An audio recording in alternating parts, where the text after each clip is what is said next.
Oh, technical difficulties. Good morning, everybody. Happy Father's Day. Welcome this morning to the Maryland Open. First round starting up. We got players at the table right now. They're getting everything just organized and set up. My name is Conrad Curry. I'm going to be one of the commentators today. And I'm Philip Phelps. I'll be the other. We're getting it ready to start up round 4 soon. But as a review of the format for this tournament, it's 6 rounds, so we have 3 more rounds to play today. We are using player-placed terrain, and we are doing opponent's match win instead of match points as the first tiebreaker. Mm-hmm. We're going to be seeing, let's see here. We got Sasha Edelkraut and Tyler Principio is going to be playing today. Tyler is going to be running his Tyranids, and Sasha is a returning player from last year running Dark Angels. Yep, it's going to be a well-fought matchup, I imagine. We've seen a lot of Tyranids this weekend, but Tyler's, in fact, the only one that's still undefeated at this point. It seems like the field has started to adapt well to them and build their lists accordingly. A lot of Tau and Eldar out there really kind of coming in with that counterplay, able to take down High Fleet Leviathans, transhuman, just kind of overwhelming resistance. And Sasha, if I recall correctly from last year, runs a pretty formidable list of Dark Angels, running dreadnoughts and bikes and all manner of kind of mechanized infantry, but that was just last year. He might have changed up his list this year. A very talented player, won some awards last year at the tournament. Do we know what mission they're going to be playing today? I'm working on pulling it up because I forgot to do it this morning. Well, certainly excited to see how everything shakes out. Top 10 factions for today. We're seeing 5 different Eldar lists. 3 Eldari, 2 Harlequin. We're seeing 2 additional Tau, Blood Angels, Dark Angels, and 1 Tyranid. All top 10, undefeated. And that list is going to get shorter by the round here. Yep. Can't wait to see how all of this turns out. All right. Ooh, I've pulled up the mission. Oh, there we go. They are playing the Scourin. It is a 5 objective mission. All of the objectives are in no man's land, however, so it is going to be a hotly contested battle over the middle of the map. It's deployment long way, so they're going to be on the short table edges, fighting a longer battle, starting 24 inches apart. So plenty of space to maneuver. We were speaking with Tyler actually earlier before all of this started, and he actually runs a very gaunt and numbers-focused list. He was telling us that he runs kind of artillery with smaller models and stuff mixed in. He does run, of course, his big block of warriors, but not as much as Larry we saw earlier yesterday. Yeah, he doesn't bring the 3 units like Larry did. He's got 1 big block of them, and he's also running a Death Leaper, which is something I haven't seen on the table in years. Years. I remember running a Death Leaper back a long time ago in 6th edition, but really haven't seen it being that popular. But what he's saying, it was rather resistant. He likes to take points with it. And just challenge people to take it off the table. So, interestingly, he also admitted that he basically walks into the game with no command points. We were talking to him about the change that's going to be coming soon, and he flat out said he's going to have to completely redo his entire list. Yeah. So we're really seeing that over and over again as we're interviewing people, more and more, that coming change is really, really on everyone's radar. Everyone is talking about it and how it's going to affect them. Some people seem to feel it's not going to be a big deal, and some people are like, I don't know what I'm going to do. Yeah. I think the Tyranid players are going to be hit one of the harder ones that can be, because a lot of them are currently running multiple detachments, multi-patrols, get an extra like Hive Tyrants and stuff. Big bugs. Gotta get them. So moving away from that, we might see the share of Tyranids playing Leviathan drop, actually. I think there's a good chance we see Jormungandr or Kraken step into a little bit more of a role. It would be pretty interesting. I don't particularly have anything against Leviathan personally, but I do think that it's always better when you see variety. Frankly, that weird thing where if the less meta you get, but if you're still good, you can weirdly kind of take people by surprise. But if the meta doesn't really form all that strictly, then no one can really do that. Yeah, we saw that a lot in the round 3 yesterday with that Emperor's Children list. I think really taking people by surprise. Yep. And forcing the Eldar player to move off of his normal plan. Yeah, Dan was talking about that yesterday. He was saying how surprised he was by how just aggressive the Emperor's Children were, and just how normally he's the aggressor, but suddenly he was on the back foot for most of that round. He did eventually pull out a win, though. His Shining Spears really kind of taking the backfield and being able to wrap around, and take out those positions, and take control of those primary objectives. Turning our head to the actual more details on the mission a little bit. The mission primary, the second part of the primary, is another action-based one, where they have to do actions on objective markers, which means I think we will see people shying away from R&D again, much like they did in round 2 last, or should have done in round 2 last yesterday. Because they'll struggle to get enough objectives done that way. So I think we'll see Stranglehold again, because it is just so powerful on these 5 and 6 objective maps. Probably something related to the faction itself, and then the third one's kind of hard to judge. Yeah, that's we'll put it. It's always interesting when you kind of see this more different. Most maps have an objective basically in the back line with 2 objectives within easy reach. So typically Stranglehold, of course, is always the one that you see coming out. Yeah. But with this kind of map, we might not be seeing Stranglehold as much. That's a little aggressive, a little less reliable, so that might be seeing something else. Going over right now, the players are kind of discussing exactly what's going on, what weapons they have. Sasha's trying to explain, what all of his weapons do, what all of his mechanics in his army does. Point out something and everything. So. From the sounds of it, I think he's Raven Wing focused. He has some bikes, and he's very quick. Pre-game move one of my bike units. And I have a he runs, if I remember last year, he was definitely running Raven Wing. He has an incredibly fast list, very hard punching. Those bike squads can take pretty formidable weapons. Melta, Plasma. I can only do that if I kill the unit. Like, I have to kill enough where you pull enough away, then I can 1 CP strat overrun. Yep. Tyler, he's a very chatty guy. Then I have a 2 CP strat that I can just move happened to walk up to us. We didn't even go looking for him. He walked up to us and started chatting. We didn't realize who we were. Very friendly guy. And all the bikes are all object? Player being the regular friendly, being but then passionate, part of the community. Everyone here at the tournament has been overwhelmingly welcoming, and if anybody's watching, you've never been to a tournament, no, not the speeder. it might seem intimidating, but just show up. We got lots of people here.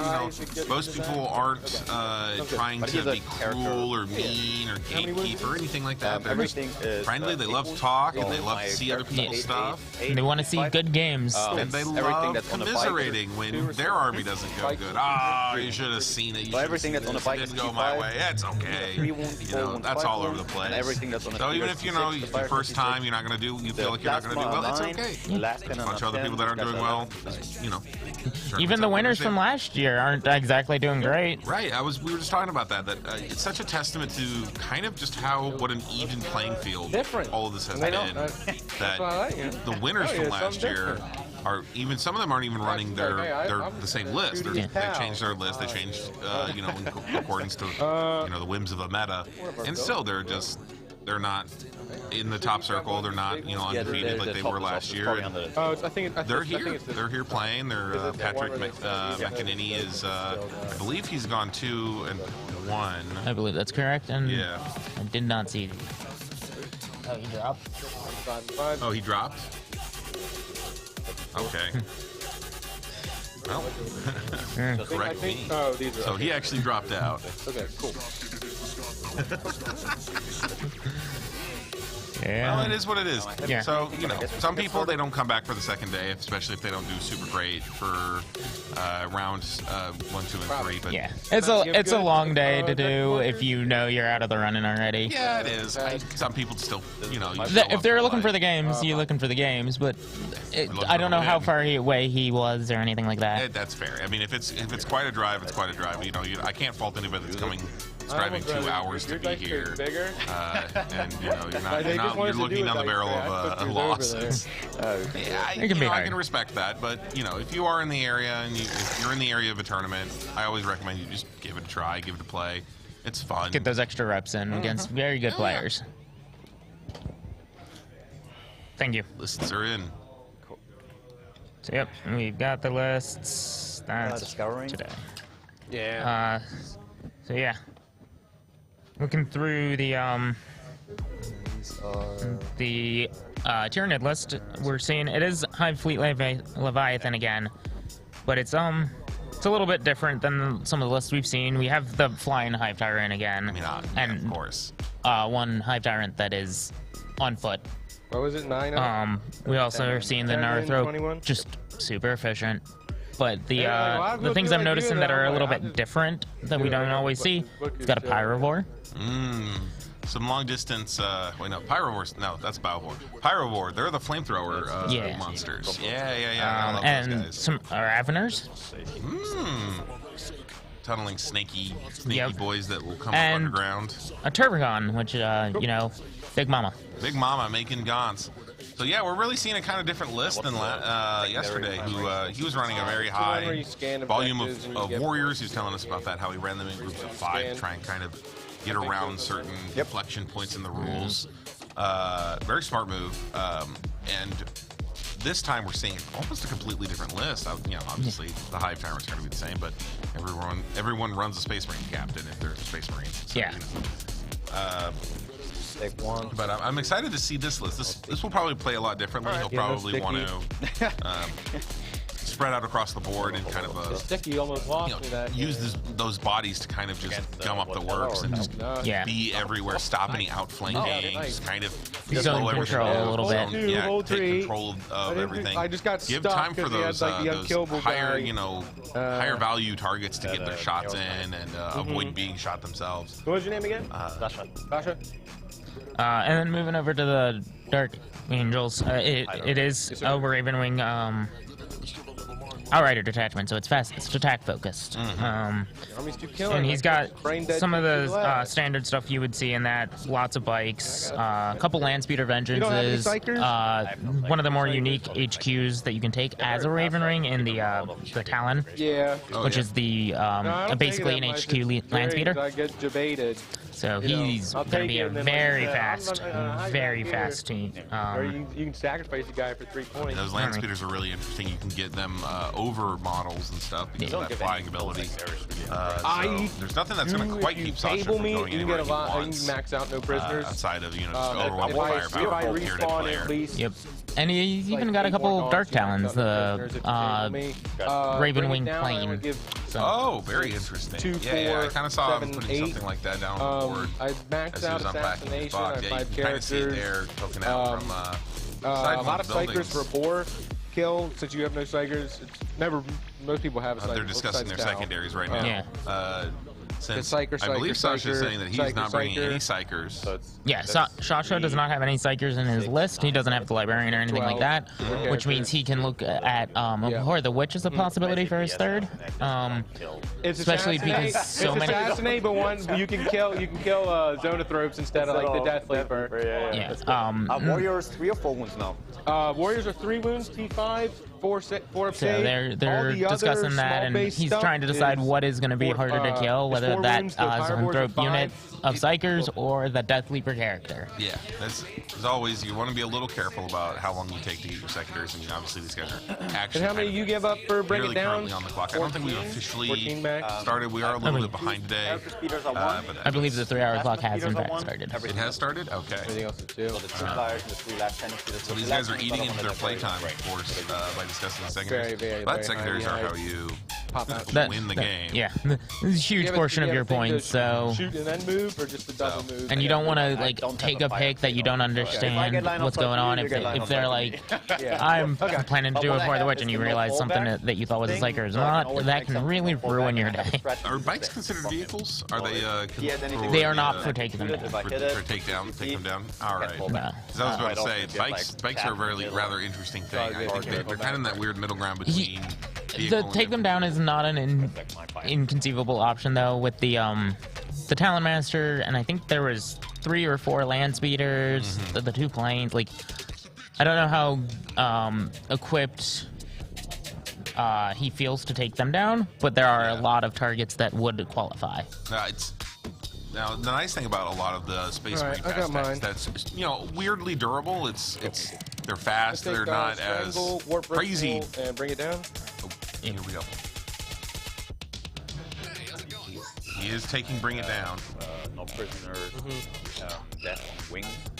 Anytime I move at least 12 inches in the movement phase, kill something in the shooting phase, 2 points. It's not max or capped. And if I charge something or intervene and kill it in the subsequent assault phase, 2 points. You can do both in one turn? Yeah, I can, if I kill 5 units in the shooting phase, 10 points. If they all move 12? If I had moved 12 inches and then I kill 5 units in the shooting phase, and then I charge something on top and kill it, 12 points, don't 1. All right, well, that's pretty good. That's a pretty good one. That's a pretty good. That's like the Thousand Sun play when he goes, there. as long as I kill more models with mortal wounds, I'm like, okay, so kill 5 gaunts and you get 3 points. He goes, yeah. I went, okay. And what was the third one? No prisoners, Raven Wing, and then Gage of Breaking Wind. And you had Bring It Down, Death Warp on Ritual, Yeah. Stranglehold. Death on Wings. Control, and did you catch the last one from the Start Journey with player? Struggle. I had Strangle, Warp Ritual, and Oh, Bring It Down. That's the Bring It highest Down, right. Yeah. far, but So you did go with Bring It Down, as I was started kind with 11. of thinking about. Bring It Down is, of course, you get points for taking down larger vehicle models or large creatures. The more health something has, the more points you're going to get out of it. I think the inflection point is somewhere around 10. 10 wounds. Yeah. Yeah, I can't remember if 10 is the fewer number or the higher number, but I know that's the last on That's one. normally when something starts getting bracketed. Once it hits 10 wounds, it This starts side is getting probably brackets. better. So yeah, I will for my guess is he doesn't have a lot of targets that are going to be the higher points bracket, but there's a lot of targets that are the smaller ones that he can hope to pick off. Strangle, we've talked about a lot of times on this stream yesterday, but control 3 objectives and more objectives, which is everything you want to do anyway. Well, interestingly, when Sasha's not taking Stranglehold, I think that's actually a better move when you want it, because if you're not competing about the same, over the same resource in the same way, you're likely to kind of make your points. Now that does mean that you're not beating your opponent 2 points. Yeah, it means you're not going to be taking him off points the same way, but the other big thing about that is because it revolves around the primary objectives anyway, Josh is going to be fighting for them too. Like, even without the secondary, he's going to have to fight for them anyway. Yep. So, it's and then Warp Ritual, without a Psyker on the side of Shasha, it's a pretty safe one because he can't deny it all. Venom Cannons, including the Relic one. If I remember correctly, it requires you to do a psychic action near the center of the one on board, the Karn effect is heavy. The current one is assault, which is deniable if your opponent has a Psyker, but since he does not, it's going to be pretty safe as long as he can keep someone close enough to do it. The more times he does it, the more points he gets. So that makes a lot of sense. Looking at the Ravenwing choices, no prisoners, if I remember correctly, is at the end of the game. It's based on the number of wounds you've dealt, basically, divided by like 10 or something. So he's just, I want to kill things. I want to kill a lot of things. Yep. Sasha's going for a very killy list with not only that, but with Death on Wings. As he was explaining it, so if he moves 12 inches, if a unit moves 12 inches and then scores kills, he gets 2 points apiece. Right, in the shooting phase, and then if he kills anybody in the assault phase after charge, but I think you might be able to get it. I think what you so want to do is that you he's can looking stay to inside just keep it, right? wipe things out. Yeah. He's playing an incredibly aggressive list. and then his last one is a pretty safe choice for someone as fast as he is, because engage on all fronts, you're looking to have people in each table quarter, and with 2 flyers and storm speeders and bikes, he should have no problem claiming him. Yeah, I think Sasha's taken some very good secondaries. Yeah, so I guess I think he knows what he needs to do to win the game and has leaned into it, which is exactly what you want to be doing with your I secondaries. believe he won Best General last year, which was basically scored off of how well he did points-wise on average overall the games last year, and he scored the highest. Yeah. So we're looking at a very talented player who really knows how to maximize the number of points he gets every game. I think it'll be a very exciting match to watch. They're working on setting up their terrain, as you can see. It looks like the stranglehold. I just don't want you to be able to hide. No hiding. No hiding. No hiding. they're trying. It sounds like Sasha's trying to keep open that's where lines Gaunt's for run to fighting, or for firing. Make sure that they can't sit on an objective and be hard to reach at the same time. Whereas it'll be. The movement helps him get around it, but a well-placed terrain can do a lot of damage to an army like that. Oh, so. yeah. As much as they, with flying, they can kind of jump around and, get at different angles and whatnot. It is frustrating when someone gets inside their box of destiny and you can't quite crack them out of it. Well, and a lot of times if they're in there, they're protected unless you move forward, at which point you expose yourself to a counterattack. It's a rough thing to deal with. Just so that you would need to come through the wall to get Very precise, very particular about how they're going to do things. I'm half afraid we get all this work up and then it's going to be a 1 or 2 round game, I don't think it will be. I would be surprised if it was. There's a lot of, they both have a lot of options, but even a 1 or 2 round game can be very intense. The first 2 rounds of round 3, first 2 turns of round 3 were incredible. It was almost an hour around each. It was very, very intense. We were very surprised. We were on the edge of our seat that entire almost game. Entirely. It was I was very impressive. Shocked by the speed of those Terminators, and it just broke up so much of the original plan. And you could see both generals trying to figure out how to push what they had left to the maximum. And anything, who has Catalyst? Of course. Catalyst, I Emperor's have Children player, of course, graciously coming in and offering 3 things. us The Zonothrope that was has nice. it as a backup. Much needed The Nerthrope has sustenance. Sustenance And the, by the end of the day. Yeah. I think my Walking Tyrant has it, but I gotta double check. It might be the Turbigon. So you will get Catalyst. Yeah. Catalyst is by far the most horsepower, so I got some backups on him. And then the rest, I think I have double up on the Horror as its power. They were talking about where Catalyst was on which Psyker had Catalyst and then to help protect his. I have everything besides the Horror, because the Horror is useless. Yep. So the Flyman has Paroxysm and Psychic Stream. The Walkman, I believe, has Catalyst and maybe Neuroparasite or something. I know the Nerthrope has Catalyst Onslaught. It's not matching what's on his list. The Zonothropes have just Catalyst as a backup. You should probably double check that stuff. Yeah. And then the Sounds Turbigon. like we might be mixing up psychic powers on Hold that. on 1 second. And then they all know the just the Hive Fleet one, the Hive Nexus.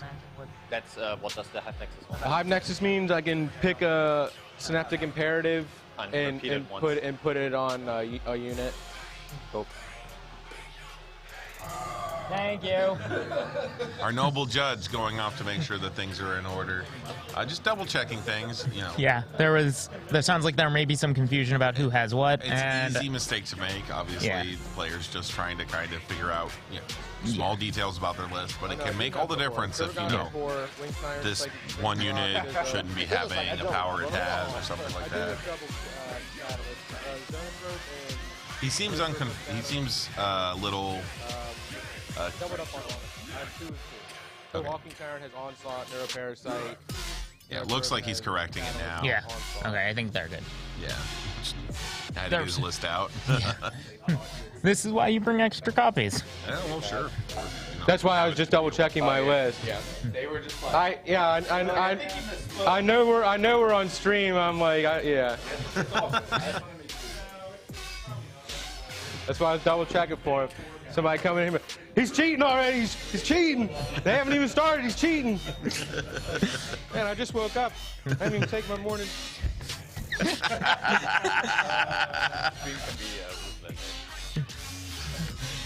Yeah, that's the one problem with playing on stream. You have a million people judging every move you make. You're getting watched. Don't mess up. Yeah, that's fine. All right. That's good to me.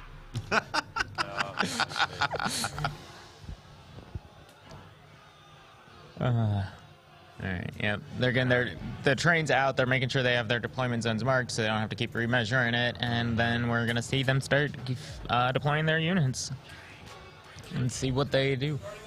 I imagine We'll start with that the Tyranid player is going to be a little more focused on their deployment. They're going to be kind of central. A lot more clumped up, kind of defensively positioned, so they can show me where the hot spread out. Yeah, well, and they probably are. They know they can't match the mobility of the Raven Ring, so they may want to keep their forces centralized to hit whatever part is nearest to them. Whereas the Raven Ring are going to try to use that movement to get around them and pick off pieces they can. Yeah, obviously trying to get into the, engage on all fronts, trying to get his guys in the deep field, earn those points, get some kills. Being able to just run into the back line, get into that corner, and then get guys get kills is all just going to work super well for Sasha here. He's going to get points for getting into the corners. He's going to get points for getting kills. So you're just like a heavy camper. Just being able to be in there, messing stuff up. With mobility, he's got. I think he's just got some great secondaries. Not to mention, just Tyranids are if you're getting kill points based on like how units you've killed and guys you've eliminated.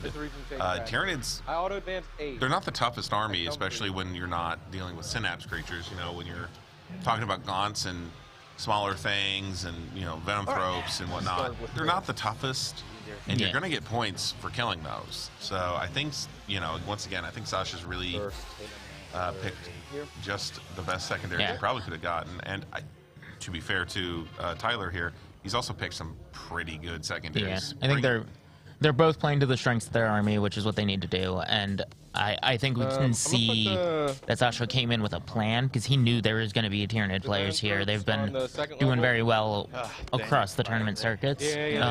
So I think he knew they were going to be a threat. They were going to be something that he needed to have a plan for, and he thought about it ahead of time. I think he was talking about it. He wasn't the weapons he did bring. He was kind of telling Tyler about it. I was listening to him.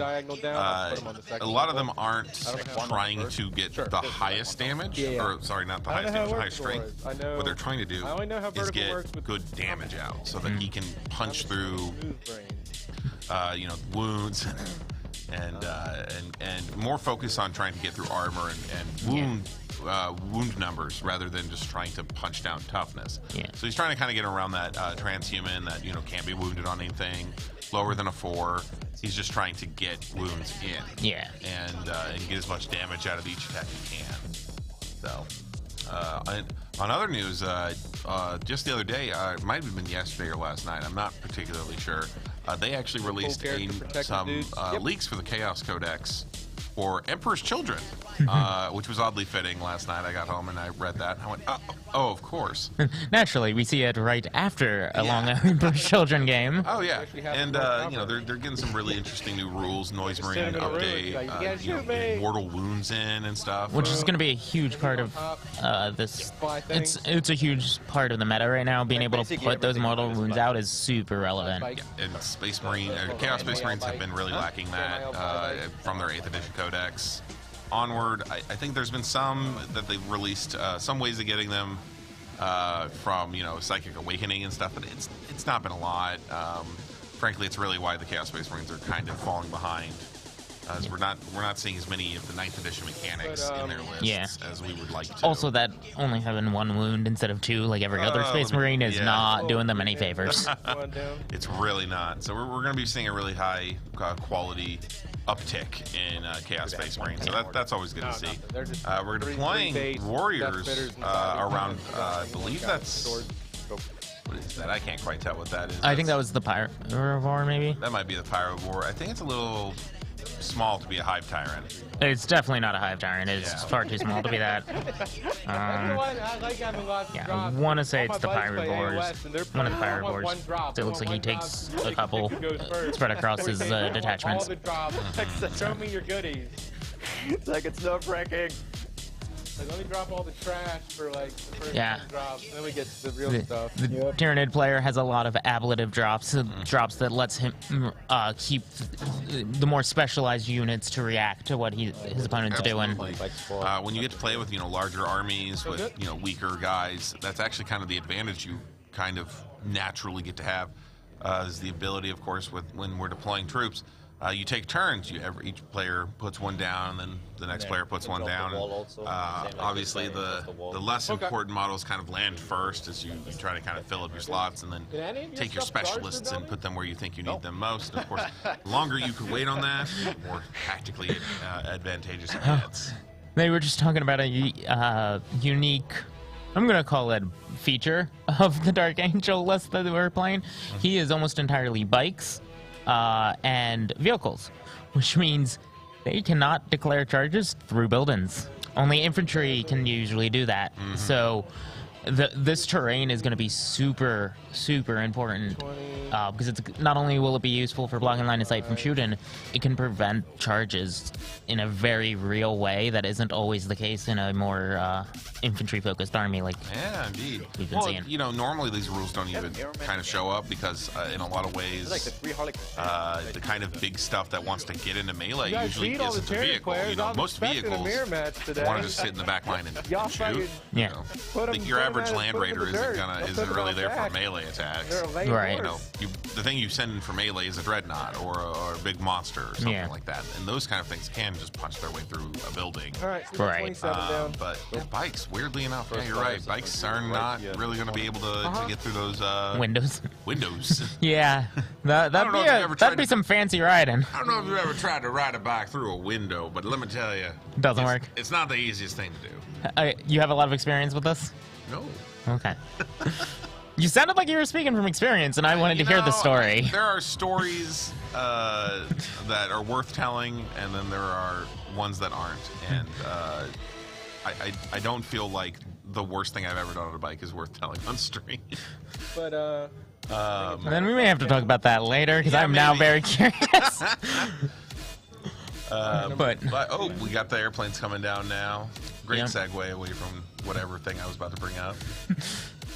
you don't want that online for your kid to find No, when never. they grow up. No, you don't need to hear about this. Yeah, it looks like he put them in the corner. I think he's probably going to send them into different corners going forward to try to get that engage on all fronts early, but we will have to see. Looks like warriors with venom cannons getting put into the Lower building. lower buildings. Oh, okay, Frank 5. yeah. Because so many people they're like, okay, I know everything does synapse or the transhuman, and then they roll, they're like 3s, 2s. I went, no, I'm so sorry. That's Yeah. 3s and 2s don't exist anymore. Yeah. I feel like it would have been interesting if they would have done that the monsters get a 4 transhuman and the warriors get a 3 transhuman, for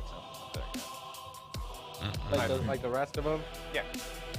Well, warriors really are. That besides, vehicle like, over the there zone that of you throats, just we put don't down, that all is the Land Speeder Rest of the Storm, I synapse believe. pretty Speeder good stuff, Storm. but it I matters haven't really for- played against one of those. They're so Yeah. good. Yeah. I'm assuming the Black Land Speeder is probably his Talon Master.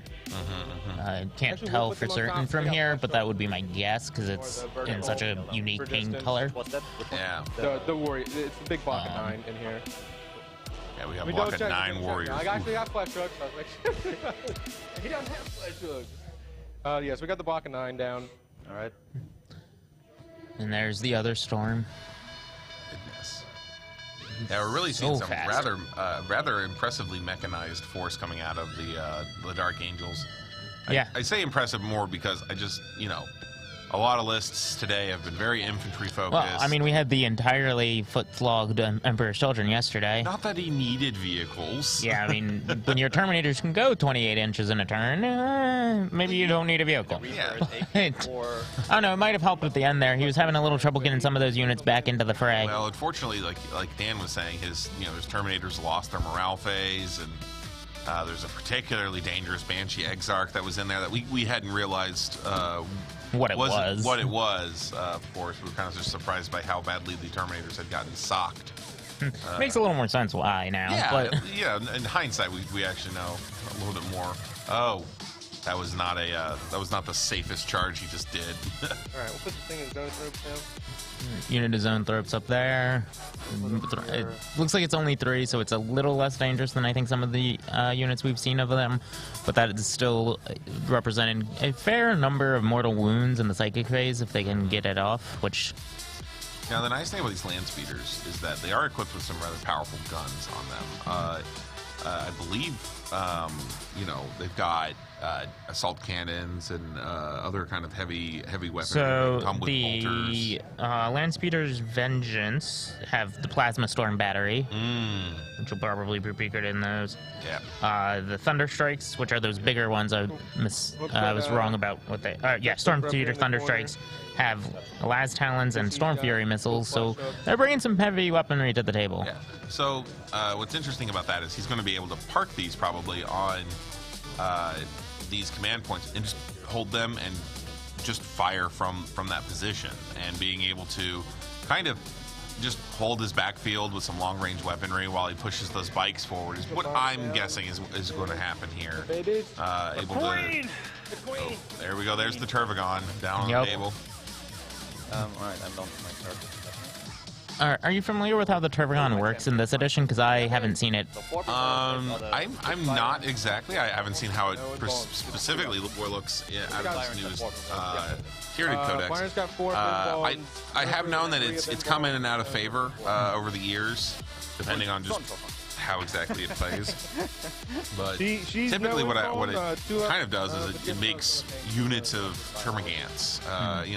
Typically they're the less tough, not quite the most well-equipped units, right. But they do come out with decent handheld guns. Really, they're just there to create chaff and just kind of drown the enemy bodies, just endlessly able to reproduce. Also, being able to just birth out an extra unit of infantry that can go do objectives is probably useful. I think, given a lot of times tournament rules are rather finicky about this kind of things, I think he would have had to pay for the Termagants that it's going to birth. I'm not precisely sure about that. I might be wrong.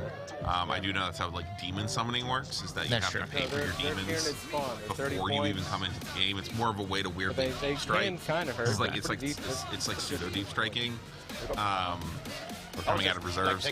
So it might be that. I don't precisely know the rules. Or it could actually generally be, because of the Tyranids, it's not the highest quality unit you're making. It's just low. Toughness 3, strength 3, 1 wound, 5 up armor, 6 up armor lizards. So you're not exactly making like filet mignon here. But they can go out. They can serve purposes. They can serve purposes. They can take shots. They can go capture points.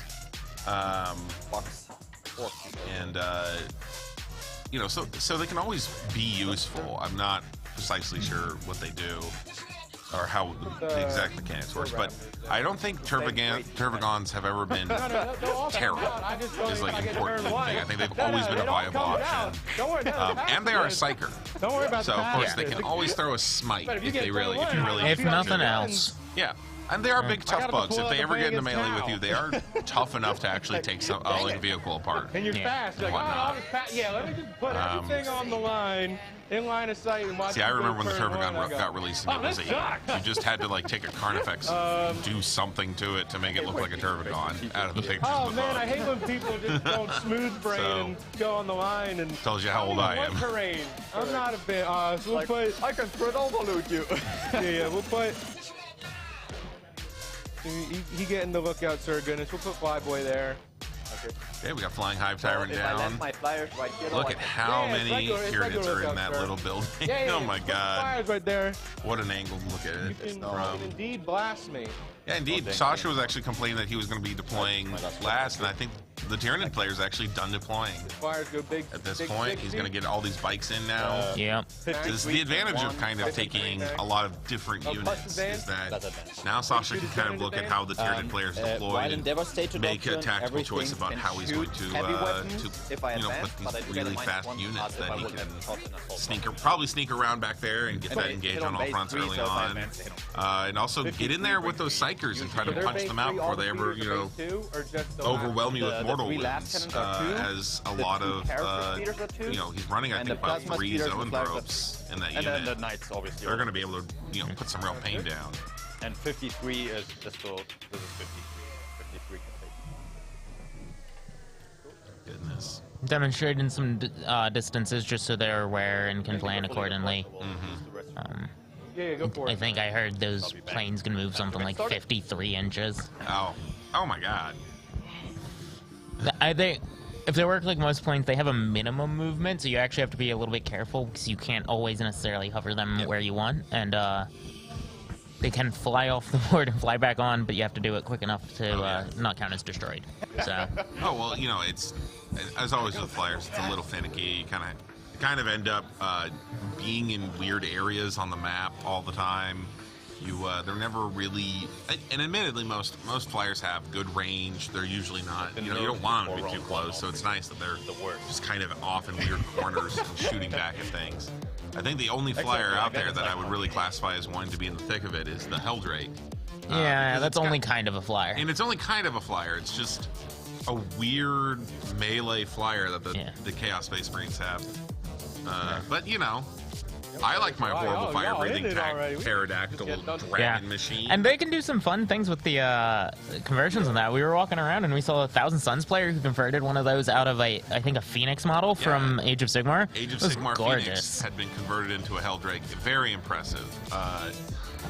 As always, if you're in the area and you want to kind of come check this place out and just see all the models on display here at Tables and Towers, it's frankly amazing. I absolutely love it. There's a lot of very impressive armies here today, and even on other days, their display cases are full of interesting and unique armies to look at. Absolutely recommend coming up here to Tables and Towers. And of course, the stream is provided for everyone by Extraordinary Entertainment. They're the guys behind the scenes, running these cameras, running all the equipment, so that you can see the stream and take care of us and get sound out there. And looks like we're done with deployment though, and we're about to get started. They're going to be rolling off to see who goes first. Okay. With my CP. As we've said, Stream shall help me honest. Tyranid walking in with no CP. He's going to be getting one a turn, basically. That's it. So. I did not catch how much the Ravenwing player was starting with. Let's see if he has it listed on his squad. Perfect. Good to go. Cool. Blast me. I don't know. Yeah. We gotta. I don't know what that is. All my symbols are safe. Okay, me too. Yeah. 4 6. I guess I'm going first. Sure. All right. I think he's starting with like 10. Pair of sixes initially rolled, so both players rolled sixes and they had to re-roll it, of course. Adapted after turn 1 decided. Looks like Tyranid player is going first. Once we know turn 1, I do pre-game move if I need to.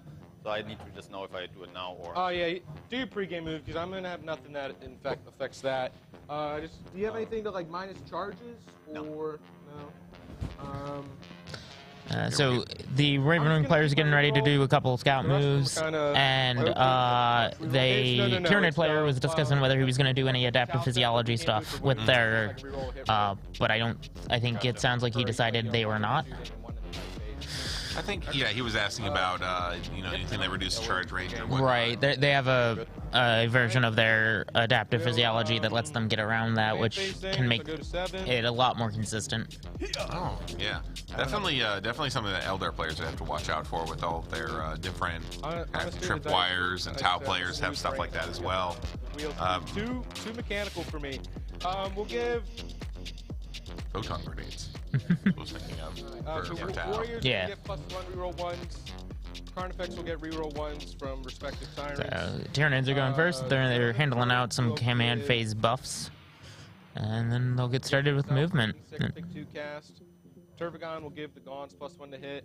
+1 to hit. Imperative. That's a very good aura Shield effect. because- I was There's certain that the Turvagon was going to hand out auras, but I didn't want to make any calls like, oh, that's what it does. I have no idea what 5 up Turvagon on does. everything else. It's weird they did that one for monsters and not that. Yeah, that's me. I will also poop out 10 Gaunts from our one. Yes, sir. Okay, so yeah, the Turvagon can poop out 10 Gaunts once a game. You say it so politely. That is exactly how it was described by the player to make sure they knew what was going on. Tyler's a man of the people. Yeah, definitely is. Every time I Something like that. Oh, I need to pop out third one. Just double checking. I believe the Death Leaper starts in Deep Strike. Death Leaper's very impressive models, if I recall correctly. Are gone, but before that, you're like, okay, did I make a mistake? Did I think about everything? I hope I didn't screw this up in deployment. Take the right secondary. Oh no, oh god. Exactly, yeah. Well, the secondaries for me are always pretty It's the straightforward. first game, and then it's game 6 if you're 5-0. Then you're like, oh god, I gotta win this. Somebody's gonna skip me if I lose this game. I like that. I'll see how the no points things go, because I got kind of cucked in Atlantic City by points, so I was like 10 points off at day 3 because I scored low. Yeah. I'm trying to figure out. Do you know if Turvagon, what kind of So that's deployment it the for Turvagon fan-based is? Stuff. We'll go into some It's an HQ option. HQ? Yeah. Oh, there it is. Looking right past it. So like later, I Of have. course. the All right. Well, let's look at the Death Leaper more specifically. We've seen a lot. Tyler's really talked a lot about his Death Leaper, so let's see what this thing can do. Of course, it's coming with flesh hooks, so any kind of vertical terrain or any kind of vertical change in movement doesn't affect it. It just moves basically horizontally like a flyer does. Yeah. Of course, it can't go over stuff like the way flyers can, but it's kind of a midway point. Ones are like World of Warcraft They're like, I think I just heard the Termagants compared to Murlocs. Yeah. Sounds about right. Yeah, there it is. Oh, very impressive. So the Death Leaper has the ability to deny actions if you're within 6 inches of it. Whoa. You cannot perform actions while within 6 inches That of an that enemy. could be relevant to this mission there, because there's an action-related primary. What is advancing? It also takes -1 to hit it natively, and it has a 4-up info save. Naturally. That can be pretty tough to take down. Oh yeah, no, this it's the kind of thing that kind of just stands there and is incredibly difficult to kind of deal with. It's something that's very disruptive. Not only that, but it's of course it's a weapon skill 2-up, strength 7, toughness 5, 7 wounds, 7 attacks. So That sounds terrifying yeah, too. AP -2 damage to melee weapons. So it's the kind of thing that could take apart Marines. Yeah, it's the extra wounds on bikes means it's a little less effective against them. You know how many wounds bikes have? Do they have 3 or 4? 3. Okay, so it's still going to take 2 hits. Take down a bike unit, but that's Costs them a little bit of efficiency, but there isn't a lot of bikes out anyway. This list is pretty heavily on the land speeders variants. I can do since it's going to be 2 CP because they're above.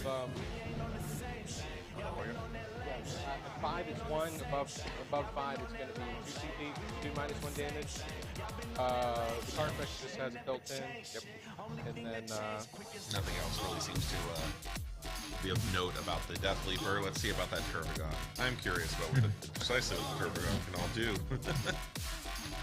Looks like we were right about the aggressive move up to get onto those objectives. and I like this. He's put in that big unit of 9 warriors on that bottom objective and daring the Raven Ring to try to take him off of it. Oh, yeah. With that transhuman, the ability to give him -1 damage, they are just tough to move. Whoa! Incredibly difficult. Luckily, he got that first turn. If he had gone second, of course, he would have been able to get a command point to reduce damage on those warriors. Very fortunate for the Tyranid player to be going first right now, at least in this early game kind of advantage, since the player was coming in with 0 command points. 36 It's a from the fortunate thing front to have to plane. start the match when No, I you don't have think 0 I'm gonna and be your able to opponent see gets to that shoot one. at you. 36 from the plane. Right here. So he's gonna have to advance to take a shot at the thing. Yeah, so we're gonna advance the walking You tyrant. get -1 rhythm anyway. So. Yeah. All right, we're advancing the Hive Tyrant. I think the one just got me. Hopefully the one does it. 6 from my base. There. 10. Yeah, so because the glass windows or glass. Yep. So he's gonna be right there in the corner, right at 36. Hive Tyrant just barely able to get in range of those the airplanes so that he can fire his venom cannon at them. Try to get him off the board as early as he can before they start causing problems. I suspect those airplanes have some rather powerful guns on them if he's being so concerned about them, rather than the land speeders and that other, what did you call them? Storm speeders. Storm speeders. I'm smaller than it is obscuring. I thought these are all just obscuring. So we're doing now, I'm gonna just. Sorry, you can just Not touch. It's like if you touch it, you can see. Yeah, I thought it was like 2 on its edge and smaller. We'll play it all obscuring just to make it no argument. Players agreeing that terrain is all obscuring. Moving up at Carnifex, so Yeah. if he can't back up that unit of gaunts. Yeah, I think he was trying originally to get him into range of the planes again, but he can't quite get there. So he just redirected and tried to just support the center for a bit. Of course, the Death Leaper starts the game actually technically He's like 2. not visible. Comes into play later. That's why he's on this thing, because he weighs like a pound. He's got one of the old metal. I can't remember the name. Essentially, the Zoanthrope HQ. Oh, the Malanthrope? Yeah. He was talking about how heavy that model, top heavy that model is. I have an old metal Zoanthrope. That thing was very difficult to pin in place. And also just keep standing. Oh my God, tell me about it. I mean, I have an old metal Hive Tyrant. It looks like he had to weight the bottom of his base just to make it functional.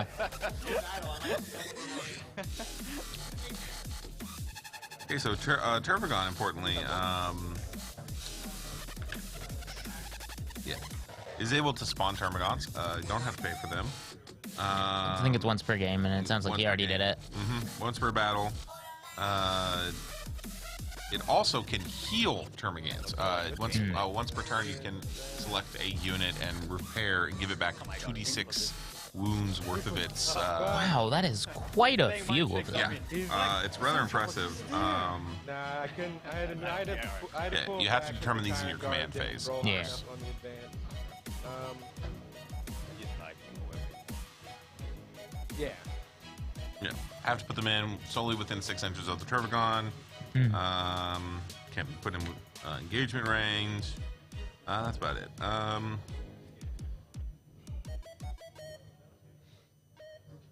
So we'll And if put he's all the within range of Venoms on the 15 bottom Termagants, floor. a unit of 15 or We're larger, gonna put the Ravners Turbogon cannot be targeted on the by wall. weapons. So very rather resistant model if it's within that unit, and that unit's still got enough bodies in it. Able to really provide some support. Kind of creates a rather sticky kind of situation because it can always bring back Termagants every round. Only on the counter next Being able to kind of avoid being shot at, and also keeping a unit alive. I really think that's the kind of thing that you definitely want in your midfield. Just being able to sit there and cause Gum problems. up the works. It's also, like we said, it's a psyker, so it's able to provide Shadow in the Warp. It's a Synapse creature. It's going to get the transhuman from being Leviathan. And not only that, but it's going to be able to provide, other kind of buffs, or even just throw a smite or two around. It's a rather impressive. Might be a 5. I think it was a good switch up. I don't know if it's as powerful as the blocks, but it gives you a different axis to fight on, and may also make it tougher for the opponents who tried to overplan for those warriors. Oh yeah. Because Well, that's always the big weakness in tournament lists. Obviously you walk in with your whole list. You have to design them so that to beat what you expect to see, and then every now and then you just get face that army you didn't Remember expect. children who do something weird. And you're like, what was that? How do I handle this? And you adapt and hope you get there, but you don't always. Incredible store tables and towers. But you see, we're seeing here, these are, you know, both undefeated players. They know what they're doing. Probably Yeah. the best board. I wonder if the fact that he has all of these Turbogons is playing into why he's the only undefeated Tyranid player left. If everybody came over planned for the Warriors and he's got this other answer. Yeah, I mean, he does have a good squad of warriors here. We got 9 block down on the bottom and 3 block up top. But yeah, no, he's not as devoted to it as we've seen other players. We'll do Catalyst. So we'll see. I think you're definitely onto something about the whole kind of off meta kind of quality to it. Kind of makes it harder to prep for. On what? -1 any Looks like they're in the psychic phase. Yep. Sasha providing little tokens for units, just be reminders. You have anything to give it like an extra -1? Makes it a lot easier to keep in mind all the things that are flying around, because there's a lot of different buffs that can be on some of these units. Oh, absolutely. Some of just the pre-game discussion about like what everyone can do, what all benefits everything can happen, benefits everything can have. It really makes it rather hard to track. So good on Sasha for bringing some kind of notation device or system. Just keep everyone aware of all the rules that are happening here. It'll carry over. No, I don't need it. Can you tell what that next to the 9-unit block of warriors is? There's one unit. There's one. I believe that's his Death Leaper. Okay. He's put it into play. It's standing down there. Okay. That's the Death Leaper. That's what I was thinking, but I couldn't tell for sure. This top-down view is good for seeing the state of the battle sometimes, but it's real hard to tell the details. You're really. It's not very often that you're actually looking completely top-down at a model. So you're not always. Some of them can be real tough to tell apart. So score. We'll do 1 warp ritual. So Yeah. far. Watching Getting the. warp ritual in right now. He's scoring points as we speak. Catalyst, Yeah. we did Hive Nexus. I don't think anything else matters. I think he's out of range for most of his smites this turn. Anything?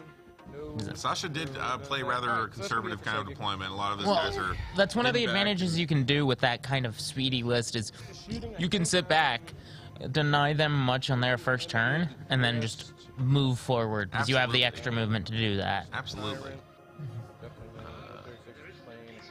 Now those Venom Cannons, they do have a pretty good range on them. Yeah. I believe it's 36-inch range on those Yeah, Venom Cannons. that's what they were talking about. Really good guns. I'm not gonna lie. It's really surprising it's like a thing like that. So -1 for a bunch of things. So hit on 3.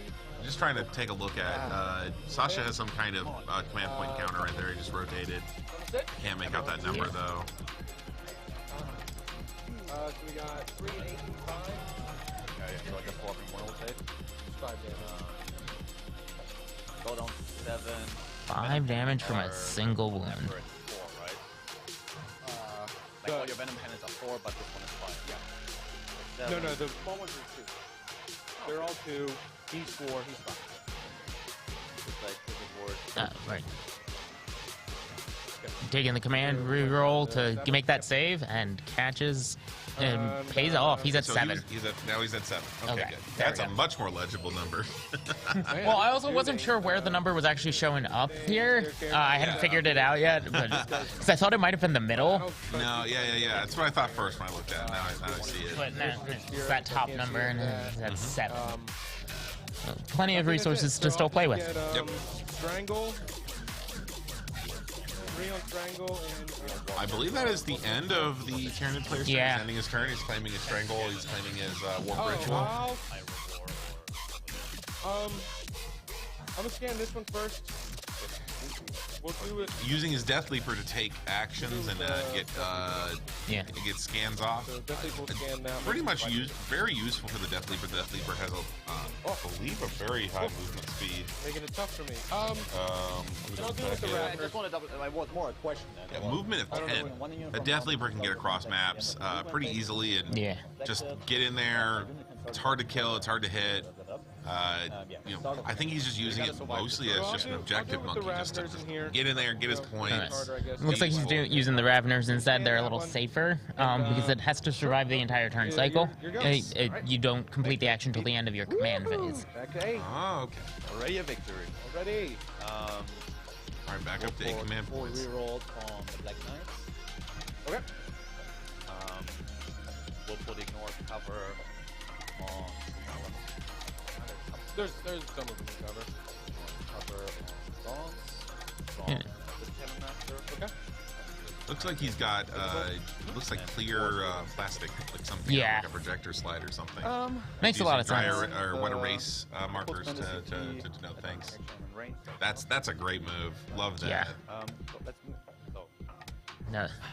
you Talk about coming prepared. No, that's gonna be super helpful for us too, frankly, because I don't know these armies well enough. Great. Just being able to see what buffs are down on something, what debuffs. Always very 4 wounds, helpful. D6. Yep. 4 wounds D6, 2 of armor. And frankly, being able to just remember, it just takes a load off your mind. Yeah. You don't have to like go. There's through already the list of- so much to think about in this game, and it's such a long day. Like, it's probably less necessary this round, but can you imagine on round 6, he's gonna be like thankful for every bit of Absolutely. mental load he can shift off to something else. Yeah, 100%. Like it's one of those things where I feel like not enough attention is paid in tournaments. What a marathon of mental thought and just effort all of this You can shoot his becomes. wing. I should be able to smoke screen his wing. But no, he's not within -1 right now. Actually, because what I'm thinking, I would just put both players right here in the shoot. Flash. Sounds like Sasha might be getting very aggressive with his flyers here. Tank for my man. Get him. Get That's him. what you need to do. Use them as might be using them as a distraction. It's curious. I'm curious what he's. I think he's thinking that they have the weaponry to take down that Hive Tyrant early before it becomes a problem. That would be a great move. He was talking about where he could place them to make sure that the Hive Tyrant is the closest model, so he can get around the Lookout Zero rules. Yeah. Make sure he can actually target it. Now it's interesting to me, so a lot's been said about the transhuman quality of Leviathan and all of that stuff, about just how tough they are. But if you really think about it, you're not getting a Disgusting. 2 up to wound on a warrior unless you're hitting with strength 10. Yeah. Which the number of strength 10 weapons in this game, not the I highest. still think it's very powerful on the Warriors because they are toughness 5. There's a lot of strength 6, so that's very relevant.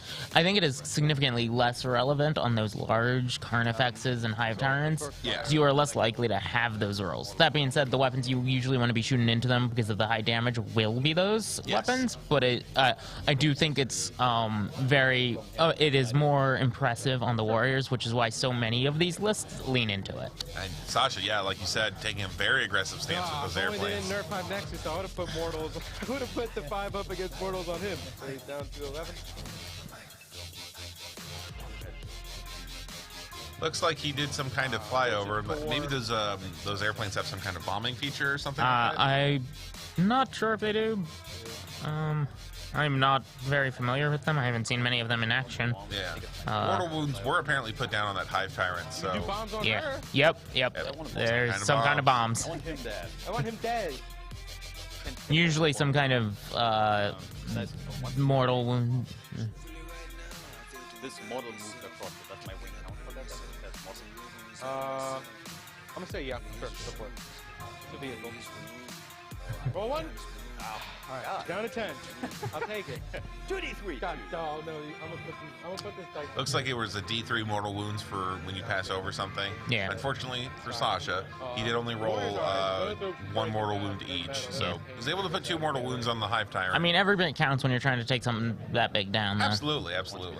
I'm sure he was hoping for a little bit more, but Yep. Broom, broom. if he can take that Hive Tyrant down, that's a big hit to both basically every one of the Tyranids phases, because like that is the fastest unit he has. That is that damage 5 Venom Cannon is terrifying. I mean, they really hit And he their- is very impressive in combat too. Yeah, absolutely. Tyrannid, I think the design on Tyranids from GW, they really nailed the idea that these things, like, you know, Hive Tyrants are like a big middle of the Tyranid force. Yeah. That these are the things you have to prioritize to take it down thematically, because they're such a potent feature of the entire Yeah, army. I mean that's why we're seeing so many of those Tyrant lists. multi-tyrant detachment lists. You can only have one per detachment. And that's why you see people spending 6, 8, 10, 12 CP. CP to get these really powerful tyrants. Get these tyrants, get them statted and equipped, and then just The conversion, is that the Imperial Fist guy on a bike? That guy was sweet. Oh my god. You could use him for certain things. You could make him a sweet Chaos guy. Yeah, that was a good talking about how he modeled his Black Knight. Yep. Turned him in, converted him from a Imperial Fist model. Yeah, there's a really cool biker on Forge World from Imperial Fist that I think he used as the base of that one. Yeah, we're really liking the camaraderie here. We're just seeing players, you know, being friendly, being good to each other. Yeah. Enjoying all parts of the hobby when they can. Absolutely. We had custom bases yesterday. Those were kind of neat. This great custom conversion to get a Black Knight because they don't really make a model for it. Kind of a unique color scheme on this Ravenwing list. So often you see them in black because that's the traditional colors. This yellow looks very good. It's very striking, very, you know, eye-popping. Really can, like, tell where his models are on the table. Yeah. A little bit of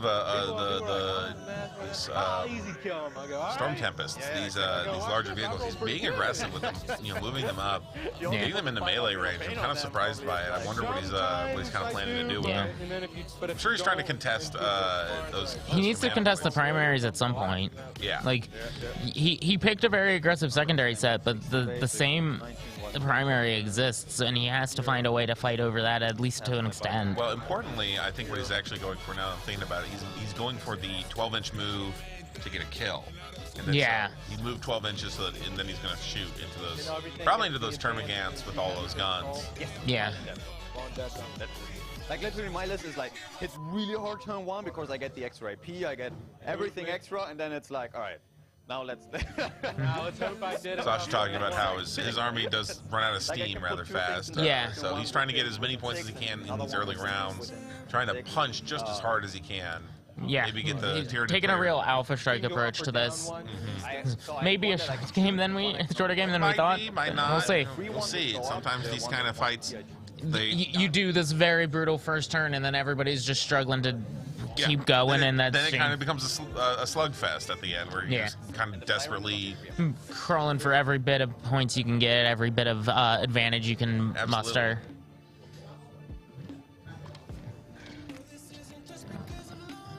He's checking lines of sight, trying to figure out where he wants to move some of those units to make sure he can put pressure where he needs it. It's 10:41 right now, so we're going to be seeing players got about an hour and 20 minutes left of game. So we're more than halfway through the time allotted for this game, but we're still only on the second half of turn 1. I'm gonna confirm when the timer started, just so we know. Yeah. 15. When did the 3-hour timer start? 13 in there,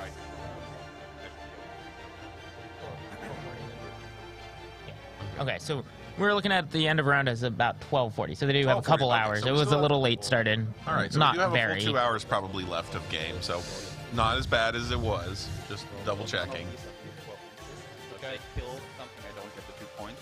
Okay, so he's moved 12. He moved 15, just all Spike's all moved. moved. Alright, just for the secondary Plane one. 2. All right, so importantly, Making notes of who's moved far enough to count for his objective. yep. Everything counts. So a lot of these things are kind of doing a whole. It looks like a holding pattern almost, you know. You go forward 12. You got all in. Yeah, he's rearranging just to get the lines of sights he wants, but not moving them up too much. Yeah. Here, that's not up in my field. I'll get Tyranid player taunting him, saying, "Oh, come on in."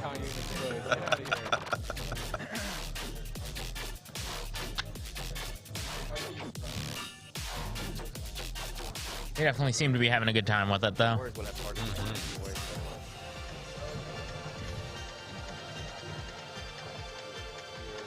Touch to see through. Yep. Cool. Also claim that objective. Claiming the objective, but importantly, touching the terrain Yeah. so that he can see through it. Yep, that obscuring terrain, you gotta, if you're not touching it, it's basically a wall. And if Can't see you through are it. touching it, you use basically true line of sight. If you can see through the windows, you can see through the windows. Yep. It also means that, you know, your opponent can see you and stuff. Right. So, He started right there, he just delivered. strangely, I've touched the building, and now it becomes see-through. Yeah. Strange. Some of the strange features to just make games make sense. It's you can't, obviously these models can't completely replicate real life, so it's all symbolic and metaphorical And at a certain I think point. it's a lot clearer and easier to use than some of the previous editions' terrain rules. Some of those were a little bit rough. Phil, there's terrain rules in this edition. Exactly. A lot better. Big improvement. Yeah. Cover saves used to be their own kind of like invulnerability save or something weird like that. It was We've gone through a lot of versions of how to handle terrain, and I do think this is probably the easiest one to grok. well, it's not just the easiest to grok, but I think that it's also First, they just have barely range hits to the front. the most comprehensive and the most you can do with terrain. Right. There's a lot of really cool, you know, you can Shooty face. well, there's a really cool feature of some pieces of terrain where you can like brace yourself inside them. Yeah. And you get bonuses to hit if people charge into you, or Right. you know, all kinds of really They've interesting made- little minor rules. When you they can really rewrote play for with. 9th edition, they made a conscious choice to make sure terrain mattered to the game again, and I think that was a very good choice, and I think it makes for a lot more interesting tournament matches. I think, my personal opinion, I think 9th edition is the best edition of Warhammer 40k there's been. Oh, God, Yeah. that was been a Yep, CPU. just hands down. All right. Down to 5. 2 shots. Two blue ones. And then we got Down to 5 CP. Ah, I forgot about that. I'm just worried about the immortals. Now, most of the time, it's more weighted dice that end up killing my stuff than big stuff. It's like, they always sound so scary, and then I start shooting, and I'm like, great, I didn't do anything. And then I shoot the hurricane bolt, and I'm like, 5 wounds. Yeah. Lamentation, you know, the weakest guns are going to be the ones that do the most good for you. Sometimes it works that way. I remember one time I was playing my Tau against some Nurgles, and the great unclean ones. I mean, every one of my railgun shots, every single one of my plasma gun shots went into those, and they just ate them up. And then my one unit of Fire Warriors, I was like, all right, you guys try. And they were the ones that killed the great unclean one. Just a whole squad of Fire Warriors. So no AP, right? Just 3? Just amazes you sometimes what just volume can really do for you as far as shooting and melee can be. Yeah, all my symbols are 6. So I took 6 total. I'm at 4. Oh! Down to 4 wounds on that Hive Tyrant. He's putting some real damage into it. Oh, yeah. Don't know if he'll quite get there, but Yeah, I'll take it. I could have been 1-3, you know? Like, I had 43. Two's average, though. Let's see some ones. 2s. Oof. Hitting on 2s. Yeah. Go for it. I coin roof cannons, don't let me. Go for it. Just need 1 Go roof. for it. Wounding on 4s. Ah! 3 mortal. All right. Here come the good saves. 2 mortals automatically going in. Whatever Sasha's shooting with is scary. I think it's the 2 planes into the Hive Tyrant. Ah, he's dead. I can't CP to save him. Do I'm all plane. I'm all plane. Yeah, for 3. Wow, the retributive I'll strikes. not go down without a fight. It's gonna be it's the closest. I was like 3 mortal wounds to the plane. That's and- still a huge blow to the Tyranid, though. Huge blow to the Tyranid player. I've been played already. I want to go back to my. All right, there we go. Good And job. those planes came in an alpha struck. Yeah, Now that was potent. Barely, but he got it. And that's going to be some good points for him. That's going to be a couple points on his secondary, too, because that they definitely moved at least 12 inches. Oh yeah, Yeah, I think 36 or something. something 50 well something. well over 30 inches of movement there. Yeah, so we're probably going to be seeing, and now he's got engage on all fronts. I actually don't know how well he's doing on engage all fronts. He moved a lot into that upper right-hand corner. Well, he's certainly claiming. Actually, no, you're right, because he's got nothing on the southern side of the board. Basically, he's got the top Yeah. halves, but he has nothing down here on the bottom with the where the pile of dice are, and Yeah. also where the Tyranids are. Unless we're missing something in one of those buildings, but I don't Yeah. think so. I guess he's saving it. I mean, to be fair, I don't think can you score points in the first round on engaging all fronts? Yeah, you can. Okay. To be fair, you really, to get a good score, you can miss around on it and still get a good score. To max out, you really can't, but most people aren't trying to max that I one. think Sasha's trying to. I mean, I think right now what Sasha's really trying to do is he's trying to punch as hard as he can. He'll come down, he'll get his engagement all fronts on the second turn. Yeah. But he's really trying to hobble the Tyranid player as much as he can in these early stages. Like he said, his army hits hardest on those first rounds. Yeah, he gets bonuses from the combat doctrines and stuff like that, and that's when he needs it. Just trying to overload, and then, you know, if he can't keep going at it, he's going to try and probably hold out and force the Tyranid player to come to him at that point. Yeah. Limit his options and then outpace him. Yep. What? No matter what. Even on Overwatch. Are you sure you're not talented, guys? I'm a partial Tau and a partial Elder. Actually, no, sorry. We'll start with the other one. Okay. No wonder he's at the top tables. Yeah, he's secretly- pretending to be. He's pretending to be Town Elder. He's just pretending to be a Space Marine. Takes his helmet off. It's just a Tau face. towel face. I knew it. But yeah, so we'll shoot the one that hits always on twos from the little guns. Okay. Twos.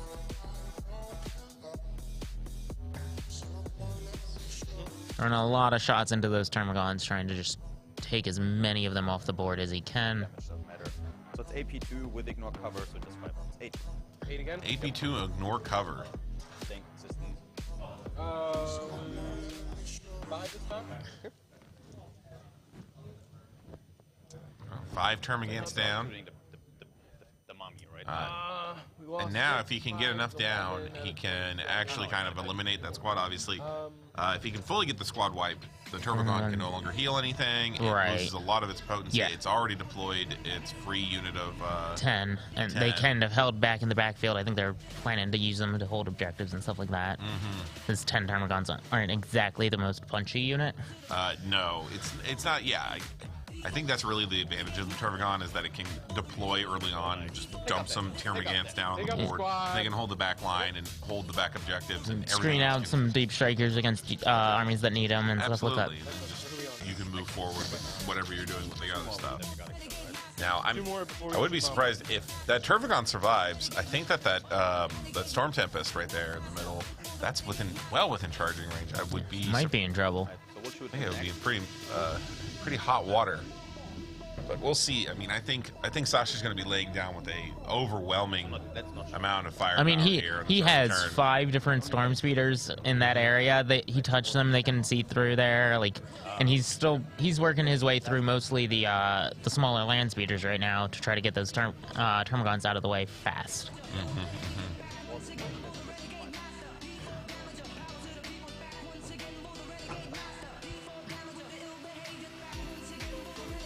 Like, toughness doesn't matter. No, toughness do not matter. You would just put his plasma cannon even something that I cannot. Lamenting how much toughness doesn't matter.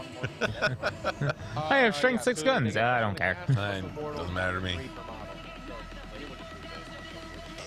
Okay. Overcharging?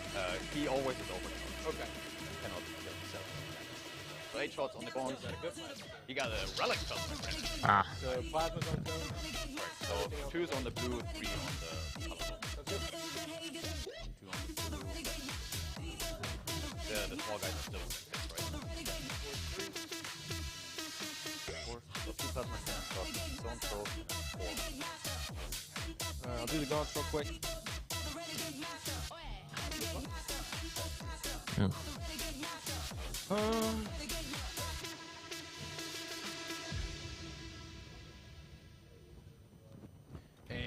2 on zonies. That was a pretty good roll. He only lost 1 guy.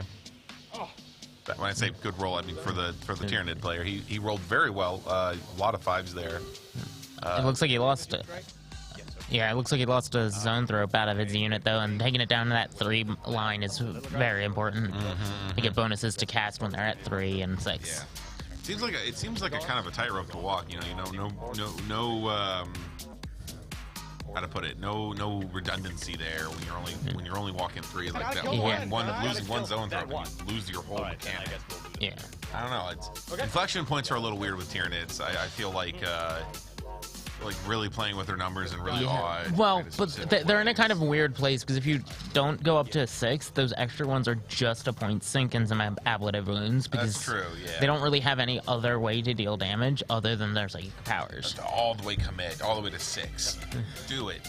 The biggest group of big-headed bugs you ever seen. 3, 4 more. He's continuing to chip away, but I don't think he's going to be able to take down that entire unit at this rate.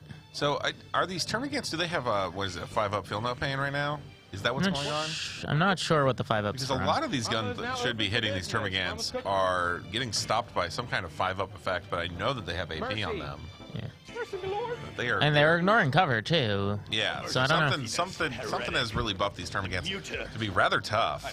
Really taking some hits. Yeah. Alright, so we're starting with him. His miss launch only can reach his own, and then 3 last. 24. Yep, so got him. 3 las cannons on each of those. Oh my goodness. There is. That's a punchy 5, 10 vehicle. Yeah, and he's got 5 of them to shoot Goodness. still. Oh my god. I think these are the rockets into the... Into the termagants. Oof, not the best roll there. 4 1s, 1 6. That's a little rough. We're gonna be losing some termagants. I think he's thinking about where to take them off, maybe protect the rest of the unit if he can. Yeah, we'll see how this all pans out. Yep, I think he's moving things. He's trying to maintain his presence on that command point rather than being in cover. Hit on 2, right? There's nothing -1. Yeah, and he did take the unit down small enough that the Turbogon is no longer protected by them. So he's starting to load those last cannons in there. Oh yeah. They're like, oh yeah, come on, man. Yeah, but Leviathan paying off, preventing a couple wounds there. AP2 brings it down to 4. Alright, Plasma Speeder will put everything into Mummy. First Plasma Speeder, Overcharge. Plasma Cannon, 4. 2d3 for the cannon. And then 3 Heavy Mortar. Yeah, just double checking the termagant stats, seeing what all they can bring to the table. They're not the most impressive of units, obviously. They're just I'm doing more meant to damage swarm on your in. turn. Hell yeah. A couple gets hot wounds getting in on that speeder. Ooh, yep. Alright, Plasma Speeder in front of Always the risk you get with plasma, or ion if you play Tau. It's a Triple 1. It's a double-edged sword, a bit. double-edged sword. I've actually seen people get completely, I've seen character models get taken off the board by accidentally throwing plasma around all willy-nilly. I'm not often entirely overly incentivized to use it sometimes. Only if I'm getting really for that higher damage, because going from strength 7 to strength 8 is Alright, let's build a good, but if you're already hitting on 3s, it's really only that inflection point with vehicles where you really need to get to 8. Couple of them. 3. Cool. Take So a 7. 7 damage onto that Turbogon. How many wounds does this have? About You were just checking its yeah, stat line, right? I'll go back in there and look. Turbogon's starting with 17 wounds. A rather healthy guy. A Big little bit. mama.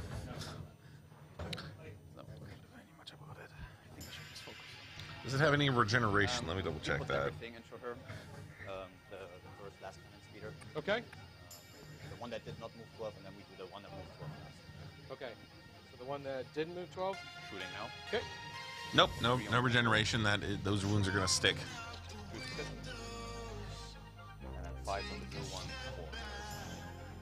2 last cannons. That's so 2 at -4. 6. Oh. Yep. Damage 6. Oh dear. So it looks like 6 feel no pains, Save 2, so 4. saving 2, so taking 4 wounds. Down to 6 there. wounds, Down to Started at 17, took 7, took 4. Yep. 6 wounds left. I think that Turbogon's gonna get taken off the board here. That would be a very important time for him to take up, because this is the last set of shooting that he has with a unit that moved 12. Well, not only that, but this is important because that is... Ooh, expressing some frustration at the saves not going his way. It's important because I believe that's his last HQ on the board, unless Zoanthropes count as HQ. Zoanthropes are elite. He does still have them. Oh no, he has the Walking Tyrant. That's right. Yeah, he has a Walking Tyrant, and I believe he also still has a not a Maliceptor, but a Neurothrop. Neurothrop. Okay, yeah. So he's still got a couple of HQ left. But yeah, Turbogon and Flying Hive Tyrant out of the game. It looks like the. Oh, what's going on? Spend 2 CP, so don't 3 Okay. on my bikes to make their plasma +1 damage, and they will all shoot into army. Okay. One last shot at this from Trying the to bikes that haven't shot yet. Firing plasma at +1 strength into the Durbagon. +1 damage. Is that what we said? +1 damage? I +1 thought. strength. Don't know. Next guy We'll see how We'll it see, turns out. yeah. sword on the right, Oh, come on, 1 to 1. sergeant. Ah! Hoping for those guitars, because Yeah, looking for those ones. that's why he's got to roll them each at a time so he knows which model is taking the wounds. Wow. Only 4 wounds coming through. You can do it. All right. 6 damage. All right. Well, Turbogon saved 2. And 6 damage since I'm 6 feeling no damage pain. still coming through. Only 4. Just barely. I should CP one of those. Wishes he could CP one, but the Turbogon is going down. Yeah. Turbogon does have death rows. Doesn't get there. Doesn't get there. That's another That's a big bummer. Well, Oh, it's a bummer for the Tyranid player. yeah, another big blow to the Tyranid player. He's losing a lot of his big things. He does still have a very powerful unit of warriors to play with. He's still got all his warriors. And all of them have venom cannons, so they don't need to really leave that spot. Yeah, but they can- I think he might run into trouble trying to contest that center point going forward without the regenerating Turbogon. Well, he Turbogon does regenerating the He Turbogon. does have a Hive Tyrant. He does have a Carnifex there. Yeah. I believe he has a squad of Hive Guard or That's Raveners. true, and there's not a lot of obsec on the side of the Wyvern Wing. Nope. I think the bikes might count as obsec in a Wyvern Wing detachment, Yeah, but outside that, and there's only 2 units of those. So we're It'll be an interesting game from here on out.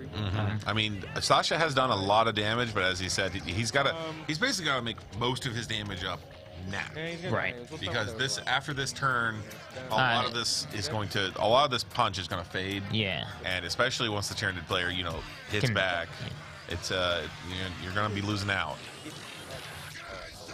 It looks like the Pyrovore was overwatching into the bikes that are charging on that top side. Wow. Did not. I'll take it. Lost a bike. One thing to go my way this turn. So 1 bike down from from just a single Pyrovore. On everybody. Everything. He needs a 6 on the dice. Made the charge. It looks like he's charging in to get everything tagged. Yeah. Yep. Still happening to everybody. Yep. Yep. Black Knight engaging everybody. Oh, you didn't make the charge. You cannot get it wrong now. Yeah. Maybe box cars it? Yeah, box cards. For the gone? That was nice. Might as well, yeah. He rolled charges, so we just didn't make the 5, so we're just going to make a box card. My mistake. Not a bike down. I thought I thought I saw Sasha take a bike off, but no, I was wrong. On his own. All right, so the Warriors will be able So to move down. Black Knight in there alone. Yeah, the other bikes failed their charge. Well, he was trying to charge them around to get to those gaunts on the back. Yeah, it was a tough charge to make. Personally, I'm a little surprised he tried to do that. I guess his bikes are much more designed. He wants to pick off a weaker unit. Yeah. I don't think his bikes are particularly designed to be melee bikes, so he's not wanting to walk into a bunch of warriors there. Yeah. Not as punchy because they're all siding talons. It's a lot of attacks. They're going to be 5 attacks each. Don't go. Go, go. I think he's attacking into the Zoanthropes. That's a very good roll. Ooh. Big hits from the Black Knight. Oh, come on, that's the thing. So I got one left on 2. Yep. Taking down another zone thrope and almost killing the third. Very impressive. Tyler lamenting his dice. Yeah, he failed a fair number of saves in there. Zoanthropes, I believe, have a 4-up invul save, so they're not the wimpiest unit. Yeah. Obviously, I mean, just a 4-up, 50% chance of saving, but still, like, that was a little rough. That was below average there. So I guess we'll... Yeah, but now to swing back into the Black Knight all alone like that, it could go poorly. Well, he's well within range of all those warriors, several of those gaunts, and the Zoanthropes little piddly arms, but we'll see. He is on a jet bike though, so if he survives this round and the next round, he could fall back. Oh yeah, there he goes. You can't tie him up too much, but Yeah, that is 2 rounds of combat he has to survive against a not insignificant portion of the army. no. Take my transhuman. It's a lot of attacks. Yeah, not using bone swords, using silent talons, as I said, gives you extra attacks, but not as much AP or damage as bone swords. I think he's trying to save points on those. No, I believe it's all the upgrades they all are free? cost the same. I believe it's mostly these are the models I had. Yep. And hasn't updated them, but Yep. Lots of wounds coming through. Nope. Nope, no 5s. I'll take it. Oh, come on, Gaunt. And then 5 attacks from the Pyroborn. Always feeling spicy. He's strength 6. We got 4 HP. 4 hits from the Pyro 4, AP 3. Oh. Does he have anything against mortals? And he's down to what, 4? Wow. He did make it through that fight. yeah, I'm a little very worried. tough. I'm a little worried about him getting smited out here, though. All right. It does mean that he's kind of tagged down this group of guys up here on the top. They're not going That's to be true. moving anywhere on the Tyranid's turn. But they are on a command point. I didn't know if they really wanted to go anywhere. So we'll see. This might be throwing the Black Knight to the wolves here. Just kind of... Yeah. It could pay off, though. Well, the thing is, since he tagged all those units also can't be shot at. Yeah. So I'm a little curious to see, maybe Sasha was hoping that he would take something out, he would be able to consolidate out of the combat. But turns out those Zoanthropes kind of held on a little tougher than he thought they were. Maybe, it's hard to say what these guys are thinking. Sometimes they're just in the heat of the moment, charge it in, see what I can get. I mean, I'm sure he wanted to get the charge off, get those secaries. He was only 1 wound away from getting the Zoanthrope dead and getting that secondary for charging in and getting in. True. So, he did not contest the objective very much, and Tyler here just got 12 points. 12 points on the primary. Yeah. So he needs to find a way to turn those objectives around soon. As we've said, there's nothing down there in that bottom right objective.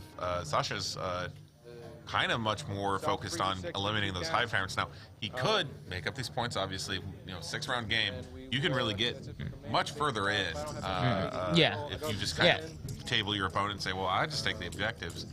They have to hand you those points. Right. But I don't think that first round went exactly as well as Sasha wanted it to, because not enough of those Tyranids are off the table. Now, some very important ones are, but there's still a lot of bodies. At Carnifex, those warriors, they're all still there. You might be seeing a real, return fire, real kind of retributive turn from the Tyranid. See, we're getting some moves in. Just consolidating onto that unit and trying to make sure he can protect himself from a couple things. Now, Tyranids in Synapse, they don't have to make morale tests or anything like that. Right. The Hive Tyrant is underneath there. Normally, a unit like that who got hit as hard as those Gants did would normally be making morale saves right about now. But that is one of the big advantages to these heavy warrior and big unit lists, is they have plenty of Synapse. They really don't drop it very often. It's kind of interesting how not important morale is almost all the time in this game. It's a little bit of one of those mechanics that I feel like is a holdover. I mean, I can't even make a tank run away.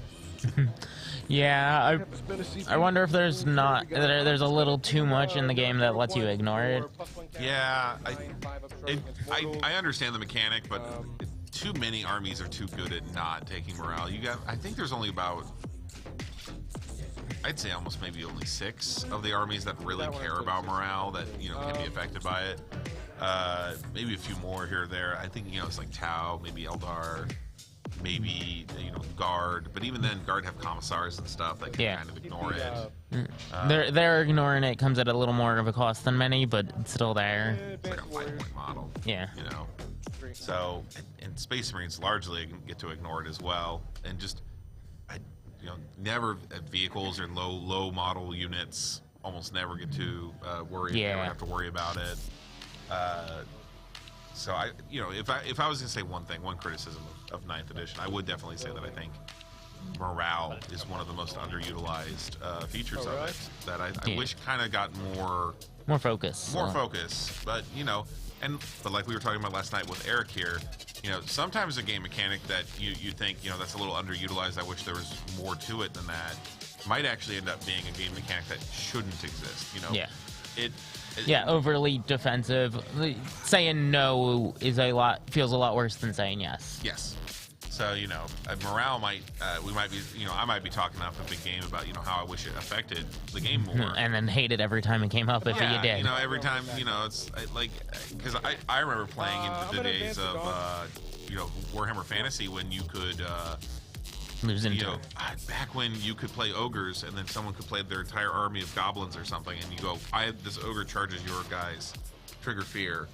One goblin unit runs. Yeah, I've seen all of them run. I've seen entire fantasy games end on the first or second turn because a fear test was failed, and that one cascaded. That could be brutal. So when morale matters way too much, then games just kind of become messes and they don't really happen.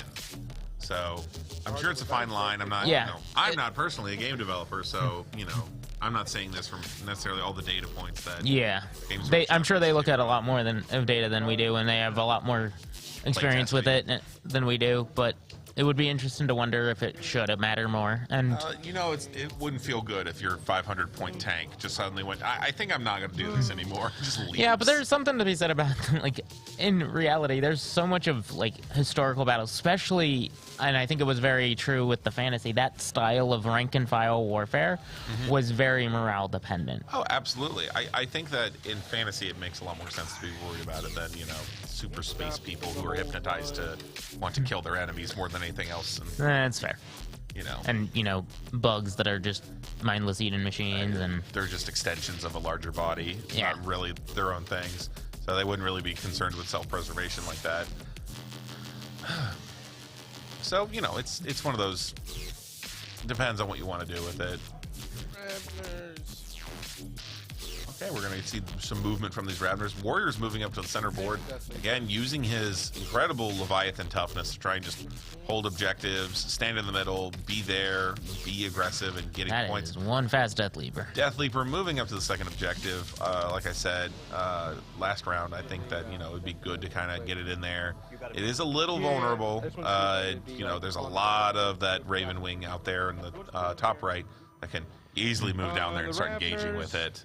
Yeah. So it's not exactly the safest, but he's moving these Raveners up. Might be moving up to support the Death Leaper. We'll see. Raveners also very fast units. I believe 10 inches movement as well. He's really struggling with what to do with them, though. I think he's decided to move some of the other things first and come back to it. I think Sasha's got such an interesting list. I think obviously also you have to play in mind that you cannot charge these airplanes. Yeah. So, yeah, the winged Hive Tyrant was the only thing in his list that could. It's probably why Sasha tried to kind of get it first. Not just to mention we were talking about how just dangerous and just full of potential a Hive Tyrant can be. Not only that, but a flying one can charge your airplanes. Yeah. Now his airplanes are kind of sitting pretty right there in the back line, able to rather sit about as comfortably as they could sit anywhere on the board, given the amount of range that Venom cannons have. But you know, aggressively putting them within line of sight of basically the entire Tyranid army means that he can kind of just take his pick of where he wants to fire their guns into. Yeah, use them very tactically and very much like a scalpel to try to take out problems before.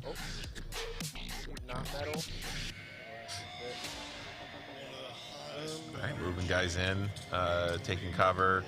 I believe those are Hive Guard. Did he have Hive Guard in that list? Might just be an alternate warriors that I'm not quite being able to parse.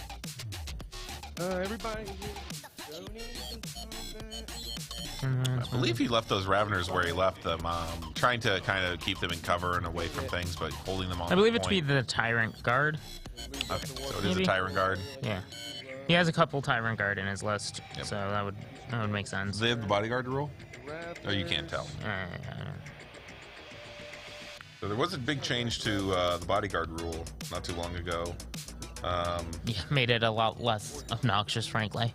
Yeah, you're actually able to shoot at If they're HQ units yeah. now, unless they have bodyguards. Like, Yeah. the bodyguard rules only became very important for actually how things work. No, oh, you're watching stream? Well, here, you don't get to watch anything. Have fun. Like we just turned on incognito mode. We're getting some discussion of rebellion and sedition amongst the players towards the stream. How dare they? Ravener's moving out. They're not going to go that far. They're -1 to shoot planes anyways, so advancing's not a big deal. Chilling. Range those. I think those are Venom Thropes. We'll actually make sure everybody's within 6 They're providing a -1 to ballistic skill to any unit within 6 inches of them. All right, so the whole bubble should be so- within. Yep, Yeah, so that's very relevant against this heavy of a shooting list like that, he's pulled them back so they can't be shot at directly. and puts them in range of basically his entire army except for the stuff that's tied up with the Black Knight.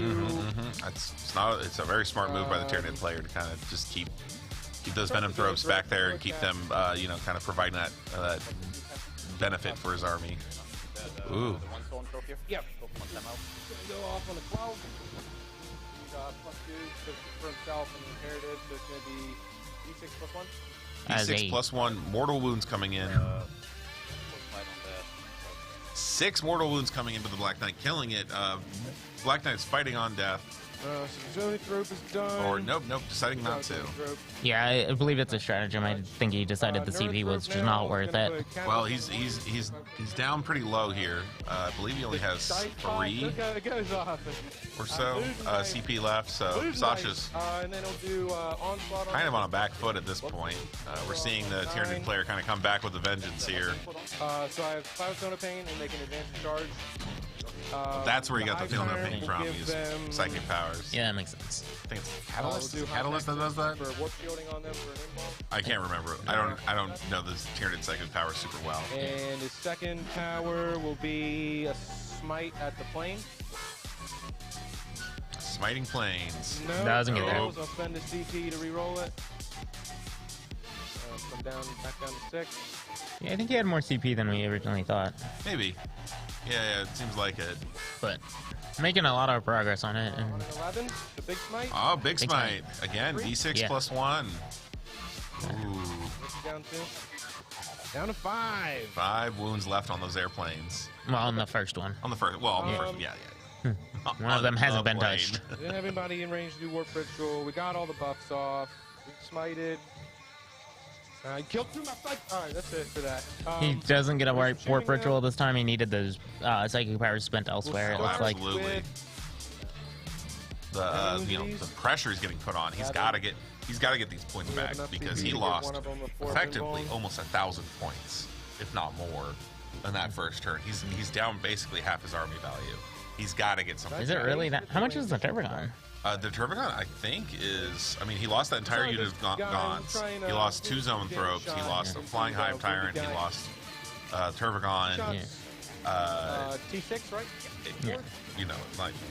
Not It was an impressive turn. I just, Yeah. Damage. Turbogon is worth 215 points naked.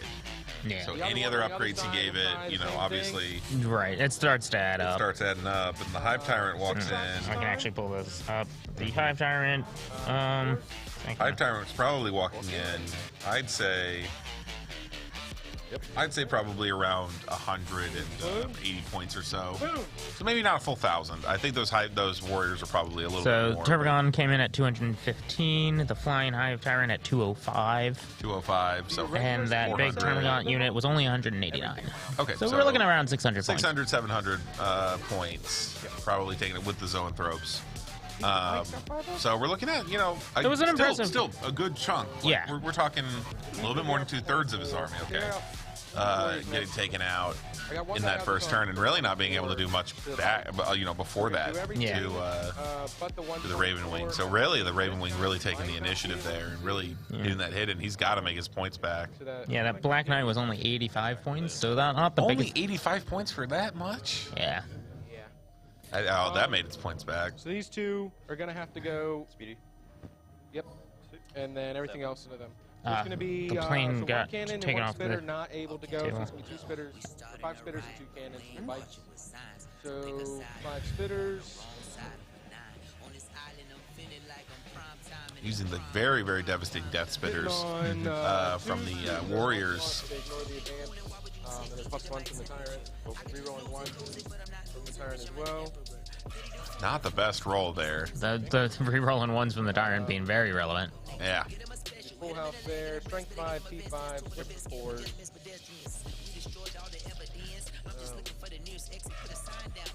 I think this is in one of the Storm Speeders. I'm not sure which one.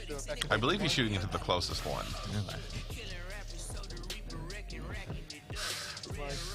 Just as equally not a great roll. We'll see where this was going. 5 doesn't matter, but it's a 6 blast, gets minimum 3, right? So it wouldn't matter before. 2d3 on the cannons at them, 3 shots. Sitting on 2s. Oh, this was into the bikes. Okay. Okay. You got 3 at -3, so effectively base 2. To the wounded and 1 more bike. Sasha not making the most out of these defensive rolls. Pretty solid. And then 2 the bikes guys down. Have to shoot the other speeder. Now a bike. How much was each of those bikes worth? I'll do the 2 big dice of the cannon, 3 little dice of the spitter. The bike squads. So 1. The bike squad in its entirety is about 140 points. All right. So. Oh. 180 or so for the planes. Like, he's starting to make those points back. I think we're a long way from knowing how this game's going to play Oh, out. absolutely. It's not always about necessarily points Yeah. worth of an army that you're taking out. It's where you're getting like your most important ones in. Yeah. At the plane.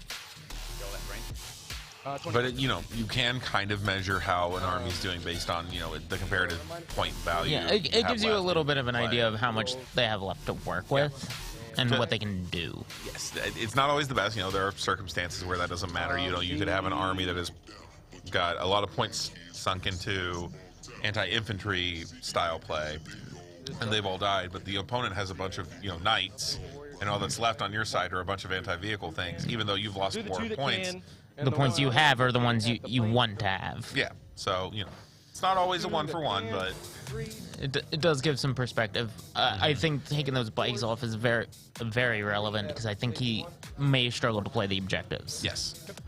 Well, he certainly doesn't want to hit those bikes getting into the back line, back behind his units, and looks like those bikes might be going down the entire Yeah, I squad. think that's a character left there, not not a bike. I'm not sure what that might be Samael. Did he take Samael? Yep, just saw it. All right. Yeah, I suspect that that's Samael, just with the aggressive kind of play there, you know, getting him in there. Oh, way more on the bike. Yeah, no, your bikes, you were not. You were rolling saves on your bikes, but I was rolling saves on Mama. So we'll do the Tyrant. So, both commiserating at, you know, just kind of how the saves rolls have not been going the owner's way There, how many wins each? for both players. Yeah. We're gonna go there. Yeah, Sasha did not roll a very good save with that one. A lot of 2s and 1s when he really needed them to count. basically wiped that bike squad. Looks like we're down to, I believe that's a 2. Sasha's trying to make a decision here about whether or not he's going to spend his CP. Yeah, yeah. That being a character there, it only makes those charges last round make sense. I think he tried to charge the bikes, they failed, and so he couldn't go through that pass anymore. That's why he tried to make that long charge around, which was always a long shot. Yeah.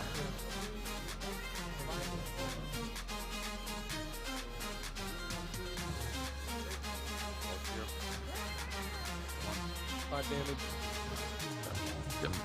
Are they coming through for you? Good, that was a good spend. Yeah. Okay, it was. Alright, the Karn effect will now go at the one on taking 2. One there.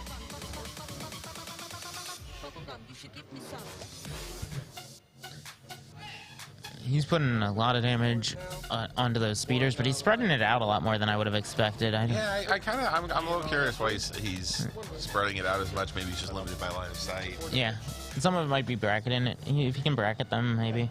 Yeah. I don't know if the storm speeders have brackets. Take a look. I think that we'll do 10 gaunts at your champion. Because he's touching. So the ones that are behind. I'm not touching. That's just like, Oh, he's not touching? Okay. So I'll do the ones that can't at the plane. So 6 of him, 4 plane. Okay, no, 3s. 4s, T5, right? Yep. So 1 AP nothing. Well, it's AP 1, but effective nothing. And then the 4 at the plane on 5s. 2 and 5s. Let's see. Storm speeders. They can be bracketed. Right. They have 10 wounds. Yeah, so that by putting 5 on 2 different ones, he bracketed both of them and tried to decrease their effectiveness, maybe. He does, and also notably, he will be for bringing it down, be giving multiple victory points for taking each of those down, because they are minimum 10 wounds.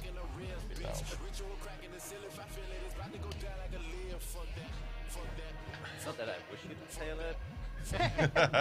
But also, again, well, I think what he was betting on was the fact that he could wound that, and there would be enough left over that he could just charge it. And yeah, that makes a lot more sense. That charge gets him extra movement, which is actually super valuable. Yep.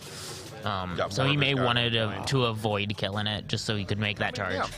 We're seeing high-end play here. We're, people thinking about turns ahead, phases ahead. What do I really need to do here? I can leave this alone now and move on to another target because I'm going to be able to finish it off in my next phase. Trying to make the most out of every model they have instead of just taking what they can. Mm-hmm. Ooh. Oh no! Venom throws down.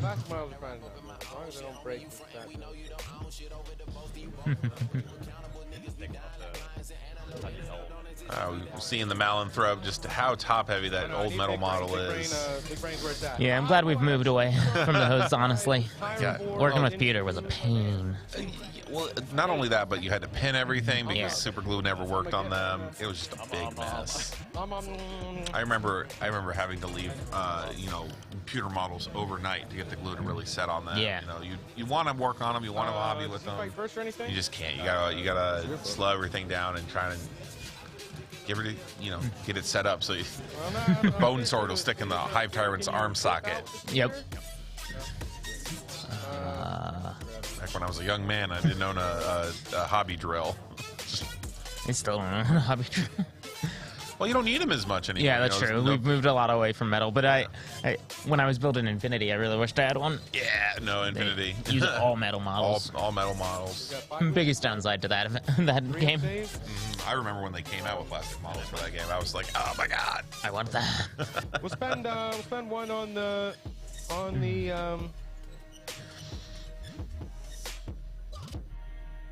fight phase. The big ones were Horde and War Machine. It's not as great as I thought. Did you ever play Hordes and War Machine? I did not. You'd have models this big. They'd be all pewter. You'd have to stick their arms on them. They'd be so heavy. They were huge. Yeah. that was one that I thought was interesting. I used to watch battle reports and stuff for it, but I never knew anybody who played it really at the time. And the thing is that the people that I did know who played that game, the ones who did play it, played like armies with hordes and War Machine the size of Warhammer 40k games. That seems not great for that game. They would last like 6-7 hours. Yeah, like that's built for small skirmishes. Yep, and you'd look at an army and you're like, wow, that's a It's bunch like of trying to dudes. do a war in D&D. It just doesn't work very well. No. And like you'd be looking at things and they'd take like 2 hours a turn, and they'd have so many spells going off, and you would look at these armies. They had to be over $1,000 a piece easily. Yeah, to each their own. To each their own. Far be it from us to comment on an expensive hobby. Yeah, we play such a cheap one right now. I have so many cheap ones. I also play Magic. Like, Oh, poor thing. I make money off Magic. Actually, 22 out. I'm lucky enough to judge. Did he have more space That to go pays for before? most of my hobby there. Well, there you go. I need to keep. I'm trying to keep coherency. To keep it So do what you love. You'll never work a day in your life. This is tough. All right. That's a lie. Looks like they're talking about who they can get into where and also stay within range of some of the auras and stuff. As always, inch within an inch. Those 3 warriors probably right there can still attack that Tempest Speeder, but Yeah. those 2 that are left behind probably aren't. But he's trying to keep them so the unit is still within 6 inches of certain models and aura effects. Yeah, probably trying to keep in range of the Neurothrope and Neurothrope, Hive Tyrant, And Venomthropes. and Venomthropes all together are providing a pretty beefy set of auras. Looks like it's up.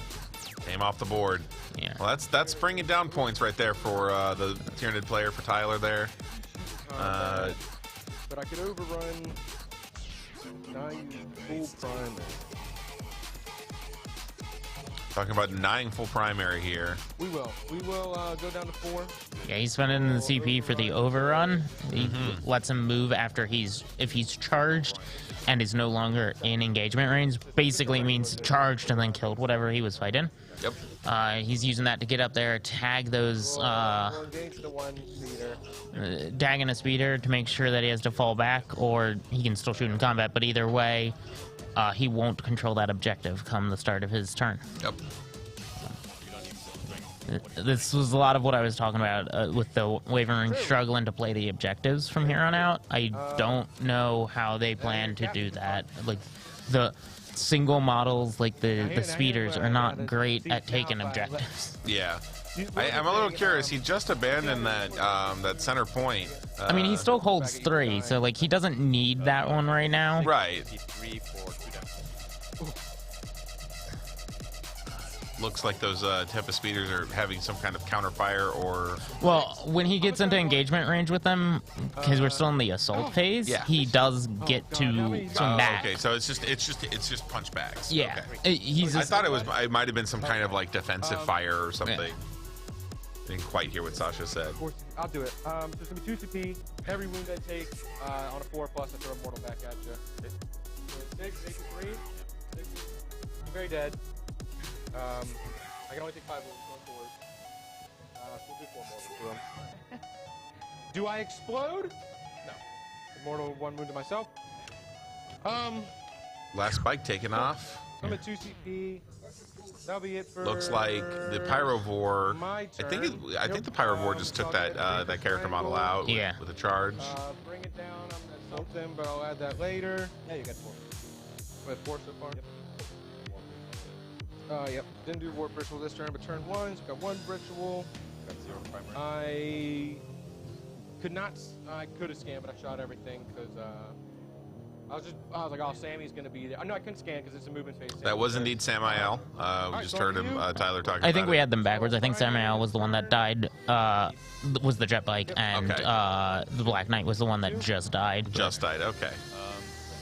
No cover on those guys.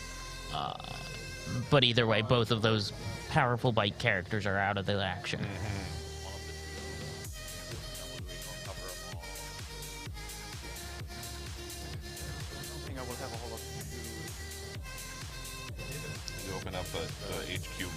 Dark Angels, and it's like 20, 30 Yeah. gigs long. Well, they have, you know, Dark Angels, Ravenwing, Deathwing. Like, Yeah. they're basically 3 different lists. Yeah. Oh, it's a whole army book in one, kind of, sort of. One of the more involved supplements, even by Space Marine standpoints. Absolutely, it's Dark Angels have always been a rather interesting chapter and faction in Warhammer. I would love to see them bring some of the old wings back from Horus Heresy. Back in the days of the Horus Heresy, they had 6 different wings. And then they fell. They fell off something. They aren't fallen. They fell. Well, and we don't talk about some of them because some of them are more. They're hidden behind a cipher. Well, and one of them was War Crimes, the faction. War Crimes, the faction. Like, no, the Dreadwing, which is one that you can actually. There's a couple characters related to in the Horus Heresy game. Specialized in using, you know, chemical warfare and banned weapons, and they destroyed entire worlds and things like that. They basically were the first people to start doing exterminatus. Oh my god. So that's such an interesting thing in the fiction. I find that sometimes you just don't know about stuff until. And then so it was them, and then they had the 2 that survived to this day in the Deathwing and the Raven Ring. They had the Iron Ring, which was their armored companies. The Fire Wing, which was their assassination groups and trophy hunters, and then the Storm Wing was their massed infantry. Oh, okay. So. Always a real good indicator of just how noble and good a faction is when they have assassins. Yeah. Hi, let's illegally murder someone. He's old. I mean, the quickest way. Fans of 40K. If you ever wanted to wonder why if the Imperium was, someone worth supporting, they keep slaves and they have assassins officially. Not the good guys. Okay, not the good guys. There's no good guys, and we all know that. There could be. No faction is entirely good guys in this fiction. No faction That's is entirely kind good of guys. the point. I will maintain that. Just not the biggest fan of the Imperium. I think there's and that's the thing is I think that there's actually a lot inside of Warhammer 40K that you can be interested in and find entertaining as far as the fiction is concerned.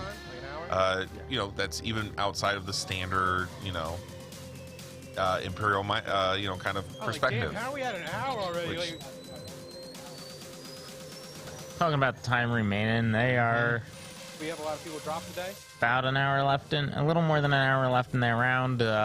They probably need to get it moving a little bit, but like the third round last night, these guys are still only the midway through second round, and we're already 2 hours into their allotted time. But that's normal. Early in the game, you have more models, you have more of your army in play. You're naturally faster. Your rounds get faster naturally as it goes on. You use up more of your resources and stuff like that. Are they upset? The Ravners? No. He's upset. He's there. Sasha's trying to wrap around the back with all these fast-moving vehicles. Why not even point him out? You forgot he was there. No, I knew he was there. So that's Talking about that Death Leaper that's in the building. Yep. Still a lot of forces still left on the board. He has 4 pinballs, and he's -1 to be hit. An 8. Yep. 4 pinballs, so he doesn't matter actually. 7 wounds, T5. Not synapse though, so maybe. So you lose them. Oh, Death Leaper is not Synapse. It's independent. It doesn't. Right. It doesn't need to. It doesn't need to be in Synapse to be functional, but it does, in fact. But it does have the smaller transhuman because it's not Synapse of its own. Yep. So it only has the 3-up. It can be wounded on 3s. Yep. Which is could definitely be relevant depending on what weapons he tries to bring up. I believe the Death Leaper only has a 4 toughness. So that does mean that strength 8 weapons will still only wound on 3s for it. And stuff like that. So that's a much more. Weirdly, that transhuman gets better and better as your toughness gets lower and lower. It becomes significantly more relevant based on what it can prevent and what it can't. I mean, it's always good. Yeah. Always good. Oh, even the mini mini transhuman, that 3-up is super relevant. I use it a lot on my Gene Stealer cults because all those toughness 3 bodies really need the help. Well, think about like almost every single gun that Sasha's shot primarily at things that aren't just like piddle bolters. Have been strength 6 or higher. Yeah. You know, you really want that for toughness 3s. Let's see. Checking the stats on some of those bracketed storm speeders to just figure out how dangerous they're going to be, so he knows where he wants to use his command points, potentially to defend himself. Keep the movement.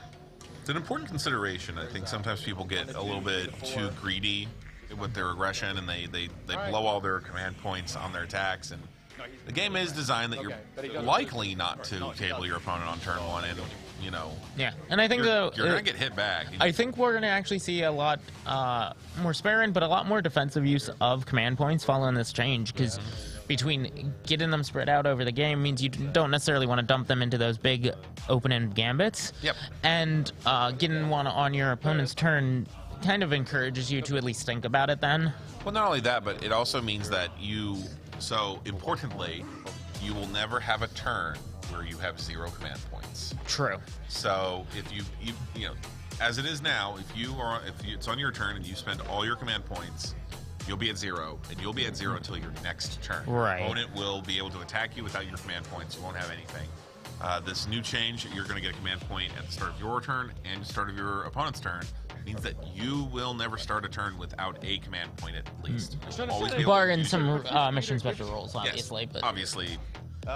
some of the missions do have Extenuating requirements to get your CP, and it looks like that will hold true going into Nihilus as well. That's. I mean, I always like special missions. Obviously, those are kind of not typically played in tournaments. But you know, some of the missions we played yesterday and today have had that. have had that. Okay. It tends to be pretty simple options on this one. I think a lot of them have been your warlord needs to still be on the board. Oh well, yeah. But like I know at least one of them. I believe the one we played the first round yesterday that we didn't actually stream was required you to hold the capture point in your deployment zone. In your deployment zone. Okay. He is object, but for one. We'll start on this front guy. So here's the heavy bolter. Looks like we're having some technical difficulties with our camera. Everything is 5 up. Main camera is frozen. 2 feel no pain. Make 1 feel no pain, so he's on 2. Plasma damage. 3 Thank you. First plasma. Second plasma. We're gonna troubleshoot the overhead, but until then, we're gonna see what we can find out. It would have been. They both failed, but I forgot the damage. Looks like we're losing. He's firing into those warriors, trying to take some of them off the board. He really needs to get them out of his backfield. Taken down. All last cannons.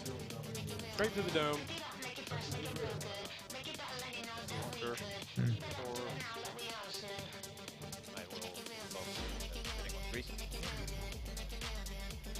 Hitting on 3s. Roll a bunch of 3s. Exactly what you want to see. Yep. So those are all last cannons? Everyone's always. Gotcha. We will start on this back guy. Make the invuln. Yeah, you could rule. Fail that one. Damage. 5 to 4.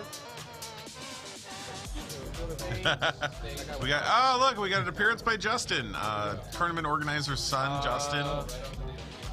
That would have been horrible. Yeah, let's hope he can maintain his balance here. Restarting our camera so we can try to get the top down working again. Next one.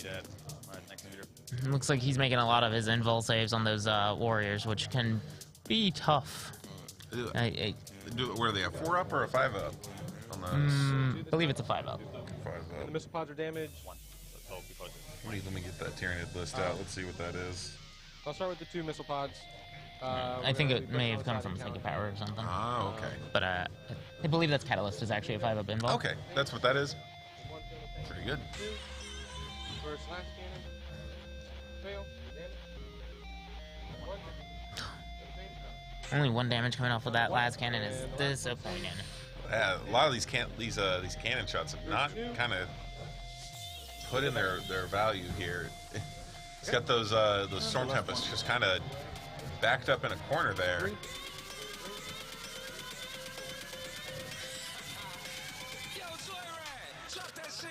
This one. One. We'll do it on this back guy. That transhuman really paying off against those blast cannons. Oh yeah, no, It is definitely. making it tough to take them down. This Talon Master. Yep. Warriors or The back one. is he always hit on 2? Alright, That Talon warrior Master you- into the Death Leaper.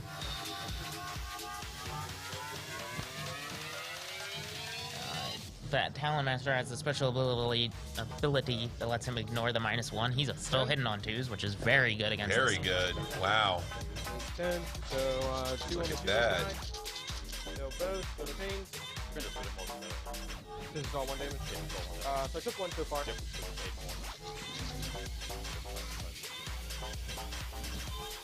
And some pretty good rolls from for this Death Leaper. 1 down, 1 move. Yep.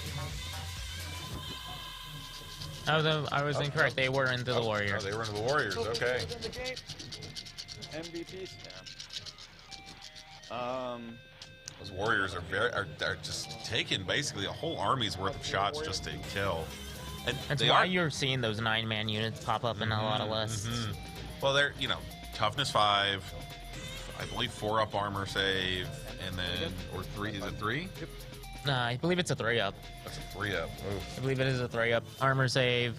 They have that transhuman because they're synapse creatures, and on top of that, there's a strat that gives them -1 damage, which No, can... no, it's a 4-up save. Oh, it is a 4. Okay. So They're not. Yeah, Leaving it's the the trend, Tyranid it's got low the- armor kind of thing going on, but it's just the 3 wounds, 5 toughness. There is in And that regard, they're as tough as a Custodes. yeah, well, and they have the -1 damage strat, which can make a huge difference with what you would normally bring to answer them. Yeah, like we saw yesterday with The the yeah. Thunderhammers suddenly not being able to one-shot a warrior because you reduce the damage down to 2 instead of being at 3.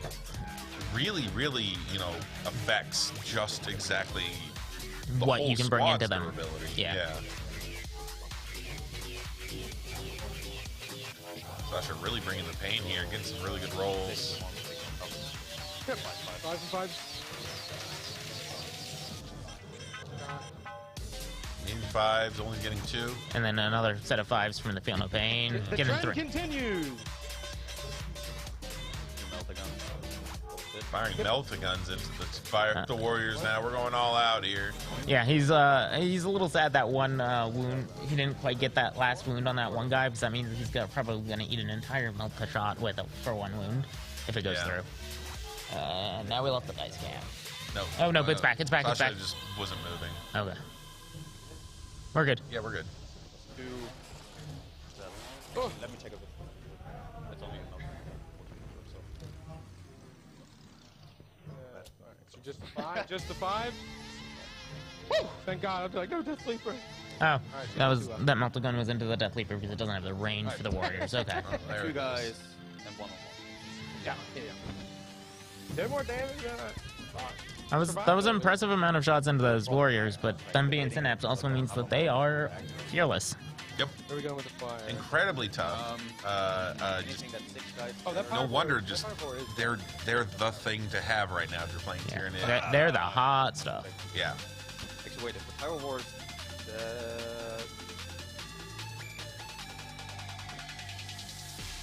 How far does he move? 9. We'll get -1. What? Sasha pre-measuring, just kind of trying to figure out what exactly the Tyranid player is likely to do next turn. Yeah. Making some decisions here. Take all -1 everything. Yeah, everything. Yeah, I think he's deciding where to shoot the plane, maybe, and what is going to be a threat. Like To we what? said, double checking everything down there in that bottom area is all -1 to hit from the Venom Tropes. 9 wounds. Maybe As brutal as that first shooting phase is, I think the Tyranid's durability is really keeping them here in this game. D5, 4 wounds. Even though they're thinner than warriors, but they have more wounds for whatever reason. Raveners being very tough creatures, though not synapse. They're just Independent again. I believe they're independent, so they have that minor transhuman. But still very durable with the four wounds. That's pretty good. Maybe 4. That's pretty good combat. Cool. Maybe 4. Okay, 4. When if you roll a 6, right? They're insane. Yeah, they're Sasha remembering an old rule for rending talons. Yeah. Thinking they were the old version where they get extra AP on 6s to... That's not the case. They are just ripping through armor. Just terrifying. Raveners, very solid choices. Able to move very quickly, deep strike where you need them if you set them up that way. Yeah, I think we're seeing a lot of people play a little too heavily into that getting full transhuman, forgetting some of the powerful units you can take that don't necessarily get it. I think that's the real strength of the Tyranids right now. Is it's not just that they have some one single strategy that makes them so strong. It's that it's the entire book was very good, and then the transhuman kind of feature just makes them so durable, so strong. Oh, 1 into a 1. 1 into a 1.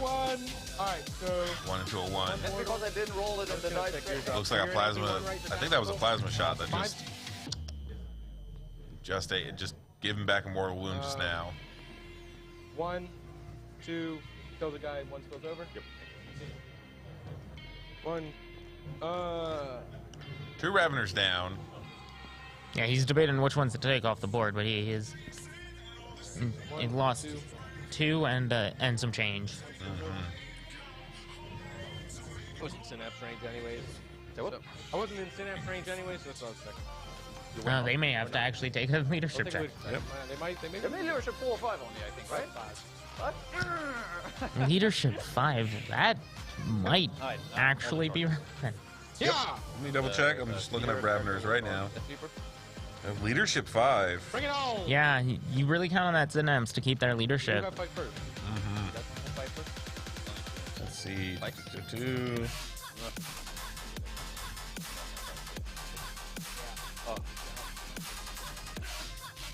Ooh, Bike's just missing the charge again. So it's just going to be that Talon Master into the Death Leaper on the charge. Hoping he can just get enough in to kill him. Oh, yeah. Because the Death Leaper does have always strike first, so it could strike back pretty easily. Yeah, like I said, it's AP -2, AP -3. Damage 2 melee attacks with 7 attacks, 2 up to hit. The Death Leaper's no slouch when it comes to melee. And always going first. But not only that, but you cannot, like we said, you can't perform actions around it, so it has to go before you can really do anything down there. Only 2 wounds left.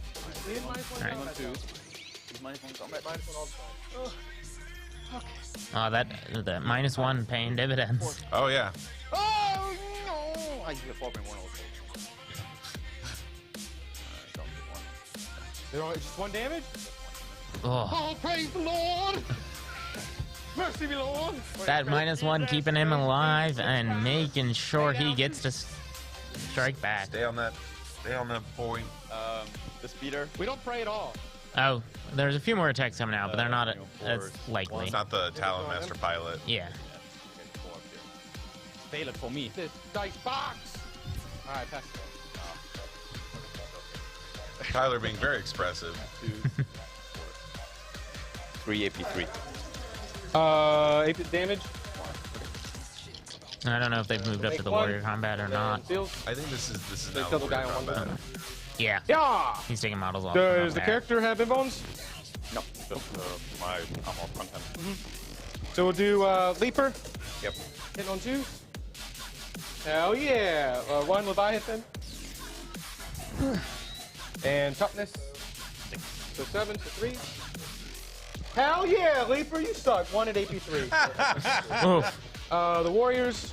Death Leaper ended up Both doing nothing. Getting some bad into rolls. the Talon Master. Yeah, that was rough. He was looking for threes to wound, and we rolled a lot of twos. Oh, so sad, but you know, it is what it is. And, Death Leaper has survived. Strength 8 3. You should be just happy it's even there right Yeah. now. Honestly. Yeah, if those bikes had made the charge, I don't think it would have made it. No, heck no.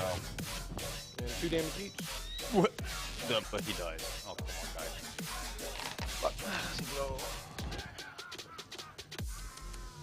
I need like a little bit here. Oh, that Talon Master That was my fault. that went into the Warriors did not survive. All right. The swing Looks back. like Ain't great. he's out of it. It's not over. That's, He's still got 4 of those Tempest speeders back there. yeah, but they're getting Leadership. You're a little bit unprotected at this point. Raveners. No! Oh, Oh, Raveners. That is probably God, goodbye, mercy. Raveners. Oh, Alright, so one's left. One's left. Yeah, Mercy! yeah. The attrition top tests round, are a I'll go lot up to less 1 brutal than CP. they've been in some previous editions. And I'm going to spend that CP and heal Death Leaper D3. Oh, remember when it was For when 3. you failed? The whole thing was just gone. Like your guys were Yeah. just gone. We'll score 12. Or no, Oh, they that started, Death- they started running. That not killing that Death And, Leaper is gonna seems like it you might did be get 2 for brutal engage, though, with yeah. a CP to regen health. And he got back Prisoners, you're probably 3 around wounds. 6 3 wounds. right now. Undoing a Comparative, lot of we're work. Gonna do Yeah. exploding 6s in combat. All right, we're back up to start of turn 3 with the And, Tyranid player. You killed too many of them. I can't give them. I guess we're giving Carnifex +1 to hit, reroll 1s. Carnifex still untouched, just kind of trundling along. 3d6 cast. Haven't really seen that getting used overly much. That's it Yeah, for he Mantle. ended up kind of in the backfield and didn't have the movement to get where he wanted him yet. Well, I think you know the number of las cannons out there just He's Not decided really- to keep it safe as long as he yeah, could. not willing to kind of put it out there.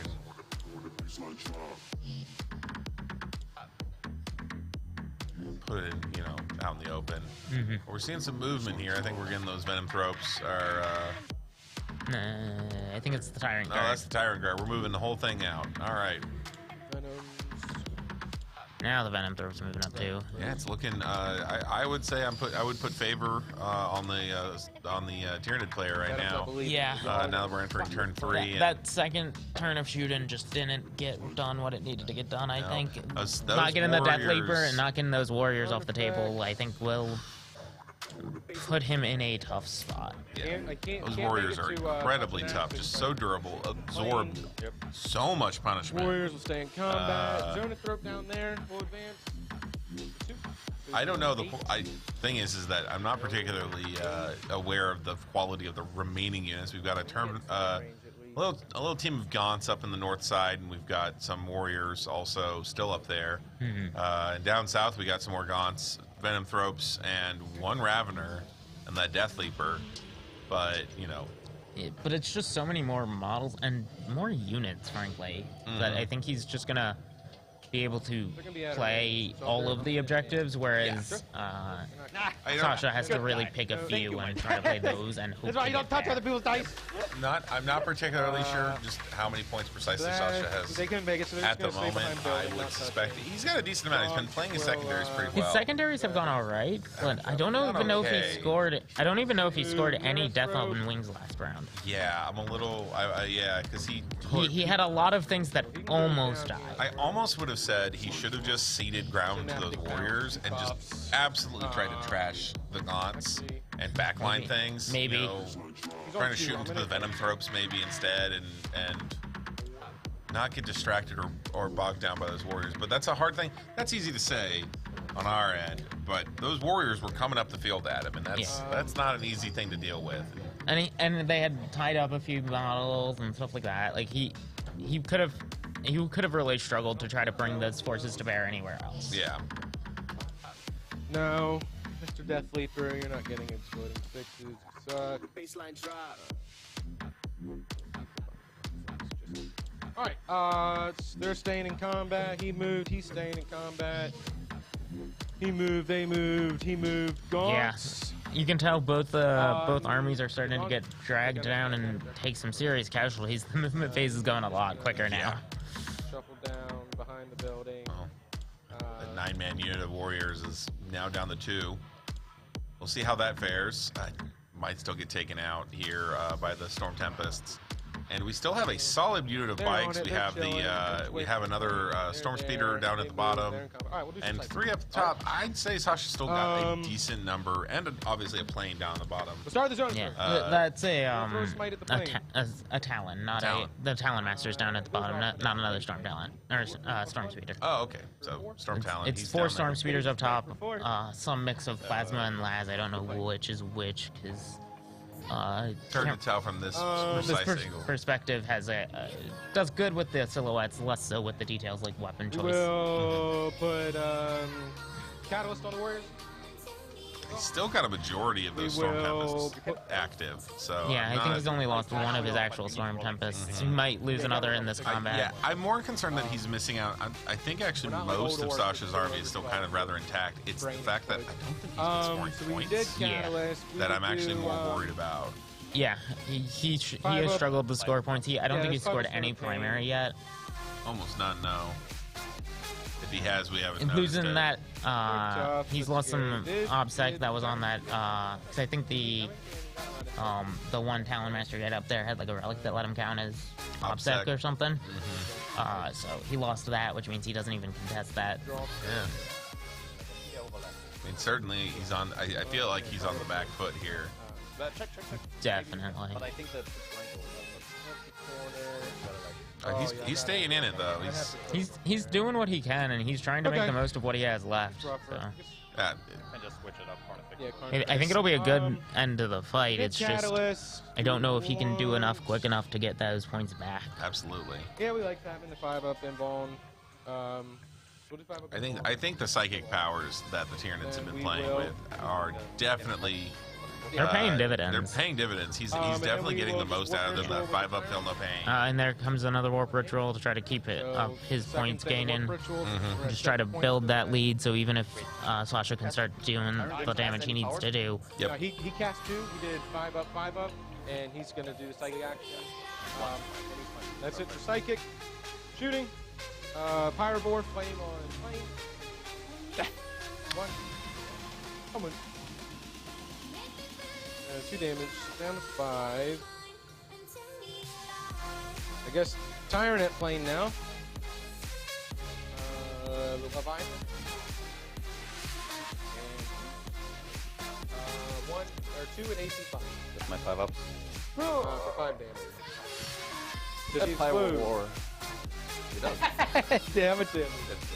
Decrease. I think that So you got plane Daunts, just went down, but it you got did Venom, explode, and so you he got is going to be doing some Mortal wounds. There's quite a few things. There's Pyrobore down there, Termagants. I don't know if the Pyrovore is actually in range. It's pretty close.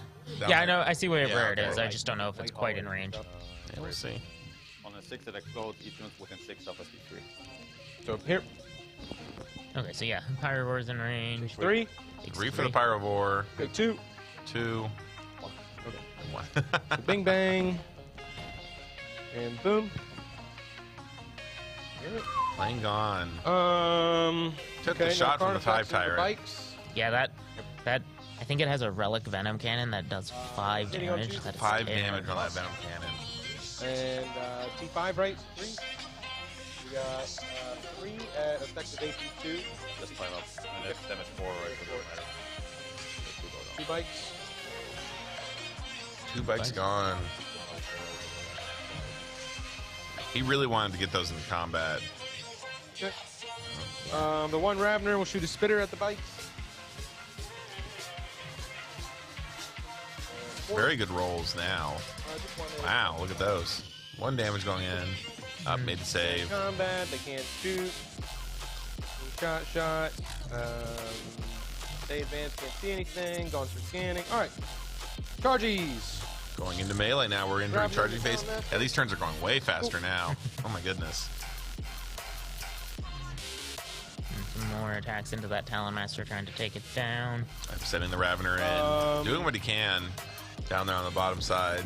trying to take in, take Sasha off that point so he can really claim it and get what he can out of it. I'm a little bit more concerned. If I was a Tyranid player, I'd be a lot more concerned with what's going on. Yeah, but he doesn't have a lot of tools up there that aren't already that are close enough to get into the charge. And could make it on box cars.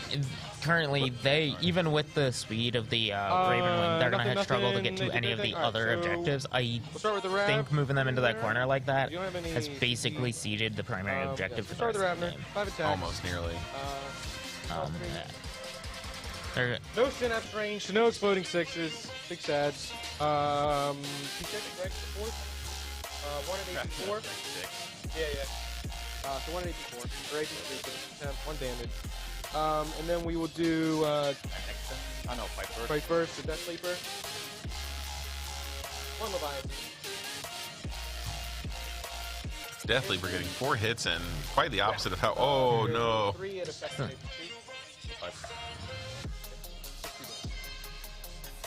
2 damage on the land speeder. Or the Talon Master. Talon Master. Yeah.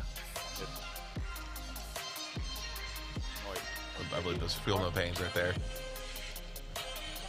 Warriors. No buff. But they are set up themselves, so they'll get exploding 6s and 1 Leviathan. We got 3 6s for 3 extra. Goodness. Just those 2 warriors are doing so much. Oh my goodness. 5 at AP effective 1. 2 for 4 damage. 4 damage going into Storm Tempest. Now it's I think it's 10 wounds. Talon Master. So it's about 6 left. It's at 6 less. Entering second bracket. Okay. We'll see how it does. -1. Revenant On the Ravener. Yep. -1 you said, right? Yep, for Serpent Body. 3, 1, AP. 3. So no save. Ha! Just 1 damage? Yeah. 1 damage going into the All that Reveners. excitement. 3 wounds left on it. That's it for me. 3 more for than you need. 3 for That is Strangle. the end of third turn for Tyranid player. Yep, broke Like we crystals said, at 7. these turns go fast. I think that top left, he's definitely keeping just kind of Some bring it down. trying to hold it and Yeah, collect just- points from it. Just make sure that one he doesn't. another- There's a point he doesn't have to worry about. Primary, hold them all. Well, I mean, he's sitting comfortable. Sasha needs to come to him at this point because He's just racking up the. he's primary racking up the points. He got his stranglehold. I mean, he holds all 5 primary objectives at this point. Yeah, No, he will just shoot combat, and he will use that. it's not looking good for Sasha as far as He's the using primaries his are fallback concerned. and blast. I believe Sasha is declaring a fallback for the Storm Tempest, spending a CP so they can shoot. I think it might be the Talon Master. Talon Master, okay, I'm not sure. maybe. There's a lot of mumbling going on. Yeah. 4 ways possible. So much. Keep lighting them up. Keep lighting up. I will very likely lose it because I'm not getting any primary. But Sasha just admitting that he's not hitting his primaries here. All right. Yeah, the primary is making it very rough. The secondaries were decently close because you have a good amount of points in prisoners already in the pool. The Deathwing thing can pop off. Do you want to move them all 12 so you get your 2s? I can. Yeah, but they will move 2 and they will try to. I got it. Sure. We're still in tactical.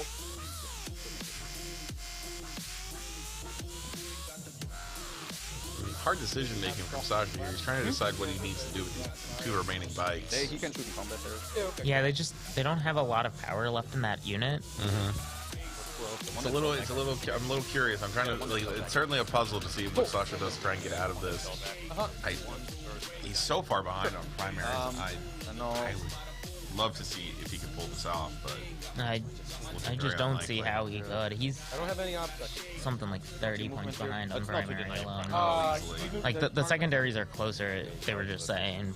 I don't know the exact figures on those, but the primaries are just brutal.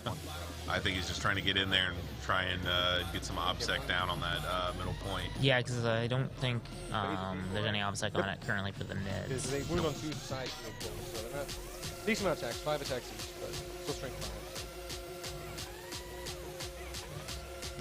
It's always a dangerous proposition moving that close to a Carnifex, not gonna lie. I'm a little curious. I mean, that Carnifex has done almost nothing this entire match. I just am curious why he even takes it. I'm sure he's got it, you know. We bring him in. I'm definitely going to ask him about it. I want to know why he brings the Carnifex. I know it's a heavy venom, or it has the heavy venom cannon, which is a 4 damage shooter. That is not exactly terrifying. Just because of how far back the initial deployment was from the Ravenwing, he wasn't able to bring it to bear early, and then hasn't had great lines of sight for it since. Yeah, that's true. The pulling back that Sasha has continuously done with his storm speeders has kept it from being able to engage anything effectively.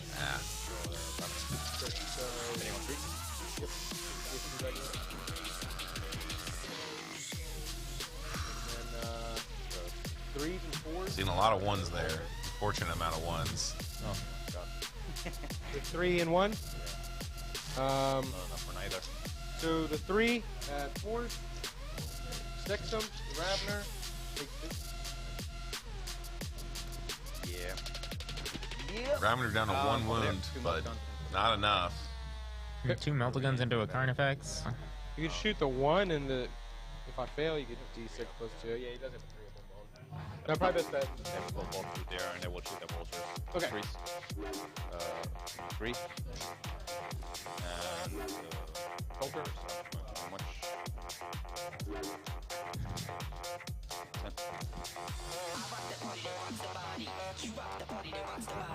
5. 3.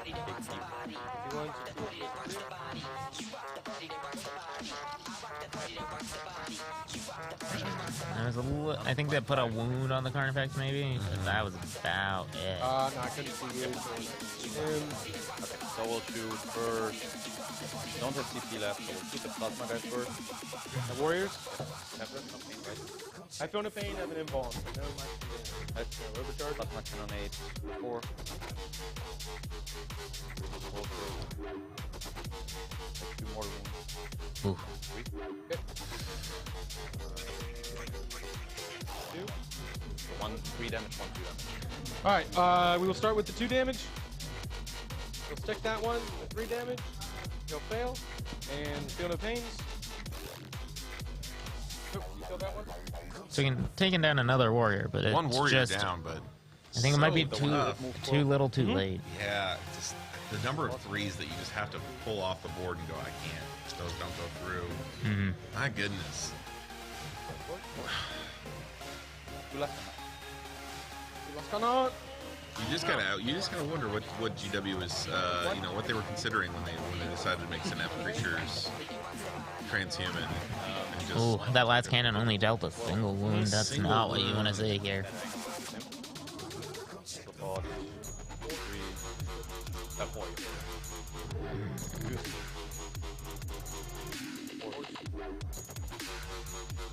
One 2 damage, 1 6 damage.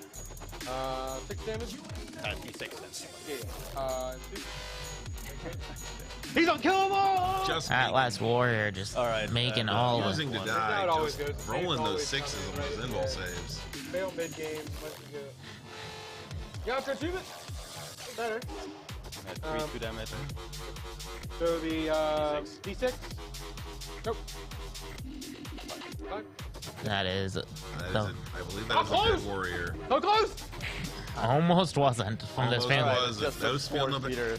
just one guy. dumping buffs into those warriors. That really just those 2 warriors that were left at the start of the phase just took 4 storm speeders worth of shots to kill. It's incredible. It's absolutely incredible. It's not just like, it's, Tyranids. Again, hey, I don't it's have Malice not Steppers, just I don't have one Heartbeat. feature of I got- Tyranids. It's that They stack them well. 70%. book is Meta, good. Tyrant, It's Scar. the benefits that the so Hive Tyrant Leaper can give you fight with its psychic powers, the transhuman, They all just play the so well command into phase. each other. Yes, just the synergies just Oh, yeah. eventually just kind of There It is There- time there- to end this game. very, very, very durable kind of force. Yeah. And they can take those punches. They lose a few units and they're still punching back. Yep. Whereas the loss of a couple units into the If for the it's Raven anything, Wing Raven's really only one. crippled their ability to play the objectives. Oh, it looks like we lost that Ravener finally. Ravener dead, and Leaper will go down to 3. Leaper took out the Storm Talon. Talonmaster. Talonmaster. 3. I can't remember Right. any of the names this I know, or it's Dark fine, it's fine. Angels. And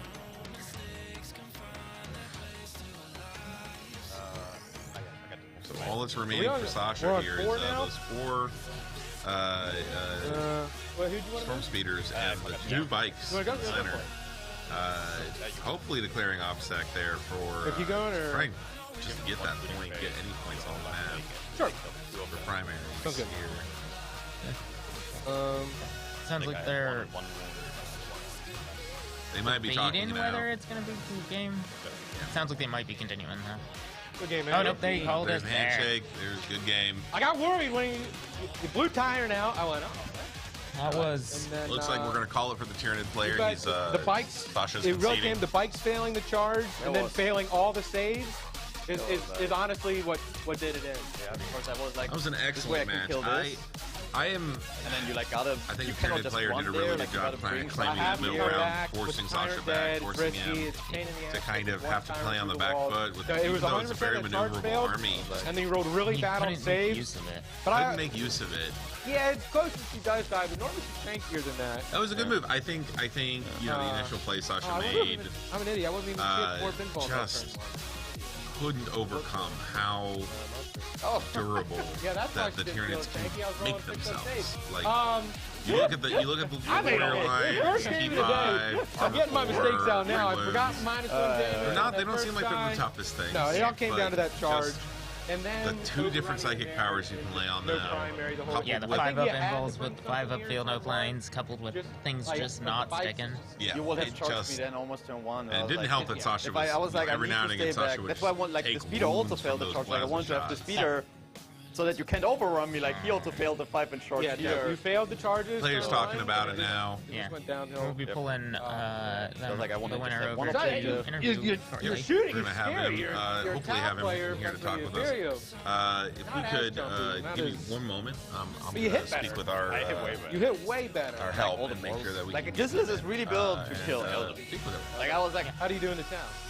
great. I table the tower. I table tower. You hide everything and then you just Yeah. boom, blow up rail cannons, and then from there it's easy peasy, lemon squeezy. Yep.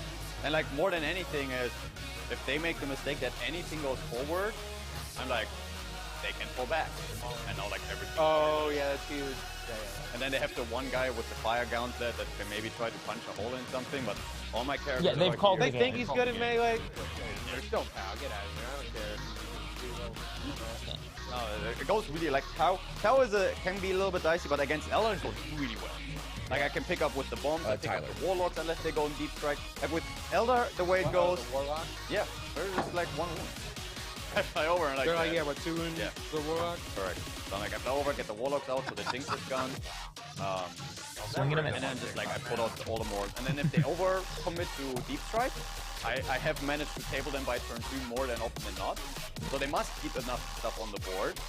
And that I still haven't played against no matter what they deep striking with. The web weight thing or they can deep strike a lot pre-game and then spend 2 CP to put 3 guys more, like 3 units more in deep strike. So pretty rough. We're good. We're done.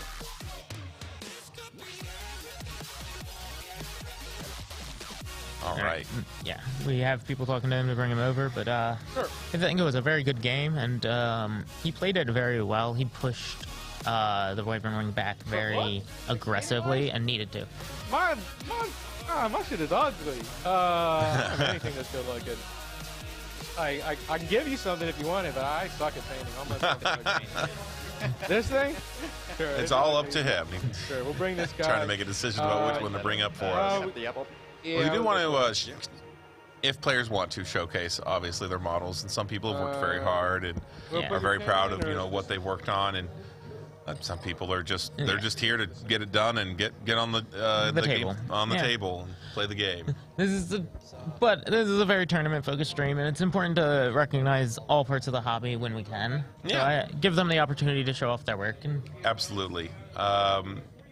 There's lots of resources out there. If you feel like you want to have your models painted professionally, you can always go out there and ask around. There's lots of professional painting companies. They're not the cheapest thing on earth, but neither is this hobby. So no, neither is this hobby, and not only that, but pay artists for their work. If you worked a job, you'd want to be paid for it. Yeah, and. Time is money, so it does save you some time too. Oh, yeah, letting absolutely. them do the painting. Hey, if you, frankly, it's a treat when you can get your, let's say your big centerpiece model you really love, or, heck, if they just did a really good job in a tournament, you want to reward the model, hey, get them painted, if you don't feel like you can't do them justice. Those kind of resources are out there, and incredibly, they can put out some just the most beautiful phenomenal work. But yeah, I thought this game was very interesting. I loved watching it. I thought it was a unique take both on the Leviathan that we've been seeing so much of, and on the Wyvern Wing. Yep. So not always get to see Dark Angels all that often up this high. Sasha was here last year, I believe, with the same list. Like I said, I had very seen it similar. Before. Yeah, similar list. And love watching Sasha play last year, but this time it just didn't go his way. Mm-hmm. Those Tyranids, man, they are just aggressively durable. It's the only way I could describe it, is aggressively durable.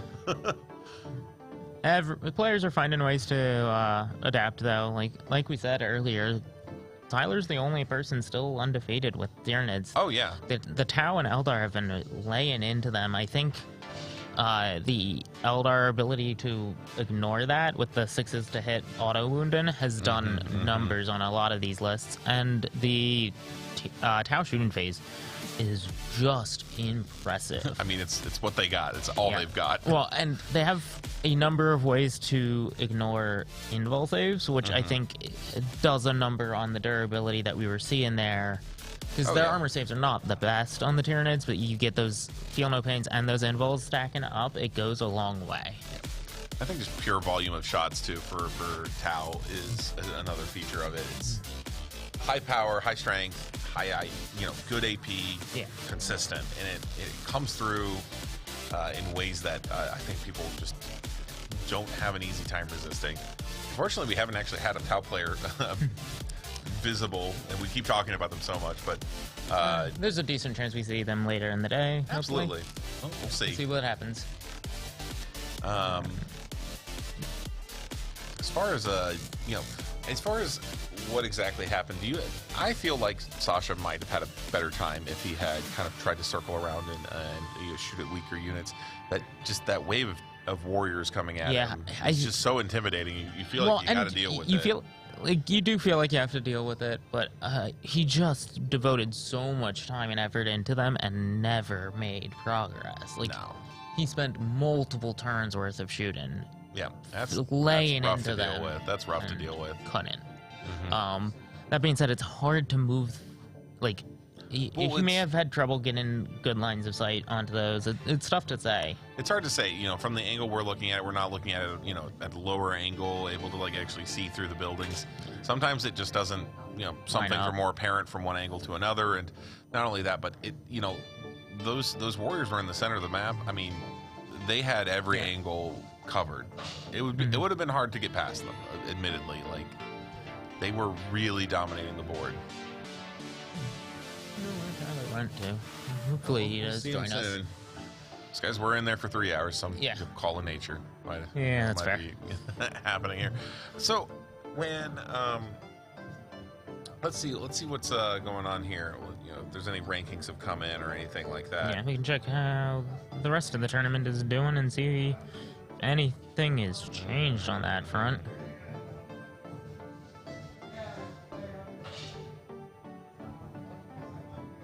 Okay, well,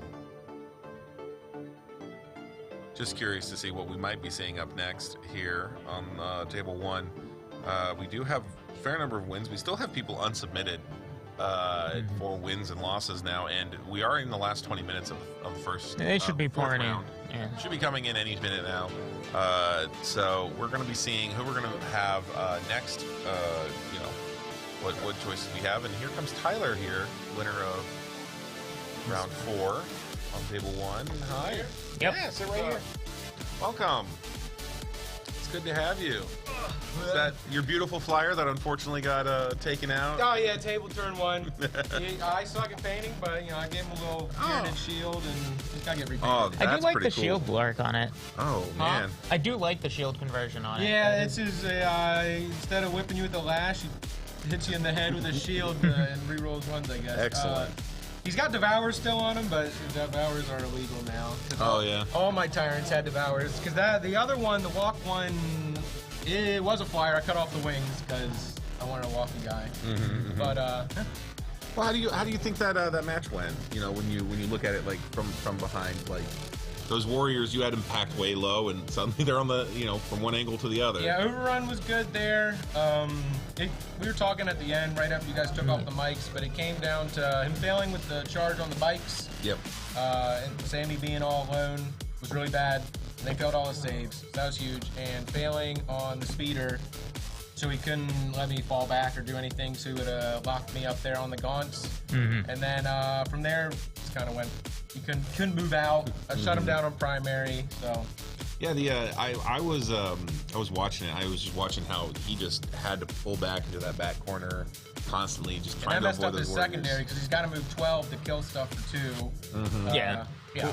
Well, we watched this. He like those Warriors. You just poured everything in them. They had 5-up, feel no pain. They're 5-up. They're deceptively Invul. tanky. I Yeah. play a lot of Tau. I haven't played new Eldar yet, but I Yeah. feel like I'm gonna have Eldar and Harlequins the rest of the day.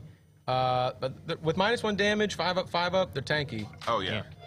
We were because we were talking about that. It's not just that Leviathan has that Transhuman and the transhuman. and So the all, transhuman. yeah. So all those 3s that I saw one roll. He rolled like 8 dice, and there were like 4 3s, and I watched Sasha just shake his head. And pick Yeah, all it was the right. I 3s was, up. even said at the beginning. So yeah, people, they all know the transhuman. And he rolled the first shot. He goes 3s, 2 wins. I went, I'm so sorry. It's 4s. Yeah. Yeah. But it's not just that, because it's as we were saying, everyone wants to talk about the transhuman being the big problem, and I'm like, it's not. And I'm not saying that it's a problem. I'm saying what it is that there's also a bunch of psychics who are buffing everything. It's only really a problem because Warriors are synapse. If Yeah. it was just the big guys, it's not a problem. Yeah. It's only so strong because Warriors are undercosted and they're good. And they're good. They're super good. They're going up 5 points or rumored 5 points. Maybe some of the weapons go up some points. That's the other thing. The weapons are free. Yeah. They shouldn't- Bone yeah. swords are free. Venom cannons are 5. Adrenal glands are 15 for the whole unit. When every other unit in the game I have to pay per model. Yeah. So yeah, they're super undercosted, and since they're really synapse, good. they're great. I feel like we're constant. Like every time Tyranids come up, we're just like, and look how strong these are. But I'm the only Look at that. Tyrannid today that's undefeated. Yeah, no, I was so, really it's- surprised Oliver lost yesterday. I didn't like his list though. He had triple Tyrant, which you only start with 4 CP unless Yeah. he's taking like no relics. We've seen a couple of people doing that, and that's I don't like it.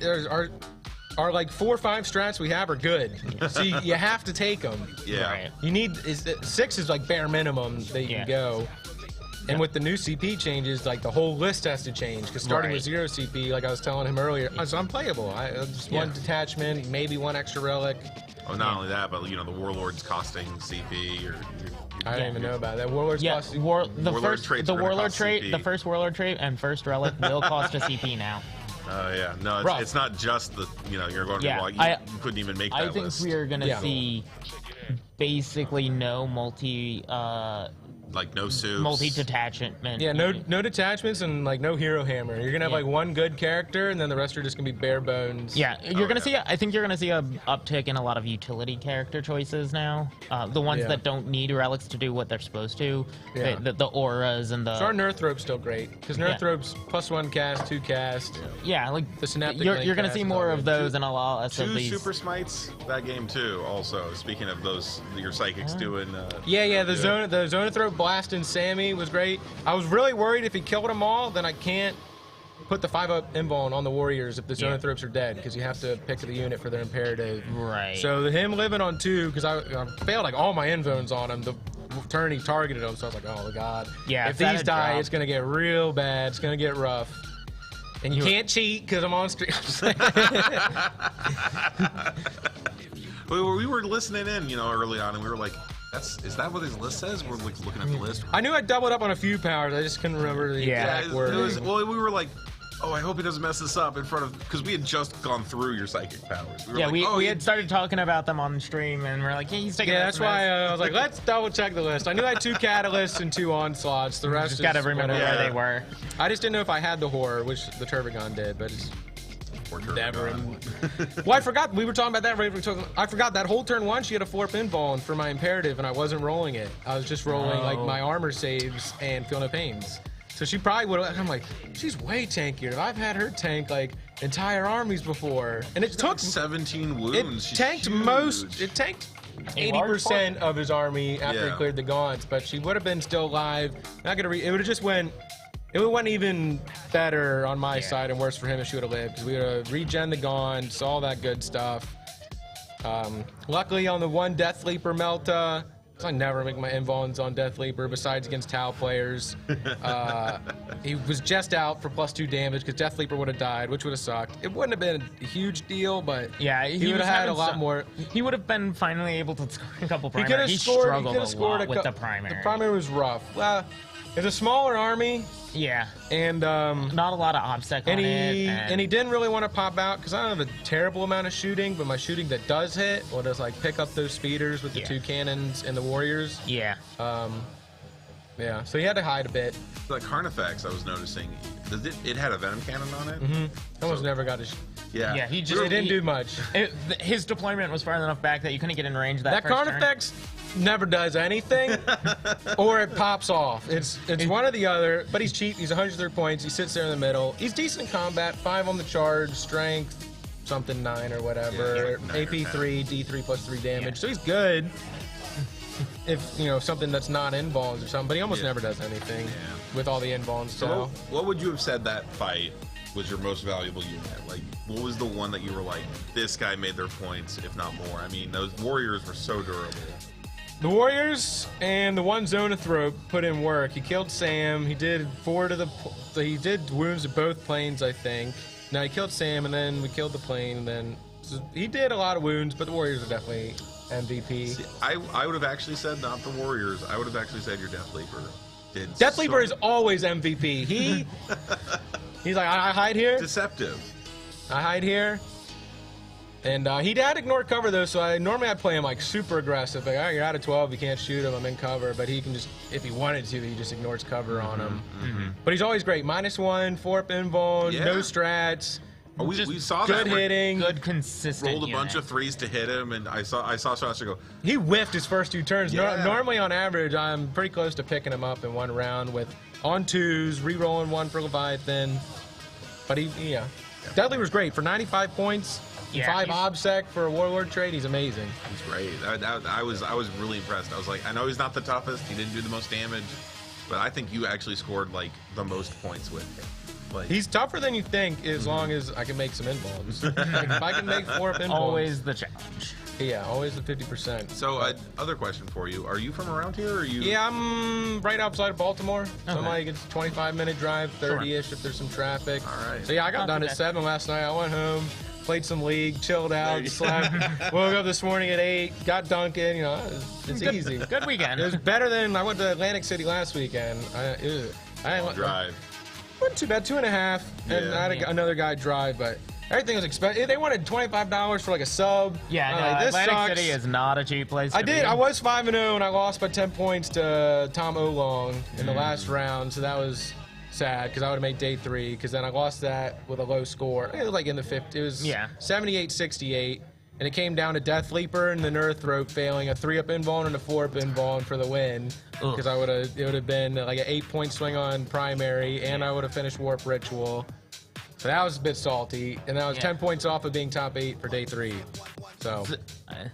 Leaning into that, how do you feel about the change that the Maryland Open's taken with the opponent's match win percentage? I like it a lot more because I would already been like super almost out of it because I played Chaos Knights round 2 And he did way more crazy stuff than I thought. He's like, "What's your leadership on your guys?" Like, no, Synapse. I don't care about that. He goes, no. I do mortals on Dread. I went, well, what's this? This is new. I went, oh, okay. Just picking up Gons, 3d6 leadership. I'm like, well, Gons are just gonna die. I was surprised The that Raveners with 5. Warrior, yeah, Raveners. Anything not like, I was surprised. Warriors are 9, Turbogon's 10, Hive Tiger's 10, all the Mirror Synapse Third's creatures. Synapse got brains. Everything else is just okay. Leadership time. Yeah, die. the one Ravener group that was outside of Synapse that they. He was gonna. I was like, You were like leadership 5, and I was like, so at least one of those is running. Yeah, I could have stuck the 1 or 2. It's possible. Not with the 6. No, the 6 was bad. Oh. I like leader, because I sat out like all 8th. And I just remember back in the day, like leadership was terrible. Not as bad as fantasy. Fantasy leadership, your army could bounce through. We were your just talking about that. We were The actually cascade just, and leadership. But I love failures. fantasy. All my buddies play AOS. I'm like the only 40k player. It's like AOS is way better. AOS is way better. But AOS is boring. Y'all sit in the middle. Y'all have the same 4 strats. And y'all slap each other. Or your list is like Bellacore. The one guy, he's not as high ranked this year, but he's like rank 2 ITC. He'll be like Bellacore, the new Gur. Oh my god. Karos Fate Weaver, 1 Blood or Demon Prince, and then some dogs and That's trash. That's what he's playing right now. But he's been a big Zinch player. But it's like, okay, that guy can't move. That guy can't move. Mortal. That dead. Okay, I'm gonna charge your things. You can't leave. You can't fall back with Gur. You can't kill me. I kill a monster. I go back up. It's like, yeah, that's fun. And you're complaining about we have 3 top armies right now because of our books. But their event last weekend, it was the same skew. 40k was Tau, Eldar, Tyranids. AAOS was Iron Jaws, some elves and Nurgle or something, or something like that. So I was like, you guys are complaining for nothing. It happens in every game. There's only so much you can do. There's to always balance power it. creep. There's always meta. It doesn't matter what you play. Oh yeah. Something will Even always be Monopoly's the got best. meta. Yeah. Frankly, this year, were you here last year? No. Okay, so last year there was like 80 people that showed up. 30 of them were Dark Eldar. This was right after the Dark Eldar book. No, I didn't. I wasn't playing a lot. I've been playing for a while, like 12 years, so a lot. I think I started in 5th, and I played a lot in 6th, played a decent amount in 7th. I started like all 8th, and I've been decently back into it for 9th. Yeah. So we heard that when Sasha was like, it's got rending claws. Okay, on 6s it does, more. Like, no, they're just. That's the old rending. No, class. that's Gene Stealers got crappy rending claws like that, and the Brood Lord, which sucks. 'Cause I have 80 Gene Stealers that are unplayable now, and they're just sitting in a pile of shame. Maybe eventually they'll be as good as Gene Stealer called Gene Stealers. I know the one guy. I haven't played him here, but I played him at a little RTT they had here. I'm like, your Gene Stealers are weapon skill 2. He goes, yeah, and they get advantage charge, yeah, and they're forward move all the time. How many points are they? They're like 1 point less than our Gene Stealers, and ours are infinitely worse. I'm like, you guys got to have something. I was Gotta have shocked something, I they guess. did not update the Tyranid Gene Stealers to be closer to that when they printed the new book. Like, it was one They thing gutted when our Gene Stealers. They It was want one people thing to when buy the- warriors with this codex. Yeah. Gaunts are only playable with a Turbogon. Hormagaunts are alright in small blocks because they are fast. I've They been have running a Hormagaunts. purpose. Yeah. The Hormagaunts are alright. Well overpriced. 8 points Yeah. for a T3 body. yeah, but they're they're not fast. great, but they have a purpose. They have a purpose, and then but warriors are like, here, buy warriors. They're amazing. Buy these expensive models that you haven't been using in a few because I editions. haven't seen a Turbogon played in quite a while. I just started playing her. Last weekend was the first time I took her because before I was taking like the warrior, no Gaunts, no Turbogon. I was taking like an Exocrine, maybe another Carnifex, maybe another 3-man unit of Zonothropes because I don't own a Maliceptor. I don't own Harpies, so I've just been playing without them the entire time. One of the things I noticed that I really appreciated, I was like, wow, that was really cool that you did that. It was really clever. Was the Venom Thrope? You just like kind of stuck them right there. You just had everyone kind of like a big. Oh, ball. we didn't do too much against him because almost everything he was shooting was like out of Venom Thrope range. Yeah. But they're super good, super effective you gotta think for about, 105 points. They're not bad in combat. I mean, you got to think about it like this. I mean, did that deter him from shooting at anything in there? Because he went, I can't hit anything. That's a -1. No, but he was like BS2 on everything. He could have, but he targeted right. He wanted to kill the Turbogon because she's annoying. He wanted to kill the Gaunt, but and he killed the Tyrant. He wanted to kill the things. I did mess up. The Tyrant should have been within 6, and I mismoved it because I had deployed it so he couldn't kill the thing. He had to kill the Carnifex first before he could blast. the Tyrant, but then I mismoved the Carnifex, and he should have been on the other side of the Tyrant. I probably could have saved him turn 1 if I had moved the Carnifex better, just so it was closer for Lookout Surge stuff. But and have him within -1, so that's a bit of a misplay, which almost was bad. But then he got diced on the charge. So Yeah. It is what it is. Sometimes, you know, those dice, they matter. You know, that's the only reason Horus killed Sanguinius after all. But anyway, so, well, it was great having you here. Is there anything you want to plug or anybody you want to shout out? No, I don't have any. I don't do any social media. Not in any clubs. So You're one of the safe ones then. I'm a solo guy. I'm on the FBI watch list. They're gonna get me. No. All right, well, Thanks it's for great coming. having you here. So You have a we'll do good this time. after every stream. I'm gonna be here again.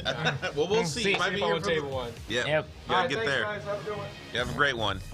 All right. Good luck in the tournament. With that, I believe the players and us will be taking a lunch break. Lunch break. Because we got to take care of ourselves. But thanks for joining us for round 4, and we'll be back in a little less than an hour, probably. Yep. To be here for round 5. Round See- 5. See what's going on with that. See So. what's up. That'll be really interesting.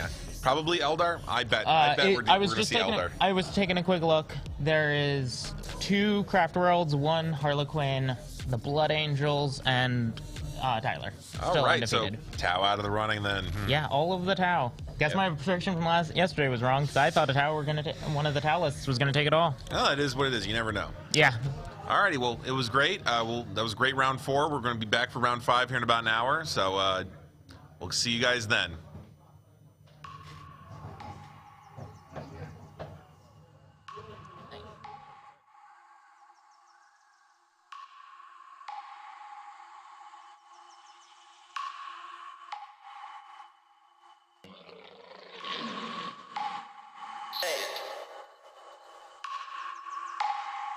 You're right.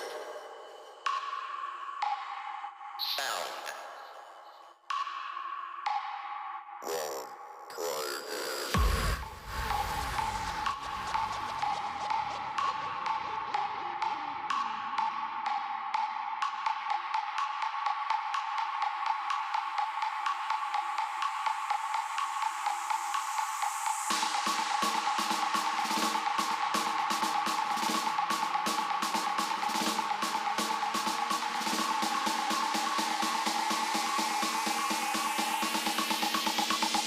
Level 1.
Get it.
Drop that shit.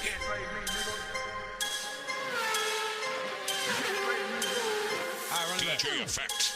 DJ money move, bro.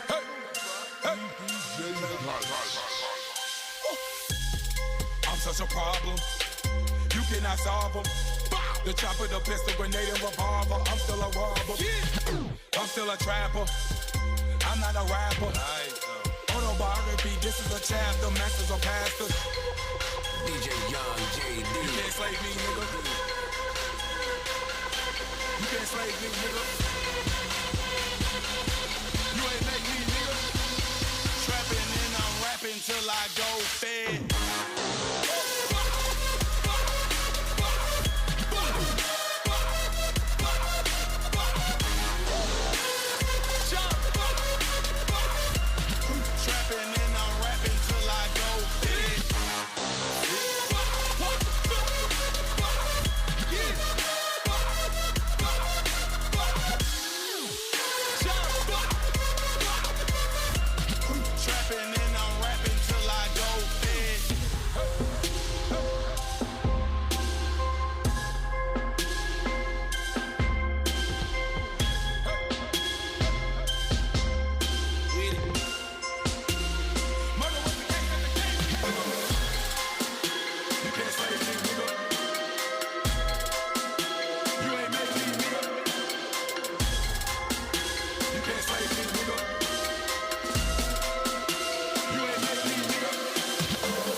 Till I go fed.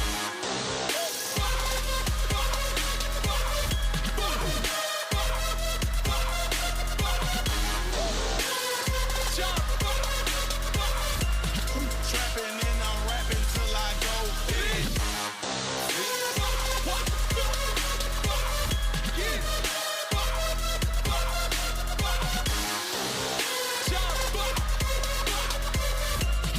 Trapping and I'm rapping till I go fed.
all doctors to the ER.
Code blue room 305.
Tell me that it's right, even if it's wrong. Tell me that you're here, even if you're gone.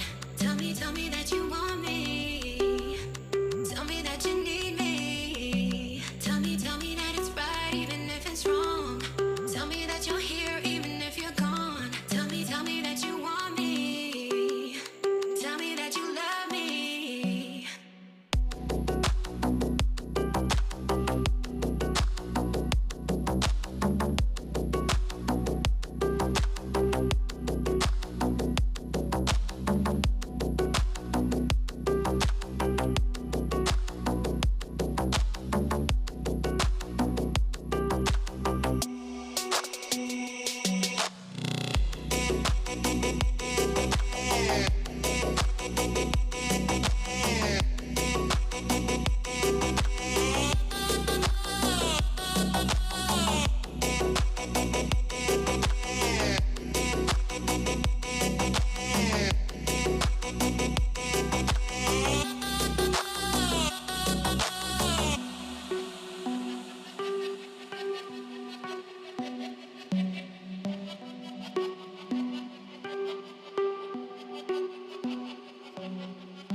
Now, baby, won't you try, won't you lie to me?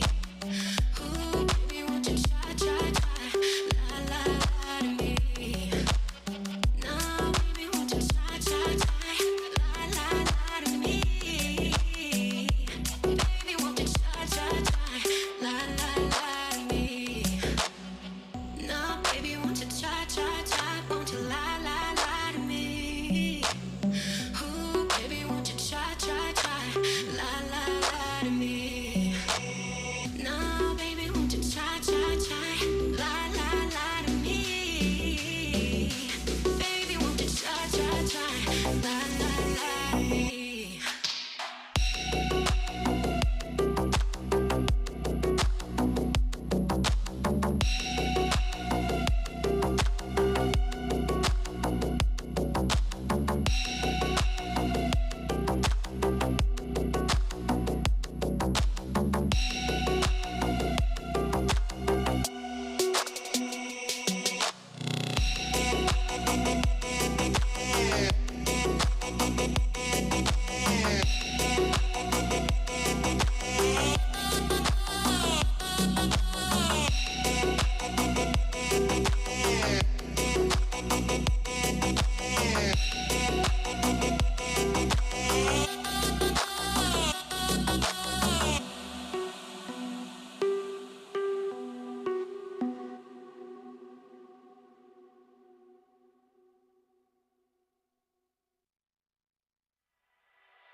ain't seeing eye to eye.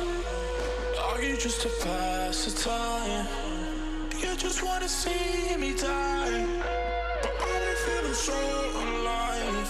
I wasn't right, knew that I was wrong, yeah. Every time we fight, I just want you to know, yeah.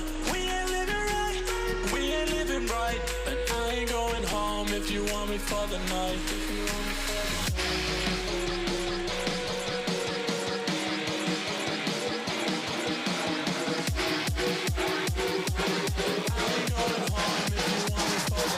Night, night, night.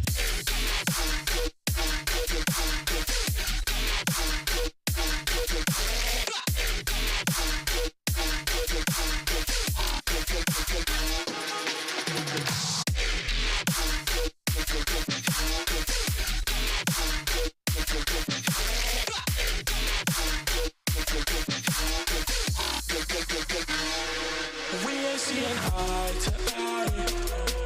Are you just to pass the time? You just wanna see me die. I've been feeling so alive.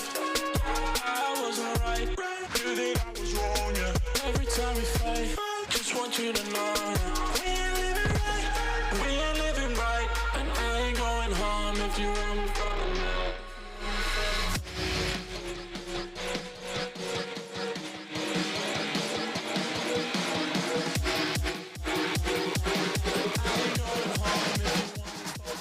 Night, night, night.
Say your love, I'm calling you up to getting down, down, down. The way that we touch is never enough. Turning you up to getting down, down. Show me a piece of your heart, a piece of your love. I'm calling you up to getting down, down, down. The way that we touch is never enough. I'm turning you up to getting down, down, down. What? Sorry, just quickly. What if it's da da da da da da down, down, down.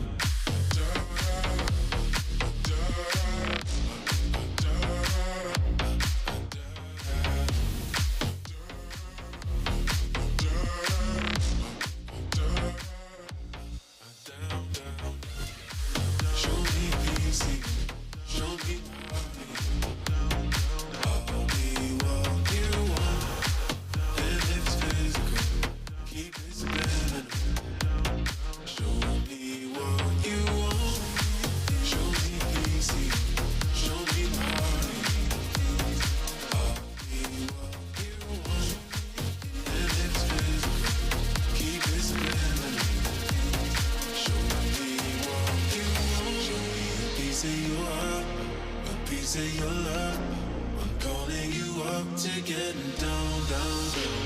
The way that we touch is never enough. I'm turning you up to getting down, down, down, down, down, down, down, down, down, down, down, down, down.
Everything's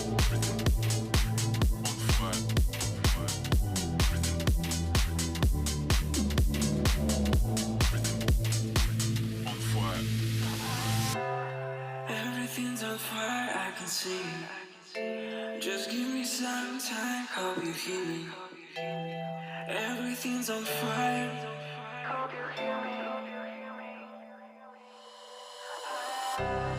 Everything's on fire, I can see.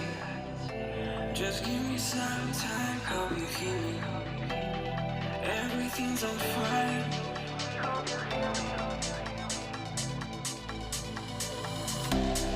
Everything's on fire, I can see. Just give me some time, hope you hear me. Everything's on fire.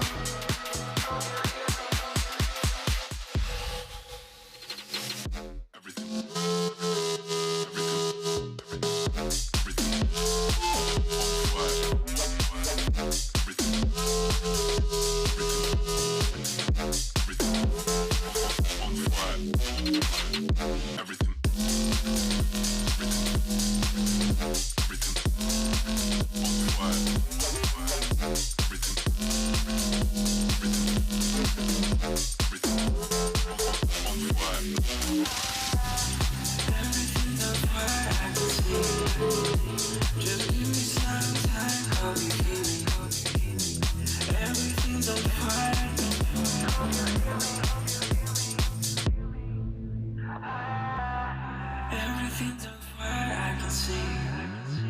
Just give me some time, hope you hear me. Everything's on fire.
Everything's on fire. Just give me some time. Everything's on fire.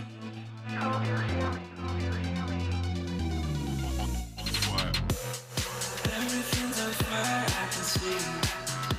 Just give me some time, hope you hear me. Everything's on fire.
Gucci Louis on my back. Back. Back. On my back. Back. And my feet on my back. Back. Back. And my feet so back. Back. Back. Back. Back. Back. Back. Back. Back.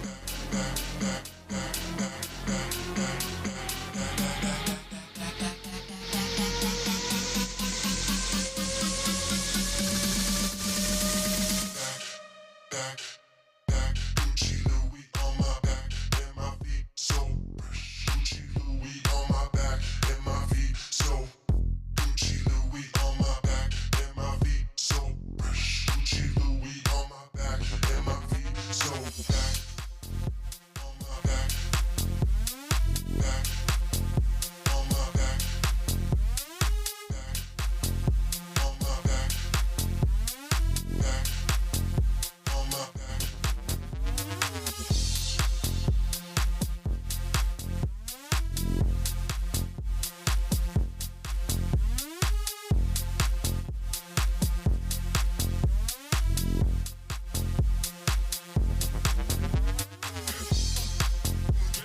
Hard to see.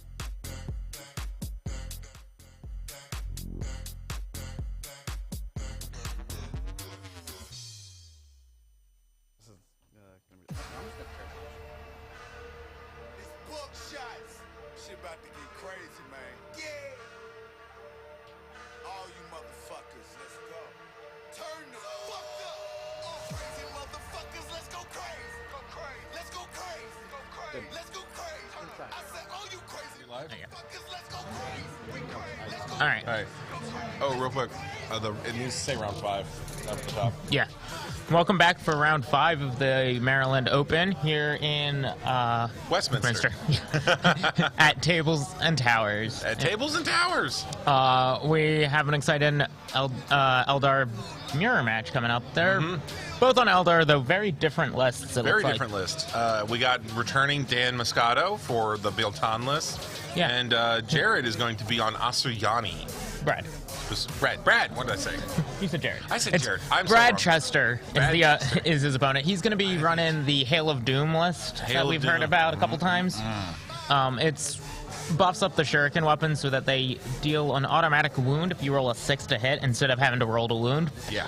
Probably attack mostly against the transhuman effects from the Leviathan, though it does just make that shooting very powerful. Oh, incredibly strong. I mean, mortal wounds to shoot means not only can you shoot into transhuman, and all that stuff, you can shoot into tanks with that. It's not mortal. It's just automatic wounds. Oh, just automatic wounds. So it doesn't get past the saves as much, but it does still allow you to shoot into the tanks and make them make those saves. Yeah, force the saves, force the whole.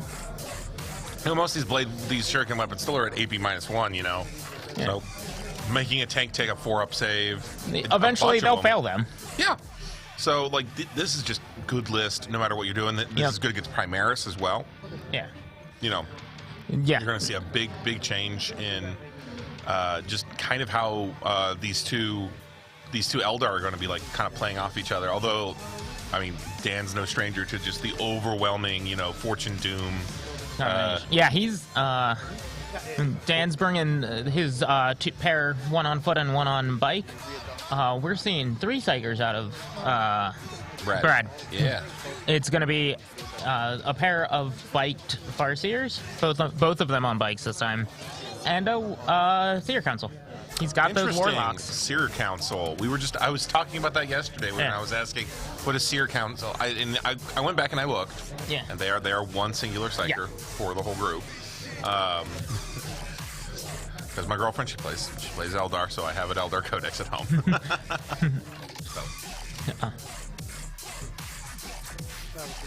Don't worry about it. Don't worry about it. So we're going to check in, listening to what the guys are talking about. Yeah, it looks like they're talking about and getting the terrain set up. While they're working on that, let's talk about the mission a little bit. They are going to be playing Tide of Conviction. It's another one of the six objective missions. You can see how they have them laid out with those Art of War neoprene mats. God, I love the neoprene mats. I'm not gonna lie. It's just so much easier to work with, honestly. And they get such a cool image sometimes, and sometimes a little unsettling. Thank God the stream didn't have to see that. But yeah, so it's 6 objectives, which means we're likely to see more of that stranglehold objectives. It's just the mainstay. I mean, yeah, I think there's a good reason why they're removing it in the new book. Well, you gotta think it's a secondary that rewards me for playing the primary, which is what you want to be doing anyway. It's essentially a free secondary because if you're doing what you need to be doing, you're gonna get. You're winning. The second part of it of the primary is the overrun. At the end of each player's first 4 turns, they get 2 points if they control an objective marker on the opponent's half of the board. And then at the end of the battle, they'll score 4 points if they own the one in the opponent's deployment, and 2 for each that they own in the on the other side of No Man's Land. Right.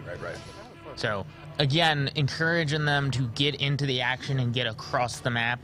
Make sure that they can't just turtle up. And I think that's GW kind of just designed almost every one of these missions to never really want you to turtle up. They want you to get in there. They want you to get in the action. Yeah, they were trying to make sure that these missions made you move and engage with your opponent. They've had some issues with it in previous editions where turtling was just too viable. Just what you did. So. Yep. It's been working well. So lovingly, shout out to Benjamin Millark. He and his wife graciously have offered cookies to basically anybody that's played with him, and to us here at the commentary booth. Really appreciate it. Great guy, great member of the community. Can't say anything wrong, anything bad about him. Yeah. He's one that I've heard a lot of people talk great about as just an opponent, a fun opponent to play against. So that's good. All right. And a reminder that he was the Emperor's Children player we saw yesterday. In that amazing third round. Amazing third round. Great match. Unfortunately, he didn't pull through in the end. Dan Moscato, who is playing in this match, actually. He's going to be playing Biltan, to remind everybody about it. These Eldar, after they shoot, have the ability to battle focus, which is normally a D6 movement. Afterwards, they move D6 inches. But Biltan has a minimum 3, and then whatever, Yeah, any rolls of 1 or 2 count as 3 instead, so they get a little more safety on their ability to just pop back into cover. Consistence on that. And they also get, I think, a free reroll to hit. Free reroll to hit on each unit. One time, each time a unit is selected to shoot or fight. Yep. So that just a little extra value. Or even a reroll. What I would call it's all about consistency. The Biltan, they're always going to be kind of good. Well, and that's a theme that you see in a lot of these, like the sub-factions in every army that give you that 1 reroll to hit or 1 reroll to wound each time you shoot is so popular in the tournament play because you need that consistency when you're doing these 6 or 8 round events. You can't count on spike in everything, so you just need to do what you can to mitigate the chance of your dice screwing you, and count on you to play the game well. Yeah, you know, if anybody's ever familiar with tournament scenes for any game, that's almost a requirement for a tournament viable anything, is to be consistent. Not the best, not the most spiky, not the most, you know, one thing or another. It's to just be well balanced, good and consistent, and able to do what you need it to do under any kind of circumstance. Know what game to play and play that game as well as you can. So they're talking about their secondaries, so we're gonna listen in and pass them on for you. Yep. Yeah, exactly. I think there's something wrong with my headphones.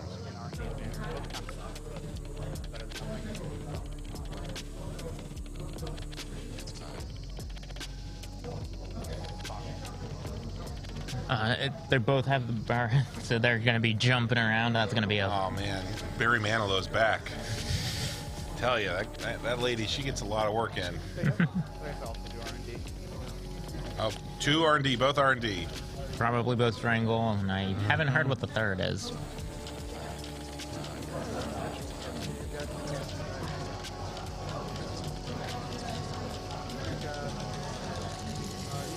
Two Farseers or one Farseer? Two Farseers. One on bike, one not.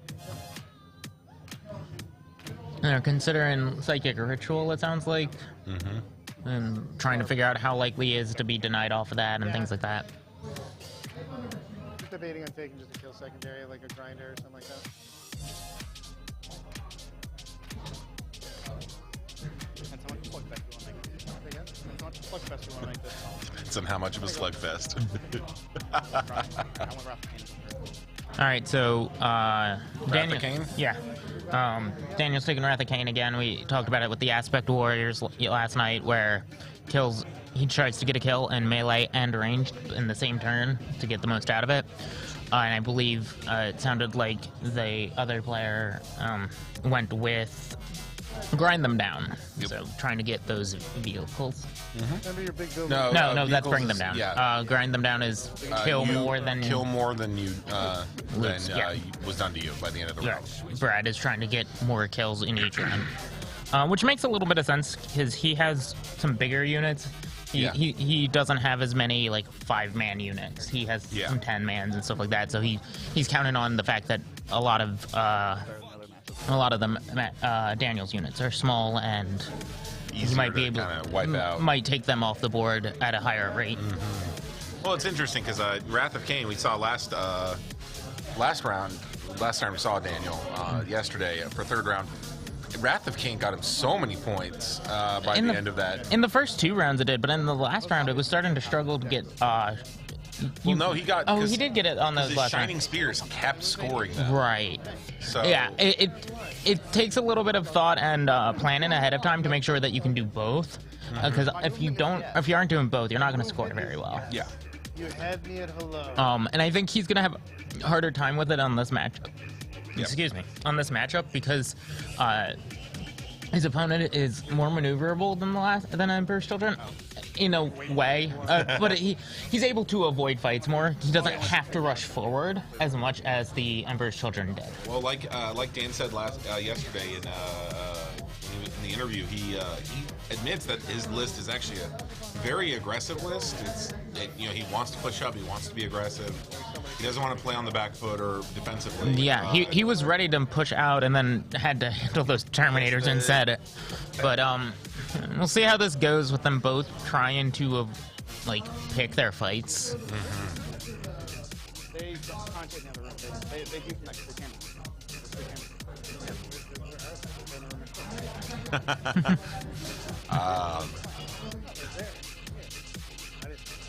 How am I supposed to talk shit about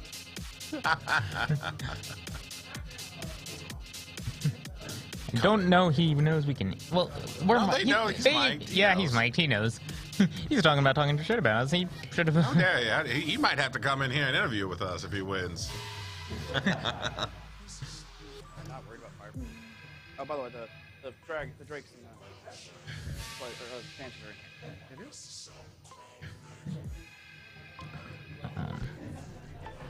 They both are using Rangers as their primary troop choice. I think the infiltration is very important. It helps them control the battlefield early and take some early objectives that way.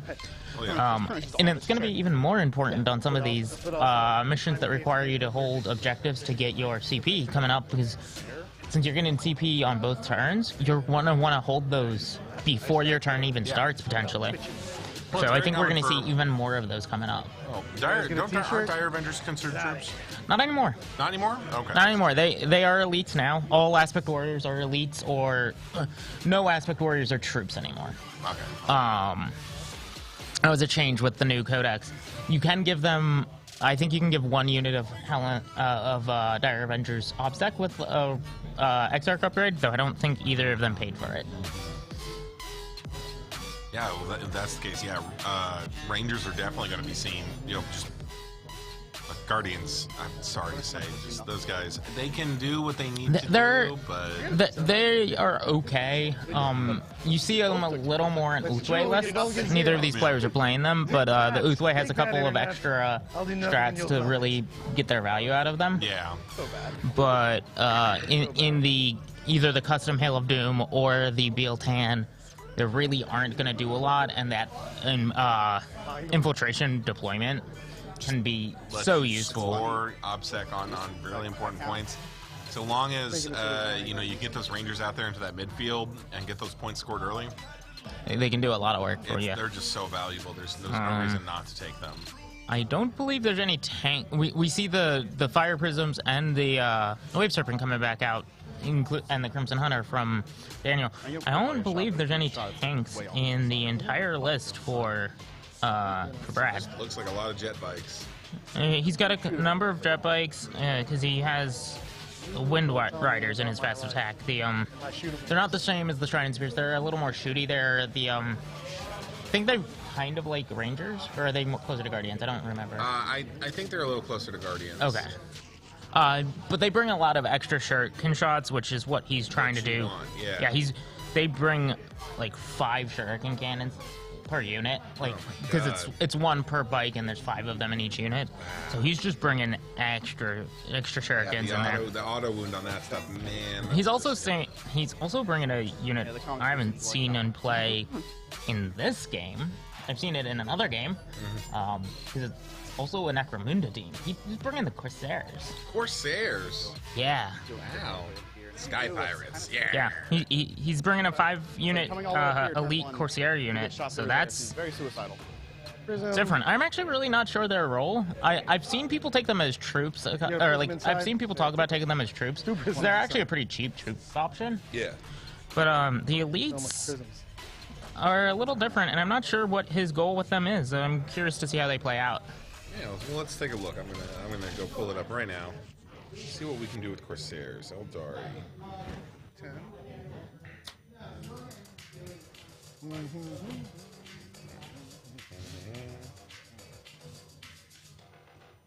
Check. Oh, his head popped off. Oh, sounds like someone might have lost a head. And down already. A model. Corsairs. Good thing. Guardian. Void Reavers? Yeah. Void Scar. Is what it says on here. We all know that that's how you figure out who's important in Eldar. Try the Void Reader. Whoever has the biggest hat. Biggest hat, exactly. Elites, yeah. Everyone Void knows. Scars. Taking them as elites. Yeah, the troops are the yeah. Alright, let me look, double check. Oh, you don't have any range. Well, they come with Power Sword, so they're hitting at Strength 4, AP -3. 1 damage. But actually, it doesn't look like yeah, it looks like they're just primarily. Trade unit, maybe? Yeah. What's the Wayseeker? Does it? I see it listed on here, but does it say anything about it? Say that again? The Wayseeker? It looks like it's their equivalent of a sergeant. Maybe. Okay, let me just double check. No, that's Fellark. That's their sergeant. Oh, he has one of those too. Wayseeker, 25 points. Let's see what that is.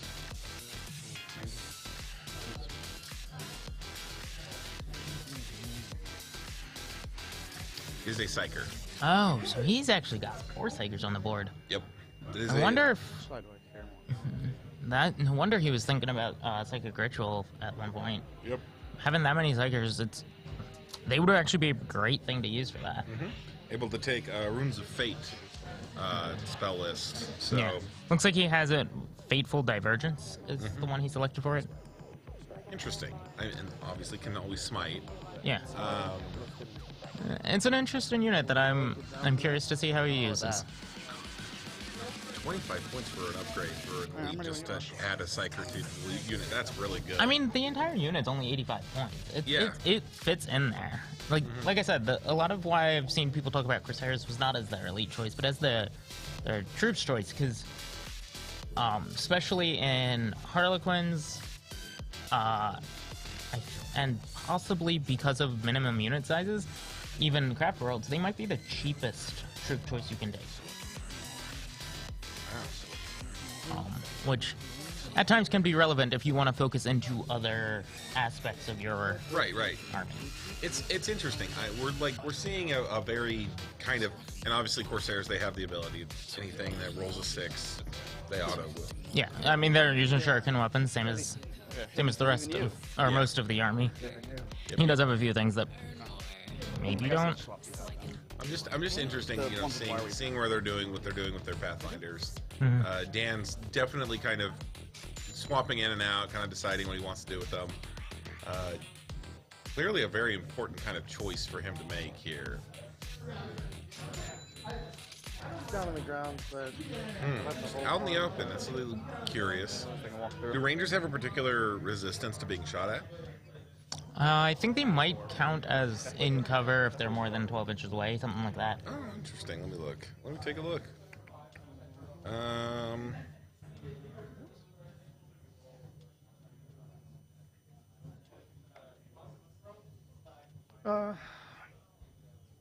No, they get +1 armor if they're in cover. Okay. I don't know. He might be using them as a screen in because you do have to stay away from your opponents that have already been deployed. So by putting them out aggressively like that, he might know they're gonna die. But if he's prepared to counterattack there, it's not as big a deal, and it may force the opponent's Rangers to be a little farther back. Yeah, that makes sense. Double sixes. Oh no. I'll trade. You want? I don't. I hate that you don't have the option, but. Yeah. Are we just gonna sit here and do nothing? No. I think Brad is taking first turn. Got first turn there. Yep. Brad got first turn. Well, I'm gonna phantasm. Are you phantasming? So we have to roll to see. Well, it's interesting. We're going to be seeing two players who are very familiar with each other's armies. We're not going to get a lot of explanations for stuff. We're just going to see, what these two armies are going to do. No chit chat about it. Or rules explanation. Yeah. I'm sure there's going to be chit chat. Yeah, you don't play a 3 Not army. what I meant. Right. Yeah. But no, you won't have as much of them having to check what the opponent's stuff does because they're gonna have seen it before. Oh yeah. So we're gonna be seeing, a much more streamlined kind of play. We might actually get to 5 rounds. You might, or you might be tabled. You never know. Hard to tell. Oh, hard to tell. I mean, Dan is bringing Fire Prisms and that Crimson Hunter. You said? Crimson Hunter. Yeah, very potent vehicles. So we'll see what those can do. Yeah, and it's a Crimson Hunter Exarch, which I believe is what gives it a -1 to hit. Which makes it a little bit difficult to take off the board without focused fire. Though, since so much of Brad's army is looking to just hit on 6s to get that wound. Yeah. The -1 to hit is probably not the most as relevant as it would be against some other matchups. His Shining Spears also had that -1 to hit. Again, maybe not actually doing that much. Yeah. I do not. So if you want the It'll be interesting. Oh, yep. So there's a strat that the Eldar can use that can pull a unit into Deep Strike after deployment. So he used that to screen out and then pulled it off the table to keep it safe. That's great. That's wonderful. Great tactics. Yeah, great way to use that without actually exposing yourself too much. So clearly trying to understand what's important about this matchup and the position and phases of it. It's all Eldar. It's all tricky. I love it. It's just It looks like he's bringing a bunch of them back. I think you can off do. of a I think primary you can objective. do 3 that way. It might be similar to Tau. Tau also have A lot of Callion. They can pull 3. 3 seems to be a common GW number for that kind of strat. Just it's enough that you can reposition to make a difference, but not so much that it's invalidates deployment as a part of the game. Yeah, deploy much riskier for that though.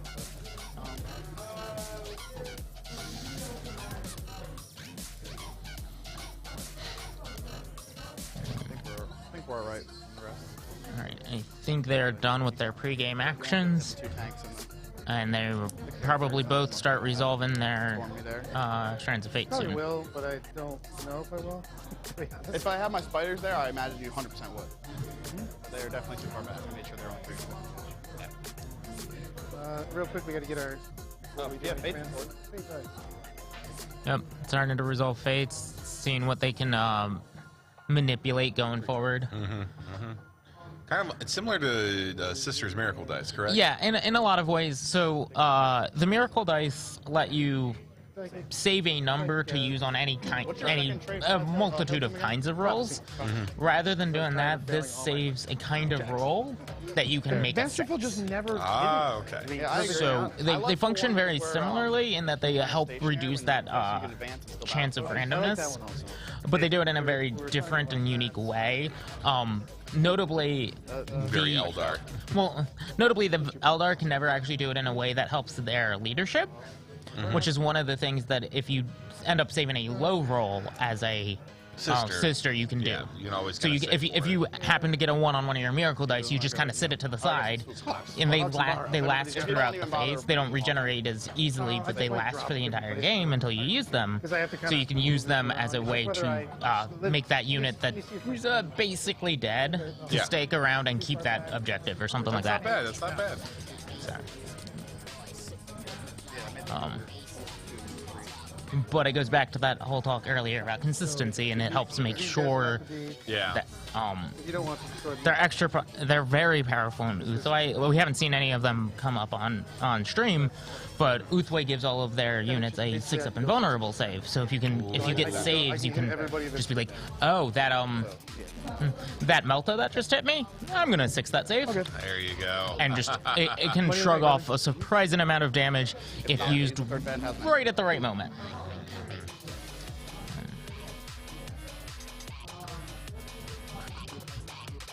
These guys can also go there. We get a 24 from here. Just pre-measuring, figuring out what he wants to do, try to bring some weapons to bear against the Crimson Hunter early and often, because he knows that moving around is gonna be dangerous, and that bomb is very good. Oh yeah, absolutely. And Does it have a the bomb? thing is, I actually don't know if the Crimson Hunter has a bomb. I might have confused it with another.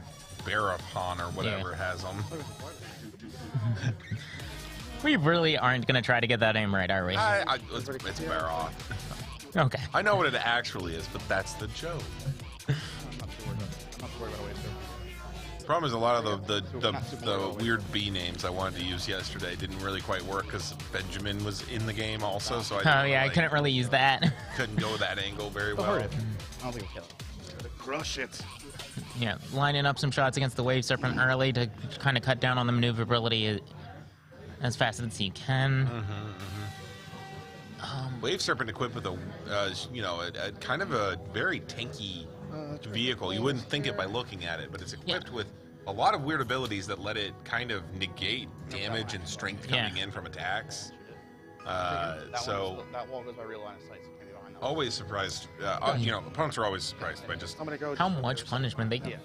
Yeah, Wave Serpent surprisingly. It looks like one of the fire prisms may also be in reserve. I only see the one, and I know yesterday he stacked them, but I can't tell if there's enough spots in that building for that to have been the case this time. Well, some of those buildings are three high, so I can't tell. Oh, I do believe that one is 3 high, so he may have done the stacking again. His Box of Destiny. Good old Box of Destiny strat. Say again? He's got the warp spiders back there like he did last time.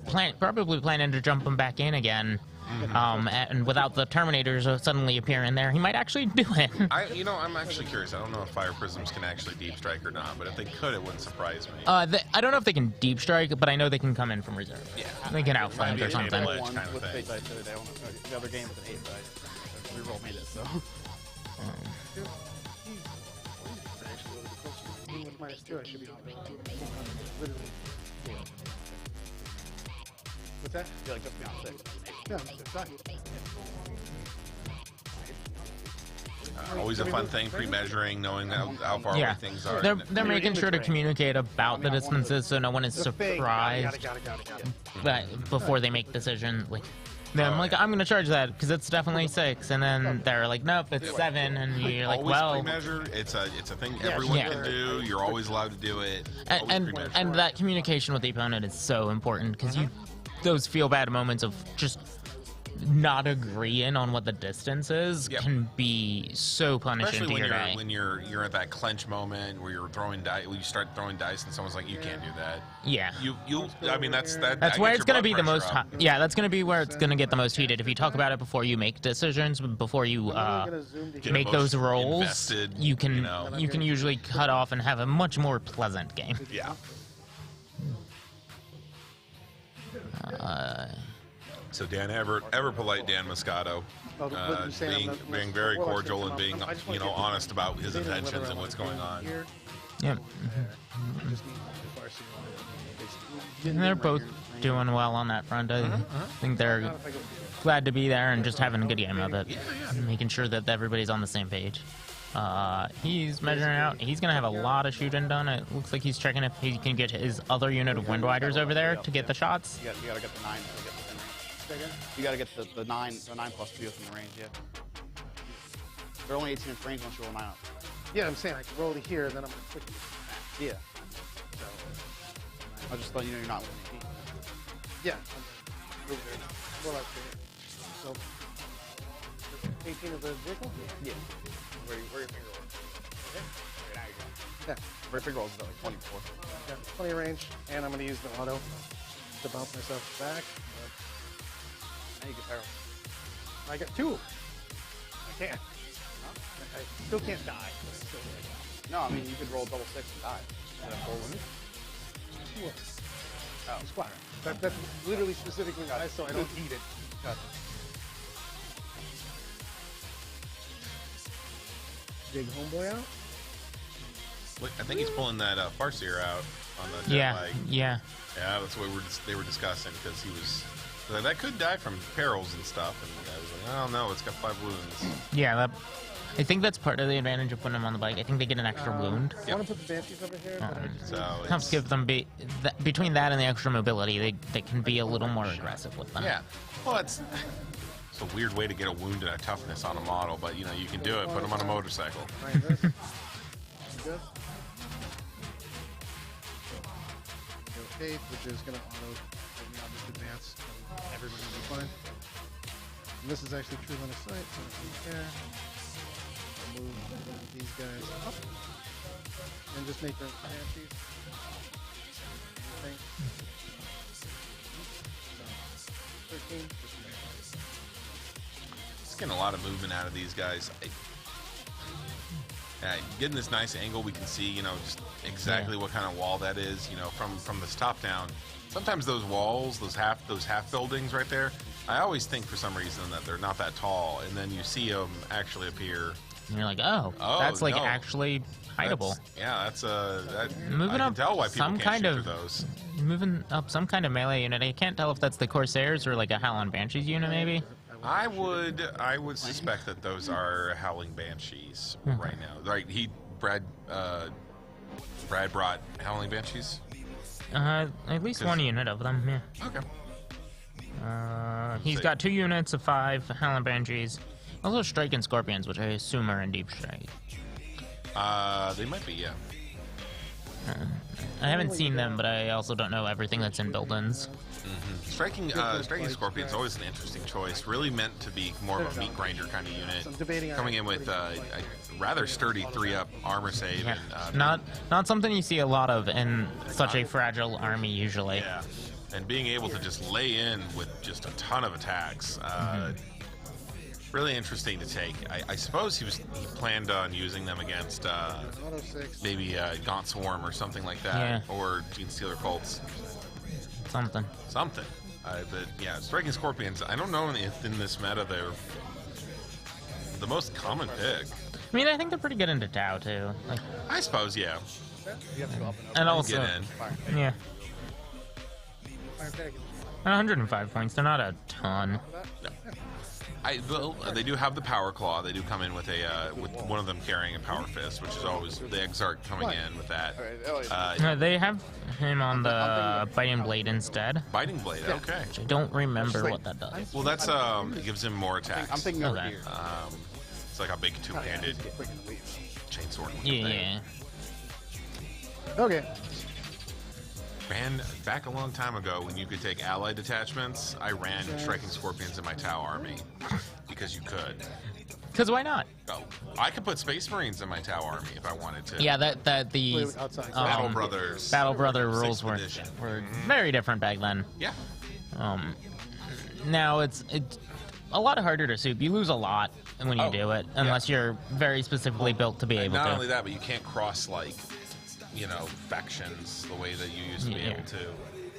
If you want to play Eldar, you have to play Drukhari or Ynnari or Harlequin. Yeah. You can't bring in a Tau detachment for your Eldar. Well, even with Drukhari and Craft Worlds, you're not allowed. You lose the power from Pain special rule and stuff, unless they have a special rule to accept it. Harlequins have the Wanderer player rule. Knights have the Free Blade or Dread Blade, depending on loyalty. Well, that's why the Ynnari was such an important faction, right? In Eldar, because it replaced it with their own weird rule. Right, and you let them take them and all of them together if you wanted. They were very powerful for a while.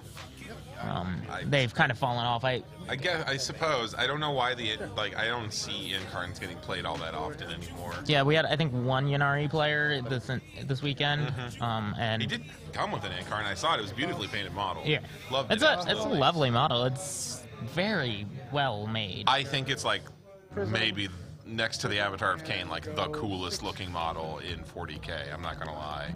It's very impressive. Yeah.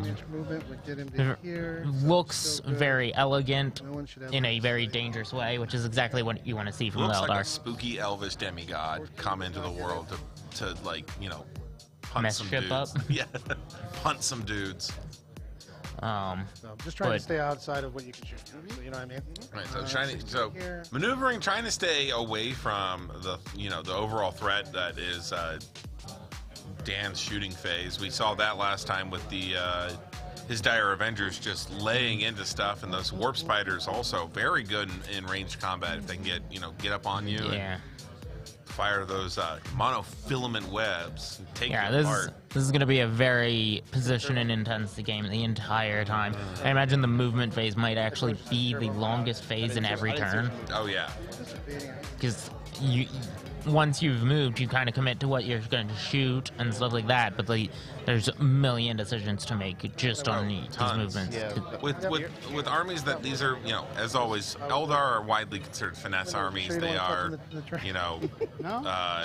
They can be punishing if you play them wrong. They're a little bit more fragile than some of the other armies. As I said, you have to be the most optimistic player to play Eldar. You have to really believe that you're going to come through on these maneuvers, because you gotta. Still just keeping outside of light no matter what the angle is. Again, can't stop the plane. I think those are. All right. I think he actually those are the swooping hawks he has maybe in that top of that bottom building right now. Maybe. I do know that as Dan was pointing out, those shining spheres in that bottom right corner only have an 18-inch range to shoot. Yeah. They're not going to be able to really hit anything from there. I wonder why he's keeping them so far back. I think he's holding them in reserve, pseudo reserve as a counter punch. Maybe just trying to bait him into something, maybe. Or screen him out. Yeah. Though, I mean, he's going first, so he's going to have another movement before Dan's going to even be able to bring anything in from a table edge or deep strike. So I'm a little curious. Yeah, but it's important to get them set up in a way that you can move them where you need them. I suppose.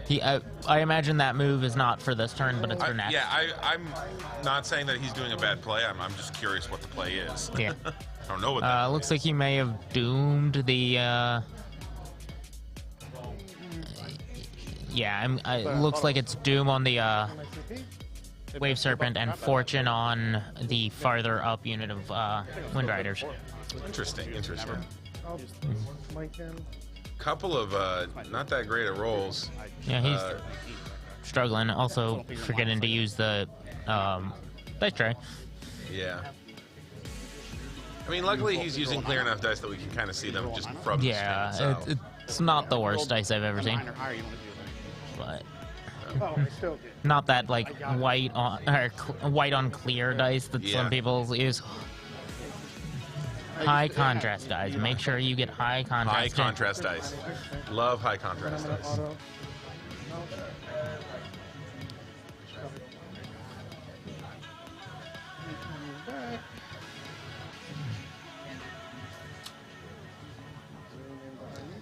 All right.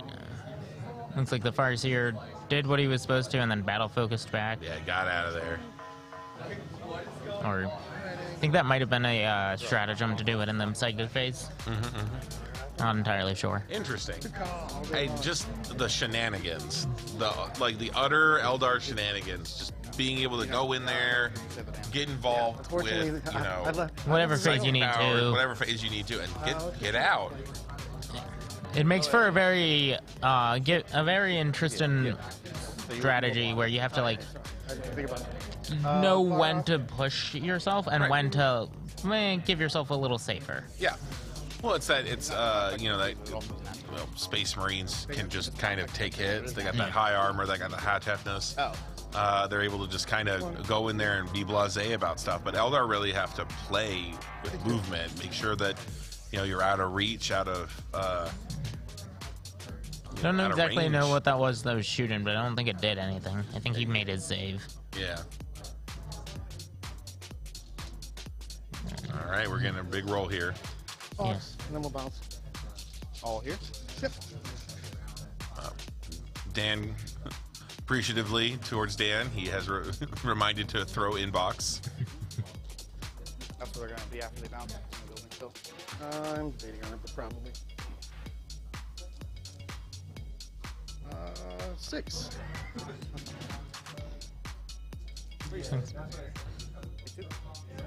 Two wounds on 2 something. 2. Let's see where he puts that die. Math is your friend. Usually. He's going into the Crimson Hunter, and I do think he got a wound earlier, based on the fact that there were already dice there. And I'm going to spend way too much CP this turn, and it'll probably not work out. Yeah.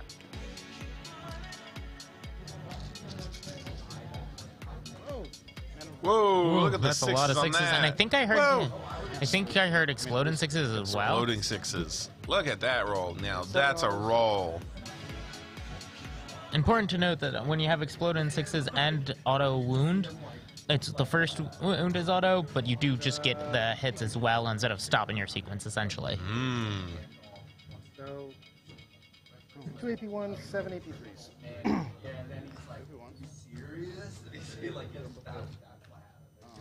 All right, AP3's coming through.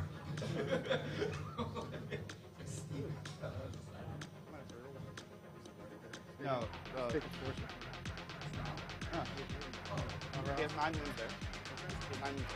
So if I reroll, yes, so I reroll here and then if I reroll one of these, face, really. How many of these do you have? He has 13 total. 13 total. I apologize. I thought he had 12. I was just like, why roll? He has an extra trait. Oh, got it. That's why I was just like, why are you re-rolling? All right. Send in a CP to reroll because I think he's trying to save that Crimson Hunter. Yep, he's trying to save it. It has 1 wound left. He's so what gonna, he's doing is he's causing the reroll and then using his fate die to get the last auto one. 6, and so you can keep it alive. But still an impressive amount of shooting though. It took it. I mean, with that rune of fate or whatever the Strands of Fate. Strands of Fate. That's what it is. Strands of Fate. Sorry. Runes of Fate is the psychic discipline. Yeah. Oh, good. Who's Phaeton? Why is he so important? But yeah, He's almost as important as Archon Land. I hate that piece of lore so much.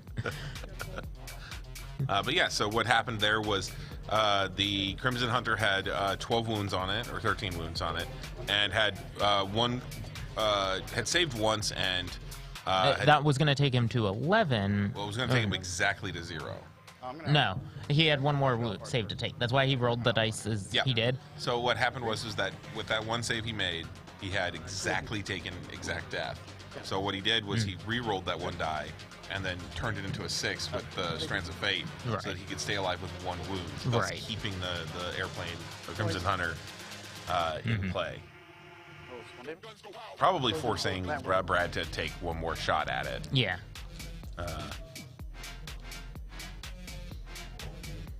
7? 1 AP1 and 6 AP face. 7 AP1. Ooh, good roll. 6. 6 damage into... I'm guessing the Wave Serpent, maybe? Yep. Yeah. Wave Serpent up there. Taking hits. Those splinter cannons are dangerous. Those they're not they're not shining spears. No, they're Wind Riders. Wind Riders. Yeah, those Wind Riders, man, they pack a punch. Especially when you get enough of them together. That ballistic skill 3 up on Eldar is just so rewarding. Makes every phase they're going to collect hits. They're going to do high damage. I can't imagine Eldar ever not scoring wounds. It's just them taking wounds back is always just so rough. And if they can score enough of them. Yeah. Forever move.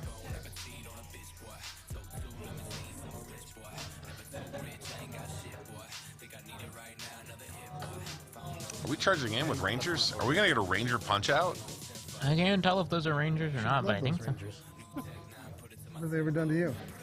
Apparently nothing this turn. This game. Yeah, they failed that wire wheel. They're sad times. First time that's happened. Granted, it's only happened like 3 times total. That's why there's only 1. Here's the X-Ray. Oh. I believe those were actually the Striking Scorpions that Oh. charged into that Ranger squad. No wonder they're dead. Yeah. I'm gonna start with the Exarch? I'm just gonna pick them up. Okay. Because he valued his time a little more than he valued the very low chance of survival. Bracketed this far. I think it's 40. But I could be wrong. Could be wrong. Wow. Like That's what Striking Scorpions are for, just cleaning up, just mopping up people. Yeah, just mops up small units, gets... I thought they were going to be like outflank or something, but I think they just infiltrate forward. Yep. Which lets them clear that center zone very early. Yeah, they can infiltrate forward. And importantly here, it's going to give him a couple points on the second part of the primary, because he's now got control of an objective across the midline. You get every... Yeah, pretty sure. You won't be able to get Ox on here? Yeah, that's acceptable. But just... And I moved all the other casters.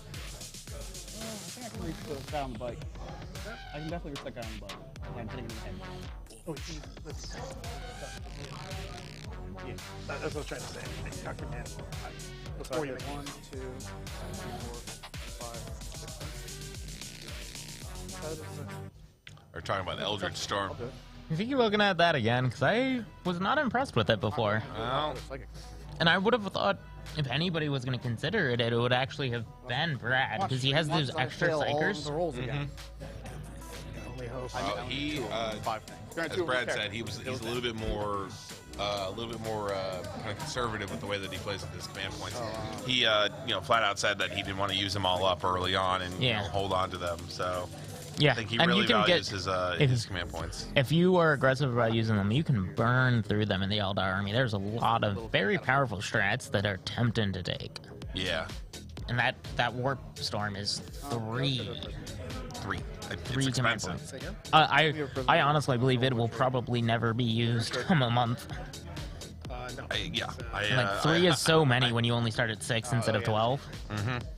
I I guess. All right. The All right, well, let me price, just dump whatever. half Sure. of my Okay, command whatever. points Probably right less here. because I guarantee Yeah. you, like, they're probably taking at least a relic. Or it's at or least a it's going to be a warlord. stratagem you see not on the first round. It's going Yeah, to it might be a later. third or Well, something round. But it's usually best in the first round because that's when you're most likely to see them come up. As you get into the later rounds, you tend to spread out to play the objectives and things like that. Depends. You could use it to, says, for example, with the Tyrannid player, we saw, I think, like 4 or 5 units pretty clumped up, trying to collect auras off each other and stuff That's like true. It might be a tech piece against more synergistic armies rather than these, like, independent, powerful units. From what I recall, playing AdMech, the AdMech like their auras and stuff like that. Yeah, So they it might hand be out quite a few. Gene Stealer cults have a lot of characters that do things. I wouldn't necessarily, it's weird, you call it a tech, but it's not, and it's like you call it tech, but it is called a tech. We just said tech. I don't know who said tech. But anyway, as a thing, to counter those, it is just a stratagem. It's in the book. It costs nothing for a player to just bring to the table. It's always an option. Yeah. So it's interesting like that. Talking about just doing Baroth things, Yeah, just Baroth things, Go out, shoot at some stuff, disappear again, because I don't care if you try to kill me, you don't. The most annoying thing I've ever seen. Yeah, especially because, like, even one turn's bad positioning isn't likely to kill her, because they max out at 7 wounds taken in a phase, and I think they have... 3 wounds. Or 3 wounds taken in a phase, and I think they have 7. Yeah, 7 so wounds. it minimum 3 phases to kill 3 them. phases to kill a Phoenix Lord. And they're good in close combat. Like you can't even just run up and smack even the shooting focused ones are going to be fine in close combat because they're the Phoenix Lords. Well, let's look here at Barath. Baharath. What's the bottom bracket? 140 points to take. Yeah, not a lot. Strength 5, AP -3, 2 damage. Each time attack is made with this weapon. Unmodified roll of 6 scores 1 additional hit. So exploding 6s. How many wounds do they have again? 6 wounds. Okay, so it is only 2 6 phases. It is only 2 phases, so one bad positioning could theoretically result in them dying. Because shooting and then assault, but it's going to take some effort. And with their ability to escape and just slip out the back, it's it can be very tough. That guy can get all the way to right here. That sounds good to me. Moving up. I think that might be the fire. When she comes into play, she lands, has 4 shots, strength 6, AP -2, 2 damage weapon. So she shoots that off, and then during her battle focus turn, or when she does battle focus, she instead just lifts off. Yeah, and can it must be the Dire land- Avengers moving up into that land middle anywhere piece. within outside of 9 inches of enemy units. 10-man Dire Avengers moving up to claim that forward objective a little bit, and use that wall for cover because I don't believe there's any holes in those walls. I don't think so. Yeah, those are solid walls. So someone would need to actually come around there and charge all the way around that building to get to his units. Yeah. And the Shining Spears into the Striking Scorpions, because they're going to be on the charge, probably goes in their favor. Yeah, Brad's first turn, unfortunately, while it laid some damage down on the vehicles, really only took out that one Ranger squad. Yeah. Not the most impactful first turn now. Part of that is good positioning on those that terrain, both on units around it and where he put the terrain. Like, they were prepared for going second, and I believe both of them were actually better set up for second. This was one of those cases where they were actually probably hoping to lose that role, because in tournament play, unlike in most casual play, the winner of the role has to take the first turn. They don't get the option. Yep. No, there was I remember when they rolled it. The guy who won, Brad, he went, oh. One of those times where you're actually kind of hoping not to roll well. Well, given how much these two both have just stacked their units behind terrain and out of line of sight, you can really tell that they do not want to be engaged first. They're very much, a cowardly elder scum. Yeah, trying to pick their battles. How, what fools they are. Fight everybody. Basically, right Fight Blood everyone for the blood all the god, time. right? Yep. Fight all the time. Everybody, no matter who. As long as they disagree with you, you can fight them. That's the 40k way. That's the 40. And indeed, yep, I can see it now. That second fire prism was Yeah. underneath. Yep, you can see him just poking Double out there now. stacked Box of Destiny strats. Yeah. Famous Dan Moscato Box of Destiny.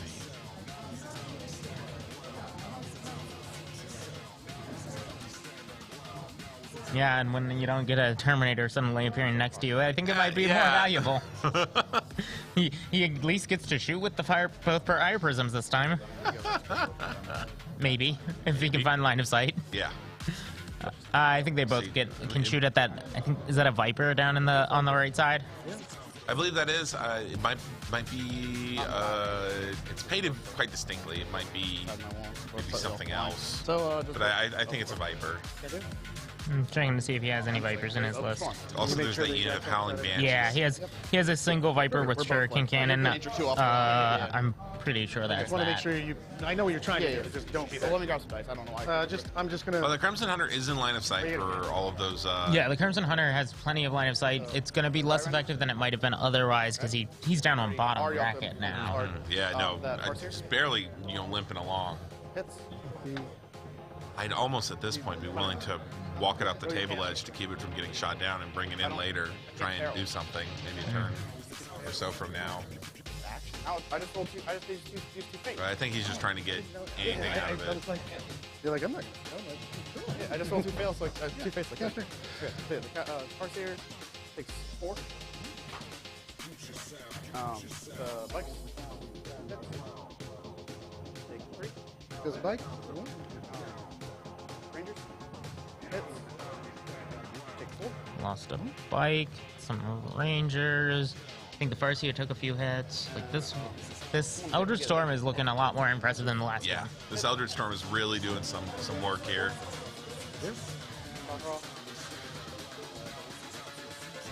Does not wound Bahar. Actually, I don't want the Dire Avengers. That's not. Actually, no, I don't.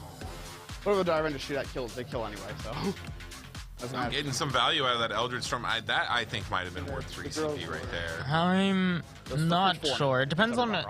Like he took off a bunch of Rangers, He which took out one of the jet bikes down. that is worth something certainly. And I think it looks like maybe a Howland Banshee or two. Yep. So, like, some Dire Avengers as well.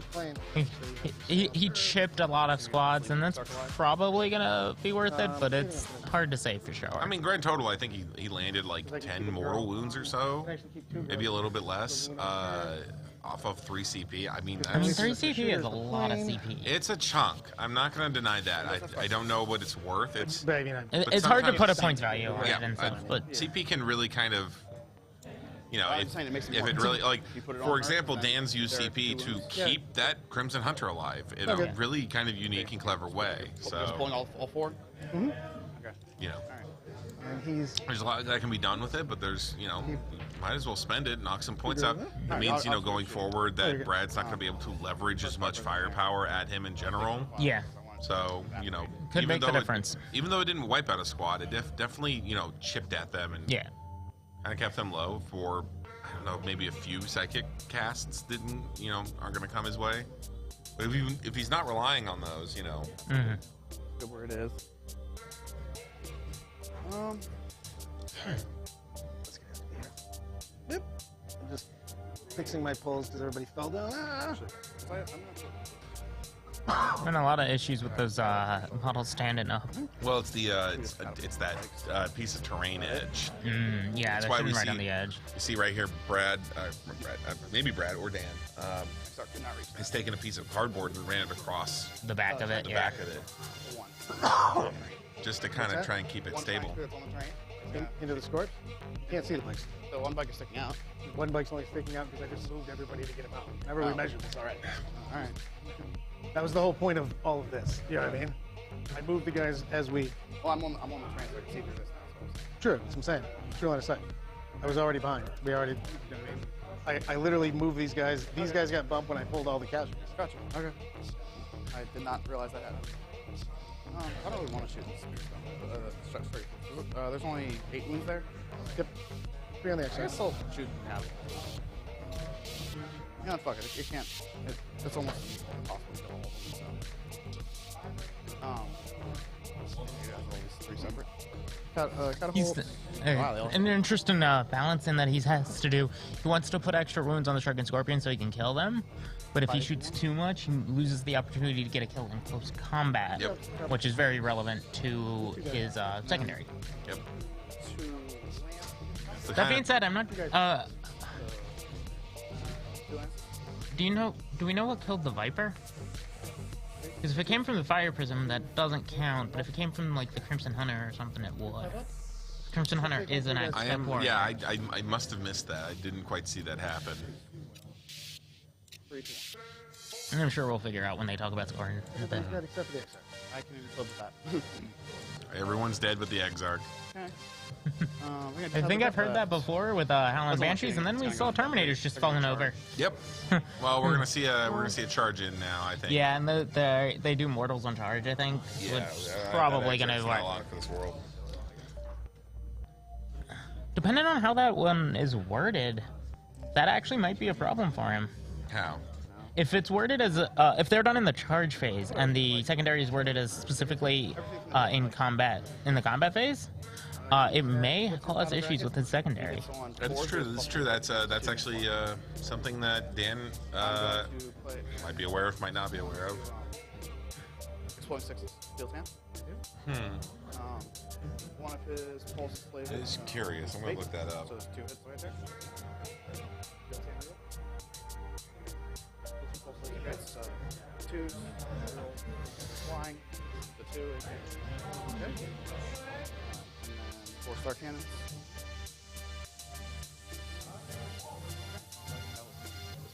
So, I'll make one, take one. Sound good? They have 4 of armor now? Or 3 of armor now? Yeah. Oh, they got both. I thought it was Guardian. Like, well, that was disappointing. 4 is still really bad. It's twice in a row you've just whiffed all your targets. Yeah. He shouldn't. He's a ghost right now because he should be dead. Damn you. Alright, well, that sucks.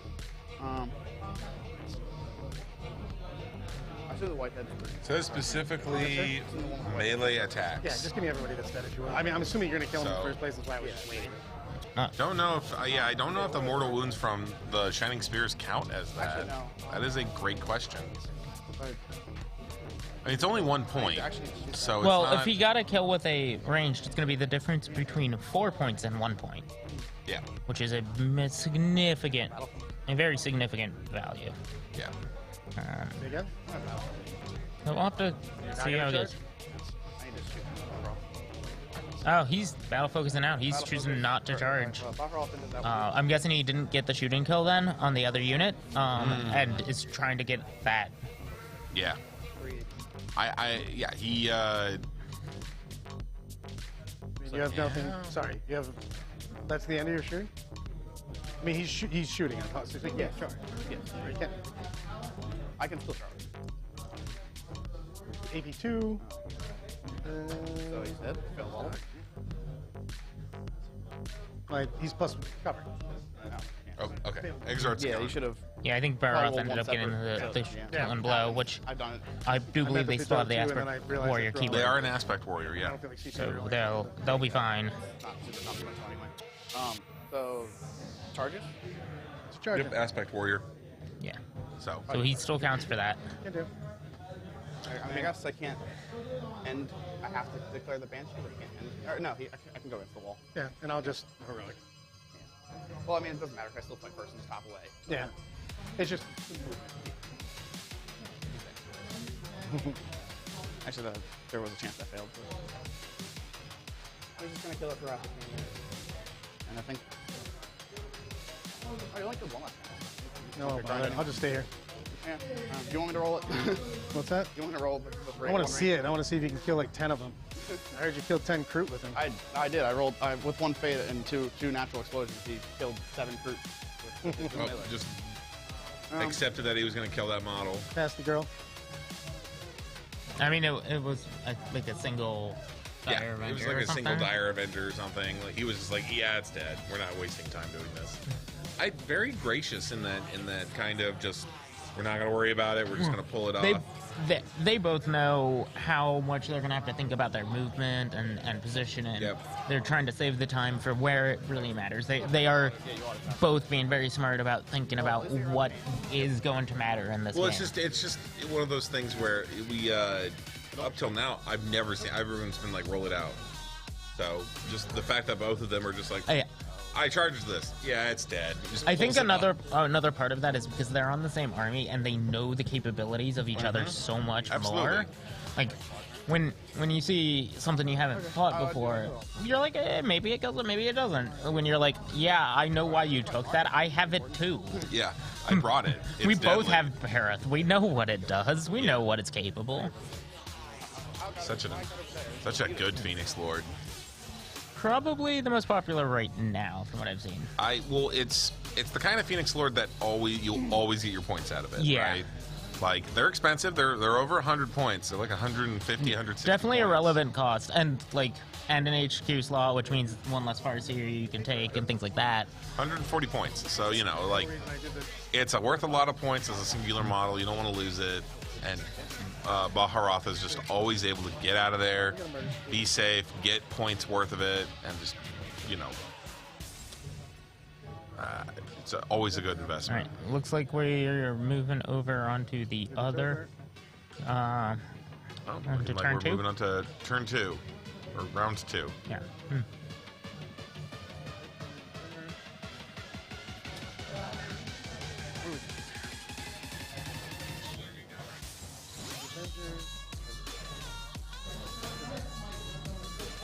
So I believe we still have the dragons and banshees still in the wave serpent. There's a couple rangers units that got pulled back into reserves. Oh, I thought you meant like it was like this, and you thought you meant it was giant. No. Yeah, they were. That was my whole whether I phantasm. Oh, I misunderstood. I'm sorry. Bomber. Seems like there was a miscommunication about something, but they're moving forward.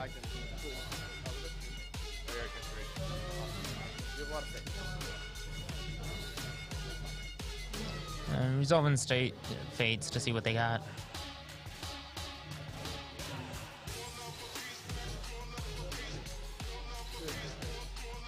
And Interesting. that rerolls were, I think each Farseer lets you reroll one. Okay. And if so, I expected to kill many more of those spikes. That was a very disappointing roll. That was not as disappointing.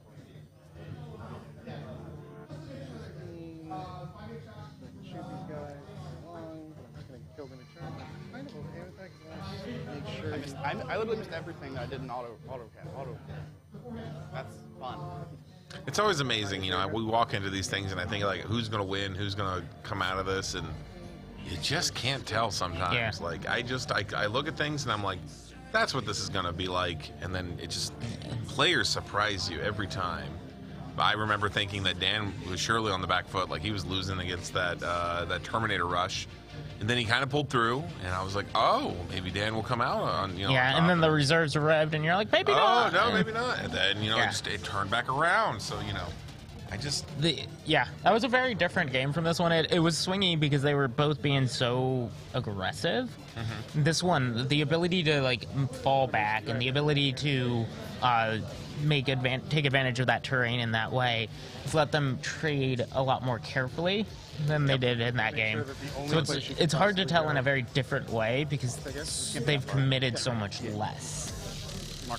Absolutely. I mean, those fire prisms are. I'm not even sure if they fired yet. Maybe one did at that Viper. I'm just things being held in reserve so much. They're trying to just never come out and be visible. Just never overcommit. Never overcommit. Oh, I think here we go. Here they come. I'm guessing that tape measure is marking where his deployment zone Looks is. like a 9-inch. I think it's marking where the deployment zone is because there's some rules about. 2, 3, 4, 5, 6, 7, 8, 9. Yeah, 9. 10. It's out to 10 inches. So Yeah, and it's marking something probably in relation to the reserves, any reserves that might be coming in, maybe.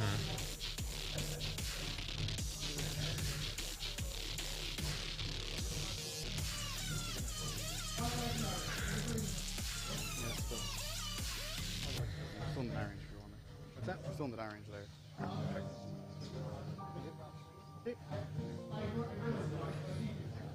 very precise measurements here. Yeah, they're checking ranges on some kind of response to it. It was deny. Oh, that makes sense. Trying to Stay outside of deny Yeah, range. that makes a lot of sense. Trying to make sure he can get off the powers he needs to. Oh, you don't. In a game like so often, you just absolutely need to get your psychic. If your army relies on psychic powers, you got to get them off. And anytime someone shuts them down, man, it hurts. Let me tell you, man, it hurts. I remember playing. Peek out. See either the what vehicle was or I these playing? idiots. I remember playing my friend's orcs, and I had several weird boys. I was playing some psychic powers to really get them going and stuff. And my opponent, who was playing sisters, just her rhino denied me. Yeah. Yeah, like everything can deny on a 6 or something. Everything can deny on a 6 or a 5, depending on stratagem or two. It's like, and I was like, all right, here, like I was like, here we go, and then just, the orcs were just, nope. I was so sad. I think I lost the game because of it, you know. Yeah. It's the little things that really kind of push you over the edge a lot of times in this. Yeah. It's be a very close game, and then, you miss that one psychic power, you miss that charge. I was just talking to a fellow in the other room. He lost to Harlequins, literally lost by 6 points, all because of Stranglehold, because he was killing away one of the Harlequin vehicles. I can't remember what they're Void Reaver. Void Reaver. And he had hit it, and the Void Reaver was making its final armor save, and it failed. It was a bad face. And the opponent You know, used just one like luck die. Them not dying gives Flipped it. so much. Like I Made the save. No and that's how point. he didn't get the point, and that's how he lost the entire game. Lost by 6 points. Yep. Well, and like, I think you a have two of huge them amount of pushing last something round came down to like that failed charge from the bikes. So much. It's just sometimes just one roll. That's all it takes to lose an entire game. You don't always like to think about it that way, because there's other decisions you could have made, or There's something a lot like of that. decisions. And it's easy to focus on a bad roll like that, but like sometimes it is really just a one or two bad rolls takes you out of position, leaves a character stranded, something like that. Yep. So it's why everyone is so precise, so trying so hard to ensure their success whenever they try to do anything. Because it's so sensitive, especially in the early game. You can just a cascade. Once you get underpowered, you can't quite take that enemy out. Then they survive. They come around the next turn. They take you out, and it just cascades from there. There it goes. I mean, we saw that kind of with Sasha and Tyler's game, where Sasha lost some early advantage and just could not maintain it. Just kind of got pressed out of the game. Yeah. I feel terrible. So as soon Lost as you Samael early. I know it's not now. I'm just saying. I needed a lot of those bikes to die, and they're still very much a threat. Dan, very worried about the bikes. I mean, they throw out a lot of shuriken firepower that just is very consistent. Oh, it slaps. And you didn't even have to use both your saves on. If you would have used both your saves on, I would have shot the Banshee too, or instead. Well, he is. It does seem like Brad's largely out of a lot of his foot slog. I think he's going to be pulling some infantry out now. He has some in that back building, I think. I think they're Rangers. As soon as poking out, shoot all of them right there. Yeah. I'm just going to battle focus. He had no, they're Dire Avengers. Yeah, he had like I think 3 units of 10 Dire Avengers in his list, and I'm pretty sure he's lost at least one of them at this point. But I think there's some others. Oh, you're good. I mean, I think that Eldritch Storm really took quite a number out. It hit 2 units I know of. That at least four or five Dire Avengers were down just because of that Eldritch Storm.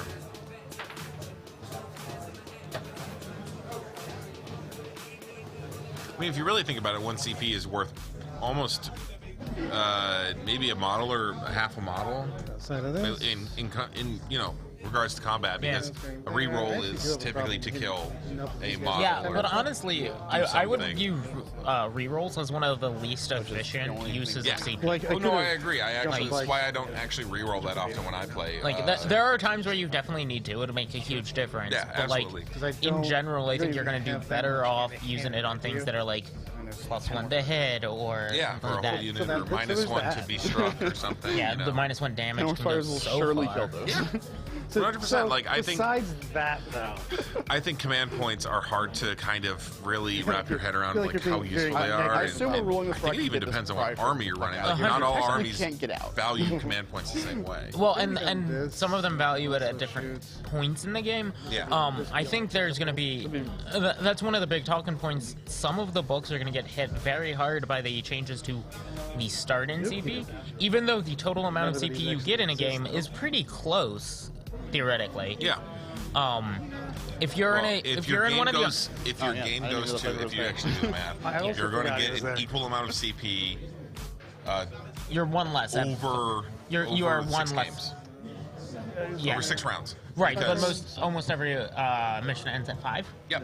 Which means you're going to usually have one less. One less. Which, yeah, no, it is. If it goes the full 5 rounds. Yeah. However, I mean, I don't think we've seen a single game on stream go the full 5 rounds yet. No, I mean they've barely gone past third. I think we saw one guy try it, No, I something didn't at top of round 4 and then I scooped. needed to get a shooting kill. So, Yeah. or hand shook.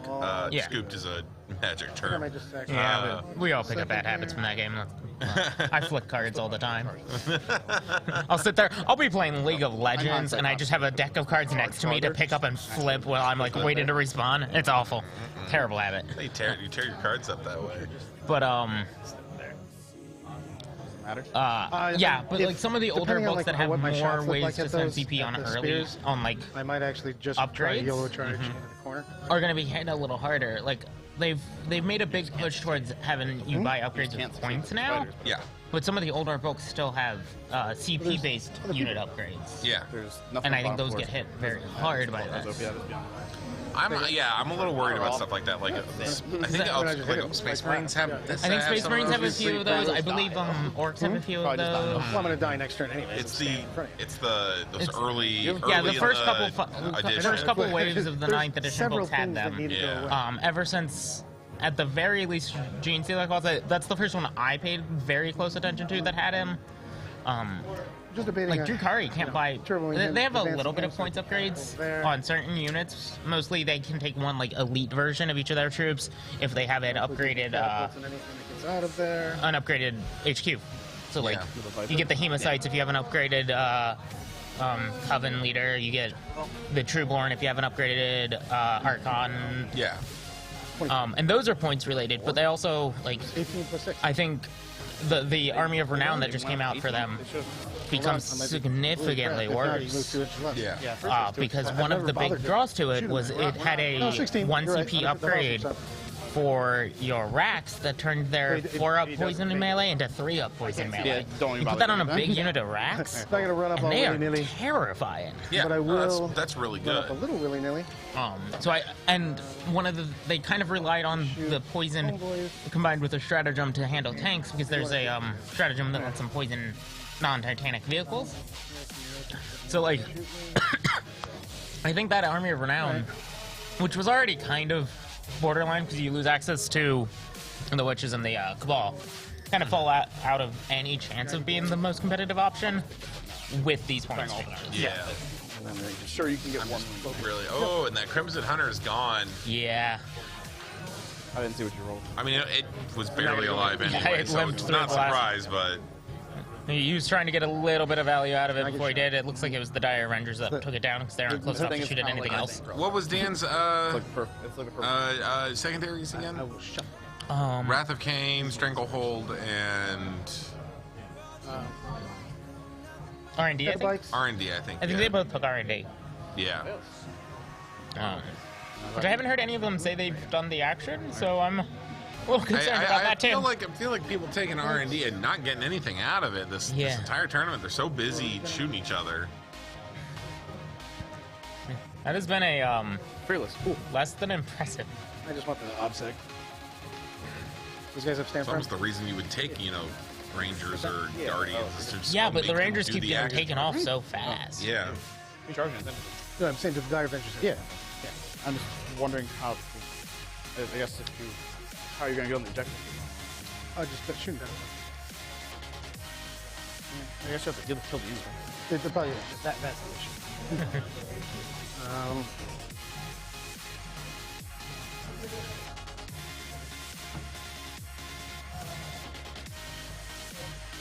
Both of these guys have won 4 rounds and won all 4 rounds. So these both are undefeated guys. They really know their lists. They know what they're doing. Yeah. With the 10 there for you. Yep. Just grab 10. Stick right here. That's a ranger. All right, we got Dire Avengers coming in on the flank. Really far up there. Really took their time. You know, it's one of those things where I think people, you know, forget about it, just how good outflanking is, and just coming in a turn later, you know, further up the field, not having to weather any shots or anything. Well, I mean, we've seen a couple of players use it specifically for their heavy weapons units, because those can be so hard to protect early, and really need to be able to take shot at the priority target. Yeah. Last long enough to take down that tank or that flyer. And if your heavy weapon team unit gets to act, you get lucky and you get that first turn. Sometimes armies are completely hidden to the point where they can't shoot to them and stuff. Go my way here. So you might as well just take them off the field, keep them protected, and bring them in when you need to. Prism or that? Prism. Okay. I'm just a smite. Psychic power, that was a smite. Yep. Oh, well, that's 3 mortals to fire prism, I think? Yep, 3 mortals. Hey, it blows up. Pretty sure it hit your party. Oh no, I think it might have been the wave serpent. Yeah, it was the wave serpent. Wave serpent exploding, hitting Farseer for two mortal wounds. Yeah, I kind of went both ways on that one, but I think it was probably still worth it. Yeah, I would take 2 wounds on Farseer to get rid of a wave serpent. But oh. Probably just say again? Said 2 died. Probably just pull banshees. I think I can get most of them like right here. So All right, it sounds like 2 of the banshees died trying to disembark from the exploding vehicle. Yep. That's not great for him, but I got all the banshees. He died. It looks like he'll be able to hide the rest pretty well in that cover from after he gets out. You see on the screen that's Dan on the left and that's Brad on the right. Put the XR away. Whoops. Making sure he gets the right model. Yeah, we don't want to lose that Exarch. She did some work last game with those Terminators. Not to be shootable. Remember, I got Hawks and stuff there too. I still don't think. I mean, you still can't shoot these guys, but fire dragons can you shoot them out. Fire dragons I can't shoot about. Also not super worried. Fire dragons aren't very good. So Banshee XR is better than entire unit fire dragons here. Banshee Exarch better than an entire unit of fire dragons. So in this particular matchup, he took no vehicles. Fire dragons are really good at killing that with all their mouths. I mean, they still do their own. Yeah. I mean, one fire dragon might be able to take down one of the jet bikes, but yeah, I mean they're a decent shot into them, but like the Banshee will carve through a unit of them. Oh yeah, absolutely. I'm not discounting the Banshee. I think they're very good this edition. They've really come up in value. Yeah, they were pretty bad. For a very long time, the Banshees were almost a never take. You know? Yeah, they were just too squishy. They could never actually do their job. Not only that, but they just did not have enough power to, power swords being one thing, but they didn't used to have the bonus to strength and stuff.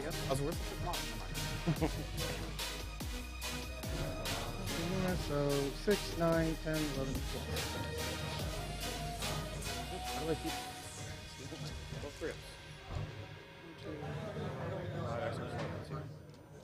I guess I can have extra alive at 1 kill the other guys. So XR's alive at 1.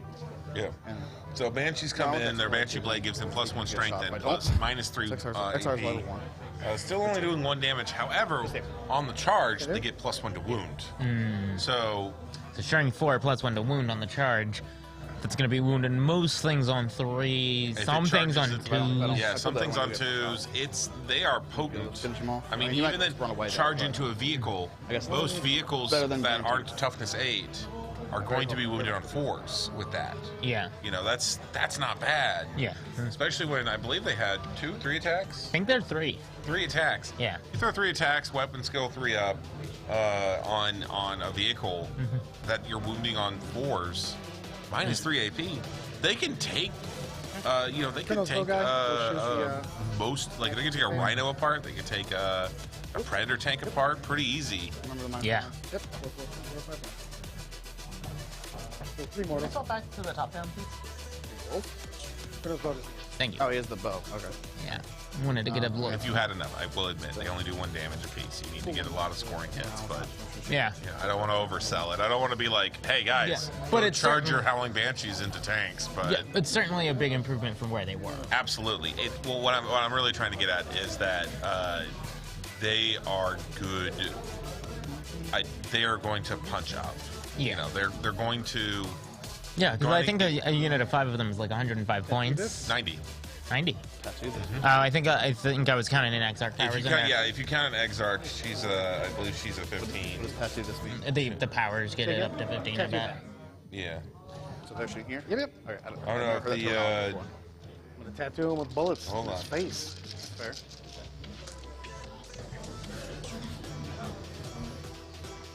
Double check. Yeah, each Banshee's about 18 points. Howling, and the Exarch is also 18 points. So with a unit of 5, that's that's 90 points. What was that one reroll? Oh. These are 2. So 5 AP3, 1 AP, and 2 AP1. 6. Not bad. Take 6, and then how many AP ones? 3 AP1. That's 6. So it takes 10. 10 wounds onto probably a fire prism. That went a little better than I thought. I mean, you can still probably. I'm gonna shoot those guys. I actually did I mean, he didn't make. I think he made 1 save out of all. Yeah, that was. I think it was 2, but even so. Because I want to move these guys back. No. So You can always shoot here. what's that? They can always shoot here. So. That's true. Good point. I'm pretty sure I'm sticking out on the corner. Yeah. So he's got 1. Yeah, but there's 2 fibers. That thing has to go. Let's be honest. Damn, you're so helpful. Telling a guy who and where he can shoot. Just the first 2 range here. Sure, but then I'll split them 2. Yes. Yeah. Sure. Here's the first 2. First 2 at the So obviously vehicle. -1 there. Yep. Natural. I think that fire prism's just barely holding on there. Yeah, it looks like maybe 2 wounds. Do what? Looks like maybe 1 or 2 wounds left. Vehicle. Or maybe is that a 4? You're just It's looking hard at to me like I tell was for sure. crazy. No, I wasn't sure what you were doing today. Scooting them around. So just 2? 2 AP1, 1 AP3. Yay. Yep, I got it.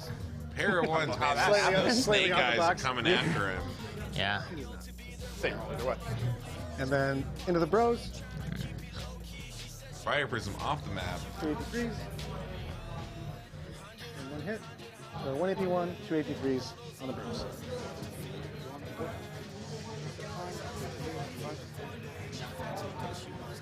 Takes 1 hit. Say again? 1 dice.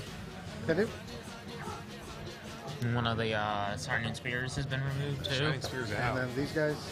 I believe those weapons are doing 2 damage apiece. Yeah, they're sure thing cannons. Yeah. And then battle focus back into cover. Fire and fade, right? So up to 6 is 1. 2. That battle focus, man, that's so good. He was fire and fade. A sad amount. So because they I can make also sure he had decided to enough. not cast my Yep. Fair. To be fair, I didn't either. I'll be sore, but. Cannons into him. Viper boy. And I think these are cannons from that center Viper. Absolutely nothing. I need to stab him. Second. The minus 1 to hit. Barroth, maybe. Yeah. Well, I'm just saying. The minus 1 to hit from those shining spears are really doing a lot of work there. Yeah. Saving them from a lot of 3s and stuff that would normally have gone through. Oh, yeah, let's just back her off. Just bar off. I'm just debating whether I want to just guarantee, it's dead guys, or whether I want to soften this up. You know what I mean? So I don't just take dire avenger death. It might be a bad idea. Yeah, because then they can shoot twice. Yeah, and I can blow 4 CP for double exploit. Into the bros. 3. No auto wounds there. Well, this is coming. This is actually those shots from Barrett, which doesn't have a shuriken weapon. Look at these snake eyes that Dan's Man, he rolling. can't make Third saves. snake eyes. It's not even worth the effort. What? Hold on. I'm just letting him die. Say again? I'm just letting him die, but this little thing gets caught on the chair. There we go. I'm just letting him die. Or, I guess I should roll. I would say you have too many wounds. Okay, he's alive either way. Yeah, I was gonna say, unfortunately, you can't. So, I'll just charge and charge. Where am I going? I think there was not enough wounds to kill him. He thought he was dead, and Thought he was dead. Was like, okay, I'm dead. Nope, you actually have enough health. Neat.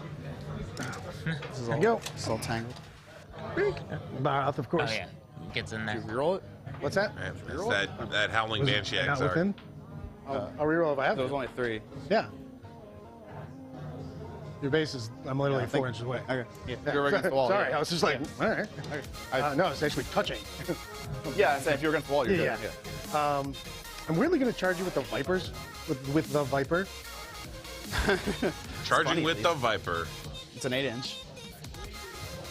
I got it, sure. Yeah, ties My, with him. my Vipers killed 2.5 Terminators. Or my Die Rangers killed 2.5 Terminators I in just want you melee. to spend a CP to get out, you know what I mean? The loot and shit. Bringing up the Terminators. They killed 2.5 Terminators in melee. Don't doubt their power.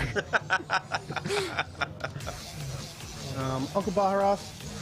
I think he's just trying to tax the CP with that move. Do you have the relic on them, I assume? Or no? Relic on the band? Yeah, I'm not expecting him Oh, to yeah, really. He's trying to you wanna because he's so kill close him. over here on the right One side. He mortal. does not want those dire that's avengers also- shooting into his. Right. I mean, and bikes. they have the CP to, or the shredder jump to fall back and Slow one. fire. Yeah. So like they still can, but it means he has to spend that CP and then he can't use it on other things. Yep. Oh no! Excellent play from Brad here. Just being able to know really what he needs to do. Really kind of capitalizing She just on stays there. disruptive Yes, sir. gameplay. Really, if that's his goal, obviously, to eat as much CP as he can out of. Barrett out finishes of- off those shining spears Yeah. and then left the howling banshee exarch there to take the point.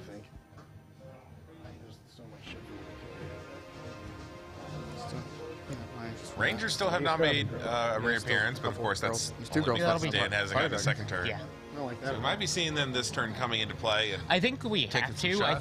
think we have to because I Pray think that he fire might dragon get doesn't worried come about being tabled ruin if your doesn't day. bring him soon. yeah,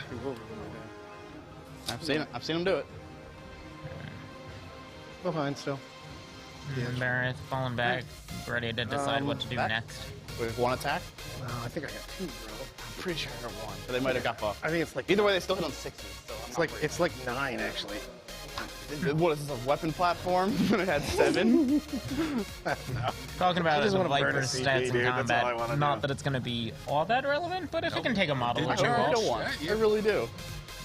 I hope you kill one. and they're not like the regret your Drukari ones, but they're shockingly wow. good in close combat. Weird, I didn't hear. Can't believe it. What a thought. I was thinking, Watch me. this thing's base is smaller than it should be, so I'm going to play this if it's the correct size. let's go 6, 1 attack. Yeah, not exactly meant for combat. Hey, I've had Scorpic destroyers. I've tied up with a devilfish. Whole squad of them. Couldn't do anything. Yeah, couldn't get Just- enough wounds into it, so they just kind of Just couldn't deal with it.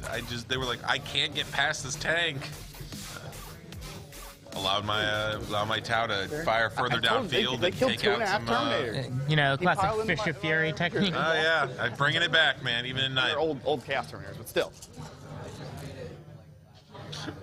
Old Chaos Terminators, yeah. Makes it a little less impressive when you actually bring that up.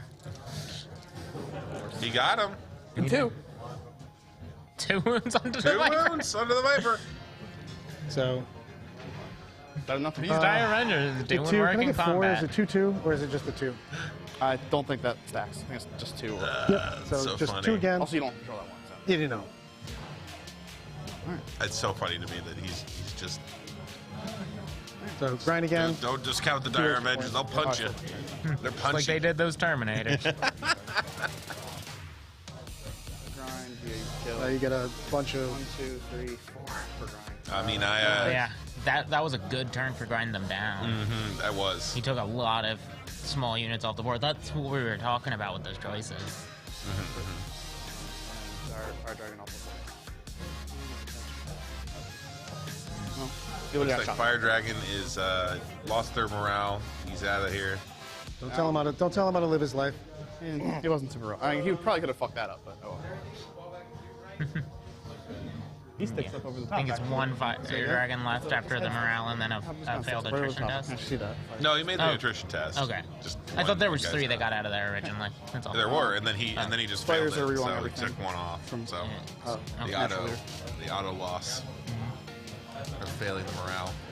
Yeah, I needed that clear out. So But he threatens here every turn. That's why it's like, oh, cool. I'm sad now. All right. How much for the girls here?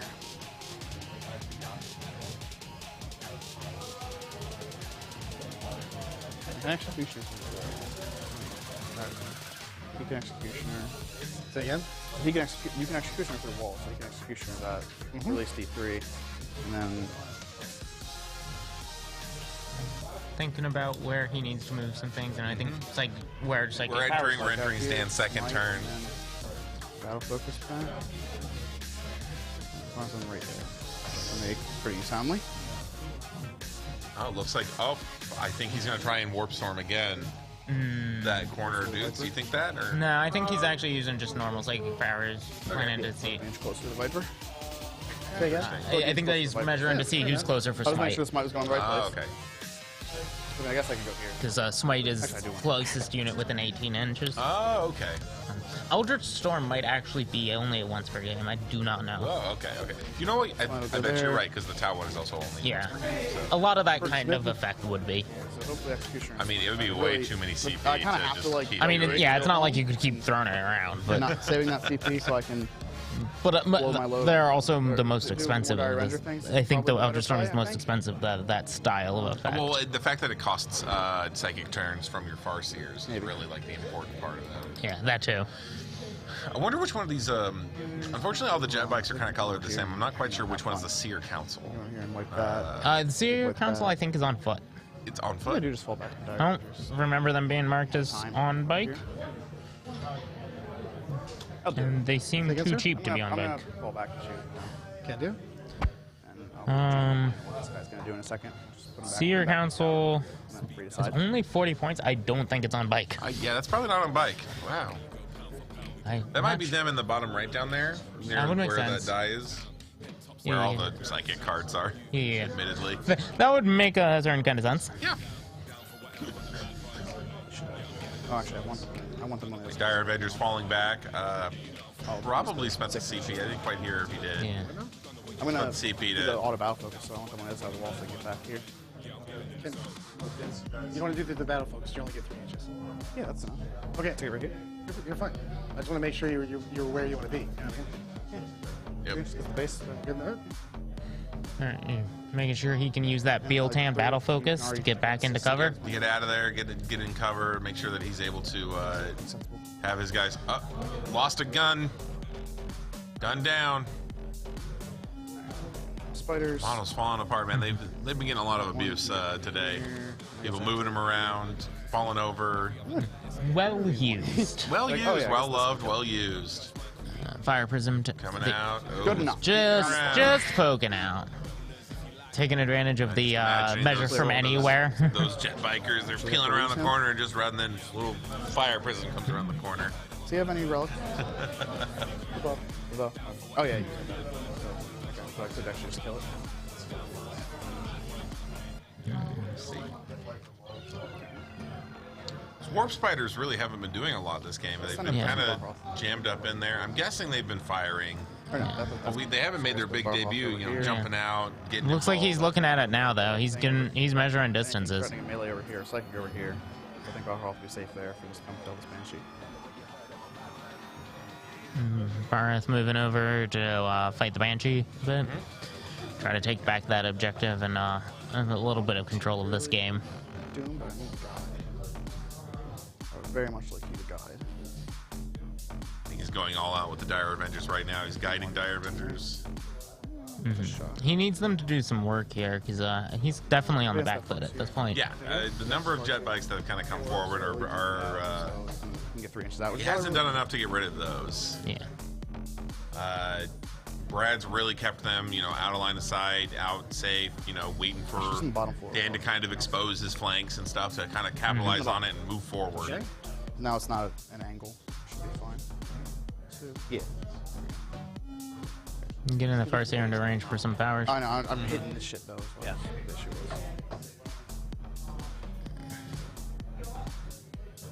Yeah. It's because I was trying to go around that thing. Oh, good. But yeah, that's acceptable because then he's still within 3 for. Moving the Farseer around to get some. Right in my face, which as long as I kill most of those bikes, I think I can live with. As long as I kill most of those bikes. That's ambitious. Ambitious. I mean, those Dire Avengers are I'm just very trying to dangerous. listen to hear what they're saying because Banshees. They're talking about it, they're thinking it out, and it's one of those things where like I think this is one of the most important moments in this game for Dan right now. If he's gonna pull ahead, he's gotta make some of these rolls really count. He's gotta get some kills here. He's gotta wipe some units out. Fire Dragon moving up. Probably. He's trying to make sure that the Farseer is close enough. Maybe try to spike a shot at that. Take it off the board. It's not a super reliable thing, but if he's got but it's already lost 2 wounds. Right. From a previous attack. So. It's a decent shot of going off, and it could pay dividends if it works. You're all the way on the other side of me, remember? Oh yeah, there are a couple. Those ones came over here, and then these ones. Sure. Get there. But I think that's enough. I think 5 is a good amount to make that not as big a deal. Can do. So I think worst this shoots 2 shots there. I'm gonna figure out how he wants to split up his fire. Yeah. We're still in movement. We're not even at psychic. We're still just trying to figure out what to do. Like we said, these Eldar players, every single movement has to be precise. Kill you, so I can battle focus. That would suck. But my minimum 3 inches will get oh, 9 it. Actually, is a catapult. They went at 18 inch range, didn't they? Say again? The bikes went to 18 inch range. Correct. So I guess. Okay. I'm still planning on like 12s. Can do. Okay, and then just the spiders have to come out. All right, spiders are coming out. Finally. They'll wipe that out without any question. I guess I can see the Farseer, right? So as long as I... Oh, no, I can't. I think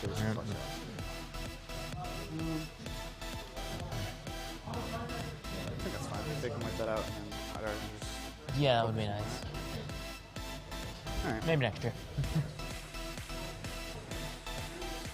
Corner. I like how Dan is kind of providing commentary for us, telling us exactly what he's going to be doing.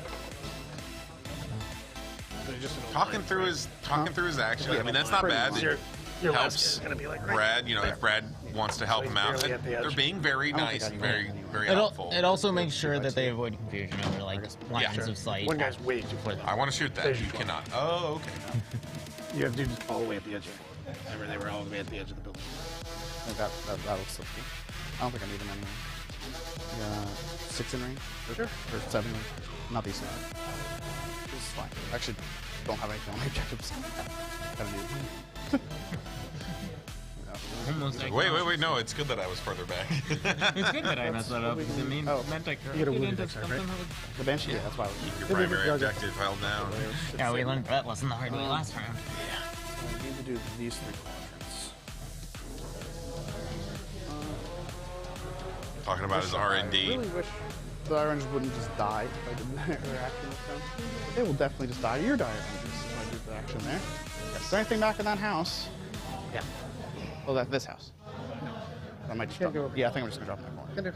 Okay, we're bringing guys in now. Yeah, I think it's a Ranger squad probably. Oh, there. Oh yeah. It's a. Yeah, you won't be able to. I zoned you out right here. Yeah, I forgot. I was thinking it was turn 3. This game's been. Yep, coming in on that side. That's where I thought he would have actually brought them in. Well, I think he was trying to get that back corner if he could have. He can't because it's only round 2. Round 3, he might be able to bring the other one in back there. Because I think he's looking for corners with R&D. Yes, sir. now. Yeah. That squad can sit down in R&D, and like, I'm pretty sure we could. Brad could take him off. But it does mean he has to spend the resources to do that. Yeah.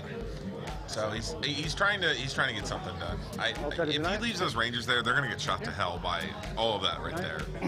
I'm curious what he's really trying to do. I mean, if he could take a unit of shots, that might away just from be his worth it. primary army, that might just be all the Rangers are really for. Yeah, 5-man units of Rangers aren't meant to kill a lot. No, they're there to do objectives. This guy, I assume? Yeah.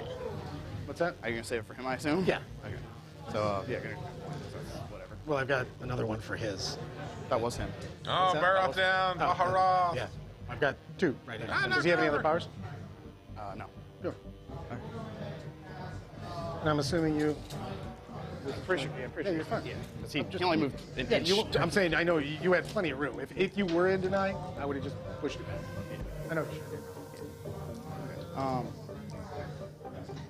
Guide. Yeah, I'm not as worried about it. Guide can do exploding 6s. Guys know what to do. That's 12. So, yeah. Oh, he spent one of the fate dice to make a 6. Got a 12 with the. But if it was with the part. It's curious. So the pair of 6s from Fate don't trigger. Well, I believe that was with the Farseer, and they're immune to perils of the one. Oh, of course they are. They're Elder. Of course why would they? Shooting? I think it's only Farseers. I do believe that the Warlocks can still perils. Yeah. I'm not sure.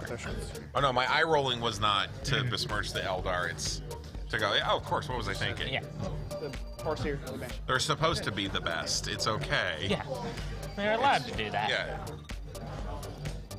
It's when the entire psychic race that does psychic stuff and who's in tune with their psychic powers get out-psychicked by the stupid That's all I monkey kind of people. wanted. I just wanted to only have to like one hit there. Battle focus. I mean, they can get out psychic by Thousand Suns. I'm okay with that. Pretty sure we can get behind the wall with 4. Magnus did nothing wrong. Pretty sure we can get behind the wall with 4. Just rubric Marines, but instead of yelling all this dust, they just keep yelling Magnus did nothing wrong.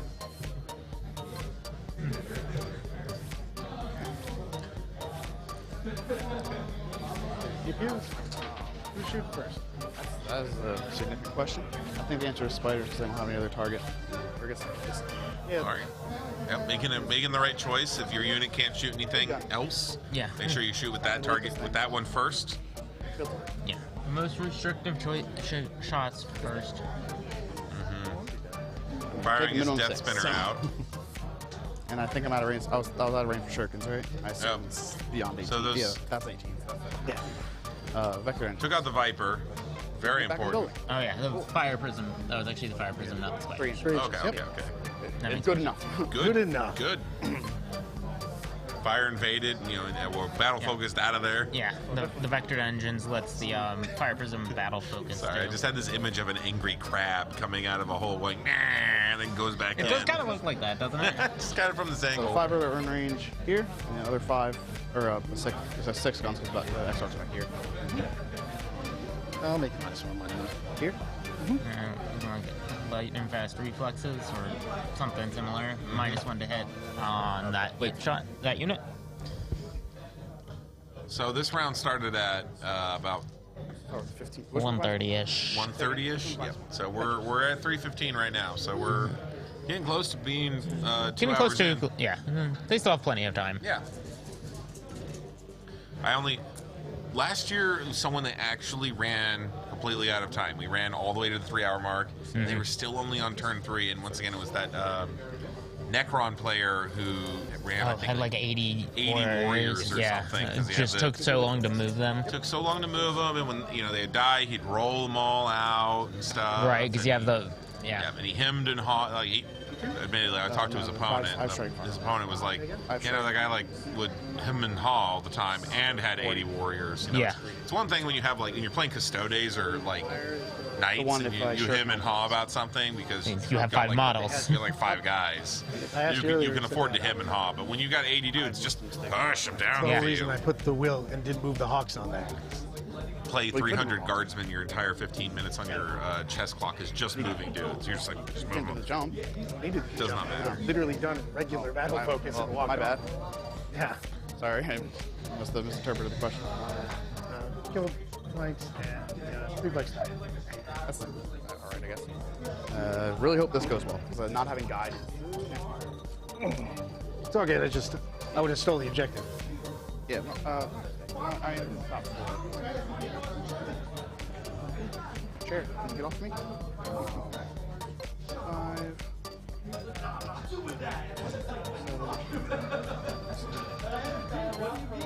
No, let's see one more. 15.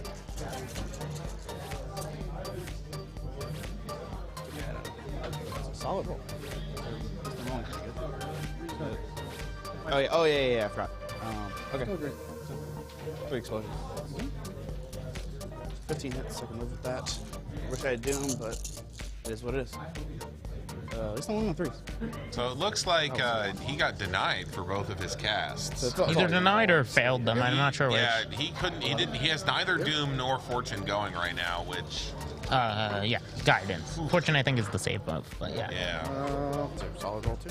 Half. There's nobody else that has ranged on, correct? I mean, the Banshees can shoot pistols. That's about it.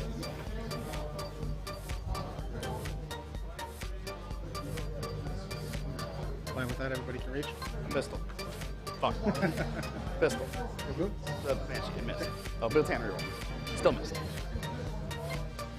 There's the one sister, or the Banshee, not X-Arc with pistol in there. Alright.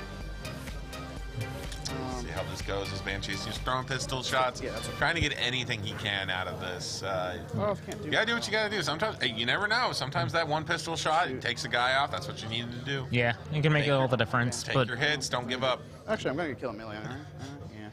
I guess he wants to The losing move is always to not to play.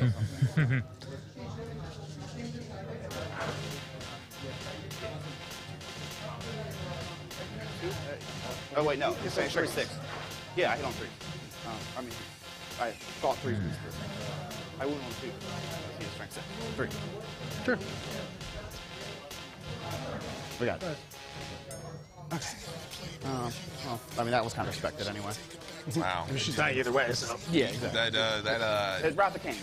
So I needed a shooting kill and a melee kill. Banshees will probably have the melee kill. All right, we're gonna see. He's gonna try and get in that Banshee into a melee kill. Ooh. Yes, sir. We got Warp Spider firing into the trait. The bikes. Pretty confident that he's going to be able to take out these 5 bikes with these Warp Spiders. I didn't bother to shoot into them with the Dire Avengers. Yeah. Which kind of surprised me. I would have actually figured he'd try to take the safe play and get rid of those. I would have fired my Warp Spiders off first, see how they did against those, and then decided what I was going to do with the Dire Avengers.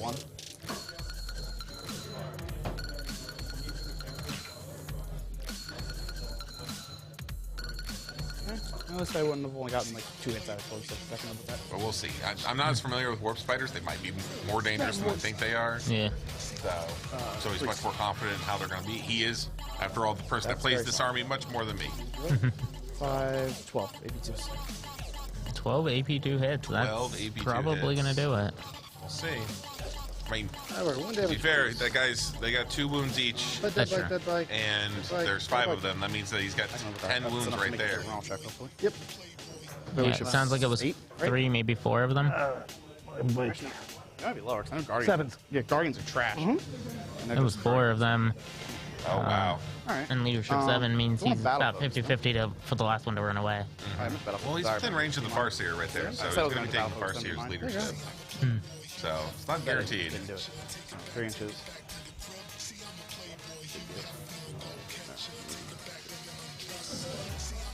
I think you might be thinking of an earlier edition on that rule. I might be. Farseer might have the rules. Yeah, I got it about. This is not. I used to be all HQ. You can always do that, but now it's only some HQ. Right. Okay. Actually, make you. Clear the corners. I think I'll get your hop shots if you hop over there, but at least I'm in cover, and I'll say 1-3 is not the worst thing in the world. That's all. It's up to me, right? Oh, Hawkman range. It is what it is. Yeah. Ghost Helm never suffers perils That's overboard. All right. Charges. I really want to kill this Farseer, but I know these Dire Rangers either Yeah, I die. think you're right. You do not get to claim the Farseer's leadership if you're within. Probably go with dying. Just used to be just what HQ could do. You know. No, that was kind of. Totally murder. They were leadership. Imagine that. Yeah, imagine that they could yell at you because that was their job. Somehow Tell split you, the Banshee's "Get attack. back there." Must be an all-target ability. There's got to be something. You know? No, I mean, Armies you do. can't even. All right, basically good. Be unreliable at that. Yeah. I don't mind tagging. Me. It's been a long day. It's been a long day. That's why I brought energy drinks. Man. Well, we're getting close to being here for nearly 8 hours. Yeah. So 7 inches. we've still got one more match to go. Yeah, and then awards. Go bigger or and- home. Go on Dire Avengers. That's good. Howling Banshee charging the what's left of that Dire Avengers squad. Should be fine into that. We'll see. You never know. You never know. will Because start that we fight phase saw a and bunch of they're gonna Terminators die. come into a They're space and they got slapped. Take 3. Mortals. Sure. 3 mortals. One in the X-Arc and 2 like this, because why not? Yeah, I don't think I need to explode 6 at this point. Just make sure come in. Violin. Hope you're done. You're right, still come back and tag this. Nothing to see. I mean, base with 3 inches. Yeah, I'm 4 inches from your base. Okay. So, hopefully you don't murder me with your like 3 attacks, but it's better than it's still worthwhile. I think. At least restrict your movement. Well, let's see. I mean, on the charge, everyone always fights last against Howling They're all the same. Banshees. So Might as well. No point in exploding 6s. So if they're all the same, then I just 11 attacks. It's all going to my... Yeah, exactly. The 11 number attacks. damage doesn't matter for one of them. 2 hits. Yeah, the X-Arc had some kind of special weapon that just. There's nothing else attacking me. AP minus 3. 5 and then make 3 if I'm still exist with 5s. Yeah. Nothing else is here. No, looks like it doesn't matter. Those guys are down. Play with me with the time. That's 4 points for Touch me back. for Dan right there because he got Baharoth to kill the Exarch over there on the left New side. round, Just yeah. in ranged, and we got a melee kill. That's It's immediately round. secondary right there. Alright. That's my turn. Is there Wrath of Cain? Here. Do care. Yep. Not bad. Bikes morale off the table. Yeah, the one squad. The squad of 2 managed to make theirs. Yeah. Get another 8. I got 4 on my turn. That's a lot for Brett. Although we still have Seer Council, we have down there on the left side. I didn't mark 4 for myself. No, the will play. I still think this game's very much in the air right now. My bad. Oh yeah, you had 2 last time. You done that as well. No, Strands of Fate again. Well, Man, the this thing is rough, Baharoth but is now Push left out. on the You got open to- on you have that to go command first. point. You dice, brother? So I'd be. Yeah, let me finish I'm a Oh, little, sorry. little leery about that, but Baharoth, maximum 3 wounds inside of a Yeah, you did strangle last time. phase, which means that in order to kill How many Baharoth this grind- turn, I did 5. Brad needs to shoot Killed 1, 2, and charge 3. Not just 4, but yeah, it's 1. 4, sorry. into the Phoenix. The Force. Viper, Two up the armor Viper save. died so fast I forgot he existed. Yeah, that's fair. That's damn. That's so close. I had a little more in range over there. Okay, so you did get grind once, but at least I got 4 for Wrath of Cain. Oh, and I got 4 for yeah, 4 for R&D. Struggle on the strangle. Struggling, the strangle's a struggle. I needed that not there so even try and get some strangles. Alright. It's interesting.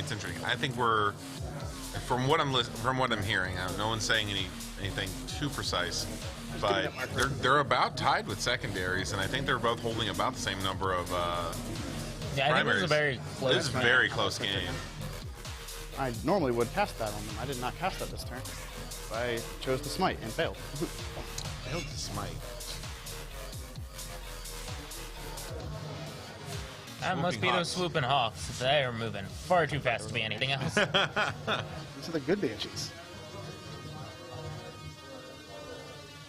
The banshees that we all know and love.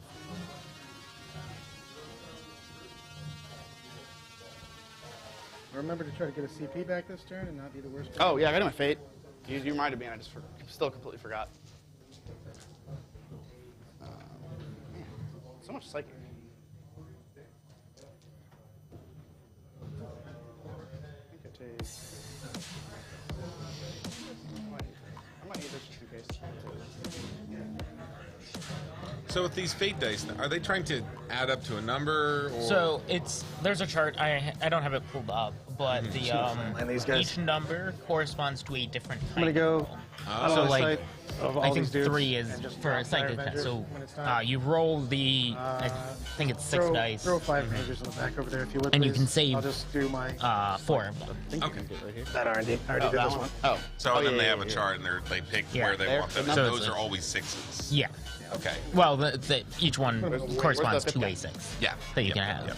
So like, if you take a couple psychics, you can make sure your powers go off. If you take a couple charges, you can make a long charge a little easier. If you take the save, you can be like, haha, my 6-up save is fine. It's gonna be back and forth. You made it this way by That's doing cool. that. What's that? You made it unfortunately, this I'm way, not having to clear everything the off. most knowledgeable Well, I about had the to pull Elder you New out. Codex. You know what I mean? Bits and I pieces just, of it. if you, And it's you have such last a turn, so I want to thick make sure that you codex. have to expose Huge yourself, codex. or you just sit. Like I said, I went in and like looked at my Probably. girlfriend's You codex, can but it able wasn't to like I find that, so read you through just it. Yeah. I just like saw some bits in here. Yeah. I mean, Ish. she plays. Just she debating plays whether I Wraith, want Wraith to- Blades and Yeah. Wraith Guard and Deny stuff. me. She plays wouldn't that be able to do custom worlds. Yeah. Make them easier to get, and just We're gonna do all kinds of hawk things. it's fun. It's Yeah. it's a fun. It's not very. It's not Yeah, I have competitive. I have a but- friend who does a fair number of Wraith units as well. He actually has a really, I like his paint scheme a lot. He does green for the body, like bone masks, and then on the masks he paints cherry blossoms. Oh, that's really cool. care about That's awesome. missing out 2 bands. Yeah, my girlfriend, she got special kinds of paint that is, depending on what angle you're looking at them, they change color. Oh, that's neat. So they're like this holographic, like she's like weird spiritual sheen to them. Neat. It's pretty cool. That's super neat. Yeah, there's a lot you can do with the Eldar color schemes. They lend themselves to a brighter color scheme than a lot of armies do. Oh yeah. And so you can go in some weird ways. Yeah, such nice like smooth angles, rounded edges, Yeah. and like Got back it on just my it just really helps you create these like really fun gradients and like open spaces for anything you really want to do with them.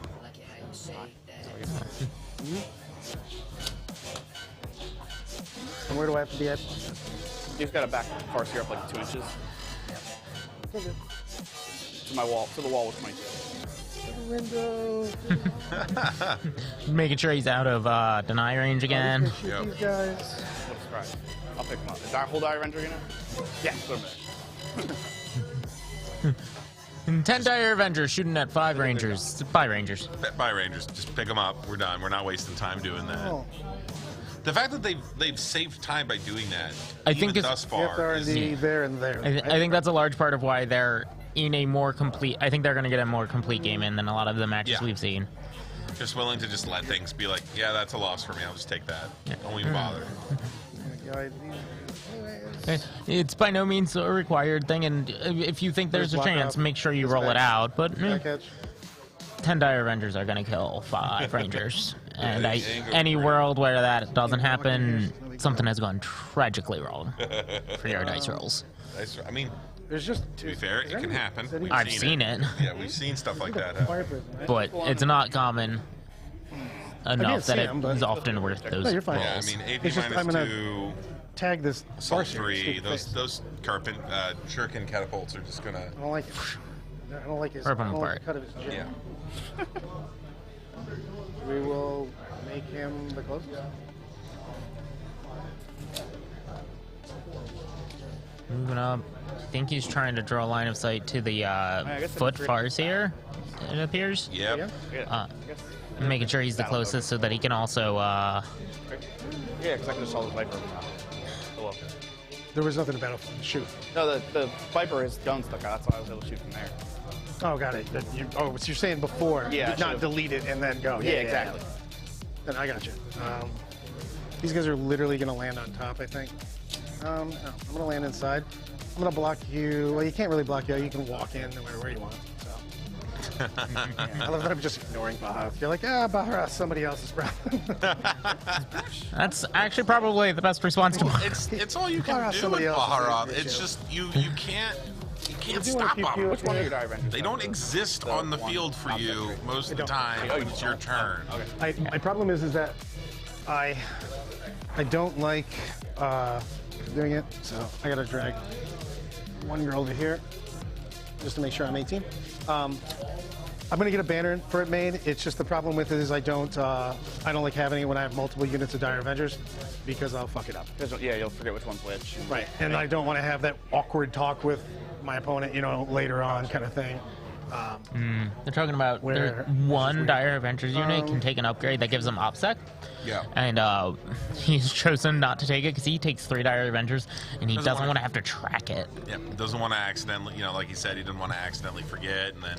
Or confuse and be like, it's this unit, and then your opponent's like, I thought it was this other unit, and that's And you never want to even have the appearance, even by accident, of cheating. Because one of the, and this is the sad thing, is that one of the easiest ways cheaters get around being caught as cheaters is just to I'll pretend do the ones that they're that ignorant. I give a shit about. I'm gonna You say, oh, I didn't know. Guide in the wheel. I gotta bring out But, up to that point, that person clearly was behaving as though they definitely knew what they were doing. They made a call. It is actually, I don't know about the, if there's as organized a judge program in Warhammer, I really don't know. One walk down. But it's one of the big focuses of a magic judge's training when they start working towards competitive events more often, is to understand how to approach an investigation like that so they can try to determine whether it is actually malicious cheating or just somebody making a mistake, because they do happen. Yeah, when you've been playing, you've been in a tournament for 6 hours. Yeah. A day in 6 hours, people have fatigue, they forget things. It's real easy to be like, I forgot that it doesn't hit on, that it should have a -1 here. This is because, sometimes you just need to get It happens. out of sight. My I bad, obviously don't want to be intercepted, so... Well, that's why you should always be, if your opponent corrects you, your first response should not be with one guy to be insulted or to be prideful or anything like that. Your opponent is just going, are you sure? Yeah. What is that? You said that's hidden on Tuesdays. I think it's supposed to have a -1. Well, I have this other bonus. Oh, okay. That's fine. Yeah. Oh, okay. You did think about this. Let's go. And, Brad and Dan here have been basically doing that. It's like, oh, well, that can't work like that. Yeah, I know I'm doing this. Oh, okay. That's all it needs to be. That's perfectly polite. Disagreements are not insults. They're not attacks. They're just making sure you guys are playing the game in the same way you understand it. There's a lot going on. Stop behind. And if you do have a confusion, there's nothing wrong with calling for a judge. There's nothing bad about that. Having a short conversation with your opponent about what's going on. Love it. Yeah. There's a... Now let's do stuff. I'm actually gonna guide often a stigma around calling for a judge, thinking it's like inappropriate or annoying or insult. Yeah. And that's just not the case. The judges are here to help you in every game. They're here to help and make sure a tournament goes smoothly and fairly, and that's what we want to do. No one cares. A pair of 6s. Ghost helms. Ghost helms. Here, I'm going to smite the girls I'm standing on top of. Yeah. Smiting them. Probably reroll it. What children? Yeah. Still not good. Goes off. But that's denied. Stop it. Cool. And then the one you can't deny, I'll just do executioner. Why can't deny it? He's within 24. I thought he was outside of 24. He got closer. But he was outside of 24. Oh, got it. Okay. That goes Can't off. fail, but I'll just reroll the 1 again. Let's do another 7. Nice. Commander. Yep, that's what it is. I was like, where the hell did I put my... CP getting thrown around, getting used up. Yeah, it looks like that deny was that in there, reroll. The reroll was enough to be able to deny that and prevent those mortal wounds from killing the banshees. Executioner, very powerful spell. Very good at just trying to just pop off that last minute, those last few wounds you need off a model, or really hitting a vehicle where it counts. Good. I've always liked. I will spend a CP. If I recall correctly, that spell was always what got really good. These guys. Yeah. So I'm gonna split it half and half. I think I still have to split it half and half. I think I just put on the spiders. Oh, where's the 6th gun? Or the 11th Do gun? 18 into spiders and 15 into diamond. I think I do on spiders, but the other one's gonna charge, so still my level on spiders. I'll do the 18 first. Better than nothing, right? Yep. Here's 18. These will be on force because thing. Yep. 18 shots into the warp spiders here. Is that 2 more? Yep. Reload these real quick. I think there was a lightning fast reflexes or -1 to hit used stratagem Still an used. excellent roll. Yeah. Adding 3. So. And there's exploding 6s. They're just not doing you. I think you just guided the roll. Yep. I don't think I was ranged for doing them anyway. Yeah. Oh, yeah. So we got denied anyway. 6 AP4s and 7 AP. They're all at the invul. Oh, it doesn't matter. So 13? 13 wounds against their invul save. Do they have a 4-up? They have a 5-up. 5-up invul? Dire Avengers have a 5-up invul. I think this is into the warp spiders. You might be right. I think all aspect warriors come with. Full 5 and 2 on next turn.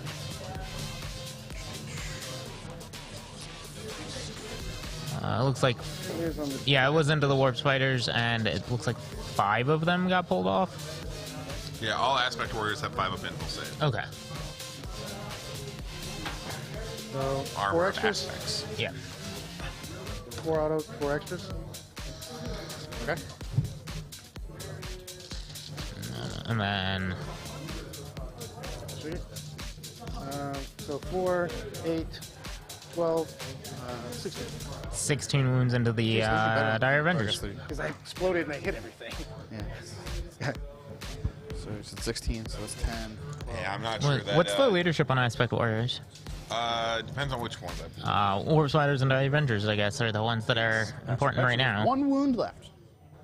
I passed 4 of 16. So 8. one Okay, wound left. so I think they lost 5 there. It's possible they even save a or fail a leadership here on the Warp Fighters, and definitely a leadership check on the Dire Avengers. They just got I would be very obliterated. surprised that Dire Avengers made it. Was it the wound? Yeah, yeah. 6 is an auto, so it's 2 mortals. Oh. Was it 2? Because of my Warlord trait. The bow itself does a mortal, and then the Warlord trait is every 6 to wound. 6 to hit counts as a 6 mortal. So it gives you 2? That's Weird, but okay. it's weird, It's a but strange, okay. strange interaction. Yeah. Why everybody thinks. That makes me sad. Dire Avengers did not survive the shooting phase. Sally Banshee's on the right on the side got spiders. completely taken out Yeah. by a very unique Warlord weapon, or Warlord trait. You had a- Said how big is was this one? I took second on a one. 6 Yeah, auto like wound, full but 5 also and just when you Oh, attack, got you it. get Got them. it. Yeah. There was the other guys. You got 2 X actually. It's all good. I was just Oh, yeah, confused. sorry, this is the bard model. No, you're fine. I was just like, the X-ray's not there. Like, Yeah, sorry. The gray ones are actually my models. That's why No. I used that one. As you were next. fine, buddy. I was just like, I just got confused. I'm like, Yeah, sorry about that. I'm like- I should have mentioned that. I forgot to. Very loud. I guess I probably should have pulled him for clarification. You want me to do that? No. You're really, I was just confused. I'm like, but the X-Arc's over I should pull there. him first. I just completely forgot. Hawks into spiders. Oh yeah. They are -1. I'm afraid Dan's probably going to get tabled here. I think his Farseer and Barath will still be around. He does still also have a Fire Prism. Does have the hidden Fire Prism, but like, It's going to be a tough uphill battle from here, that's for sure. I'd be surprised if he could pull this off. He might have been scoring, again, points matter here in this very close game. We're like joining us. But, if he loses too much here, he's not going to be able to recover it or Uncle Bahra. Play those. come back. Yeah, play those objectives. I'm not actually on Invictus anymore. I'm gonna charge onto it anyways. I mean, you're already on it. Yeah, I'm saying I got obstacle anyways. Where am I going? Oh, I should probably take these off the board.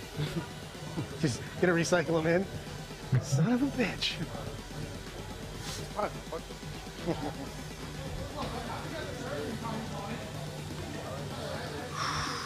Big hits there, big hits there. Most of those warp spiders, almost all the dire avengers. One left. I could almost Probably gonna guarantee run you away. that's just going to run away. Yeah, so I wouldn't even bother with heroic. might be worth it on the warp spiders, but even then, a stretch. Basically out of models. I actually don't think he has the CP for it anyway. I don't think you can. I don't think he can. I don't think he could last another turn against this. I don't think he'd do it. I'm literally physically unable to get power out. Yeah, you can technically, you could take this to turn 6 with Bahar off, just shooting things, moving around, never getting caught. Yeah, but also not scoring any points. You'd score, maybe you'd score one objective. Yeah, 4 points around is not going to win you the game. No, it is not. So I think Dan's realizing that now. I think he's going to probably be calling it soon. He gave it a really good try. Yeah. Dang. Good enough. I will. That Hail of Doom is terrifying. Hail of Doom is a very strong list. Most, I can never. Windrunner, or Skyrunners, Windrunner, right? something. There's no pressing issue at this point. Windriders. Gotta make good Windriders. decisions. Skyrunner is the bike that the Farseers can go on. Yeah. So. Let's. Yeah. Cannons That just taking that many cannons that auto wound on 6s to hit is just gonna put some damage out. Yahtzee 2s. Deuces. So, 3 AP1s, 2 AP2s.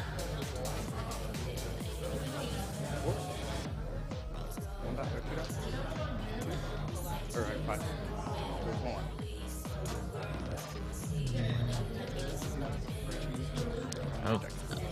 Oh boy.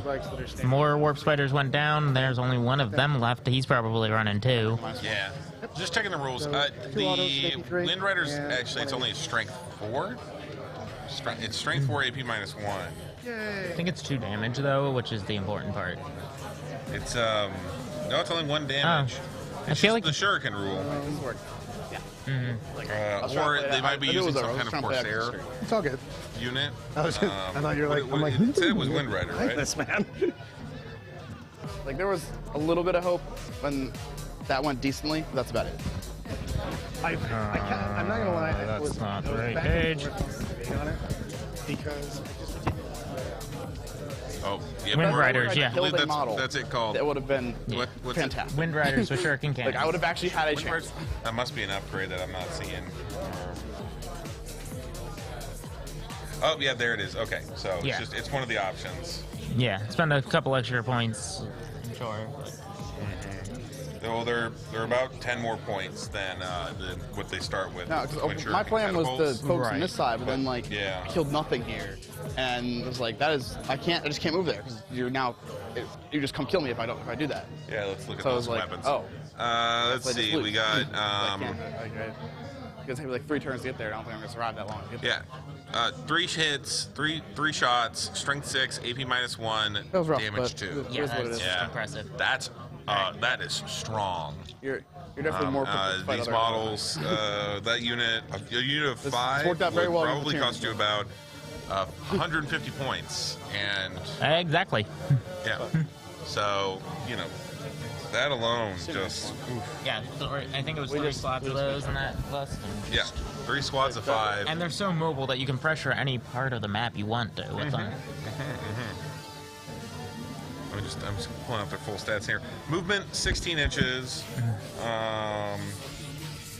If they want to advance, they always advance 6 inches. Save 3 up, wounds 2, toughness 4, weapon skill ballistic skill 3, leadership 7.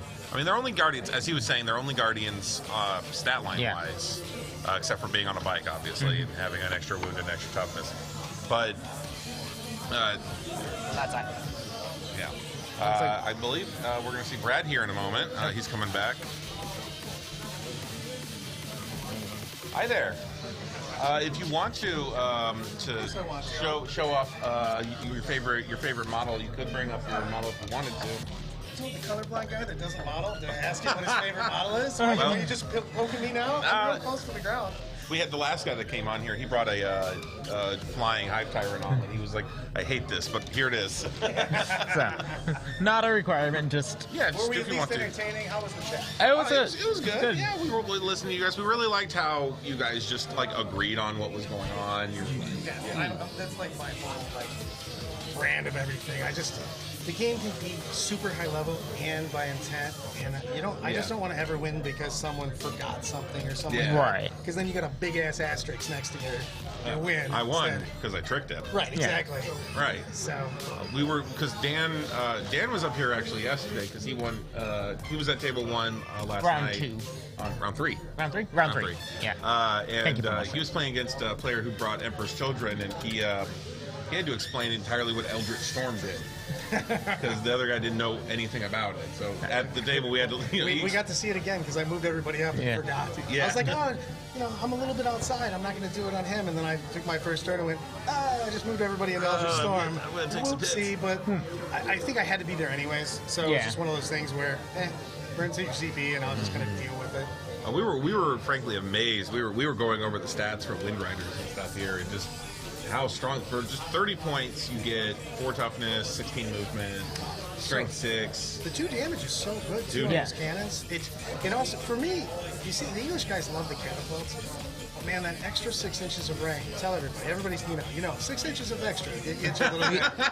So, but it's a big deal on that because you can get that 24. You can stay out of sight of people's charges and stuff like that. Get that that battle focus. I do burn CP like it's my job on Fire and Fate. We were noticing that. But it's just I just can't risk it. You know what I mean? When Ted sticks his head out, and you're like, "Come on, Ted!" And like, get behind the building, bro. Oh yeah, we saw that you had actually like kind of just stashed some in that back corner just there, and I was like, I wonder what he's doing with that because. Not enough. Coming through. I don't know. I'm always loud enough to be heard with these things.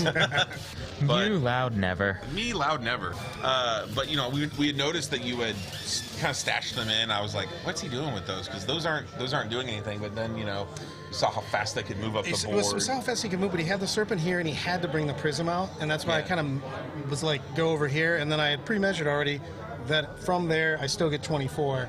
So I was just kind of waiting for it. Because I was a little bit worried. He had the Banshees in the back, and he just gets that advance and another, a charge, and all of a sudden they're moving 17 out of the Wave Serpent and charging me, 7 plus. Right. So I was like, I wanted to make sure that I wasn't just getting a bunch of guys touched in the same turn. Because even if you just split and just grabbed it, because I was really traveling in like clumps. Oh yeah. Everywhere. Yeah. You want to ask him? Not sure which one you were intending to. I am curious. Are you local or Toledo, Ohio? OH. Yeah. So that's you're 4 actually hours? 5 hours? It is super far. Oh wait, no, Toledo. That's the other side. 8 hours. 8 hours. 8 hours. But I flew in this one. Okay, you flew. But Anthony basically told me at ACO that if I didn't show up here, he was going to bane me. So I came over and he let me stay at his home because he's a nice man. That helps. That makes that travel easier. So I want to ask, what would you consider your most valuable unit? That match. Stealing my question on that, I always use on my podcast. Yeah. Who's my MVP? Yeah. It's hard to say that it's not 100% of the time Baharov. Yeah. Just because he's just he doesn't even do that much damage. He's just so annoying to your opponent. 100%. I mean, I stole objectives. I was obsec. I mean, like half the reason that he didn't take banners was because you can just Baharov on, steal it, leave. You know what I mean? Because you control it at one point in time. So it's either Baharov, and I really love the Colonel's Bow Farseer. Yeah. Just doing those auto mortals. You can do just so many mortals. You can do exploding 6s on it. If you have a couple 4s, all of a sudden you're just doing like 1,000,000 mortal wounds. Yeah. So he just does a lot of work. And since there wasn't any kill second, he had Kane. I wasn't really worried. At the end of the game, I got to push, way down, and I got to guarantee shots with the mortals on everything that got out of that Wave Serpent. Yeah. So. Oh, we were watching it, and it's that first Fire Prism really got you took it out really early on, and we were kind of impressed by just how effective that what's it called? Shredding Doom? Hail of Doom. Hail of Doom. Oh, it's so huge. It's- Yeah. when you're, I hate playing it, to be honest, because I like the flexibility of the other craft worlds, but there's just too much big stuff out there. You know what Yeah. I mean? And so every 6 auto wounds. And it's Well, and it auto wounds at AP3. You know what I mean? Right. Well, and it's so important right now while like Leviathan and a couple other Tyrannids options exist right now. That's the only reason. I was playing Uthway in my first iterations of it, and I really liked it, but Tyrannids exist. Yeah. Yeah, I deal with them. And that was a big deal going into some of the tournaments where people were just pushing, triple Maliceptor, double Hive Tyrant and stuff, and just went, figure it out, Yeah. And I just didn't have enough damage. And I'm like, ugh. I did change to Children of Prophecy. I was doing masterful shots before, ignore cover, but it just doesn't matter most of the time. A couple matchups it does, but just play around them a little bit. Having a real psychic phase, rerolling the 1s and 2s for Children of Prophecy was huge. My psychic phase was so reliable, and you do it on denies also.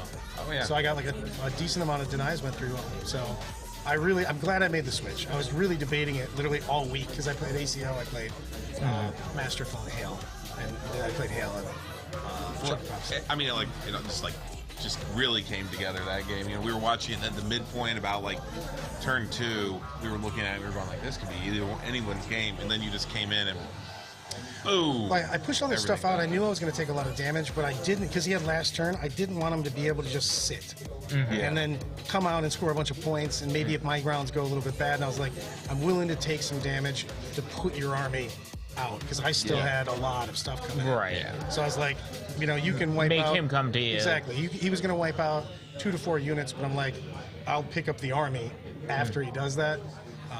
I was super excited we didn't blow up the Viper because I definitely didn't want the Dire Avengers could have shot twice if I killed one guy. Yeah. Then it would have been a 9-man unit. Oh, that would have been tough. Yeah. So.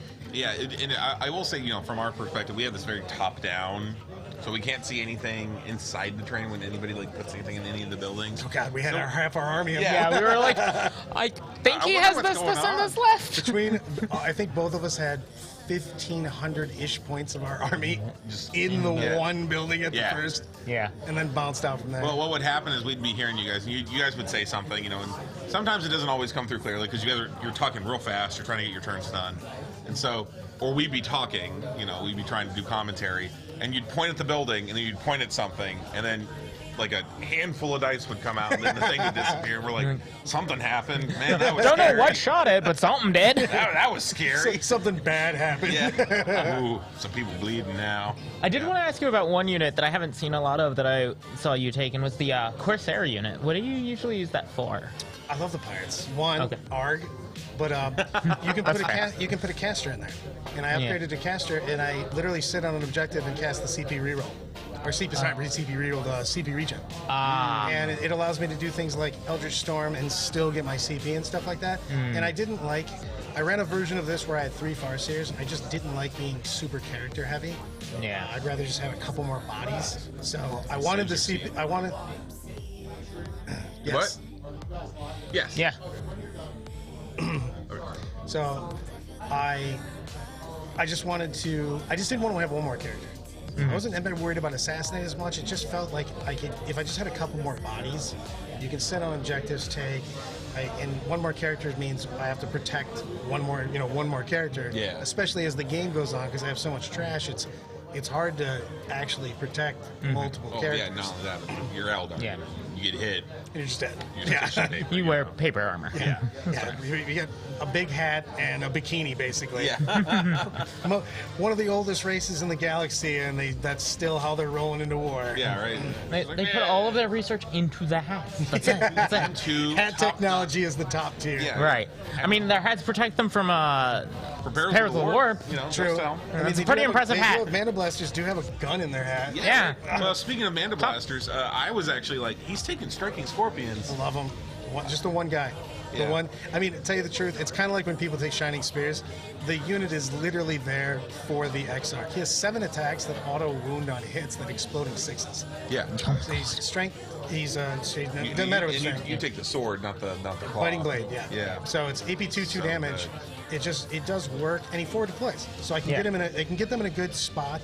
And some games, you can just get on top of people, and it also encourages people to get the hell back. Like Tau with their stupid stealth suits where they want to do the beacon off it. I'm like, yeah, if I go first, I'm gonna beat the snot out of those guys.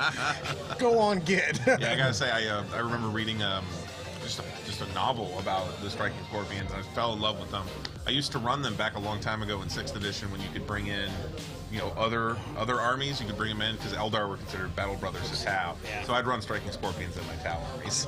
They're just so they have a good volume of attacks. There's 4 attacks. They all do the explosion. They can do mortals to do only infantry and shit like that. Yeah. And it gives you just something else, because what I found in like a lot of my Eldar matches is I brought a little more hand-to-hand than a lot of people than some of the people do in their versions of it, and it gives me just a little bit of punch back.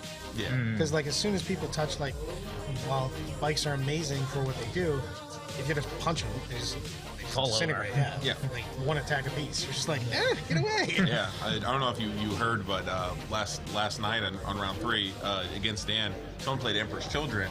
And they have a stratagem that lets them turn one of their charge dice into a 6. Honor the Prince, it's nuts, baby. Oh, yeah. So we watched Terminators go move 30 inches in one turn.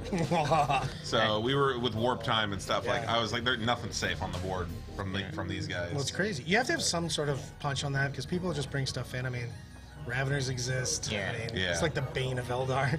Like, you move forever and you have a million attacks, so you can just be like, this one guy's going to kill these guys. This guy's going to kill those guys. Yeah. So I just need more trash to put in front of people. And I really like forward deploying, because even if the terrain shit, you can still find a non-shit. Right. So if you have that flexibility. Brothers, thanks for doing the cast, guys. Yeah. Thank you so Thanks much for talking coming to on. us. Anybody you want to shout out? Anything you want to plug? I want to say I'm super excited that Anthony has this place. Yeah. I don't know if anybody that hasn't been here before. This store blew my mind. It did. I've never been here. This is my first time up here too, and I was just like, wow. He has everything everywhere. Oh, everything everywhere. Like the coolest Forge World models, all painted up, all done. Yeah, it's fabulous. In this room alone, we think he does like Smash Brothers tournaments and stuff. So nice. Yeah. So His switches for everybody flying in the watching, want to catch me? You can see me on so many places. All of the Art of War casts, my Gentleman Gaming cast, myself and Max Dubois on Twisted Play. If you look online and you do 40K, my dumb face is somewhere there. Somewhere interesting. I'm very tall. I'm deceptively tall, gentlemen. Guys, thanks again. Yeah, All right, thank you so much. All right. And with that, I believe we're going to take a short break before the next round. Yep. Down for round 6 here in about 30 or 40 minutes. We'll probably be back on about 30 minutes. Yeah, about 30 minutes we'll be back on, ready for round 6, talking about it, seeing who's going to be on table 1. So get ready for the finals. Yep. Thanks for joining you, and we'll see you guys soon. Yep. See ya.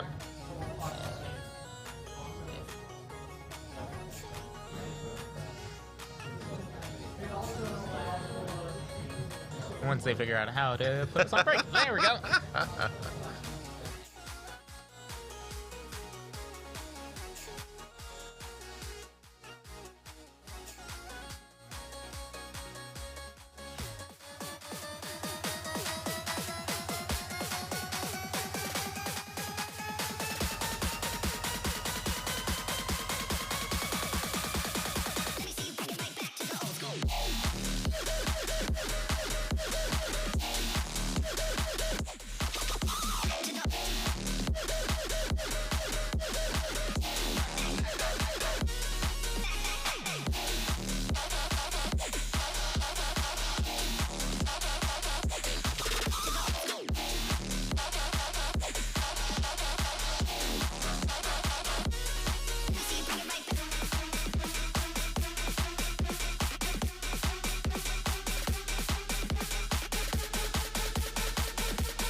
Thank you.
cash out. Louis, Gucci, Prada, Fendi. I'ma wild out, body out. 50K in my yard. Cash out, I'ma cash out, yo. Yo, hey, yo, I'ma cash out, yo. Yo, hey, yo. I'ma cash.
Body out, 50K in Miami. I'ma cash. I'ma cash. I'ma cash. I'ma cash. I'ma cash. I'ma cash. Body out, 50K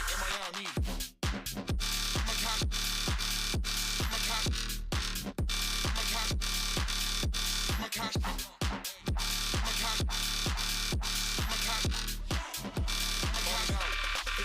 Miami.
You don't want to fuck with us. You don't. You don't.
You don't. You You don't want to fuck with us. You don't.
gross.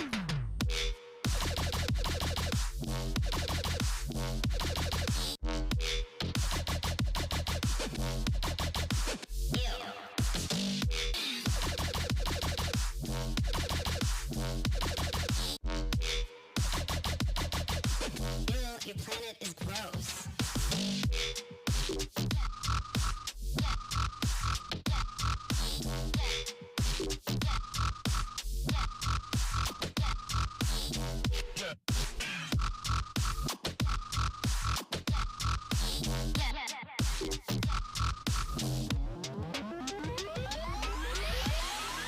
Hello, human.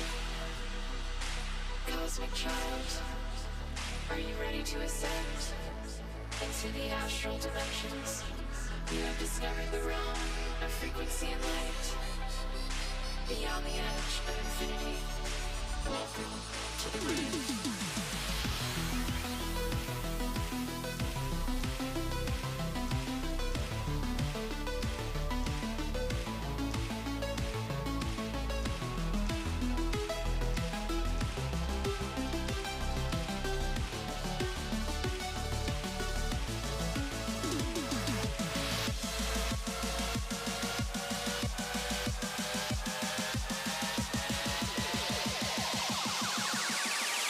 Hello, human.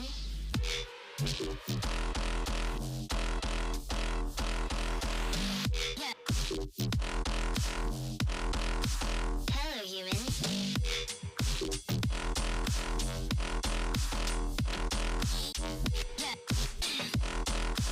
Ew, your planet is gross.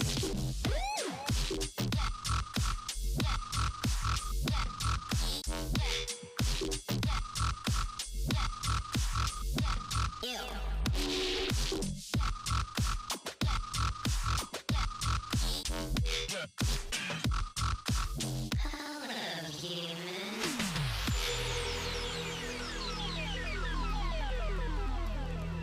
Open your mind to me as you enter the void.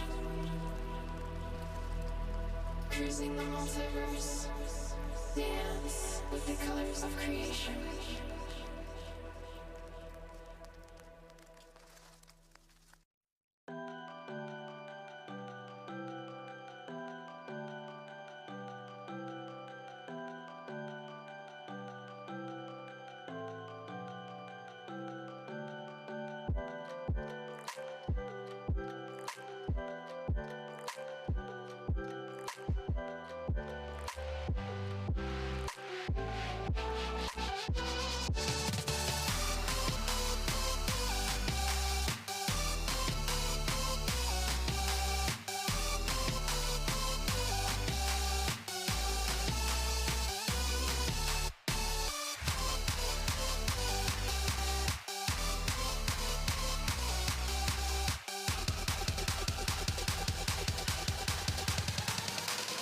Fill your glass up and raise your hands up.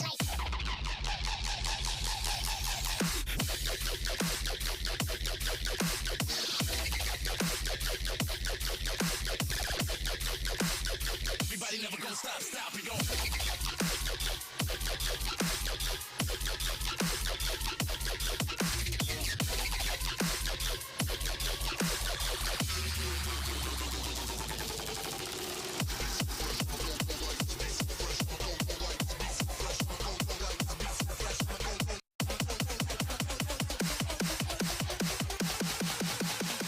You're crazy, but I'm not.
You have dialed is not in.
Hi, welcome back to, we're going to be hitting round 6 at the Maryland Open here in Westminster Town Mall.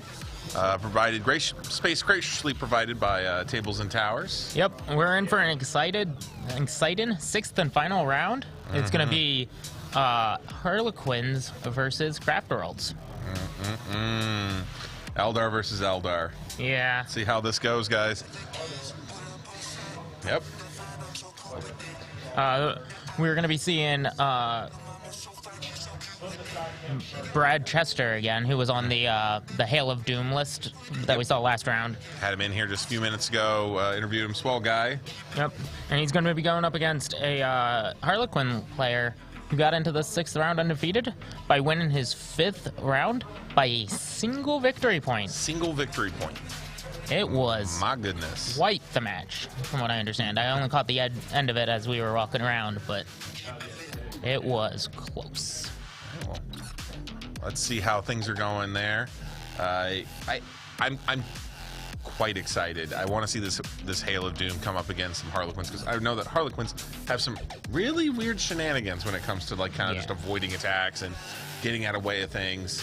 So it'll be interesting to see how they play into each other.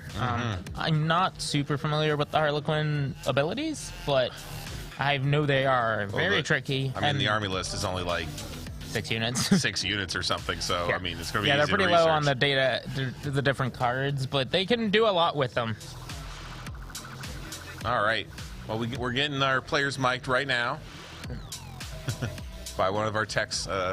Shout out to Logan. He's been with us all day, working real hard, pulling those hours in. Yep. Speaking of shout outs, I want to shout out Nick, our judge for the day. He's been working harder than almost anybody. Nick Wright, the man who's never wrong.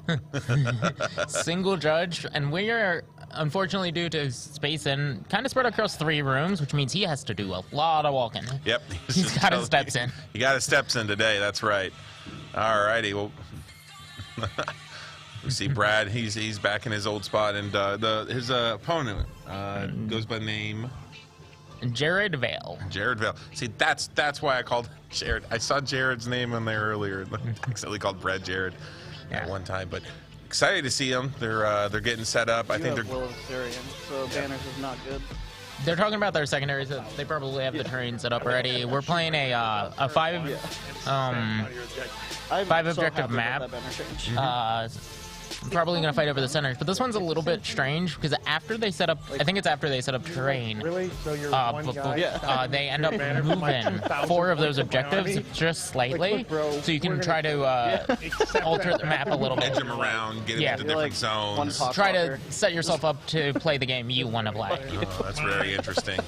So hopefully we're going to see some really interesting play today. At Brad, he's very wary of getting his jet bikes, his wind riders caught outside of caught out in the open and stuff. He doesn't want to lose those. So knowing the Harlequins, they hit hard, they hit fast. So you definitely can't get caught by the clowns of doom. They also have a lot of invulnerable saves, so that extra AP from those the Rendon hits and stuff from the Shuriken rule are going to be less effective than they are against some armies. Interesting. A lot of people complain that the Harlequins got nerfed recently, but I don't think it's really slowed them down overly much. They've been doing pretty well. They are not as powerful as they were, and they did need those nerfs. They were getting oppressive. It was getting to the point where most Eldar army, even the Craft Worlds, were starting to attack in a detachment of them. Pulling in because the Void Weavers were just so efficient. And if I recall correctly, it was a point hike on they raised the points on the Void Reavers enough that it was probably still the best in the Harlequin list, but no longer the best thing in every list. Well, the thing is that when you look at this is my favorite thing about points hikes is that you watch a point hike and you can tell how much effort got put into it typically by whether or not it's a multiple of 5.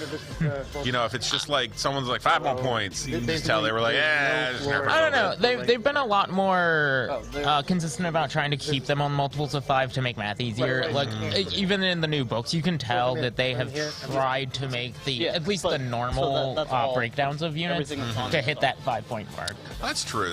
I keep thinking. See, the problem is I play Tau, and the things things in those books are like your crisis suits might be about 35 points or so, but then the different little widgets and stuff you stick on them are different costs. Yeah, yours varies a lot more than some, and they don't always get it, but they have made a bigger attempt. It's certainly closer to that than it was back when both of us started, and you had all of those 1 and 2 and 3 point upgrades, and you're like, I shaved this, add this. You could squeeze every tiny little bit of points out of something. I mean, lots of knobs to turn on that one. The gradients. Oh, no, like literally. They're still setting up their terrain. It is a diagonal setup. Interesting.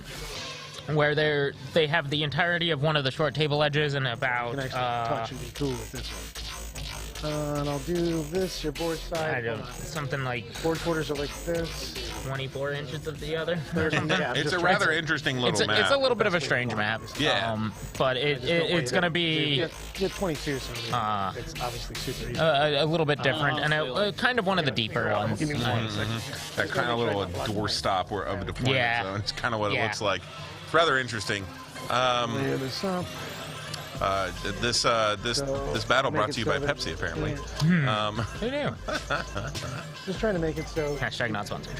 Here we can see they're moving the terrain around. Not sponsored by Pepsi. We are sponsored by some very good organizations. We want to talk about these guys. Power Fisters Club. They are the guys who are working with the manager and the kind of coordinator of this event, Don. I don't care. But either way you want. Magnet Baron. I think it's easier to do it first. They are a group of people that make magnets for modeling and both if you want to magnetize different options or magnetize the bases. You know what? You want to do it that way? We got Dimension Door. Dimension Designs. That's the last one I was looking for. Dimension Designs, who were the ones. They're a 3D printing company, and they're actually the ones who made the giant trophy that we'll be handing out a little bit later. We brought that up last stream. You'll, of course, if anybody's interested, you'll see it again today. Worked very hard on it. Also, who worked on it was Mike Winters from Extraordinary Entertainment. He's our communications and coordinator and helped us make all of this commentary possible, this stream and everything. He's been coordinating it from behind the scenes with his men and his helpers. And here he is right here saying, giving us the thumbs up. What a guy. So, all right, yep, there they go, sliding those objectives. And of course, and finally, who has really helped us all out here, the Historic Haven, who, as we said before, they're a gaming club located in Frederick, Maryland. Always, the doors are always open to anybody that's interested in, more nerdier side of life. But they have an amazing crafting selection for their members. They have a laser forge. They have 3D printing. They even have smelting and ironworks and blacksmithing classes that you can take. You can learn. They do great airbrushing if you want to work on that. They have paint supplies. They have entire stations for painting models, getting in classes to improve do the your hobby. craft. So, and they actually, I think they made some of our secondary prizes that we're handing out later. Absolutely. We have some secondary trophies here, carved from a Glowforge on, it looks like gemstone. So, pretty cool stuff we're going to be handing out here for prizes at the end of the stream. So don't, just once this final round is over, don't jump off. We're going to have more content to come just, a few minutes after. So don't go anywhere after all this, and we can see they're really adjusting that terrain. Wow, look at that go. Yeah, they're trying to figure out how they want to play this game out, and what they want to do with it. It looks like the objectives have really gotten weighted towards one corner, which will make this a pretty tight match. You might have more trouble maneuvering than you would on some of the other objectives. It's interesting. I don't think they're quite done yet with the terrain. I think they definitely aren't, but the objectives, it looks like they moved the objectives first. I may have had that ordering out of whack, but those objectives have definitely slid closer to the center line. Oh yeah. That back corner one is, or that corner in the bottom left. That objective is right under that building, and it's so much closer to the center than the other one is. So I wonder. I think it was the Harlequin player that moved that forward, trying to make it easier to contest across the board. Oh yeah. So that he had options on how he wanted to approach this game. Oh yeah. This-ish. Let's see what Mr. Vale has in store for us. and they are working out their deployments. Yeah, as you can see, that deployment is a little bit on the strange side. I can do this if you want. I can do this. Oh, you got. Look at you. Fucking modern nice. technology over here. One of those nice straight line lasers. Very useful for this. Very useful. Draw a line of sight and everything.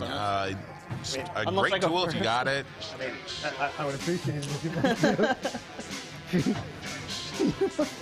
It feels pretty good for me. Yeah, it looks like the... Yeah, I think the Harlequin player will be set up in the top right, and Brad's Eldar in the bottom left. Well, you saw last game, Brad really used the terrain to his advantage, hiding away those Wind Riders, keeping them out of line of sight from the fire prisms and whatnot, just trying to keep them safe. Yeah, I'm surprised about how the terrain is set up. It seems very weighted towards that bottom left corner. I think this game is going to end up almost claustrophobic. I would be surprised. I wonder what Jared's... I think Jared's probably just thinking all I need is that one piece of terrain, and I can just... Yeah, hide what he needs to there, and then go from that. It is, without a doubt, the most appropriate thing. Or they just weren't done with their terrain. Never mind. Oh, there it was. I was going to say, it is the most appropriate thing for a bunch of clowns to be stuffed in a very small space. Yeah, they do like their clown cars, don't they?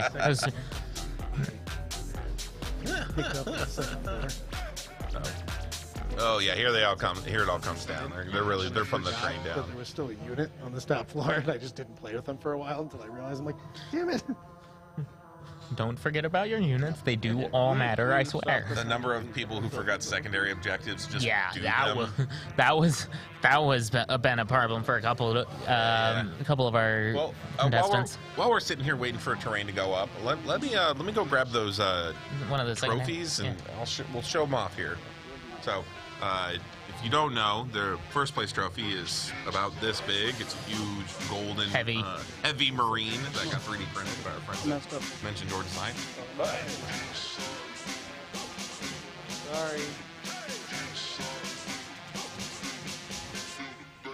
We'd like to show these off here.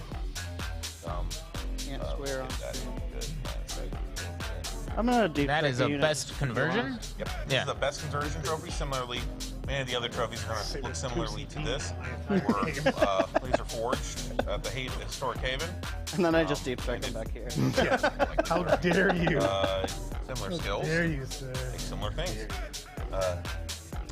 We have a bunch of trophies. I can read them out to you guys here in a moment. Looks like we are up to deployment, though. That is something from... I can't say I know what that is. I really wish I knew my... So I believe it's the... You know what I'm going to do? I'm going to play behind these ruins. I believe that's Skyweavers? Skyweavers. You sure? Yeah, I've been do you want to put your scorpions? All right. Well, to go over the prize pool while they're getting their deployments... once again, you can just stand there. I wouldn't be surprised if most of those Harlequins end up right there inside that building. For first prize, of course, today we're going to be seeing a $1,200 cash prize, and the big trophy is going to our first place champion, the winner of this game. Second place is going to be winning a $400 prize, and one of our carved stone trophies over there. Best General prize is going to be winning an $800 cash prize. The best general is going to be the person who has the highest point total here at the tournament. I wonder how they've been tracking that with the. They haven't been tracking points based on the charges is because of the change to. The points are still getting inputted as on the pairings. It's just not how the pairings are being adjusted and controlled for. Wasn't aware we were running it that way. Well, all the paperwork. Each of these players, of course, has their paperwork. They're going to turn it in. And we've got guys, collecting it and scoring it all up. That makes sense. Yep. Our second runner-up, so third place, they're going to be getting a $300 cash prize. And then from that point on, we're going to... Don, the tournament runner, he really likes to encourage people to be involved in not just the war game, but the hobby. And so he has here a couple of awards for hobby aces and paintsmiths and model smiths. So the people who do the best conversions, have the best paint job, and just the best looking army. I mean, even if you can't paint individually a great model, if your army, you know, for example, if your Tyranids all look like xenomorphs, that's really cool. Even if individually they may not look the greatest, you're going to win, you know, hobby ace as an award here. Of course, we don't have, and each of those is a $200 cash prize, except for hobby ace, you get a $400 cash prize. Then we have best Imperium, Chaos, and Xenos generals. They're going to be, you know, beneath best general, but they're each going to win a $50 prize. And of course, our Edison Award for player who scored the worst. And of course, you're going to get a consolary $50 cash prize. Scored the worst, but stuck it out anyway. Had to do all 6 rounds. But you were here, you stuck it out. There's one more over there, the Crimson Smear. And the Crimson Smear, your reward is just the trophy, I believe. And that is for losing the most models. Most models or most units? I believe it's most models. Okay. It might be most units. I was just curious. Yeah. However they want to do it. Yeah. We'll find out later. Whose guys died the most? Wouldn't be surprised if it was a GSC player, though.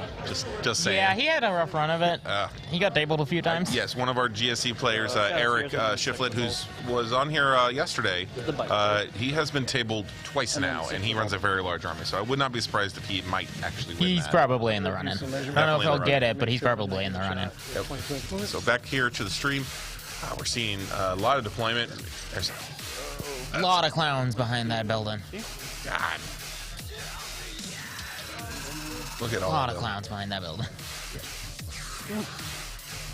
But they are very fast, so I think he's counting on the fact that he can be back there and move up when he needs to. Yeah. And I mean, he's I would say that's a solid foot away from deployment line, so he's pretty deep into that backfield. Yeah. I mean, obviously he's trying to claim that objective early on. We might see some Harlequins hop out of transports there and just hold it while the rest of the vehicles shoot on ahead. I don't know. We'll see how he handles it, but he definitely knows what he's doing on the objectives. He played the last one very smartly to get that, like, every bit of edge he could. Single point advantage, which he's probably feeling very good about the change to tiebreakers, though. These are the only 2 undefeated players, because our 5th undefeated player did lose. So he was playing down against a 3-1 player. He still lost. So the winner of this will be the only undefeated player. There we go. So I guess that tiebreaker won't matter too much for them, but it's going to matter a lot in that for 2nd and 3rd. Yep, for runner-ups. We're going to be tight race for those guys. Oh, man. So we're seeing, as I predicted, we got Brad is really tucking his guys in, trying to keep them out of line of sight, trying to avoid, confrontation before he has to, basically. Absolutely. I mean, those clowns can lay the so many pan. of those clowns carry, like, fusion pistols and stuff that every one of them is going to be a threat, even with against the multi-wound models and the Vipers. Absolutely. He's probably feeling good about not taking too many tanks here, though, because they really eat those up. Oh, yeah. Well, let's see here. I've got... I'll just do this right here. I've got the Harlequins right here. Let's see. Yeah, it looks like he's running 3 troops of Harlequins, and each of them are carrying at least a couple fusion pistols. All right. Well, I think 25 is pretty short. Let's see. What was it? What's his entire list? Let's see. It's Harlequin, so it's not gonna be that complicated. Yeah. He's got a Stratosphere and a Troop Master in his HQ slot. 2 different measurements. What is he on? Oh, he's on a Light Sidith, by the way. Like I said, it looks like Yeah. All hold on. 1, 2, 3, 4. I'm sorry, 5 Harlequin troops, each of them carrying a pair of fusion pistols and the full combination of Harlequin's Kiss, Caress, and Embrace, so he can use all of those different stratagems as needed. Stay away. Bad touch. A Death Jester. All of it was in melee with the Death Jester. Yep, he does have a Death Jester with Rift Ghoul, a couple Skyweavers, a unit of Void Weavers, and then a whole stack of Star Weavers to transport all those clowns. Yep. So we've got right now. I mean, I still have to have a place to deploy. So yeah. Harlequins, interestingly enough, are incredibly versatile, even with just a small. It's not really about unit choice. It's about what you equip them with, how you design them, and what stratagems you use. I mean, they hit there, and they're consistently good. They've been good for well over a year now. Yeah. Pretty much straight. They got a real kick in the real light under their butts with the book that they came out in the same Crap World book. Yeah. That was a combined book for them. They got a lot of powerful tools. They've been toned back a little bit, but they've still been making up a good portion of the competitive scene. They're just very flexible, very consistent. I think they basically ignore difficult terrain, and they have a lot of invulnerable saves, so the AP that's been running around to handle some of these other lists doesn't affect them as much. So they tend to play well into what's been going around, it seems. Do they have any neuro disruptors? You have to kill. In it is a turn, or is it this full loop? Tell me again. Yeah, it looks like one Neuro Disruptor per troop. Okay. What does the Neuro Disruptor do for them? So it's a pistol. It fires at strength 6, fires once, AP -3. Each time an attack is made with this weapon, if a hit is scored, unless the target is a vehicle, the target suffers 1 mortal wound. Ooh, that is a lot of mortals. Like, it's only 1 coming out of each unit, but every unit has 1. Yep. So we've got some hard-hitting weapons. Of course, they got normally shuriken pistols, but fusion blasters are, of course, a pistol with a Melta, essentially 6-inch semi-melta. Semi-melta. It doesn't get the it doesn't actually have the for- melta rule. Yeah, it doesn't get the bonus re-roll for or roll but 2, take highest. Yeah, at but half it's gonna be range. like strength 8, AP -3 or 4. AP -4, D6 plus 2. Yeah.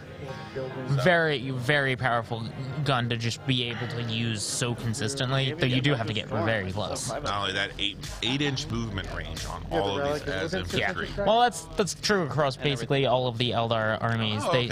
I thought their base was 7. Most Eldars are 8. The exception being a couple of the heavier armored aspect warriors might be slower. I'm not entirely sure. And I know in the Drukhari, the racks are 7. Okay. If we go here, But a lot of them are going to be 8, and they're just a fast species. Fast species. Yeah, that's true. Yeah, well, when you're strength 3, toughness 3, and you don't come in hordes, you kind of need to be. I was about to say, humans come strength 3, toughness 3. Yeah, but how many guardsmen do you field? A lot. Yeah. There was that, 300 conscript list there. Amazing list. Excuse me. I absolutely love that list for the sheer migraine induction of it. Just the thought of pain in that makes me shudder, honestly. Well, it's just airbrush of green fatigue on them, and then just like face splatter across I the guess mark. And then you can make it go pretty quick if you need to. But yeah. Somebody took down a tournament or at least placed reasonably well with 300 conscripts. Several, it's all because of the Wrath of the Emperor special rule that they get. Basically, anytime they roll similarly to the Hail of Doom list, if they roll a 6 to hit, they auto wound. Yeah, and if you just put 300 bodies on the ground, they're gonna throw a lot of shots in the air. There's a 1 in 6 chance, so. And also, I imagine it can be hard to take objectives just because it's hard to get through. I played on this board last round, so I kind of have my casualties kind of sprawled around. It can be hard to Me just. and Phil are froze. First turn? We'll get Thank there. you. Hopefully they can still hear us. They can. Yeah. How dare they? How dare they not? It can just be hard to take objectives from that many bodies. My sadness. So all of them are going to be offset. Oh, yeah, absolutely. Each of them are just absolutely packed to the gills with, troopers. There's so many wounds. I mean, if you think about it, it's like, how to put this? Like, it's 30 wounds in a unit? Yeah, and I imagine if a monster camped you that had 30 wounds and you had to shoot through all. I mean, I know exactly how that feels because I play Age of Sigmar and the behemoths exist. But remember how much of a problem they were? Yeah, exactly. Yeah, they were a mess there for a while, especially when they had those board saves. That was gross. Oh, what do you mean gross? Amazing! It was amazing. I pushed straight in the last game when I went first. All right. I'll shoot. Trying to work through some technical difficulties here, so you can see our lovely, lovely faces. But as you can see, the players are, getting set up. They're getting ready. They're just about ready to start, I believe. Yeah, it looks like they're on the last bits of deployment. Yep. And we might have lost that camera. Or is he just holding? No, he was just holding very still. Okay. Nope. He was giving it some thinking. Yeah. Thinking juice there. I might not do enough of that. Maybe that's why I'm bad at this game. Yep. So of course, many of these Void Weavers are going to be, I believe, equipped with prismatic cannons. Prismatic cannons. He's got a unit of 3, all with prismatic cannons. Nice. Okay, looks like we are getting ready to start because we have him resolving his strands of fate. Yep. What's the Star Weaver? What are Star Weavers equipped with? Star Weavers, whatever their standard is, because he doesn't have any upgrades on them. He's taking them as stock as possible. Probably just doesn't want to spend the points on it. Yep. So those are going to be shuriken cannons. We've seen those before already. Strength 6, DB minus. They're going to be good, but without the Hail of Doom effect, they are going to be a little less impressive than the ones coming out of Brad's list. Yep. So we're going to see Void Weavers with that prismatic cannon. That weapon is it's got 2 versions of it, much like how a fire prism works. Yeah. You've got a heavy 2, strength 12, AP minus 4, with 2d3 wounds. Of course, 36-inch range. That's a big gun. Yeah. Or you have the alternate fire. It fires 3d3 times. Strength 5, AP minus 3, 1 damage piece. Yeah, I feel like that one's going to probably get a little bit more use than this. Depends, yeah. Even against, the extra wounds against even the bikes is going to be wasted on a lot of things. I think he just wants the amount of shots, especially against the aspect warriors once they start moving around too. Well, you're averaging 7.5 shots with 3d3. Yeah. So we're going to say about 8 hits. You're gonna shoot 8 times. These guys, of course, have a 3-up ballistic skill, so math. Do it some. You're gonna hit about 4 times, maybe 5. But they're gonna be hitting on 3s, so take another 2/3 out. So you're gonna pull about 2 or 3 models every time you shoot this guy. Yeah, it's a pretty good thing. I think it's just going to do more than running the odds on the bigger shot. Importantly, I forgot to mention, this gun has 2 of these. But you did that. True. They have 2 of these on each of those Void Reavers. So that is significant. Yeah. But yeah, he's got a lot of options. He also has a solitaire in the elite slot, which they're very flexible. I'm not sure how it's equipped. I don't know what their baseline is, but he doesn't have any upgrades on it. But that's one we haven't talked about. Yeah. Certainly, of course, the real problem is that our unfamiliarity with each faction, or a faction, of course. You're familiar with Eldari, but vaguely. Vaguely. Yeah, but a familiarity at all with stratagems and stuff is really important because, again, as we've discussed, each faction has so many stratagems that you might look at stat lines and say, oh, it only does this. Well, that's not always the case. Yeah. Well, there's this one, much like the last one, these are different lists, certainly, but they come out of the same book. I do think they share some amount of their stratagems even, and there's certainly shared themes, at least, in them. So even if they're not exactly the same, there is going to be a certain amount of expected similarity. They're going to be like, it does this, and he's like, oh yeah, I have a stratagem that does that too. Yeah. I mean, they're all Eldar at the end of the day. Yeah. They're going to be every Eldar can lightning fast reflexes. That's just how it works. That's just how it works. Unless you're Coven. Yeah. Then you can't. He's slow. It's okay. Coven. We feel no pains all the time. It's fine. I can get one guy on there. Even better ones now sometimes. Oh yeah. No, I love Covens. I think that Covens are. If I played Dark Eldar, I'd definitely play Covens. Hands down. They're also they're a lot of fun to model. They have a lot of options because they're just grafting limbs on each other and stuff. You get a lot of cool things. Some cool stuff. Well, not only that, but if you really want to do creepy stuff for other factions, you can buy. Yeah, they make great bits for that. Yeah, great bits, great conversions. Same thing for if you want to go, you dip into that Age of Sigmar stuff. You can really get some interesting things. Zombies or vampires or Ossiarch Bone Reapers, that kind of stuff. Those are Pull cool. Some really cool things into. I think there could be a really interesting counts as Space Marine list coming from the Ossiarch Bone Reapers. Ooh, yeah. Do like a maybe a Blood Angel successor chapter out of them or something. Night Lords. Night Lords would be good too. Like you could do a couple options there. Some spooky stuff. Yeah. Get that whole bone theme going and just go with it. So of course, the real thing about all of this is just the Void Reaver, their singular heavy support choice that Harlequins can take. Of course, has 16-inch movement. Yeah, so they're it's fast. Insanely fast. So. Their slowest. All of their vehicles are like 16 or more inches. Their slowest infantry is 8. Like, they can get across the board when they need to. Of course, the Void Reaver. I mean, you can see it even now. Look how far up he is, even though he deployed so far back into that building. He's already in the midline. He's already threatening 2 of the 3 objectives on the midline.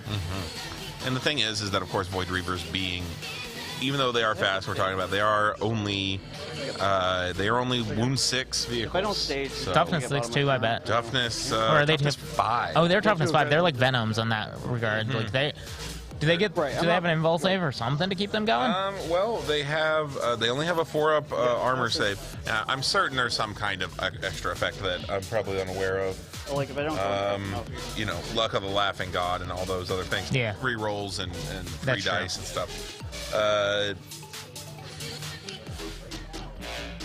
don't see any. Hold on. Well, the -1 to hit them, of course. Oh no, Hollow Fields. 4-up invul save. Yeah, that's where it is. That's where it is. I was like, hold on, I gotta go through here. The Venoms that the Drukhari have sounded awfully similar, and we have a 5-up all the time, so I was hoping they had something. So Hollow Fields on those Void Reavers. Giving them, of course, that 4-up invul. Let's see what the Star Weavers have. They also are a 4-up invul. I think a lot of their vehicles have that. Sky Weavers just... Indeed. Every vehicle in that Harlequin list has a 4-up invul. Yeah, I think most of their infantry does too. They just like don't care about AP. Yeah, AP might not matter to these guys. Let's see, troops. I'm not seeing anything. Maybe not. I think that might be an old rule for them. Harlequins Panoply. Models in this unit have 4-up invul saves. Yeah, he just goes, what's AP?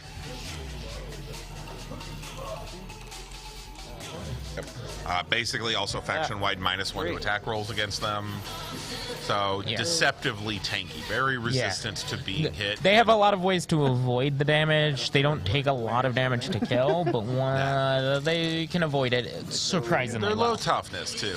Strength really, high strength can really. It doesn't take a lot of strength to actually punch through them. But then you got to deal with the 4-up invul save. So They have weapons. They really come down to weight of fire against If I them, wanted think. to study and look longer, I might be able to find a way to get them feel no pains or whatever they might need. But for right now, we know that basically the entire faction has a 4-up invul. Oh, Cool. Good talk. Yeah. Those Sky Weavers really moved up there. Already next to that building, like... That seems like a dangerous place to be standing. I wonder what plan he has for them. Bear off down! Bear off down! Oh, Malthus. Bahara. Bahara? Yeah. Bahara. Barry Manilow. That's what it's going to be in my head anyway. From now on. From now on. I have a brother who plays Eldar, and if he ever feels that, it's just going to be Barry Manilow. Can't get that one out of my head. I have some bikes. He's got his bikes. I've got Wacky Baharov. Wacky Baharov. Look at him. Everybody's having fun with his name. And it was a nicely painted battle. I did watch it later. Look, if you told me, I feel like that is in fully all what it, seriousness, if what you it tried to turns out to convince be. me that the Phoenix Lords were named anything that wasn't silly, I would Just not believe you? I just wouldn't believe you. You're a fool. You cannot see clearly something silly right in front of you. I mean, Tarandris, James, like, come on, Bogan Ra. Like, these are some silly names. It's okay. It's okay for these guys to have some funky names. Let's be real. This is a pretty satirical setting in a lot of ways. Sure. These names have been around a bit. Games Workshop, not the most respectful group of people. I mean, they were using lizard men names. Tic-tac-toe. Oh yeah, that one was bad. Yeah. That one was bad. That's particularly bad. Or the ancient blowpipe of Patui. True. I didn't know about that one. Yep, Oxyodal has Yeah. that. It's his special magic weapon, the blowpipe of Patui. Didn't want to. Or that one's just funny. The pterodactyl named Zwop. Yeah. So you can tell by the red. Photo. Yeah, now they have fun with their names. Sure. Sometimes I don't to know how others' extent. respectful it might be if you're trying to imitate, an indigenous culture. But Yeah, the Patui was a fun one. I'm sorry, I don't think I know anybody who's going to be offended by that one. Patui. But the ballistic blow type of Patui is just funny. It's just good. There's some good stuff in there. But they have had a rough history on some of those, I will agree. The thing is that I can never forgive 11, 17, any 12, of Games 29, Workshop for the way that but they I'd have named to roll Dark like Angels. Okay, I just So it more is realistically, like 20. the just One. edgiest I'm edge gonna lord, battle edge name edge. My leader is named Belial, the Dark Prince of the First Knight's Order. I mean, Samael, the Space the Marines, Raven Wing. the Space Marines in general have some pretty silly names. I mean, the leader of the Iron Hands is literally Ferrus Manus. His name is Iron Hands, and I know. he's leader of the Iron Hands. I think Corvus Corax is my favorite. Oh, right, Raven? He's just Crow. Crow. This guy's name is Crow. Leader of the Raven Guard, Crow. Real talk. Actually, a character I cannot figure out in fiction how he got his name is Conrad Kurz. He was not raised by anybody. Right, yeah, no. He crawled out of a pit in the ground and started murdering people, and he went by Night Haunter for his whole life. Yeah, I don't know where Conrad Kurz actually came from name-wise. I'd be curious. I don't know who named him. Someone did. Someone did. Maybe the Emperor did. I'm gonna try to do. Who knows? Anyway, looks like we have some shooting or psychic powers going off. I'm not actually sure which. What's something frothing down my throat? Hold on, Yeah. I'm gonna get some water. So continue resolving those. Excluding characters with wounds 9 or less. So you can hit like big characters. Yeah, It's just like, yeah. I don't think. I was gonna say I don't think it's ever been a character in sight basically. That guy. Talking about, I think, the lookouts or rules, maybe trying to figure out who they can shoot. You guys will do the truffle shuffle. A little bit, but nah, that's fine.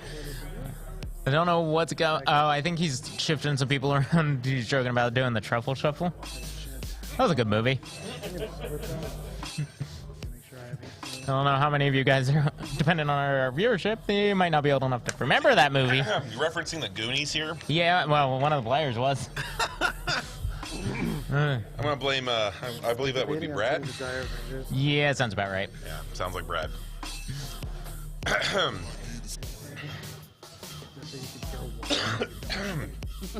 did not know what went down my I throat. would not have shot them. Did not go down the right way, but that's probably for should have sure. killed like 3 or 4. Anyway. Which is probably worth it. We're talking for 9 hours today. Let's see how we're gonna do. We'll get through it. It's been a good day. Oh, it's been a great day. I've had a ton of fun. We've seen some great armies, great players. We went in there, and the actual, game store, saw the tables, saw the people playing their games. So intense. Everyone having a ton of fun. I've only even had one singular kind of disruptive event, and the guy even apologized for it. Went, I'm the one that's at fault here. I'm sorry. I gotta go. Yeah, I'm not in the right mindset. I was mad at other things, and this just piled on. And it happens. We've all been there. So in all, I don't want to dwell on it, but in all, been some great behavior. There's a great community. These people have been doing everything they can to just have the 5 issues best that no matter what you take tournament away they can from, have. Yeah. So here we are on the final round, and of course, the winners of this round, whoever wins this round, he's the only person to go undefeated today at the tournament at the Maryland Open. Looks like one of the troops got out of the transport. I assume that's a troop. I can't tell these models apart. They're very small. A spindly little Eldar dancing across the stage. The world's the stage. It's Harlequins. Correct. Yeah, okay. This guy cannot make it. Touch. These girls are there. So have we moved on to Brad's turn? Actually thinking about it, it looks like it. Gain a CP to start the turn. We're starting the turn. Yep. Okay. So gained his CP. I think deployed his during his command phase. Building keeps shifting. I like it. It's okay.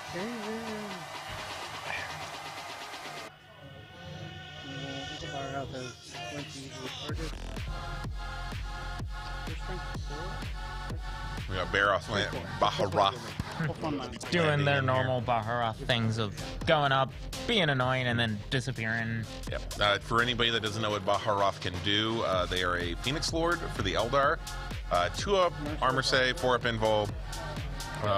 Capable at the end of their turn, or during their battle focus phase, which occurs after they fire. They can also do it after they fight. When they consolidate. So when they consolidate, after they fight, they get battle focus, which allows them to move normally 1d6 inches. Of course, Baharath's special rule is when he consolidates, big cannons are like a billion. They redeploy on the map 9 inches away from any enemy target or anywhere else on the map. They more or less deep strike every time they would battle focus or consolidate if they so choose. Which means that Baharath disappears basically to a back corner while it's your turn. You know, impossible to hit. Or I have seen several Baharaths on the table thus far this event, and I don't think I've ever seen any of them die. I don't think I've seen any of them take damage. I think one of them took a wound. A wound, maybe a mortal randomly, you know. Someone shot a psychic power off at one. Something like that. But of course, it's 6 wounds, can only take 3 maximum in a phase, which means that you need minimum 2 phases worth of shooting and killing to take one out, and they're tanky and tough. And that being said, they don't do all that much damage. They're mostly there. They can do some annoying things, and they can every now and then like stack an objective you didn't leave enough guys on, or something like that. They're good at picking up. Really, what they're fantastic at is picking enemies who are low. You know, like you got that soldier who kind of managed to survive or something. Yeah. That one Banshee that didn't die, or the. Just land on them, shoot them. They have a really good power sword, lets them hit at strength. I believe it's strength 5, maybe strength 6. AP -3, 2 damage, and they already have 6, 7 attacks or something like that. Just a fantastic unit. Can just kind of come in, assassinate, take out what you need. Also equipped with a very good gun. Strength 6, fires 4 shots, strength 6, AP -2 or 3, 2 damage. Just able to clean up anything you really needed to. I believe that actually mostly all of the movement that's been going on has been pregame movement. It sounds like they're asking about secondaries and stuff at this point. Really? I don't know what's going on. 24. Something. No, they're marking off the end of a turn. Yeah. Okay. I'm just gonna. Okay. Just make sure I have a diner over here. Just give me a line of sight and block out 24. They're measuring out some screening because there is a single troop in reserve for the Harlequins, it sounded like. Interesting. Probably just meant to come in sometime and take an R&D or something similar, depending on the mission. Play an objective, you know. Do what you got to do. Try and be sneaky, get around your enemy. Yeah, you know, very especially if it's one Eldar of the... they're pretty small squads. As per last time, we're even getting down to the bottom of turn 1, and almost nothing's really happened. Just Eldar moving around, getting shots in. A few shots Sorry, here and there. it's not bottom of round 1. It's bottom of movement. round one. I don't think the Harlequins really laid any pain down. They really couldn't draw line of sight on a lot of things. Yeah, you know, like Brad did last game. He really tucked his guys in, tried to keep them hidden, so that no shots could be. You know, couldn't find their mark. Couldn't really get anything. And the Harlequin player, I mean, he moved right out. We'll see if that was a good move because you know, trying to hold back, trying to. Well, because of how the objectives were shifted, I think he really had to. Yeah, that might be. Yeah, that's true. We'll see what he's up to. The Harlequin player, I would be a little surprised if he doesn't take some pain here from just Brad's crazy Hail of Doom army. It is pretty powerful, but he's done a decent job. Like the Skyweavers are out there in the open and stuff, but there's a lot of his army that is pretty well hidden still.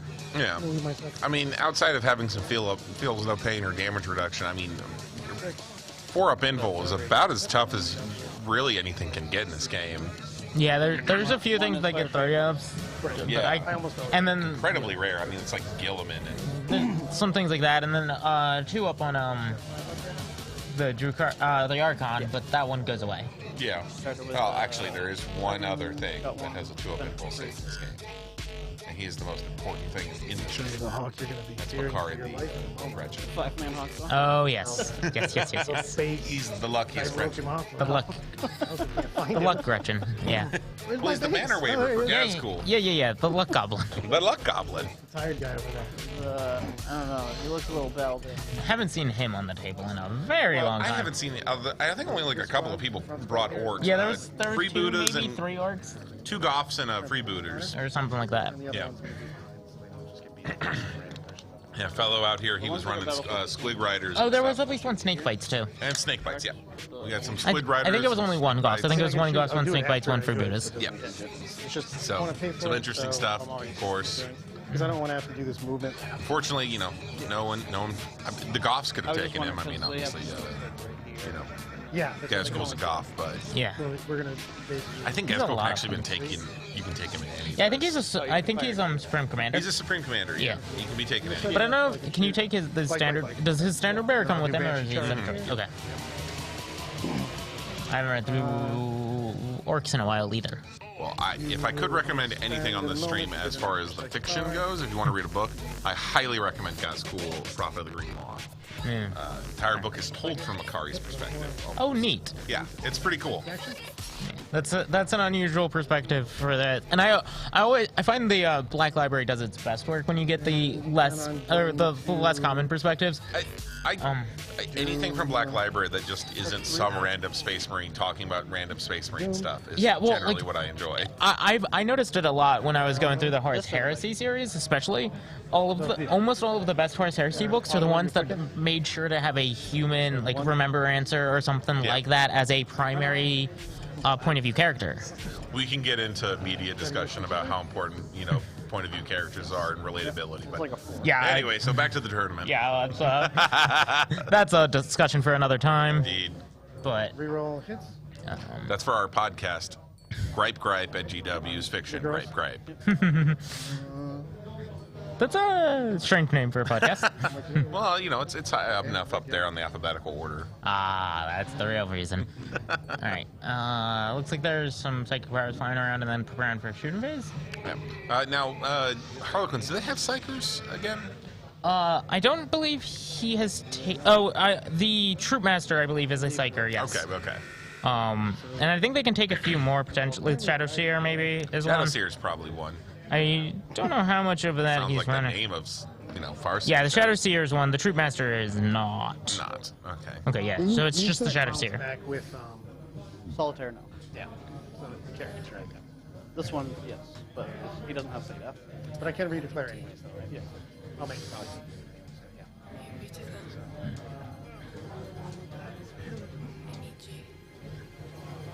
I mean, I probably won't do it just because it'll make you split. If you you're gonna kill whatever character you want, or attempt to kill. Yep. This is my favorite. Warp Charge 7, and then bottom says Warp. Strong. And that, I can tell you, is the importance of quality control. Yeah. please proofread your cards before you send them to the printers, because you can't take that one back. Yep. We've had a little bit of that in Magic 2, and day one of errata is never great. Oh yeah, yeah.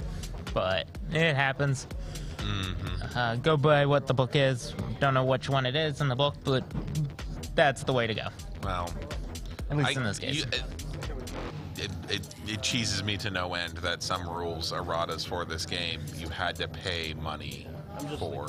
Yeah. I mean, I already paid money to buy the core rule book, and then they're like, oh, go buy this other book for your rules update.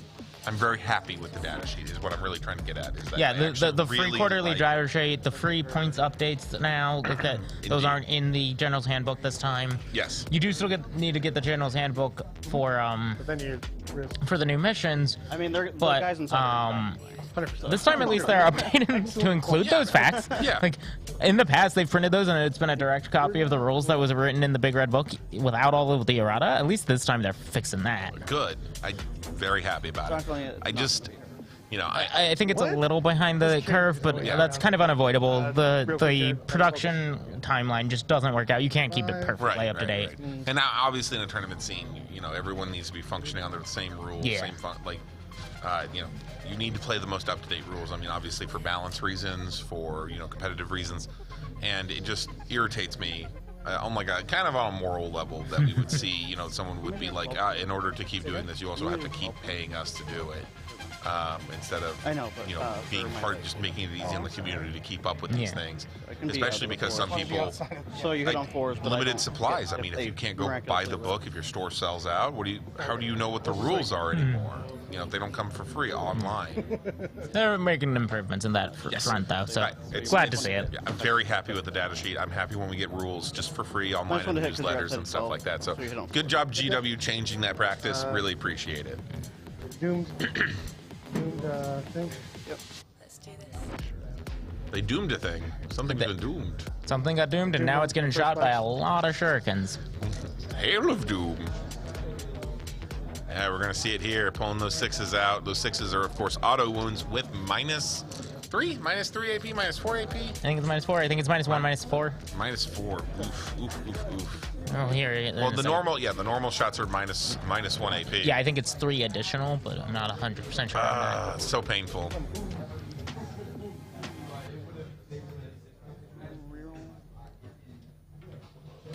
That extra AP doesn't go very far against a 4-up pinball. No, it doesn't. It really doesn't. Of course not. I mean, the Harlequin's normal armor is like 6-up anyway. Yeah, Doesn't it's matter. mostly there just so you can apply modifiers to it for cover and things like that. If you, I think that's the only reason why it's somehow listed. Get it to 3, I would be so impressed, right? That's the only way it's going to matter. Right. For pinball. You're like, yeah. Well, and there's a couple things that ignore invul saves that don't necessarily ignore all the they're like, armor. we never even like. Yeah, like one thing, one or Yeah. two things in the whole list. Well, Not a lot. You know what ignores invul saves? Railgun shots. Yeah. Yeah, that AP. My Harlequin's gonna make it through that. Yeah, okay, fair. Girls. Just pointing out that there is a valid difference. Whether it is an effective difference or not. No. Yeah. I mean, I don't know what you're doing firing a railgun shot. I mean, unless you're using the sub-munition stratagem. Yeah. Which used to just be part of the weapon? Yeah, it used to be a double profile. Well, yeah, it used to just be you would take the high plate and just slap it down on I mean, now you're going way back. But even in the book before this one, I think it was just 2 different... I think it was just 2 different weapon profiles. Yeah. I can't remember the 8th edition make sure you're codex not- very well. No, there wasn't. Yeah, I barely played it. Yeah, me I know neither. what you're trying to do. Well, I had gotten out of Tau by that point. My Tau experience ended like at the start of 6th. Yeah. I think I skipped 2 whole editions of them. You're fine. And still don't play them. I just now get them piecemeal through other players because there's a couple in our club that do. You and Todd's and stuff. Yeah. I love my good boys for my greater good boys. Play Tau Sept. Friend of ours, he plays Farsight. That makes me want to use Shuni models from Pathfinder as my crew now. Yeah. Have you seen those models? The Shuni? Shuni. They're basically the humanoid pugs. Oh yeah. From Pathfinder. If they weren't a bajillion dollars to pop because they're Well, they're role-playing models. You're not Yeah. expected to field 30 of them, No, so they they're not only priced to they field come 30 of them. limited a lot of the time. So, Yeah. you know. Apparently you were like I'll Different show scale you and the stuff, but it would be roll back. hilarious. All right, well, we got a Starweaver. Starweaver? Hold on, I gotta remember Ted. One of those small, almost bike-like things. Yeah, yeah. That's Skyweaver. Skyweavers. Skyweaver got Okay. taken off the map. Out of all that shooting, just take one Skyweaver out. Did we lose anything else? Was there something down in the other bottom? Skyweaver is down to 1 wound. No, I think there was a Void Weaver down in the bottom right. Okay. I feel like there was something down there already threatening that bottom-most point. Yeah, dumped some guys out. Got Yeah, taken so out. probably one of the transport Skyweavers. So 5 total. Like all of them. Weird. I mean, I'm Silence due. my phone because I was an asshole and didn't. True. Sorry about that, guys. Idiot that's poking his head out. With bow. Are those bikes gonna live? Are those bikes gonna? Like that's as far as I can go. Remember, I No, I mean. these Oh bikes. no, I hope. Yeah, there's 2 more to wound. Well, three. It's Chrono's bow, and then just focus. So how many? 3 total. 3 total. Oh, it's no saves, right? Just mortals. 3 mortals I can into use that that one. fire-up unit of Skyweavers. He's just pulling them off there. Just pulled Yeah, one off. Straight off. Yeah, looks like they're 3 wounds apiece, so that's good, but like, even so. My more expensive Vipers. Yeah. Punches. Yeah. Discharging. Described as his more expensive Vipers. That's not feeling good. They have to charge the player. When you start pulling those off. Like a, Indeed. Four light attacks, 3 track. wounds, 4 toughness. Now, Like a Pair of light- can they shuriken jump over rifles or something. pair of shuriken cannons Charge on them, them. I could Oh. move 6 and be Yeah, like- because Vipers, Mm-hmm. essentially. Can I redeclare them? You could redeclare that. Sure. But I'm not gonna do that. It's fine. I'm so proud of your journey Better. I'm gonna recharge. to complete Yeah. your DNA upgrade sequence. They're both fighting last. Just put me on. You cannot re-roll attacks against them. So. Yeah, that shows up a couple places in Harlequins. Yep.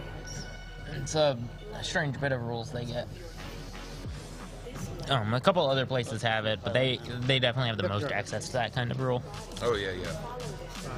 which They're all can be swinging very left. frustrating for some armies. Real quick. Some of those armies really rely on that to increase their consistency. No, I think they only have 1 shuriken cannon actually. Okay. No, it's not the shooting thing. But they also come with star bolas, which are Yes, that's what it is. which are really dangerous. Of course, they're 12-inch range, assault D3, strength 7, AP -3, 2 damage blast. Ooh. Yeah, that would be a pretty good That's, weapon to have only- access to. I don't know if he's going to have any on the board in a turn, though. Yeah, but being able to hit on auto 3s, since it's Bliss is skill 3, that's pretty good. Yeah, no, that was a great unit. I'm just worried about the 6s. their ability to survive this Hail of Doom. Hail of Doom. Just no kidding. This is a powerful list. Just able to shred through, vehicles, through troops. 5 wounds. I mean, this thing just kills. Yeah, that needing basically the same role regardless of what you're going against is such a powerful thing. Well, just being able to point at a vehicle, just ignore its toughness. I got some 6s. I ignore your toughness, and then minus 4 AP to you, Mr. Vehicle. You can take vehicles out that way. Yeah.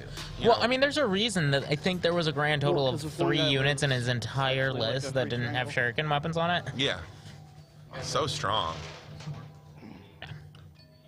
It's pretty These early. guys are done. They're still in the middle of their first I have to round. get these guys closer. Welcome back Remember to the Earth. 3s? Shooting. The integration process of your physical body begins now. I was like, there's zero that's chance cool. they can be up there. I was just bumping shit all over the place. Top of your head to the bottom of your Okay. Yeah, awesome. So I had to be up against the wall because 3 didn't get me very far. Talking about where some May not people change were anything, actually but ending up on earlier movement the first so place. that they know what's going on. Oh, it's great stuff. Let's do the bar off first. necessary to All right, Barry Manilow making a move. Threes. Yeah. They're innately -1. Yeah, the army is. Yep. What? journey to this planet. One miss, no explosions. 1 miss, no explosions. Strength 5, so 4. He lost it. Oh, there it is. Baharoth doing some work here. 2 die. I'm gonna reroll one of them. Then I was Oh, there's another bench as well. That one was meant to be. Yeah, sometimes it'd be like that. Blade. Baharoth taking some hits out of this troop. Could not make the saves against it. Baharoth leaves, of course, with battle focus. Looks like he actually took a win this time, though. Yep. Looks like he got a little bit of a smacky smack. Guarantee. No. We'll see how things go. Obviously, Jared here, he's been holding back some Void Weavers, definitely keeping them kind of in reserve, out of the line of sight, keeping them rather safe from this Hail of Doom list. Trying to, I think these players are trying to bait each other out, trying to like kind of lead a force in, trying to get them to commit to something. Yeah. That's As Jared asked, it points at a bike he parked right in the middle of the enemy back line and went, "Are you going to shoot that?" And the guy was like, "Oh, well, yeah, of course." Obviously trying to like, hey, bring your guys out. I want to see, I want you to kind of. I want to be able to engage with you instead of having to move myself up into position. Yep. So we can see, feints and counters and all of this stuff. We're watching some skilled playmanship and skilled players really trying to engage with like what makes their army strong. Eldar is always going to try and capitalize on weakness. Always going to try and strike when it matters most. So trying to get your opponent out in the open, out and vulnerable, outrange them, strike them, get that crippling blow off. So important for armies like this. I thought I'd have to get. No, I guess it doesn't matter. Oh my goodness! Oh my goodness! I don't know. Look at that roll. 6 out of 8 dice were 6s. Reminds me of last year when Kronos got charged by an entire unit of Space Marines, and they, of course, they Overwatch and they have spray weapons. So player rolls to see how many strikes they get for each one. Rolls all 6s. So the Kronos fire off 18 shots into this unit of Space Marines were dead. Yeah. That guy wiped a unit on his opponent's turn. Yeah, that Overwatch can be real dangerous with those, like, flamer-esque weapons. Yeah, some like toxin sprayers or something. Yeah. Nasty. Spirit Probe or Spirit Vortex, depending on which weapons it was equipped with. That was something like that, yeah. Oh, yeah. All right, we're seeing, this Hail of Doom list really being able to just tear into people. Of course, I think they're actually in combat at this point. Nothing to do with attacks. Oh, nope. Gone. I can't keep track. That's wounding on. Listen. Can't quite hear enough of what they're saying. It never ends. Jared even asked, "Am I going to be able to shoot anytime soon?" Am I going to be able to play anytime soon? I guess seriously. is a better question at this point. No, he's definitely swinging back. We're in combat. Oh, wounding on 2s with strength 6 against toughness 3. There you go. Toughness, that strength 6 is such an inflection point in this game because not only is it double, it's wounding on 2s for toughness 3 models, which there are a lot of toughness 3 models. It's also 3s on 5s, which is 3s on 5s. So important. Gravis armored Space Marines. That hits those warriors we've been seeing so much. It hits Except 3 that. on bike marines, Custodes, Tyranid warriors. If not high fleet Leviathan. That difference between 5 and 6 is very significant in a lot of matchups. I can do other 2 damage as well. I can tell you, as a Tau player, being stuck at 5 sometimes feels a little bit not fun. Oh, shoot. It would be a problem if you all were at 6 and you know it. Well, tell that to Necrons. Fair. Being able to field troops with strength 6 weapons, 82 damage. You're not salty at all. I've been smacked by too many House of Mirrors teleport. Tired of Francisco from... Yeah, you know what? I'm calling you out, Mr. Cisco. I'm calling you out here. Teleport your whole army into my backfield. One that everybody dies except for one. I had obliterators at one point in time in that game. You can't keep them both in. because she's the one that was both. Or I guess you could have consolidated. So they Yeah, could both. I'll just take whatever's in the middle, basically. Yeah, that's a lot of leave something coming off the board. I think it's That's Talon a troop. Banshees? No, that's Eldar models. Yeah, true. No, not Harlequins. Oh, okay. That was the swing back from the Harlequins into Oh, something. okay. I believe it to be the Howling Banshees, in fact. Oh, okay. Wow. But I Taking can't the tell for Howling sure. Banshees out of play that fast. Strangle there, indeed. I think I got your points already. I hold one. Seeing, I think we moved on to the next round. Yeah. We're rolling some fate dice here. Only 4 points on the primary for a Harlequins player here, but and it sounded like they may have had strangle on the for the Eldar. Yep. Well, he's able to move up and claim that middle point. I'm surprised that the Harlequin player, he pushed his guys up so far away from that objective. I don't know why he didn't keep his guys further back on it. I guess he was just trying to get in range for something. Maybe. Have you ever thought about... I mean, trust me, I've criticized some players and been like, what are you doing? And it turns out they were doing the right move. Yeah. But of course, I'm still We don't staring always at- see But everything. sometimes I'm looking at something and going, why did you do that? Why did you take that R&D? I was right to question it. So, Yeah. Yeah, and I think I believe he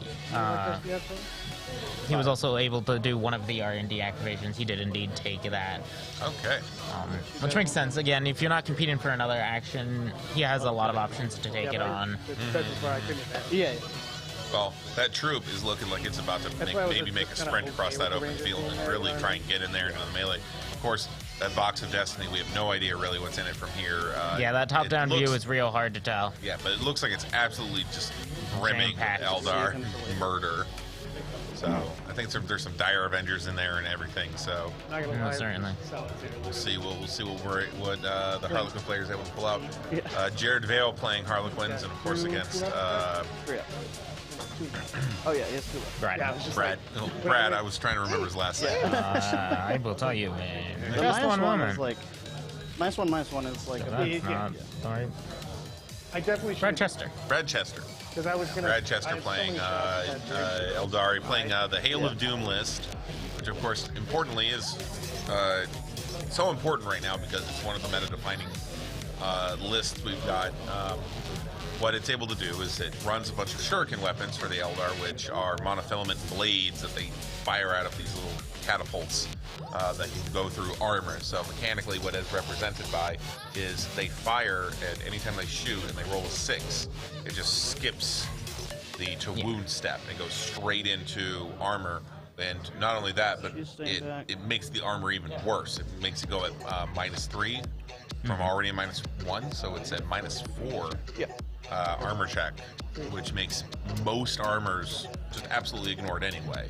Yeah. So, Hail of Doom, incredibly dangerous, able to get around, for example, one of the top lists in the game right now, the Tyranid High Fleet Leviathan.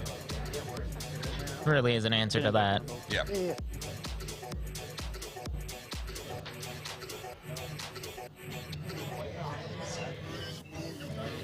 Of course, playing it against Harlequins is a little weird because Harlequins don't care about pretty much any armor. The entire army has a 4-up in. Yeah, and they're always able to claim it. And they're toughness 3, so you're wounding pretty well anyway. Yeah, you you're get already wounding on 3s, so the guaranteed wound on 6 is less relevant. It's still good, but it is certainly less relevant into them than it is some armies. But yeah, it still makes for a good all-comers list, and that's kind of the point. Hail of Doom, I don't think Hail of Doom could ever be bad. It just can't be super effective, right? Like sometimes it just doesn't. It doesn't do any bypassing, but it's still solid. It's still a crap load of shots coming at people that you can't resist easily.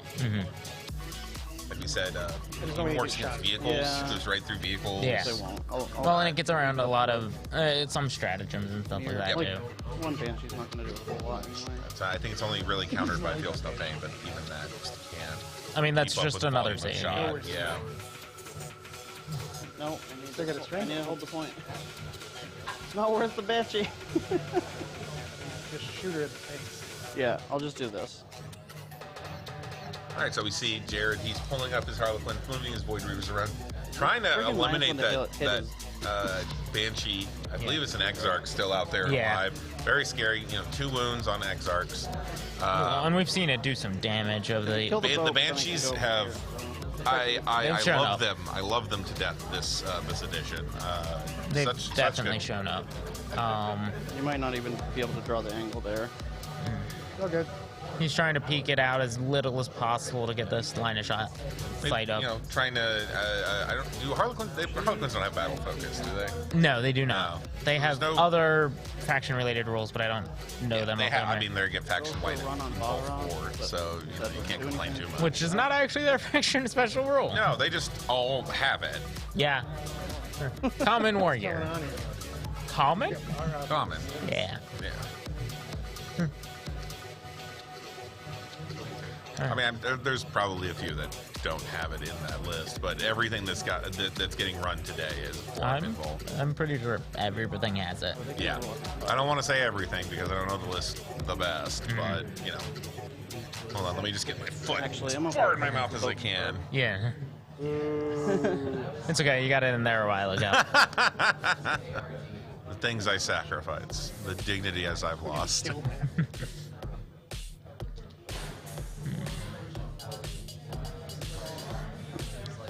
All right.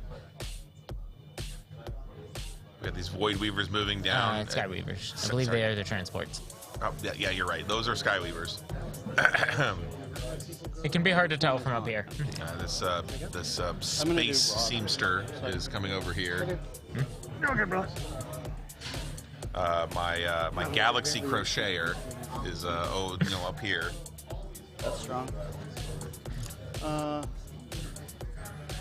we go that. Honestly, taking out bikes isn't the worst thing. Like, I usually use her for Farseers, but... Yeah. Like, trying to mull bikes are what's over gonna kill 'em. exactly what's going on. I mean, Yeah. Jared's, kind of talking about it. Brad's just admitting that his bikes are pretty much the scariest things he's got. Like we said, each bike can shoot 3 times. Strength 6, AP minus 3, shuriken weapons, damage 2. No, AP minus 1, damage 2. And then I can shuriken audible weapons. to, like, them. So each of those are shooting 15 shots. Strength 6. It's wounding. It's coming at you. It's rough. 2 damage, which is relevant into the Void Weavers and Sky Reavers. Yep. Especially since they're all toughness 5. Yeah, even if he doesn't get the Hail of Doom trigger, he's still wounded on as a we were saying, 3 up. Strength 6 is such an inflection point in this game mechanics that I'm just always. That's what I tell everybody. Someone asked me, like, "What's your advice? Like, what should I be really aiming for as far as weapons?" I was like, "Gotta get Strength 6. As many Strength 6 weapons as you can." I wonder. I saw someone talking about this a while back, a little while back, I think on Goonhammer or something, asking about whether they should really start using something other than D6s. Are they at least getting rid of For Warhammer. Just in general for Warhammer? Yeah, like, because if you think about it, if you compare, there's only about 5, because 1s always fail and 6 always succeeds. Yeah, for a vast majority of rolls, yeah. I can't even think of any that they don't, but for the vast Technically, majority. morale is the exact inverse of what you said, but yeah. Sure. Okay.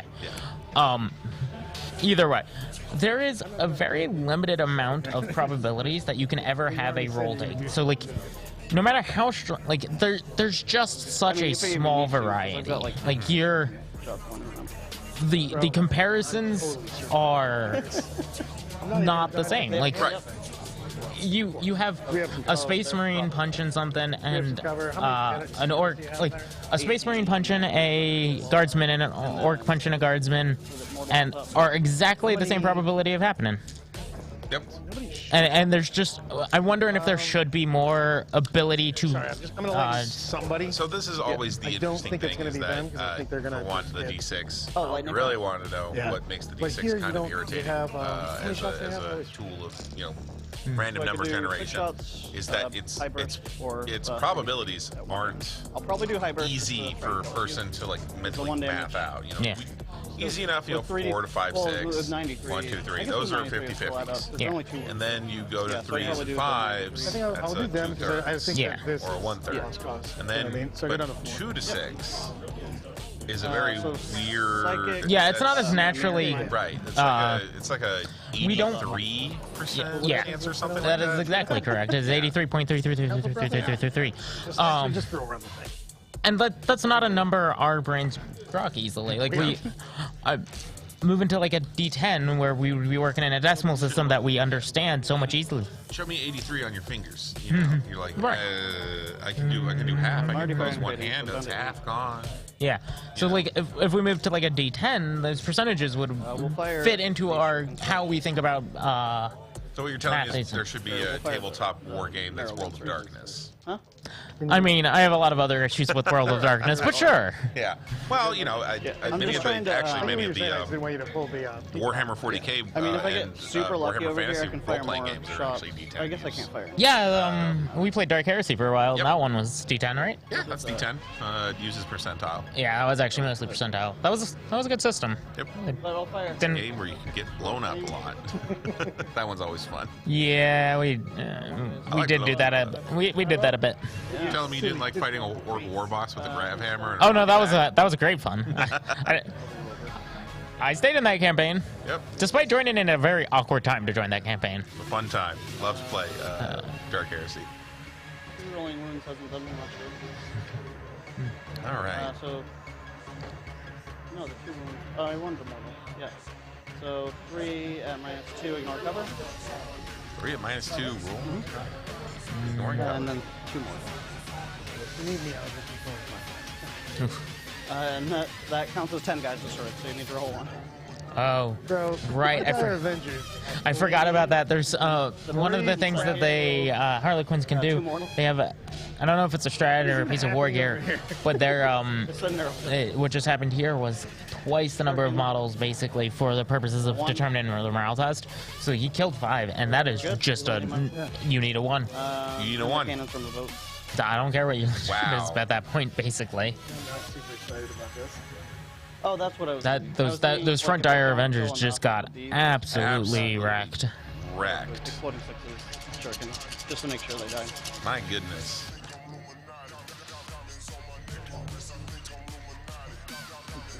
Your army just shot at Dire Avengers. This makes me sad. He's literally dropping like Big elbows from screen's the still top going. ring rope Yeah. on this squad. No, he's going. It's fine. He's just Taking him out back. Oh, you got a lame leg. they've been literally trying to tap for like 5 minutes now. I'm dead. So 5 cover saves, 1 invul. Or cover saves meaning 4 ups. 1. Yep. Yeah. 4 ups and 5 ups. That was a nice roll, even though. Man, you would feel the pain. I think our dice cam's actually frozen. Cycle the dice game. Thank you. So much. At least against mortals they're fine, but like against everything it's just like, especially with -1 damage. I was like, are the players not rolling in our thing? And I thought I saw Brad just immediately his hand went over to it, and I heard him rolling, and I went, nope. They're trying to roll in there. Yeah.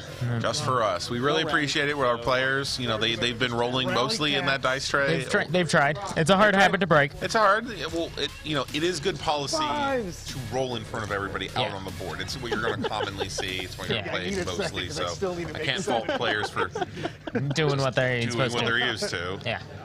I really appreciate it. Players are being very conscientious about it. They're also talking a lot about what they're doing, which helps us. Yeah. So, I don't always know.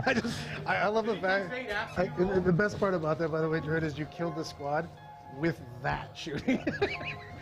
All of this was just bonus kicking me while I died. Well, we're down a Dire Avenger squad completely, which is a huge part of the Hail of Doom. Yeah, they can throw out a lot of shuriken shots. He does have 2 more somewhere on this board, probably in one of those boxes of destiny. Yep. Box of Destiny. Yeah, but it resets its location. Box of Doom. Okay, we're gonna get the dice cam Next reoriented here in a second. Yeah, when they restart, they'll reorient back to their original position. Some ungod forsaken reason. AP a lot? 3. Oh, oh. There's Okay, nothing thank you. else shooting me. Do I want to Gotta love automate presets. these because he's AP. Hope no one got motion sickness from that one. Just whipped around there. Uh, All right, we're seeing Jared. I will actually automate it because. One bike's better than. took a bike off So somewhere. you take ones at once. Right? Yeah. Took a bike and an extra Also wound. pushing those over. He's got to. I mean, I know those Dire Avengers are scary, but those bikes, they've gotta go. Well, the bikes are just so much harder to keep up with. The Dire Avengers have to come up to you. They only have 18 inches instead of 24. Yep. So they really have to get it in close, which means you can respond to them. So if he handles these bikes well and has the CP, this fire and fades, and the 6-inch battle focus can really make it hard for you to bring anything to bear, even as they just rip you apart. Yeah. Yes. Yeah. And- Jared's and- got to get these but no, bikes I've, out. I've got. Yeah, so These Wind Riders are going to tear him apart here These in were a people minute. that were right there. So like she's second floor. Yeah, my bike's. Yep. I believe Jared's shooting into something into the building. So unfortunately, we can't really quite see what's going on, but. So if I kill a few, I can... It's either the Solitaire or the You Troop can just Master. I'm not sure which because I can't tell. You can from actually here, just but take the other one by. one of his characters Okay, yeah, just yeah. That's what I'm sprinted that's my across intent. the Yep, and is yep. charging into those bikes.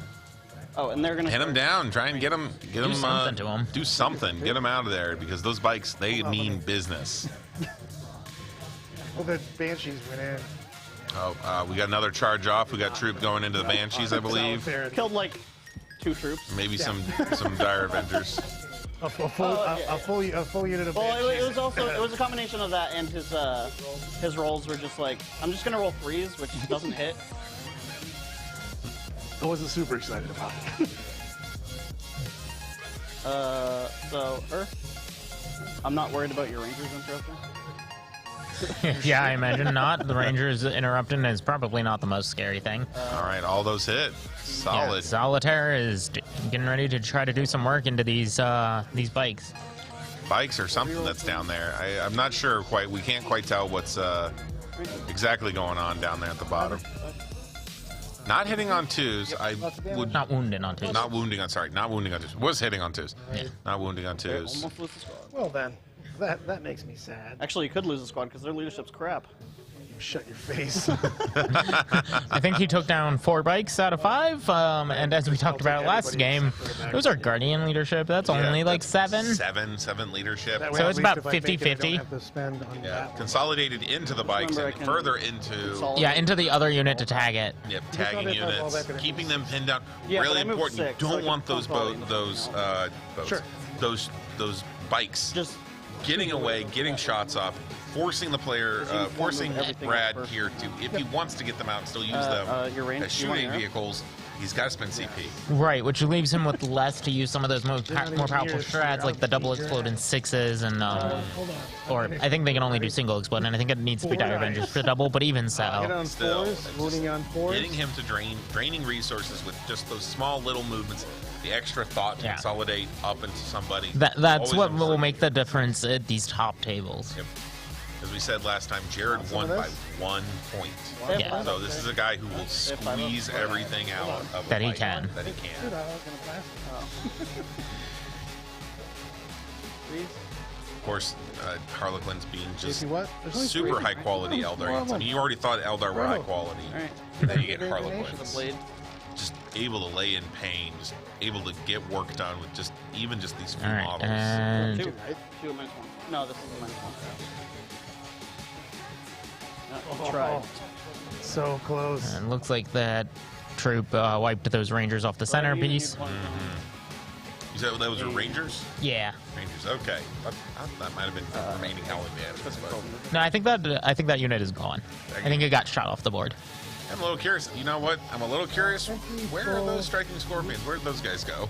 Are they still up there at that other point? No character.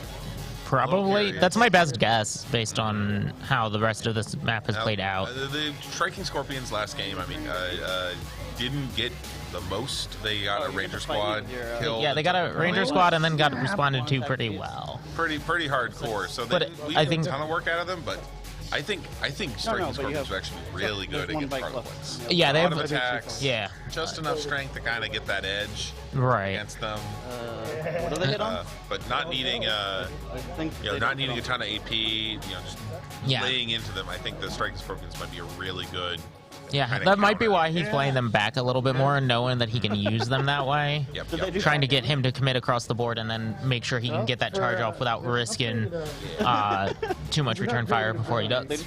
Yeah, I gotta say about Brad, his playstyle is to me, frankly, a breath of fresh air in a weird way because so many players in Warhammer 40k I see they just rush. They rush into the middle. They just try to lay down as much. They're like, let me kill as much as I can before you can respond. While I still have all my units, and he plays a very careful game. That's why he goes with the splinter cannons.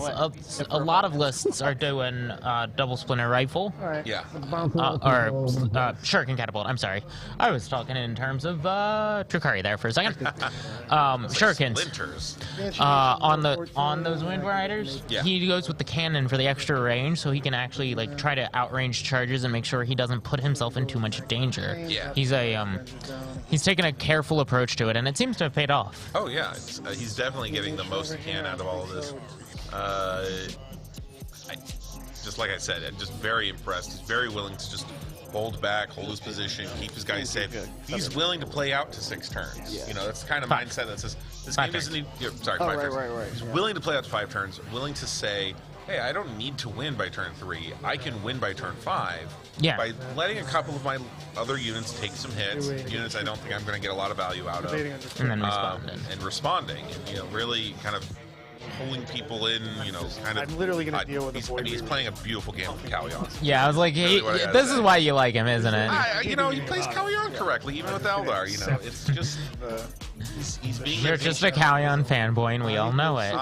It's the best way to play. But I can't see where I am. Can you see if you say so. Just moving 22. That's it. You want to be on the other side? It doesn't matter. He's literally just tall enough where you can see him. See, as you can see, he's willing to just throw that Viper out there. Just let it take that hit. Doesn't need to really rather blasé about it. He's just trying to get it in there, get it used up, get it working. Get what he can and use it as almost bait, not quite bait, but a little bit. I think one of the most important things to do when you're really viewing Warhammer 40K is be willing to kind of just view your models as expendable. Your units, look at your guys who you're willing to lose. This is something that I think both of these players have shown in their previous matches. The little bit I saw of his last one, Jared's last one, and then Brad on the stream last round. They both are very good at looking at what's important in a game. Yeah. There are models that are going to be important in certain matchups and models that aren't. And being able to identify that early and often is very, very important. That's what the talent is, right? Yeah, that's where the talent comes in. Because, you see it in every game. There's just sometimes that, regardless of how you're going to win the game, that may not be what's important. Yes, you're going to win the games by putting infantry on, or models on the objectives, but they can recognize, if that model's still around, it's going to be very hard for me. If that model's here, I don't really care. I'll just box out. Just being able to just really... Target priority. Yeah, target priority, read the battlefield. No, I was just like, why didn't I... And understanding your objectives. And understanding your objectives. That's what you need to do. As the old saying goes for Magic, play to your outs. Know how you win. Even if that can be not engaging. Trust me, as a GSC player, there are definitely some games where it's like, I don't want to fight him. I'm going to do everything I can to not fight him. I'm just going to sit on the objective. I've won more than a few Crusade games by I'm almost over there. All right, cool. I'm going to go back into Deep Strike. I'm over here now. Spend 2 more turns walking over to me, and I'm going to score objective points while you do. Got eye on the objectives. Got to win those objectives. Nobody puts baby in the corner. But you got to stay on them, too. So, that's the real challenge. Yeah. Yeah, for some armies more than others. So we can see. Poor Raven Wing earlier today. Oh yeah, Run it. into the back corner by that Tyrannid. Yeah, just could not stay on those objectives. Walls of warriors coming forward, unable to kill them. He poured everything he had in that whole army into a squad of warriors, and still could not eliminate them. Yeah. If you consolidate enemy.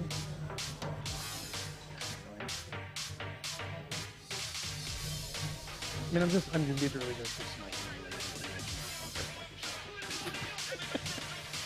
sniping. I'm Running a lot of power from that smite. I'm wondering if he can back that up. Yeah. You have 3 Void Weavers, Solitaire, bow, and a bow. Talking about what's hanging out in the Harlequin box of Destinary. Or I guess I should call it a Jack in the Box. Yeah. What's clown car. The clown car in the back. Well, it's a clown car. He's still got his Void Weavers back there. He hasn't committed them to anything yet. And I think the Solitaire, which I guess that means the Troop Master, was the one that was fighting the bikes earlier. Yeah, I'm gonna just put Ranger Nation in here in the corner. R&D. Yeah. Dropping some Rangers in the back corner. He's gonna take their R&D and probably lose them pretty shortly thereafter. But they've done their job. Yeah. That's all they're there for sometimes. Is that see, sometimes players leave dead models just kind of off to the side, but of course if we don't precisely know what's going on, those a little bit further up. I think that is a live troop. I'm not sure. Yeah, that midway on that. But I'm pretty sure it's a live troop. Who knows? We'll see if they move them or not. Yeah. Basically, keep your eye out just a little bit. Is that the bow? No, the bow's right there. The bow's hitting her after you consolidate enemy because I can't do shit about it. And then I'm going to try to do a lot of psychic damage. But the problem is you just grab the Banshees too. I just don't feel like you're holding them. I also don't want the Banshees in the middle of nowhere. I think we actually end up putting that Troop Master getting into the middle of it seems to be causing him a lot of problems with what he wants to do. It was a great move. I think, that was definitely one of his better moves this game. Just trying to tag those guys, get in there, disrupt that whole formation, force them all to kind of have to deal with it, or just keep losing models to it. Yeah. I don't really feel like just reducing on another Yeah. It's also making it immune to being shot at, which, really being able to not be shot at by the Hail of Doom list. Mildly important. Kind of important. Psychic, obviously. It's just... Those darts are going to come in there. Trying to be in melee. Being in melee is weirdly the safest place you could be right now on this list.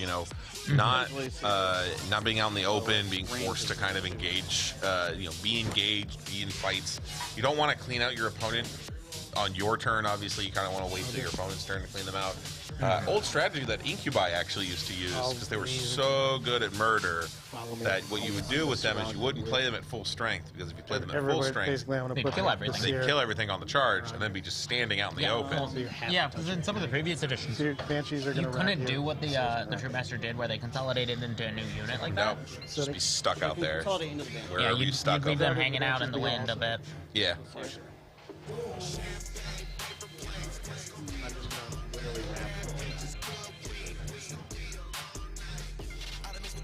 So there's no way to get the Banshees in, obviously. I believe those bikes just fell back. Yeah. I'll check. Once again, leaving the Troop Master kind of stranded. Tell me how I got to do it.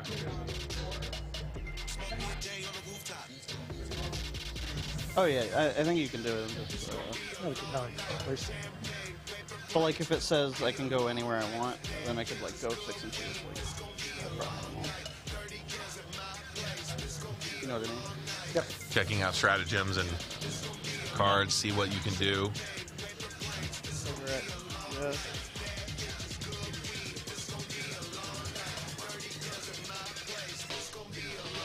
Either consolidate up to 6 inches. Yeah, just says up to 6 inches. So you can just put parts of it. Yeah. And how many shots does it get? What's that? Do you have any hit dice? Okay, so looks like the Solitaire, the Troop Master, just consolidated into the Farseer. No, I think it's that. I think the Farseer's moved up there to make sure that he's stuck going into her. Yeah. He has to go to the closest. Yep. He wants to make sure that. All right, let's. The duel is on. Masters of the Dance. Well, that's Farseer's the one with the like bow of furnace or whatever, which can throw out some terrifying amounts of bow of furnace. Mortal wounds. Elvish god of the hunt. Yes. You used to play Wood Elf, so. Me too. That's right. Love I them. should have put that boat Love them. Aspect. What's that one aspect away. you could take? Your guy suddenly could be And I like will a start horse. I know. 9 inches and like a ton of stats. I don't know. The only Warhammer tournament I've ever played in was a Warhammer Fantasy tournament where I took Wood Elves. Entirely fast cavalist. So Wild Riders and Glade Riders. Yeah, I did not do well. But it was fun. Was it 8th edition? 7th, I think. 7th. Okay, well that was the Cavalry edition, really. So I mean. Yeah, Cavalry but not Magic. really the fast cavalry edition. No, I mean that was the edition where the Dragon Knights or whatever, Yeah. and The Blood Dragon Knights. Princes and Blood Knights. Oh, we're just running roughshod over people with, especially Blood Knights with the Death Star, Vampire Lord, with infinite Dispel Scrolls and stuff. But there was some fun games. We're trying to watch people figure out how to fight against a fast cav and like turn their entire blocks. The one poor Skaven player with like 12 ranks of Skaven slaves. I'm like, you just can't face me. I'm not gonna win this game, but I'm also not really gonna lose it. I'm gonna feel good about losing this game. Yeah, that was a fun day. Pick the leader. It was a long time ago now. X-Arc in your word.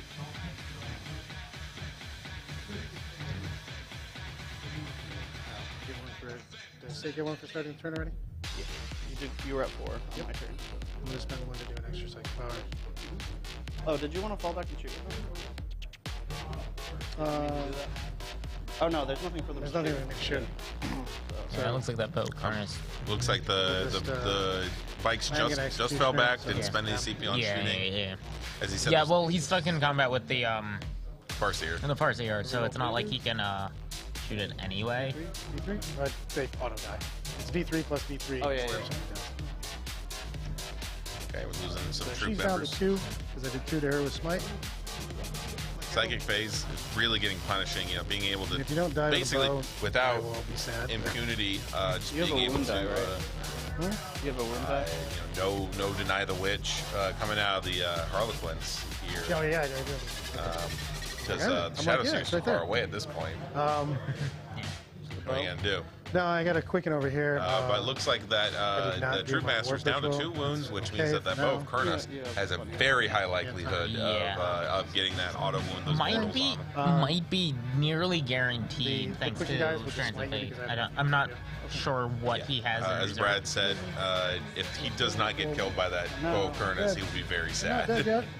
Probably doubly so, because there's a I good didn't chance think it kills the Farseer if it does.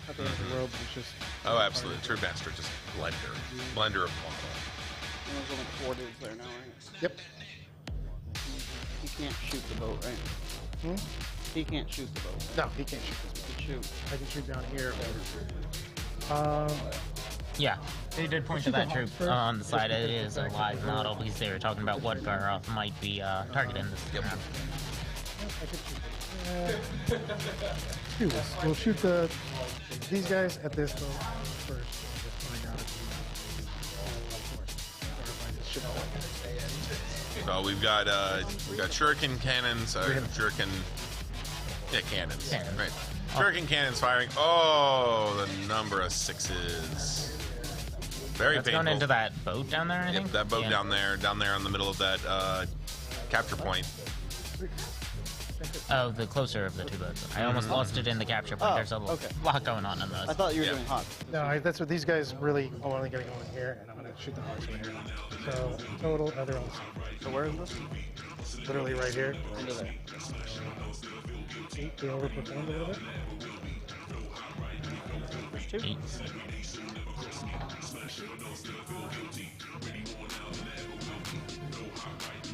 He's rolling them kind of slowly at a time to figure out if he wants to command reroll. Well, I think right now that what he did was he got rid of the first the ones that were AP only -1, and now he's doing the AP -4s. Well, no, he may have Look started at with that roll. He may have started with that, but this is something you have to do at tournaments because you can only command reroll one save. When you get to the point where any save might kill you, you need to roll them one at a time. If you roll them all, you can look and be like, oh, look, I failed 2, I don't want to reroll. If you're rolling one at a time, you have to make that decision Yep. earlier, and that's what he was doing there. But I was just truly amazed by just a bunch of 5s and a 6. Yeah, I mean, great saves on Jared Spark. Really keeping that boat. I mean, obviously it's luck, but you know, it pays off sometimes. That was lucky. He needed it. Needed it. Kept that thing alive. Yeah, because that objective was going to be contested, but if he had lost it completely, he might have struggled to start taking back objectives, and he needs to score this primary. He only got 4 points at the start of round 2. Yeah. So he needs to get on these objectives, really claim them up.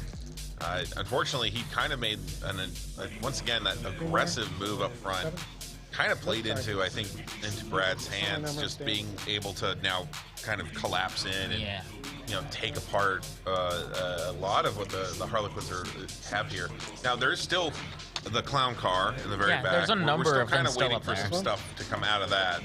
But once again, I think we're falling into the same trap that fortunately Sasha, our Dark Angels player, kind of fell into, which is to park your stuff in the back and never push forward, trying to keep your things safe, but at the same time, you're not play the objective. failing to play objectives, failing to get points.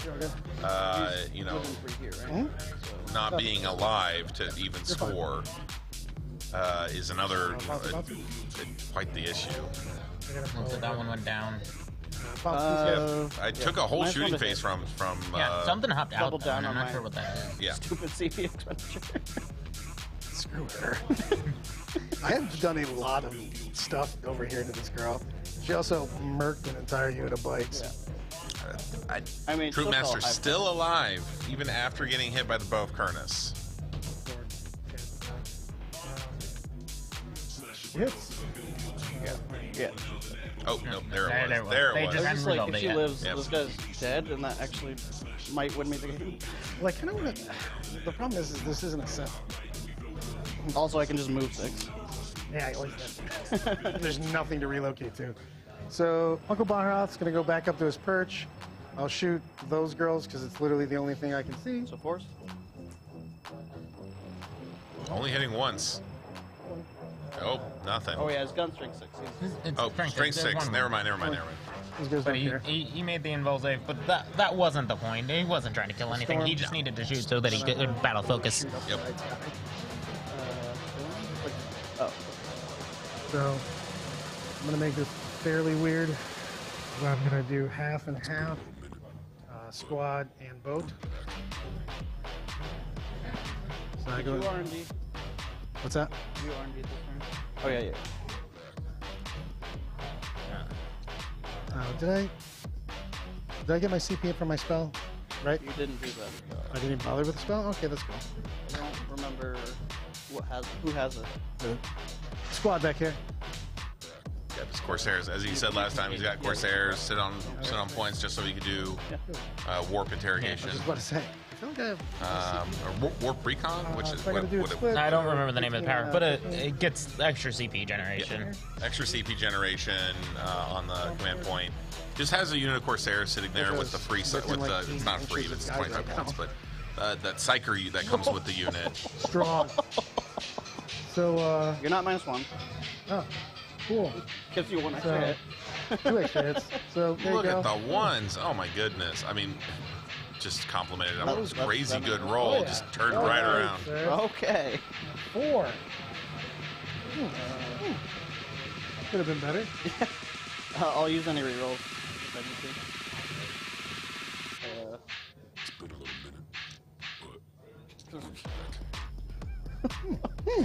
It's like we're getting a fight in here. It's a hot roll. Shots, I think, That maybe from the wasn't- Dire Event. Not my favorite thing that ever happened. It seems like Dire Avenger shooting, but are they? Is that what's in that center building? 3 extra hits. Or that kind of off to the right? Maybe. I'm a little curious. I don't think there was any 10 model units in Harlequin, so I think it's gotta be. Yeah. And I'm guessing he's firing it a mix into the boat and the that unit off to the side. Yeah. Losing out on this fourth position. Yeah. So 6, 7. Yeah. It's gonna go away. Yeah. Oh no, this is plus the 2. So 8 total. Yeah. 8 moves into whichever was. 2. Jesus. That could have worked out better.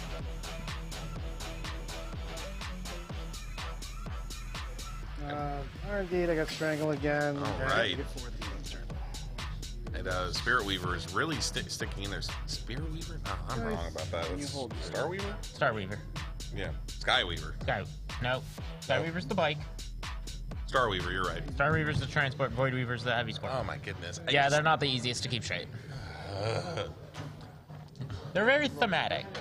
Unfortunately, that means they're very similar. Thanks for reminding me of my dumpster rolls. Just really right now, what we're looking at, we're just watching, you know, people getting shot. We're watching just how defensive the Harlequins weirdly can be. Yeah, that 4-up invol, he was rolling well on him, and there's just well, not only that, the -1 to hit means that, you know, normally the 3s, you know, the Eldar are really getting reduced the amount of damage they can really throw out. Just almost across the board, -1 to hit. Really impressive. I'm just gonna do this right now. Yeah, you got R&D. Looks like he's bringing in his guys so that he can deploy and get R&D. Yeah. Doing it now just so he doesn't forget about it while he was measuring it out. I mean, technically, you are only. It's supposed to be at the end of movement. Right. It is technically. They both agreed to it. It just makes it go smoother. It does. I just point out, you know, by normal rules, it should be at end of movement. Yeah. That you can move things into from reserves.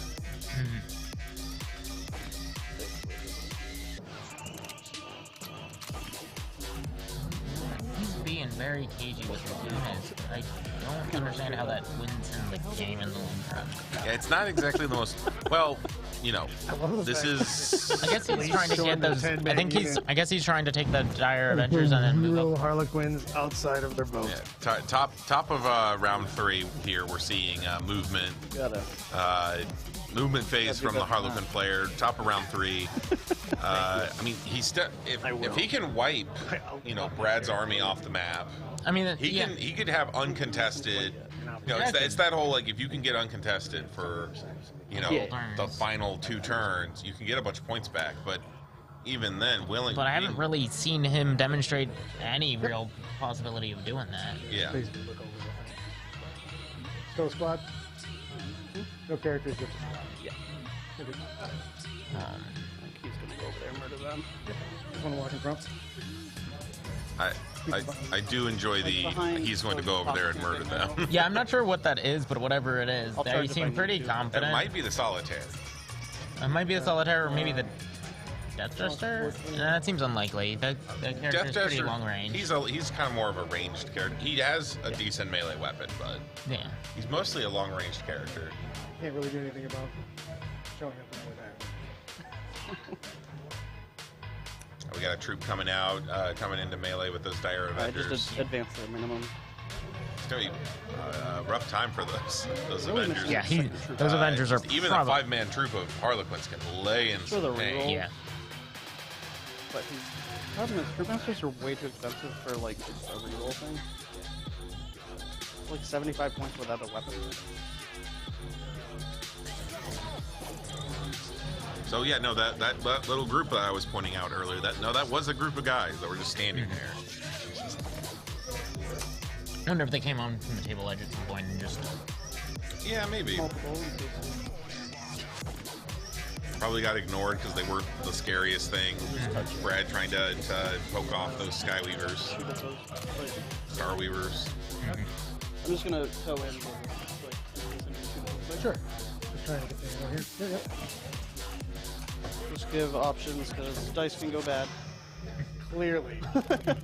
You wouldn't know anything about the dice going bad. God, the amount of just crazy, you know, the fact that at one point that Skyweaver was able to force an entire unit to have to shoot into it just to kill it, like, you know, that's not, that's such a good kind of weirdly, you know, powerful moment, forcing an entire activation from a unit to be forced to I'm just trying to see just not shoot into something more useful to shoot into. Right. The problem is that the big hole in the thing.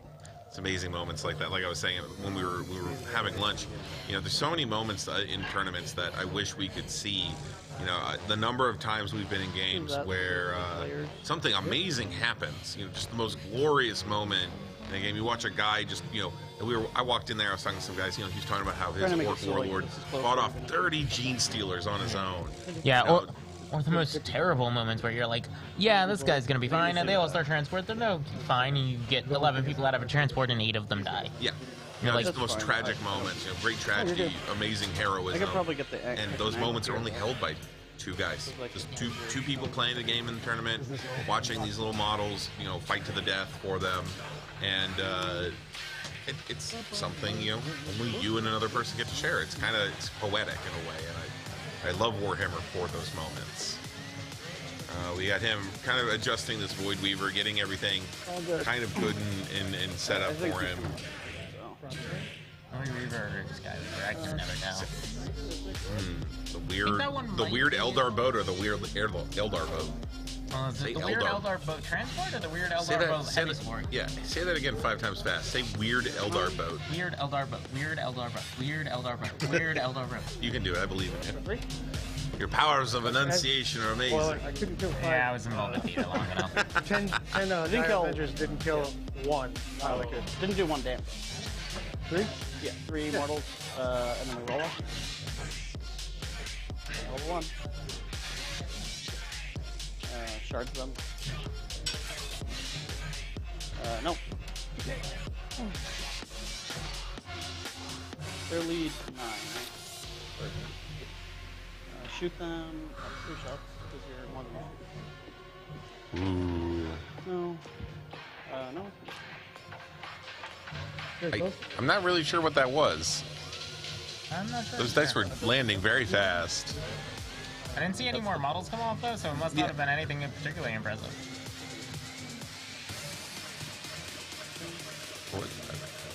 Those look like good rolls. Yeah, I have no clue. They're moving through fast, whatever this is. Okay, those were attacks. Okay. Yeah.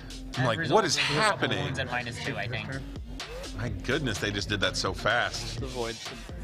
Tournament players, they know what they're doing. They're like, I'm doing this, I'm doing this, I'm doing this. It just happens. Trying to keep track of it. Because I'd like to make a charge, because it'll shoot me. Yeah. I think it was just mostly the pistol shots coming out of the Harlequins. Probably. So I'll definitely take 1. Oh, cock die. Dead. That's good. Then what's back here? 1 mortal at the end. So it's just whether I make. Harlequin's throwing mortal wounds around. I wish I knew the codex better. I wish I knew more of these special rules. We can only get so much. I can get stats usually, but special rules and They just take weird time to look up. factions. I mean, I could sit here and study and read a book to people for 3 hours, but you know, It seems like less than great content. yes, yeah. Double counts for leadership. Welcome to my audiobook, Craft World Eldar. Codex of Eldari. Codex. Eldari has both Harlequin and Craft Worlds in it. Yes. Right. That's why it's so big. It's like 2 factions in one book. At least something to do, you know what I mean? Well, a faction and a half, let's be real. The Harlequins don't take up a lot of space. And the Craft World, as one of the oldest factions in the game, has a lot of stuff in it. Yeah, well, and how many different aspect warriors isn't there? Oh, yeah. No, they have the second widest range, I'm sure. I wish all the armies were as big as Eldar and Space Marines, honestly. I wish we had that much diversity in the game. Yeah. Just to see what happens. I mean, to be fair, I think some of the Space Marines could be taken down back a notch because some of the diversity in that is a little redundant. You know. Yeah. Do you really need what are those things called? It's the big guys who have like drill arms and stuff. Oh yeah. I can never remember what they're called. They're not called Devastators. Devastators are the big ranged guys. Yeah, I can't think of them either. I'm not super familiar with them. Yeah, that's it. Centurions. I'm not super familiar with most of the Primaris stuff these days. Yeah.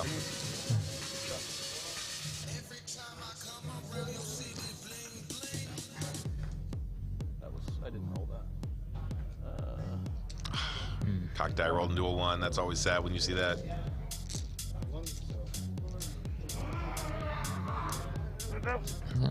Looks like those Dire Avengers are out of here. Well, they can whittle down. There's still a couple under that roof. Dire Avengers, of course, all aspect warriors have a 5-up invul, so they're going to be able to kind of sit and stay. But weather some of this. Weather some of it, but man, is it stuff's coming out of them. Yeah, it's really. I think that troop's going to be able to charge in. Probably finish it off. Yeah, finish it off. Just 2 and 1. You gotta kill the guy. Oh, sorry, you're talking about Rangers still. I meant to put them within 24. I got one over there. Oh well. I think we misjudged a movement. So we're going to be shooting into, I believe he's shooting into the Rangers now, down there in the bottom right corner. You might not be able to see it from the MDO logo, just kind of slightly over them. They're very tucked in there. And yeah, they had a very small footprint they could fit into when staying away from 9 inches, and they needed to get into that corner for that that R&D. Yep. So 6 stays, 53 there. 5, 6, 79. Oh. Oh, number of attacks. Yep. Remember 2d3. Yeah. Oh, they're super dead. I mean, yeah. They're Rangers. They have no invul, and that like AP on that's going to take them apart. Yeah, they have like what, a 6-up armor save? Yeah, now, 6-up. Well, they get to have +2 extra armor if they're in cover. Right. But they weren't. So those were just some dead dudes. They finished their job. They got points. They got R&D. They got points. They got R&D in one of the corners that was going to be a little bit harder to do. And they counted as a troop take, so his army's legal. That too. They did their 2 functions. He's fine with it. Anything extra was, gravy. Just gravy.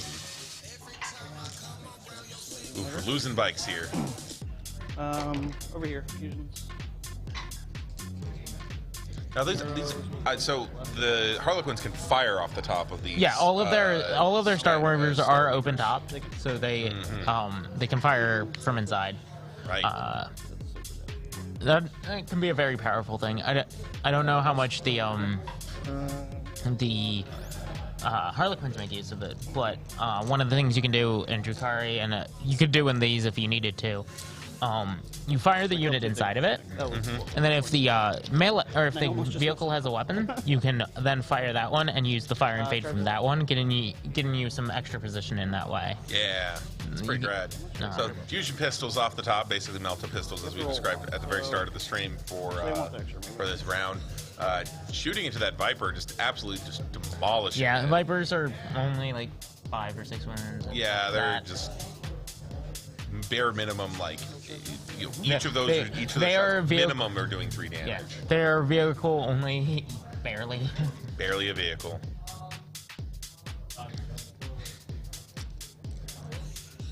Start with him. Yep.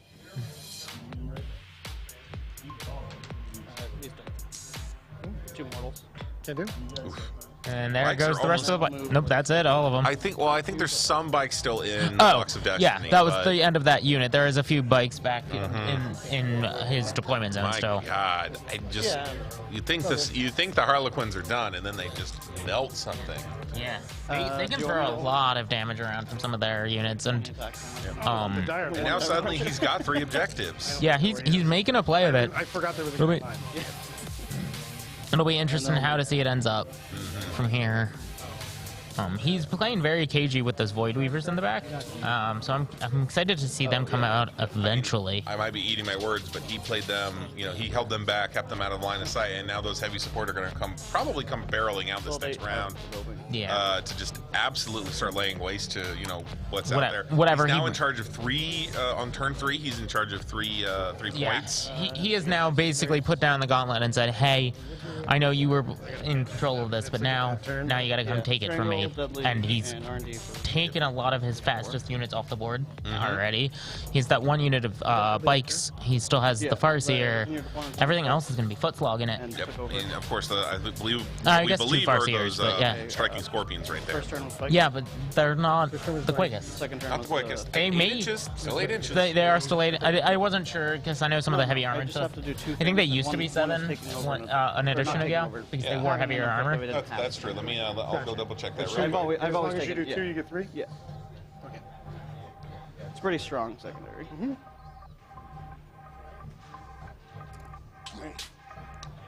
You do get an 8 though.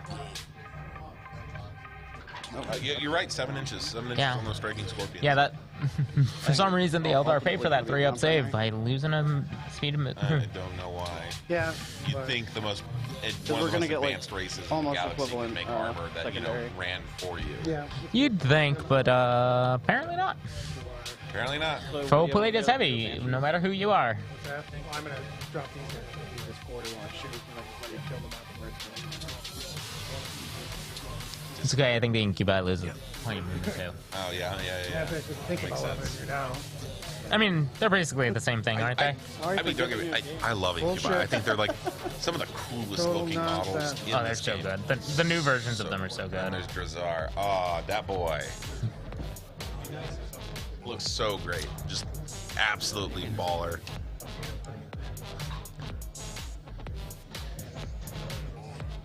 Okay, so we're starting off on Brad Chester's turn. Seeing how he does. He's still got Baharoth just floating around out there, always able to kind of just make his presence known. Oh, and Pulling there's a up Viper that we had forgotten about, the Black Viper that was hidden in the back there, apparently. I had seen one go down. I had lost track of that there was a second one in the list. Black Mamba. The Black Mamba. Coming out. We're going to see what it can do. I mean, obviously, it's a Viper. They don't have the strongest weapons. They're a light weapon platform, I would say, but able to throw down a little bit of a punch, but I just don't know if that's going to be anything against a Void Reaver or a Star Weaver. I mean, the Star Weavers are pretty low toughness, so it doesn't need a very heavy weapon to do it. No, that's true. He carries a pair of shuriken cannons, right? Yeah. Or could have a scatter laser on it as well, I believe. Not in a Hail of Doom list, he's not going to. Well, no, obviously not in this list. I'm just, But yes, I believe they can also carry like a scatter laser or something. Yeah. 25 attacks. And you might see that more often if they were playing a different craft world. He did mention that he was playing Uthway for a while before he decided he needed the Hail of Doom help. And Ted. Yeah, it looks like he's running just, it looks like a shuriken cannon. I don't know if he's running 2 or not, if there's 2 or not on there. I can't. Yeah, it is. It's 1 shuriken cannon, two shuriken catapults on it. It's the only chance I have. But I think you can upgrade. I don't know. Well, I was looking at it. I don't think so. I just have to wait a turn. Yeah, so that's what you get 1 of these.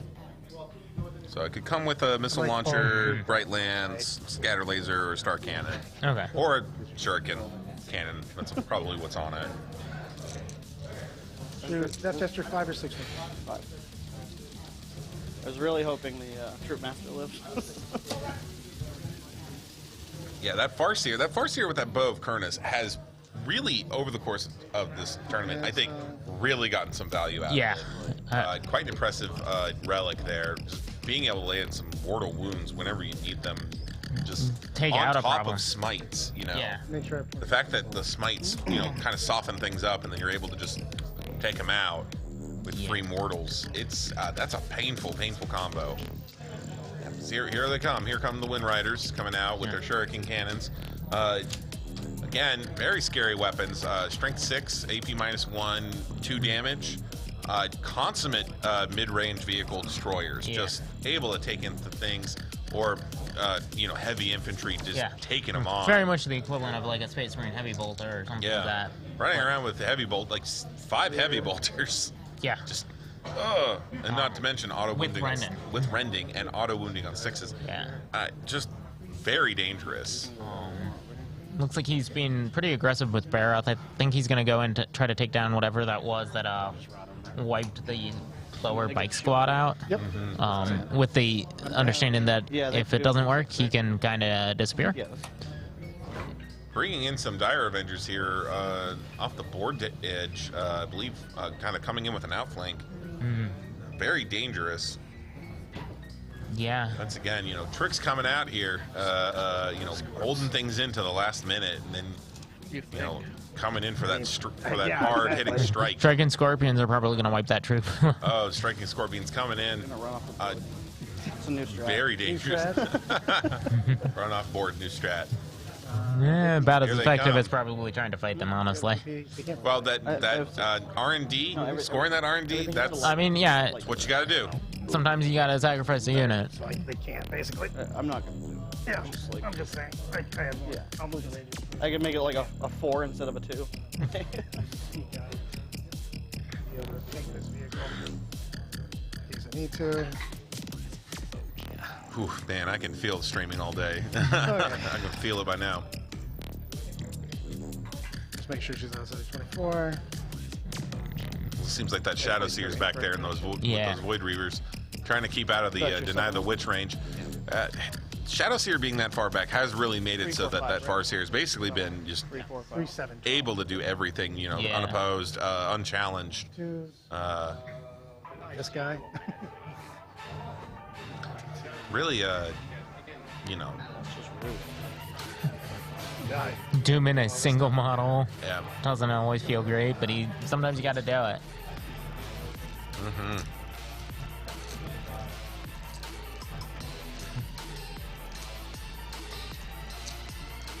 Killer stuff. Really considering, it's at these moments you really got to pick the right thing. You got to hit those psychic powers. And picking up the extra CP from that unit. That unit's only like 85 points, holds the backfield objective, and then just produces you a CP every turn. Yeah. There's a lot of So armies that would good, pay for so that if they could. Oh, could not get that. Oh, nope. Took a wound off of it. Took a wound off. Nothing on that one. Nothing on that one. Or that one. Psychic roll fails. Yeah. You can keep re-rolling. Yeah, just until I make it. Farseer is always able to re-roll Psychic powers. Really consistent unit. One of the best Psychers in the game. Just unfortunately could not get it through, even with the re-roll. It happens sometimes, but at least that. No, never mind. They're immune to perils. I was like, at least the reroll got him off the I perils. wish they'd say what exactly they were doing, because there's just kind of rolls happening. I'm sure by now they've been 3 rounds deep with each other. He knows exactly what that Farseer is doing. Jared's just accepting whatever he's saying. Is that the bow one? Oh, it's the one that was over here. He's the bonus one. Means that I don't have to take anybody else. Yeah.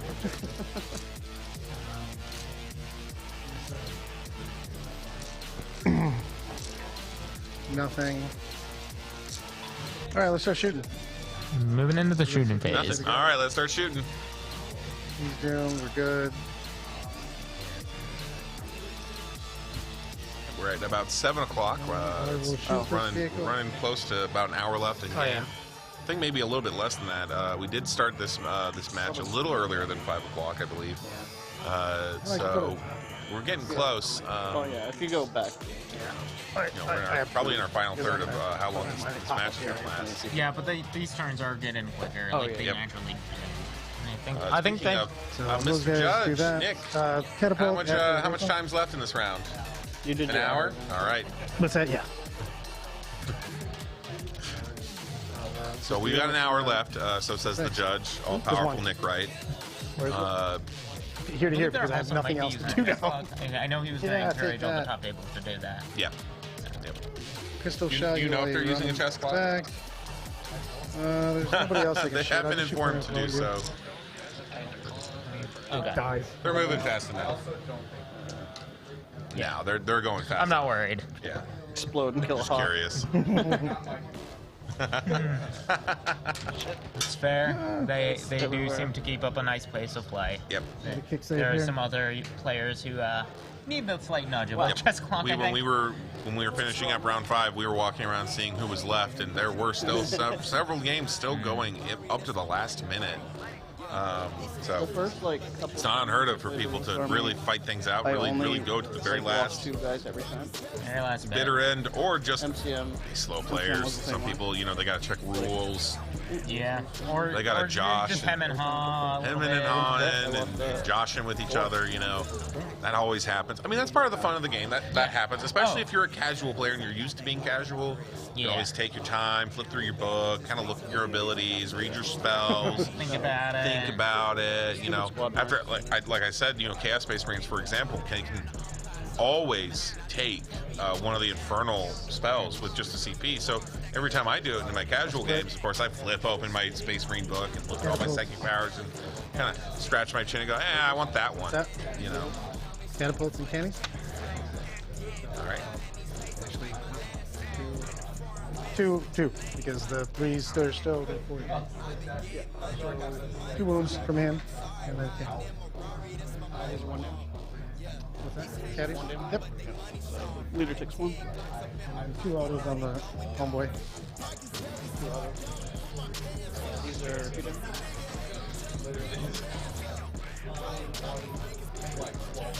Okay. He's at 1. He's at 1.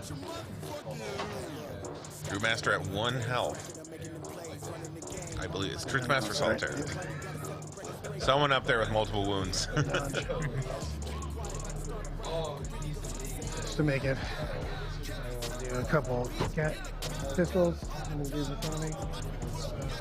I always forget the lighting. I'm within 12. Sometimes I forget which player uses which color dice, and it always kind of throws me like, wait, who's going to 4 what? saves on the squad. There is. It's not what you want to see on those 4 No, levels. that's four guys gone. Oof. Okay. No, it was 3 wounds went through. It was the leader and then the 2 other guys.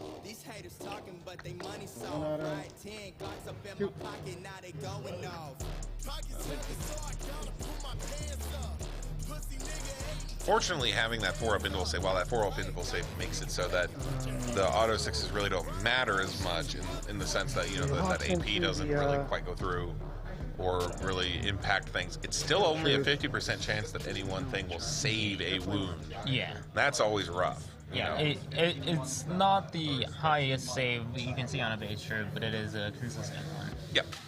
So, Harlequins kind of have a very measured Cannons in the rate of boat. decline, almost, Yeah. you could say. But, still, you don't want to be overwhelmed. And this kind of Blade Storm high-volume shot is what you want into it. Yeah, is like really rough on them. Like, as we were saying, the Blades of Doom, the Hail of Doom effect is not advantageous against But them. the build you want to use with it is Yes, this volume of shots is really, really hazardous for these Harlequin to be dealing with.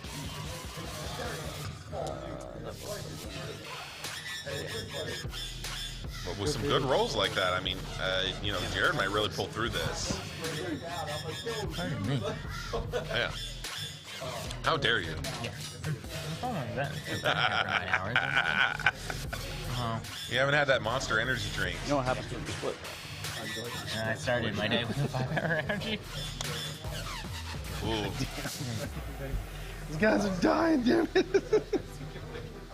It looks like that Starweaver got taken out. We got guys hopping out of it.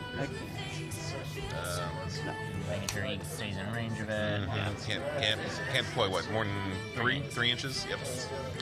Starweaver down. And now the Starweaver probably, I don't think it was having those guns on it weren't that scary. It's just the free 16-inch movement to move the ability to troop move them around that much was significant. Yeah.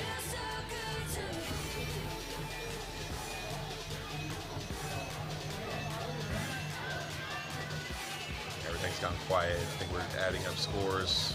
Yeah.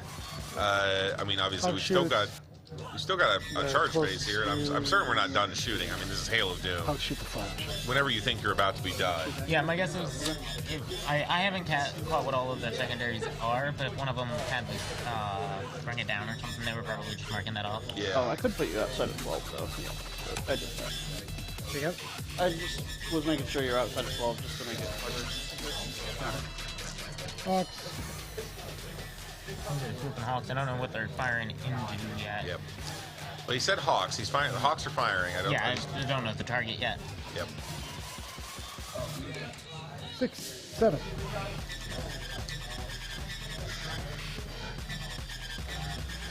I gotta say the Eldar, as always, Eldar is amusing. What's so amusing about Eldar to me is how weird their weapons can be. Just this weapon only does like 4 damage, but its AP is -4, or you know, this weapon does like 12 damage and shoots 9 times, but has like no armor penetration or something weird like that. I always find that, you know, what it's all about with Eldar is they make the tool for the job. Yeah. That's what it does. They tend to be very specialized a lot of the time. Yeah. Less so than something like the Space Marine. But that's kind of what's so great about the Halo Doom is that it's not. It's this really consistent, really straightforward, always works against almost everything kind of weapon system. Obviously, which the joke has been, whoever wins the tournament, that's the guys to watch out for the nerf.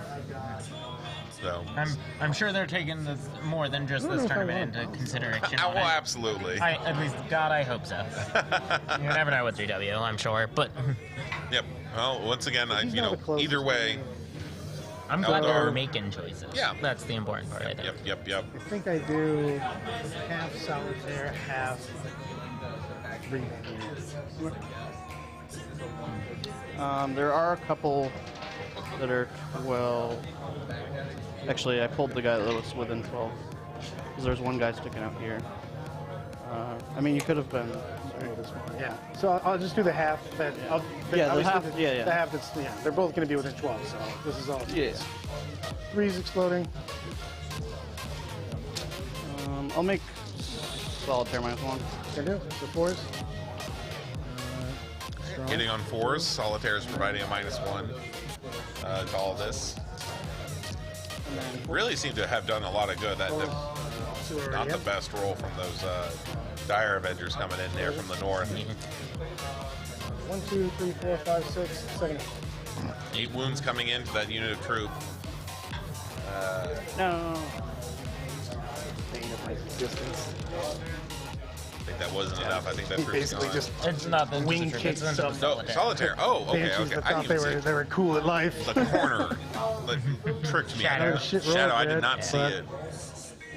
So 3 autos, 2 explosions.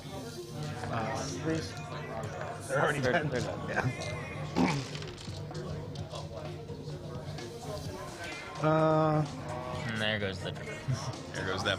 Now, that's not great, but there's still 3 Void Weavers up top, so this is not over yet. And we still got plenty of troop here in the middle, taking points, holding on to them.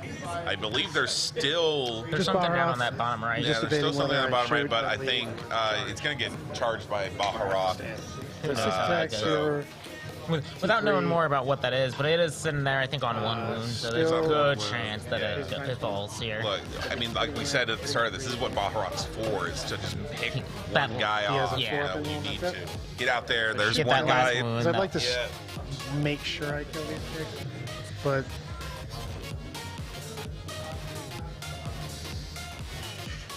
I mean, I'm not going to lie. So, compared to last year, and you know, some of our audience might not have... weren't watching last year, but I can just say this much. Yeah.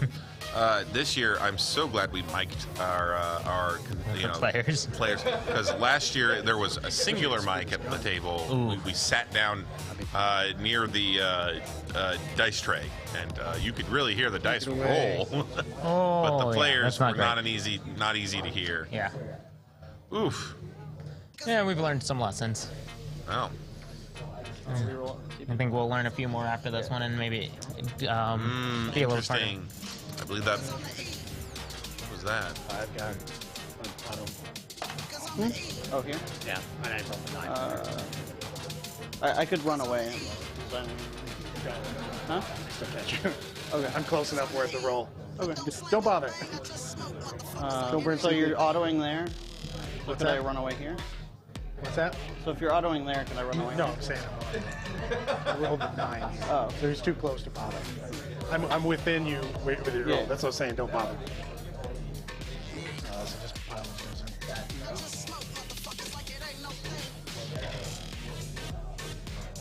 threes and 2s. Here's one mortal wound from Yeah. our running streak. I'll just do him real quick because these guys are fighting last Ooh, time. I think he may have forgotten to charge the striking scorpions up top. 2 misses, the 2 He totally did. explosions. Oh my goodness. Don't know when they'll notice that, but that could be costly. I mean, incredibly, the striking scorpions need that charge against that troop because that troop can tear them apart. I'll reroll it. No, get out of here. I was He can very run close. away now. That 2 had not been a 4. Back to That my 2 had been a talent 4. Because I don't feel like Maharos would being have smited up. taken a punch back there. Yeah. That could have been rough. This is 2 on the girls. Very close. If I had a CP reroll, I would have done it. But I think... No, wait, he did. He did. Where is this? Banshees. So 4th. Sanchez into that. Quick. That wasn't gonna do this. Use the wound because of that +1 wound that we talked about earlier. Yep, yep. Oh, you don't have an air blades on this. Read you. No, I do.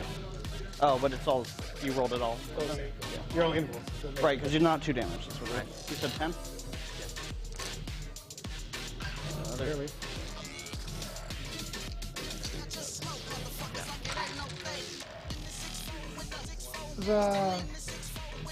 I thought you face raised me on that thing. I was like, he's gonna flip it around. No, that I was just the- didn't have the movement. Like, I believe that's the concede. Yeah. I mean, I think I saw the going fist first. bump over the dice. dice That's thing. when it was decided. Yeah. yeah, I think he just doesn't have I enough mean, this army models has left that, to play that the factor, objective though, that he where needs you to. can, like, just brick a turn if I go, like, all in. no. And then you're Dude, just like... when that happened, Well, like, if you brick this turn, I was going to kill everything back here. Like, He took a gamble and it looks like it didn't pay off, and then from there on he was always on the back foot. Yep. But Well, it looks like this round's going to Brad Chester. which means he now I'm will going to get 4. be champion. And Harlequin player, forgot his name for a second. Jason. These guys. Jared. Jared Vale. Commiserating that he probably thinks he's going to take 4th because of a couple bad breakers, but we will have to this is what see. we're talking about, Yep. though. If we're playing battle points or differential on this game's like wackily close. Yeah. Yeah, it would have been like a... Yeah. That's But the yeah, problem. I think they're going to be wrapping it up soon. We'll bring.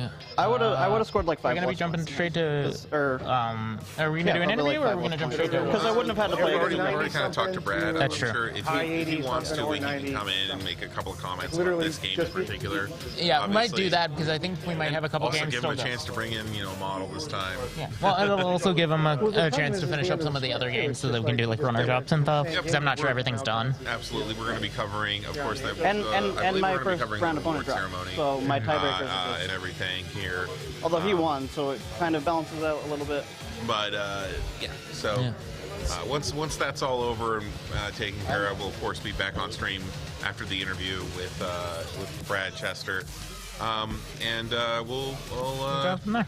see the awards. And as always, the awards are always very fun to check out.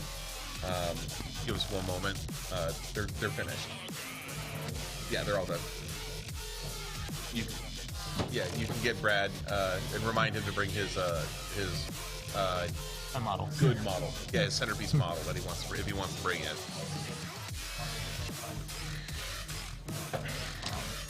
I'm going to step over. Yeah, go ahead. While we gather him. Yeah.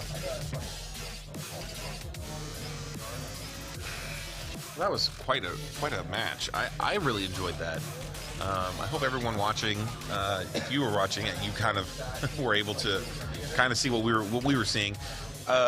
Always the problem is with two players, and this isn't a problem in the sense that I think it's a bad thing that was done. I think these guys are actually very talented and were doing everything they could to do the correct thing in a tournament like this. But of course, they just started, as we could tell, just pointing at things and going like that, I want that, just my that. So it's not always the easiest thing to tell what's precisely going on. And of course, lots of lull moments as they're considering things. But that's what talented people who play this game have to do. You have to really think about it. You have to really consider all your options and make quick judgments. And I was a 2 for a moment. But yeah, we're gonna have Brad come in here. Hopefully, we're gonna interview him one last time. Of course, probably gonna be a little bit shorter than it was last time since he's already been up here. But we can congratulate him on being the champion of today, the only undefeated player. He's just absolutely the winner of this tournament, hands down, and we're gonna be happy to see him. Oh, that's fine. That's fine. If he doesn't want to, he doesn't want to. That's just some. So Brad's not going to be bringing a model to share with us, and of course that's fine. Models. Some people aren't too proud of their models. They just paying them enough to be here in the tournament, and that's absolutely fine. This isn't exactly an exhibition or anything like that of modeling. We're not Golden Demons judges or anything like that. We're just happy to see people. If people do want to show what models they had, give them the opportunity. Give them the opportunity. But what did you think of that match, Phil? I think it was a very interesting match. I wish I understood a little more of how the Harlequins worked. Because it's hard for me to critique what I might have wanted to see differently. But it looked like a very early gambit. He pushed up and it didn't pay off. No, so unfortunately he just kind of got trapped there. Those shuriken cannons are so strong, just able to tear through everything, wounding on 3-up on even on vehicles. Some of those lower toughness vehicles. Mr. Chester, welcome back. You guys are cool short. I gotta go back. Let's do this. Oh, we're gonna get that. He's working on it. Or not. Ah, there we go. Okay. Say, you gotta pan down. All right. Bring that mic over. Oh, so absolutely bring that mic up. Oh, yep. Thank you. Yeah. Everybody, welcome back here. You are the only undefeated player today at the tournament. Walking in with Hail of Doom, really taking the top slot here. You're going to be walking away with a beautiful trophy. A large trophy. A large trophy. A very heavy trophy. Careful, I don't know if you've tried it yet. I have not. It's staying here for a little bit per request. Also per the fact that I'm leaving on a flight. So I have no that seems like I'm a gonna good have to buy. I was gonna buy a seat for it and just have it sit next to me. Yeah, that's one of those ones that's kind of hard to explain when you go through security. So you see this? Do you have a body in your bag? Yeah. You just look at him and go, "I'm a winner." Man, that last game was so. The funny thing is the game was back and forth. Oh, absolutely. We could tell. The biggest thing is that elf on elf, whoever goes second has such a huge advantage. Yeah. It was so crazy. I'm just like, bring some stuff we out. were talking about it. I was saying, like how willing you were to just, I'm gonna put one thing out here. You gotta deal with it. I'm gonna take that point. You gotta come fight me. Come up here. Yep. Well, and with if he decides to try to play cagey, because you can score second in that 5th round, you get to define the game. I just get it 12 unless he wipes me.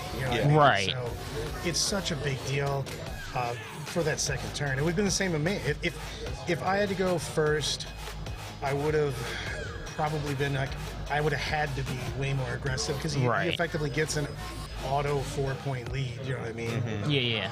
On that minimum. I was able to get a couple 4s early on to really nickel and dime that primary. Yeah. So I wanted to get that insurance. I'm not going to lie, I was pretty butt puckered when I shot those Dire Avengers and just shot into the air. Yeah. They were doing a little bit of a premature celebration. Yeah. I shot 5 Harlequins and the boat, and I did like 2 wounds to the boat. To the boat. And nothing to the troop. The troops. I was just like, well, I hope this doesn't go too bad for me. I don't think they're gonna die. These guys, bad life sometimes insurance on them. Dice go that way. Oh yeah, and then the one time he just threw nothing but 5s and 6s on the impulse saves. That was brutal. That was in the beginning when I attacked the side. I went not all in, but I went power off, and the Banshees went into the Solitaire, and there was the 2 wound, the 2 damage Banshee.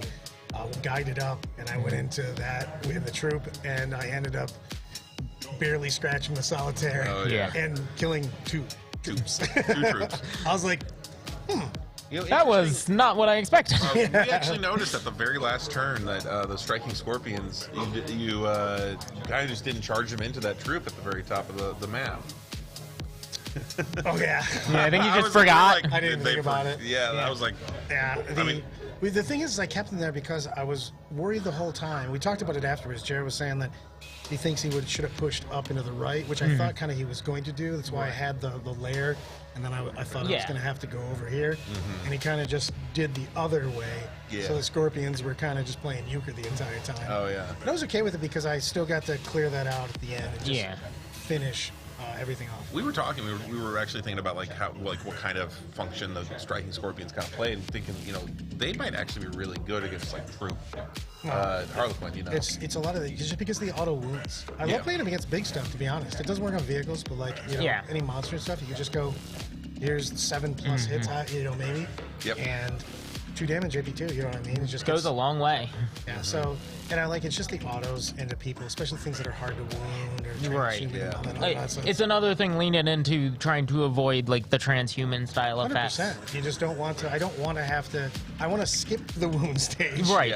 There are so many things that affect how you can wound someone, and so many fewer that affect how you hit them. Yes. There's still some, but it is far rarer to see. Yeah, but there's tons of -1 to wound, 4 wound on 4s, So I just like the fact that they go out and do work. They do. I don't like any. I actually really only want them with the crushing blows, so I'll probably only ever run the one squad. Yeah. Just because the other guys are pretty much his posse that just goes, "Whoa, do a dog." Yeah. Take some ablative wounds. Yeah. Those banshees also really scored some serious carnage. Like we were watching them going like, are those banshees? Like we're trying to still, it's so hard to see from here. I don't, just the top-down view. The models, this tiny little thing. It's not used to looking at them straight down. It was really nice. I love the fact that last two you guys saw on stream, but Jared and Jan on that just were like super cool about back and forth and like. This is where I can go. Help me measure. My little T-Rexes aren't gonna get there. So. It helps a lot, and what you guys talking about that helps us make sure we know what's going on because the fact that also it makes it friendly for each though, because the fact that I'm not gonna move too far. We're gonna know exactly the measurements if you help me with that move. Yeah. So you don't run into any awkward situations where you're like, well, I thought I was 7 inches away, and that's why I declared this charge. Yeah. You were like, I remember there was one point he's like, that shouldn't be in range. I specifically put my guy there not to be within 24 inches or something. Yeah. You were like, something. I moved the building or something, and it kind of wobbled the model. We pulled out casualties and you knocked a model. Like that happens, and if you that's when I was trying to pull the. Yeah, I think that was actually in round. It was round 5. No, but I pulled the models and the guys knocked over. Yeah. So we just went, no, it was already that way. Yeah, that's fine. That's why it's important to talk about that kind of intention, because you can just be like, as long as it's going to happen, though, you just help. The thing is I always go, man, you just have to have a conversation. Yeah. You can't just tell people stuff. Yeah. I don't want to be shot. you communicate. I think most people don't want to be shot. Yeah, but the thing is you just talk it over. You go, hey, you just have a guy. You have a social obligation to give your opponent a decent game each time. And they do to you as well. Exactly.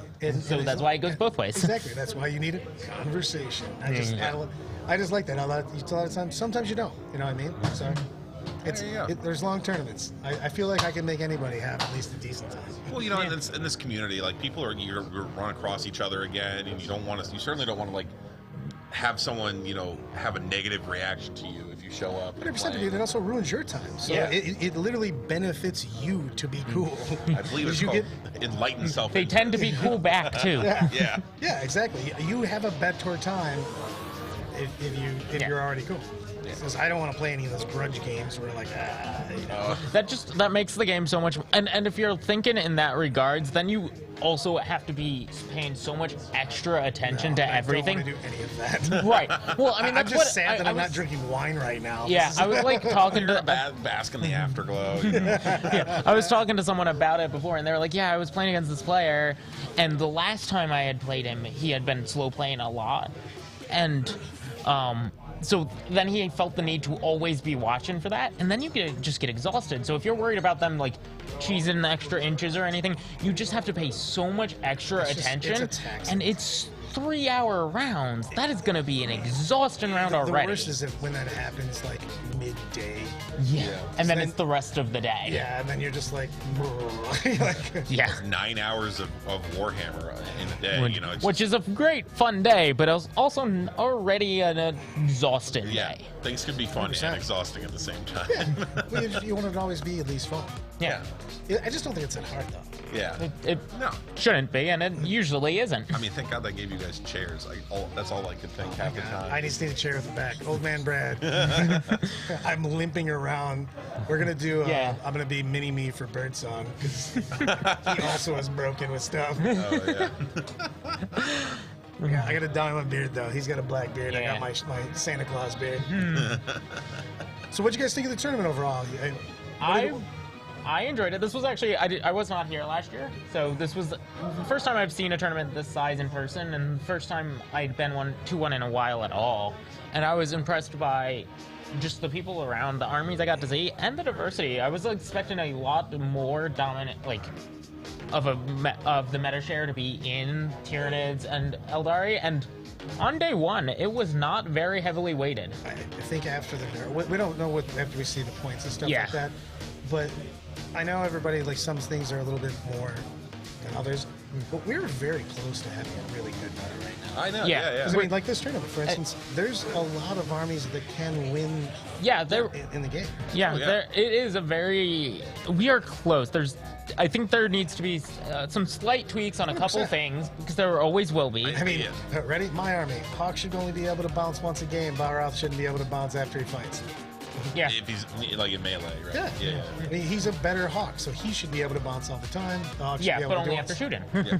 Yeah, that would be a huge improvement on that, and I think there's not as maybe as big as they've been talking about, but slight points increases on the Tyranids. Basically, I just hope they don't smash stuff. yeah, they have a tendency to swing a little too hard. Yeah, it's just They swing to the fences and overcorrect sometimes. yeah, you don't want your army or your type of army to feel unplayable. Right. It just That certainly happened to Tau when they took core off of a lot of Broadside. broadsides and stuff. I mean, there was a huge hit to Thick City on Drukari when they took core off. Custodes got hit super hard. If you Yeah. remember, I mean, way back in the So, day when we went from 8th to 9th, remember GSC was #1, and then they went. They basically didn't show up until they got a bulk. Yeah, General Grievous style nerfed. Yeah. Spinning, crushing. You're like, okay, well, this goes back on the shelf. Yeah. God, I'm so yeah, I think appreciative that you know about the General Grievous from the cartoon. So, I quote that as like the coolest moment in a cartoon ever was General It's up Grievous. there. Absolutely. One of the best introductions to a character in media, honestly. But yeah, they I think Games Workshop, one of the things they're scared of is making a change and it not doing enough, because then people get frustrated. Changes. I mean, no, I agree. I agree with you. Constantly, but you can electronically just keep changing stuff. And you Well, also have and to have a working app, guys. It just Yeah, I mean that's what so many, and I know it's a little bit different on a tabletop game, but not as you push more for the apps and the online changes. It doesn't have to be that different. There's a reason like League of Legends patches every 2 weeks. Yes. Yep. And the thing is like right now when you talk about the app and stuff, like the AOS app works. They have it's all fine. of the everything that you want on your data sheets, plus the their abilities are there. Yeah, Like, it why is can't we just usable. have that? It's just that way everybody knows what your army is. You don't. I mean, you buy the book and you get access to. Yeah. You know what I mean? And that way you just always have an updated version of all the points, all the rules. 100%. And Right just there. done. And it's just. If we're if every month they were just coming and like here we need a little points. They don't have to be every. The thing is it doesn't have to be every X amount of time. It has to be just very frequent all the time. It doesn't have to be a lot either. You know, you just No, you- hey, just look at things. Go. You know what? I think it just needs to be tweak. Maybe Well, and 3 points here. You're allowed to make those smaller changes when you're making the changes more often, because, like I said, I think right now when they're looking at quarters. Yeah. There is so much time between changes. If they go, all right, we want to be careful, and then instead of raising warriors by like 10, like they were thinking, they raise it by like 5, and then it doesn't do enough, then there's going to be a lot of frustration. But if you're doing it all the time, if you know exactly. it's coming, right? If you know it's coming in 2 weeks, you can I can't fix bitch it. too much because of the fact that I still remember the days of yore when you got a codex and went, hey, is there a problem with the codex? Cool, see you in 3 years.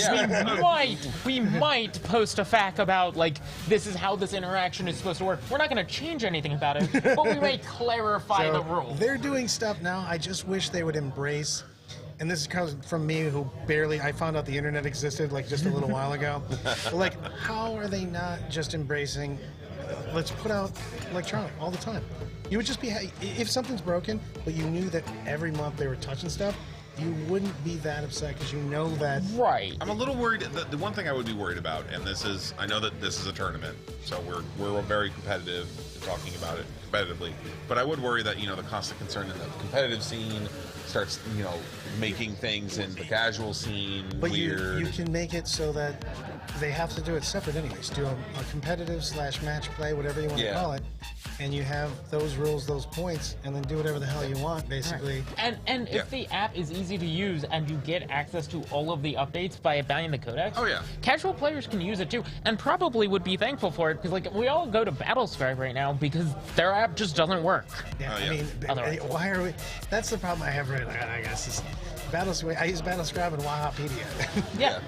I 100%. Trust me, I didn't pull out a single book this cast. I was on Wahapedia and Battlescribe open. On Battlescribe the whole time. We were just looking up. That was the pulled up easiest every way to handle single Harlequin unit, just so we could be like, what do these do? Because we don't know. Yeah. Well, how could you? I mean, like, you know every single unit of every single army. At least the Harlequins are I don't know every single unit of my army. I played your card. We have quite a few options in there. Yeah, but, you know, just the callback to League, you know, because League had, for example, some characters where they got nerfed to the ground for tournament play. You know, Talia is exactly what I'm thinking of. Got nerfed because in tournament she was so strong.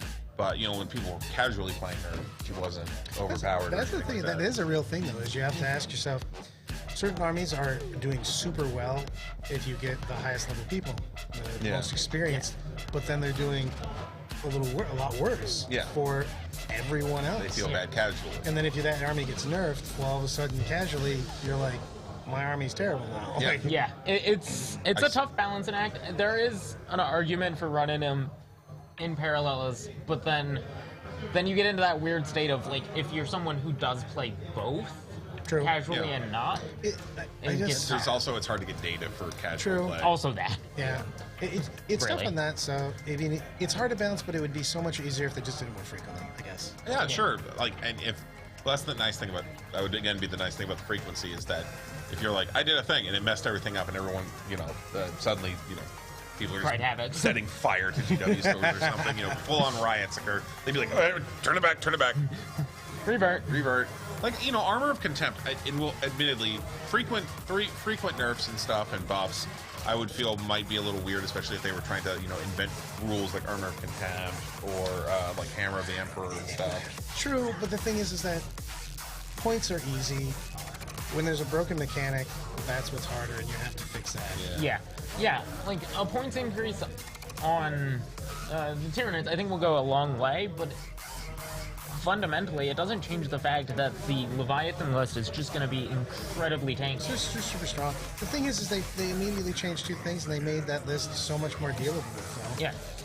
The Maleceptor's just not like pumping out 12 mortal wounds. I mean, it's still 6, but it's not 12. Well, and still a big difference. And then Encircling, which was, I have no idea how that made the book. You know, like, so I can do everything I want to do and leave. Yeah, I'm gonna do that. Yeah, God, it's just gonna do that. And I think I'm a little worried for Tyranids and a couple other, like, with the changes to the points, that's going to affect their top lists, but they're also probably going to be receiving nerfs at the same time, and I wonder if that's going to hit them harder because of it. Yeah, that's why. I mean, that's just really why I keep circling back the same thing. But if you just have more frequent stuff, you can do it. You can do lighter touches. Yep. You can do a big thing and then go, oh, okay, that was too hard. I can pull back a little bit. The thing that I really wish they would do, though, raise up the floor. Why have Necrons not been fixed? Yeah. In what, 4 years? Is that 4 years now that we got it? You know what I mean? Like, it's just whatever the time period is that from Necron Codex. Like, come on, like, you know, They've been on this codex for 3 years, and it was like 6 months after it came out that it became a problem. Like, just stop competing. It's just you can just take a couple things, points, and mechanics. You just but like raise the lowest people up. Yeah, You know what I mean? Rise and Tide raises all ships. Oh yeah, because you can't just keep nerfing, because then you get to this like weird, stagnant, stale kind of. Well, and we talked about how it feels so much better, like why aggressive strategies are often pushed in games. It feels better to have like a proactive moment. It feels really good for the player who gets their army buffed. It feels really terrible for the player who gets them nerfed. So if you can bring them to the center, or if you can bring people in line by bringing someone up, the general atmosphere will be better. Yep. Yeah, and that's true. You know, there's weird things where I think High Fleet Leviathan is a little oppressive because there's. It is not always going to be the answer because that's how you get power creep. Yeah. But. Yeah. They can do more of it. No. I absolutely agree with you. Like in most cases, I'm just sitting here staring at Leviathan, going like, that is a little oppressive. That just those warrior units. I watched an entire army of a shooting Space Marine army, just throw everything they can and just bounce off of a warrior unit. Only wounding on 4s, -1 to hit, -1 damage, 5 up inbound, -1 damage, feel no pain. Yeah, you're There's just like so much. That's so many things that I just said in a row. that are on one unit. Right. Well, there was Where are these, Death Guard? What's going on here? There was 2 warriors left in that squad, and he fired 4 storm speeders into it and barely killed it. 4 storm speeders filled with plasma and several bike squads worth of Melta got shot into it. It's just, I think a lot of times they don't look at like the fact that buffs actually multiply. They don't add together. Yeah, they're multiplicative. They're force Not only multipliers. that, but then like half the Tyranids are like aura monkeys. They're just shooting out, and just covering the board. I mean, you can tell that they don't look at the multiplication because they were having that issue in Age of Sigmar with the 5-up ward and 4-up ward on the behemoths, because there was like 30 wound guys, and they were like, yeah, it's fine for them to get the same 4-up ward because it was a universal magic item. Everybody could take it, and it's like, yeah, a 4-up ward's not a problem on a 12 wound creature. You put it on that thing with 30? Yeah, and it's got crazy high toughness. Yep. Yeah. He's actually taking less wounds in the first place. So right. Adding the wounds is crazy high toughness. Everything in Age of Sigmar has their own to wound, but that's true. Yeah. Yeah. But, But like, he the could point's the resist same. damage. He had a damage resistance ability. The point's the same. It's just like when you put something like that on a unit that just goes so much farther to begin with, because the math worked out that to consistently kill something with a 5-up save, like you look at it and you're like, Faye makes a third of the wound or a third of those saves, but like the actual math ends up working out that you need to fire almost twice as many shots at it to guarantee it's gonna get it killed.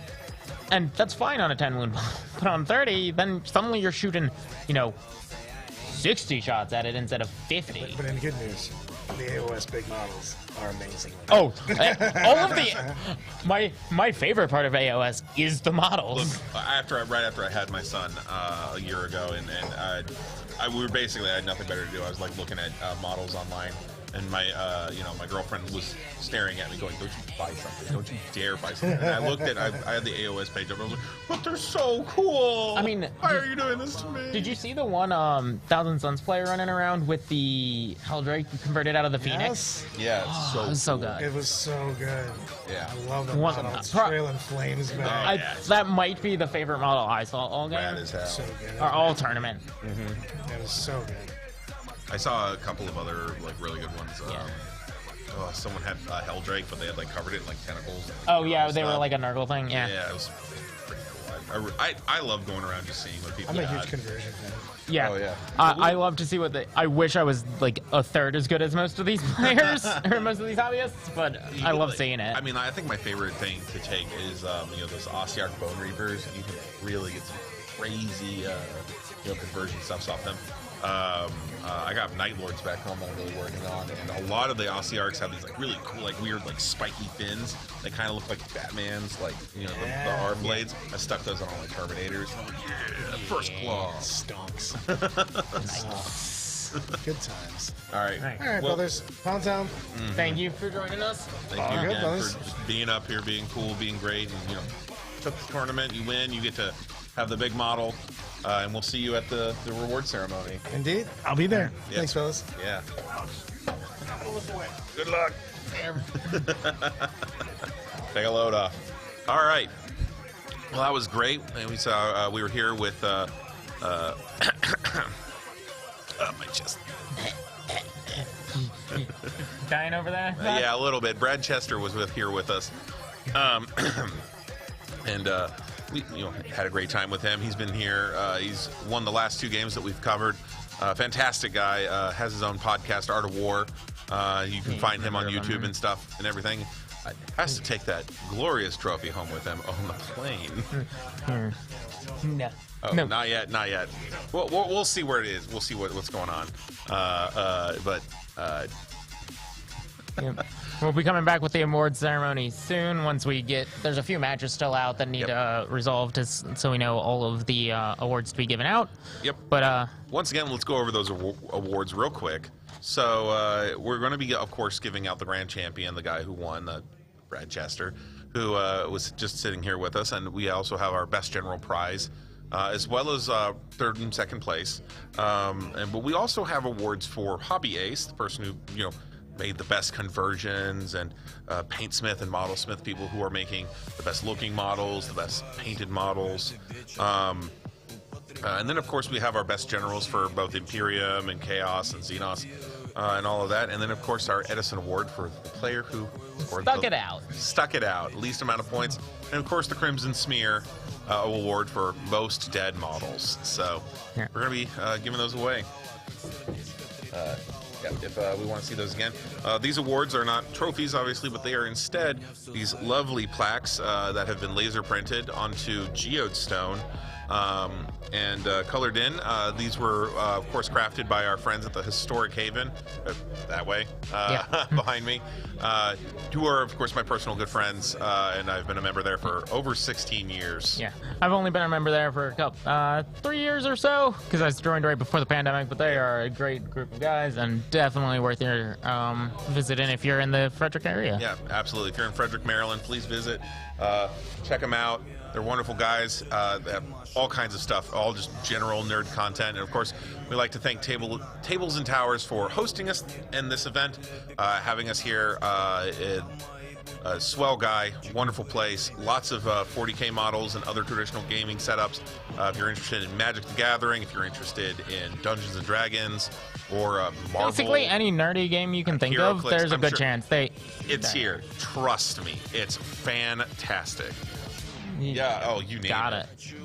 And as well as, of course, here helping to maintain everything and craft and make our this tournament really kind of possible, and the awards is Extraordinary Entertainment. These guys helped set everything up, and they've been running the commentary and helping us with all this all this techie stuff behind the scenes. Without them, this wouldn't be possible. And of course, the people who the guys who made our massive trophy. Our massive trophy, which, of course, if you stick on the stream, in a little while, we're going to be showcasing in the reward ceremony. That's by Dimension Door Designs and Magnet Baron, who helped support this tournament. Use crafting supplies for magnets and basing. Yep, as along with the Power Fisters Gaming Club. So lots of good sponsors. Check them out. You have a little bit of time, because I think we're going to be stepping away for a bit as they finish up the last of the round. Yeah. All right. Okay. All right, so with that, we're going to switch off for a bit, and they'll be back with the awards ceremony. Yeah, awards ceremony should be starting around 8, maybe a little bit later than that, so check back in around then, okay? Well, it was wonderful commentating with you, Phil. Yeah. It's been a great day. Great 2 days. Yeah, great 2 days. Lots of fun. Lots of great plays and players and armies to be seen. Well, it was a pleasure. Hope you all enjoyed it. See you later.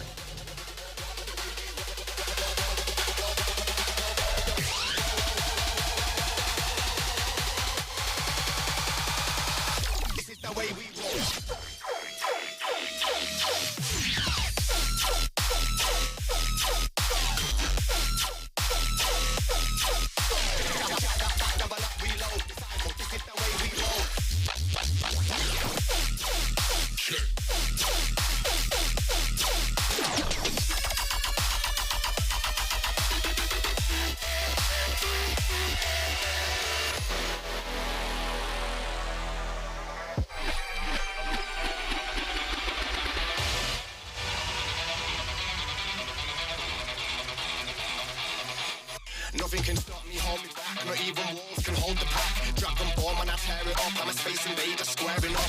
Back with a vengeance, world domination. Mechanized mayhem, rage for the nation. This is the rapture, let us pray. Eliminate them, then let them pay. Sick and back with an antidote. I give it time for the plan to blow. Man, I like chat, that back, double up, reload. I'm an odyssey rhyming in binary code. Don't let me get funky. I can play for a preset chunky. Our flame can bury any rival. This is the new dawn, this is disciple. This is the way we roll. Chat that back, double up, reload. Chat that back, double up, reload. Chat that back, double up, reload. Disciple, this is the way we roll.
taking your opportunity.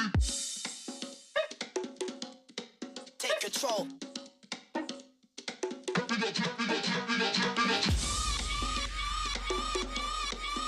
control.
Taking your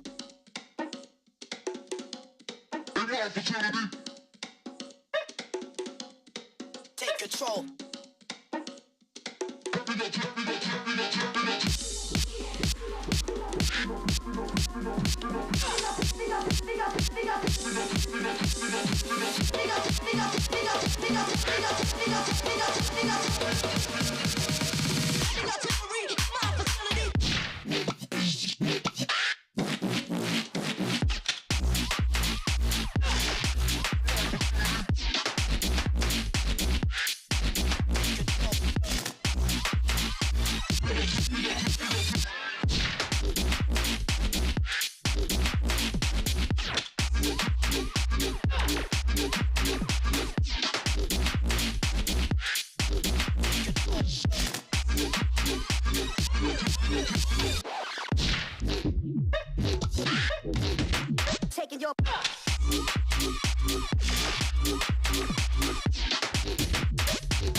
close to anything.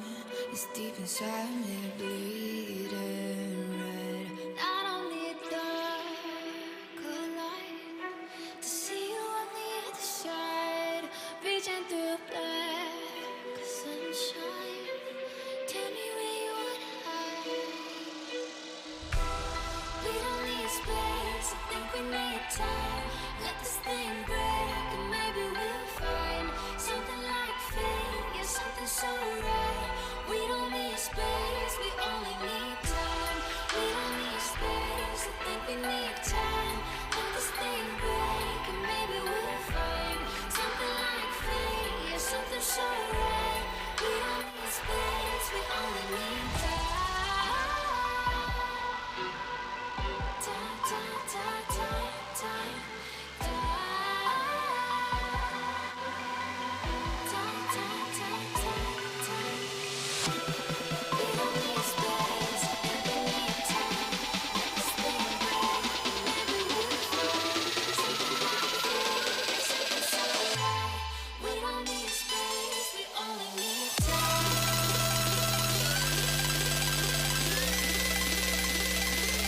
What's this?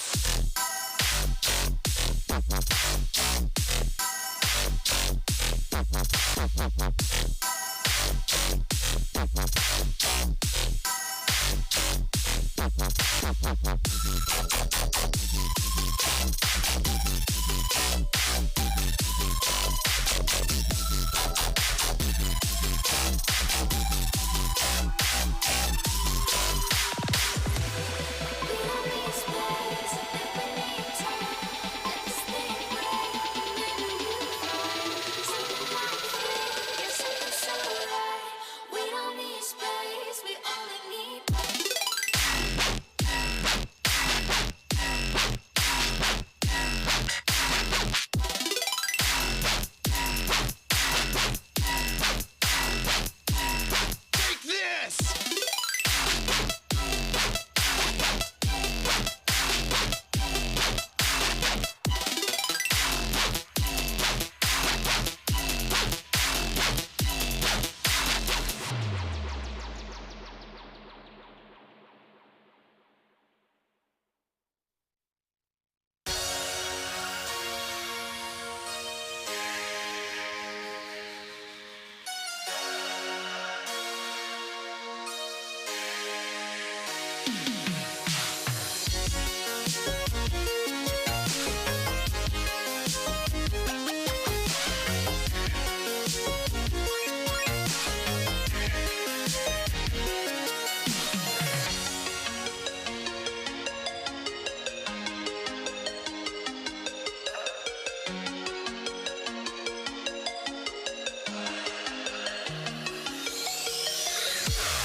I was just getting started.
I was just getting started.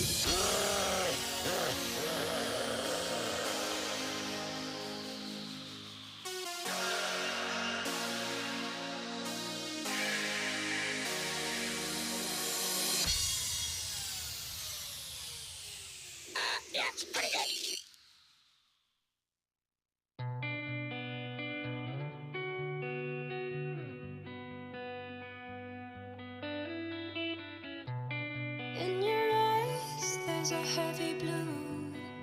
want to love and want to lose. Sweet divine, the heavy truth. Water or wine, don't make me choose. I wanna feel the way that we do that summer night. Drunk on a feeling alone with the stars in the sky. I've been running through the jungle, I've been running with the wolves to get to you, to get to you. I've been down the darkest alleys, saw the dark side of the moon to get to you, to get to you. I look for love and every stranger took too much easy anger, all for you, yeah, all for you. I'll be running through the jungle, I'll be crying with the wolves to get to you, to get to you, to get to you.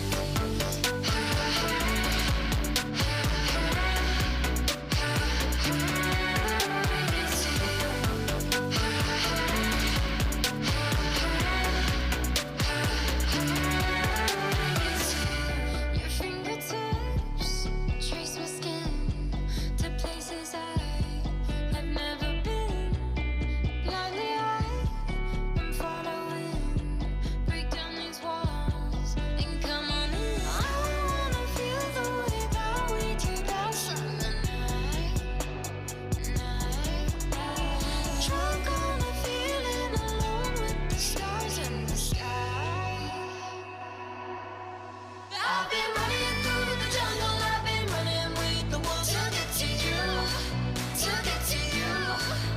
I've been down the darkest alleys, saw the dark side of the moon to get to you, to get to you. I look for love and every stranger took too much easy anger, all for you, yeah, all for you. I'll be running through the jungle, I'll be crying with the wolves to get to you, to get to you, to get to you.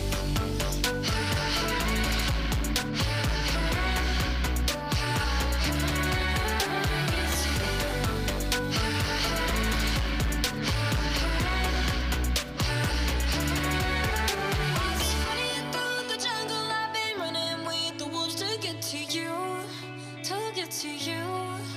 I've been down the darkest alleys, saw the dark side of the moon to get to you, to get to you. I look for love and every stranger took too much easy anger, all for you, yeah, all for you. I've been running through the jungle, I've been crying with the wolves to get to you, to get to you, to get to you.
Check, check, check.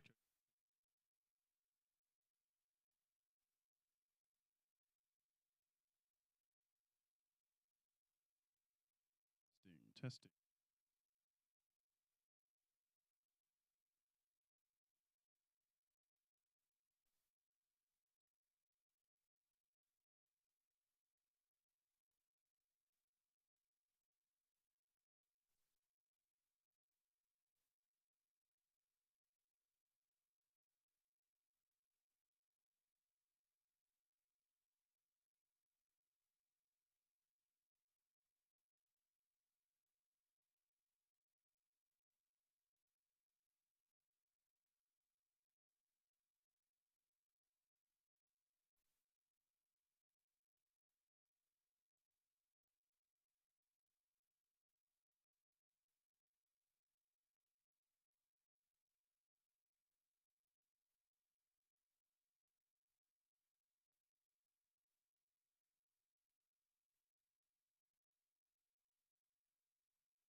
First of all, I want to thank Don and the judges for coming out.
Cause I'm untouchable.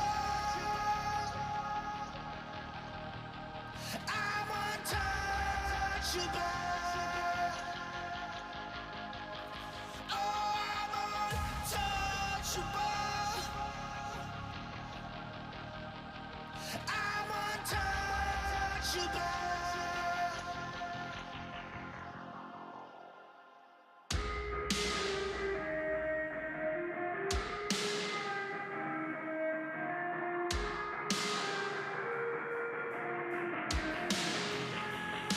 Cause I'm untouchable.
Okay, everybody, why don't you all move on down here, even though I'm on a mic. You want to be close enough to see all this stuff.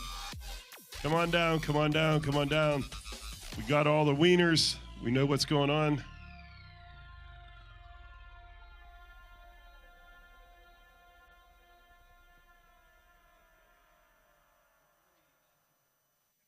London, baby.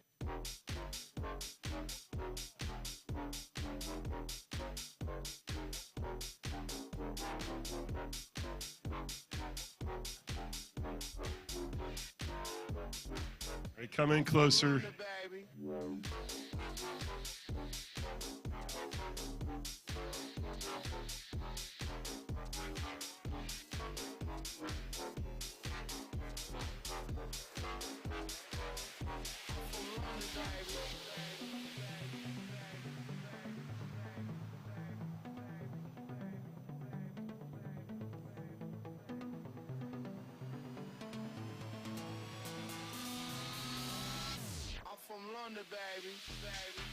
All righty, while we're gathering up, I want to tell you about two things that are coming up.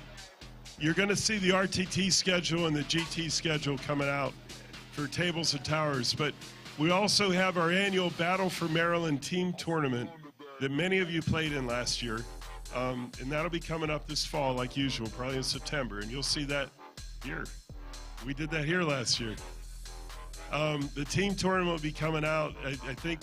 I want to tell you, if you played in it last year and you won something and didn't get it in the mail, you'll probably have it in the mail when you get back home.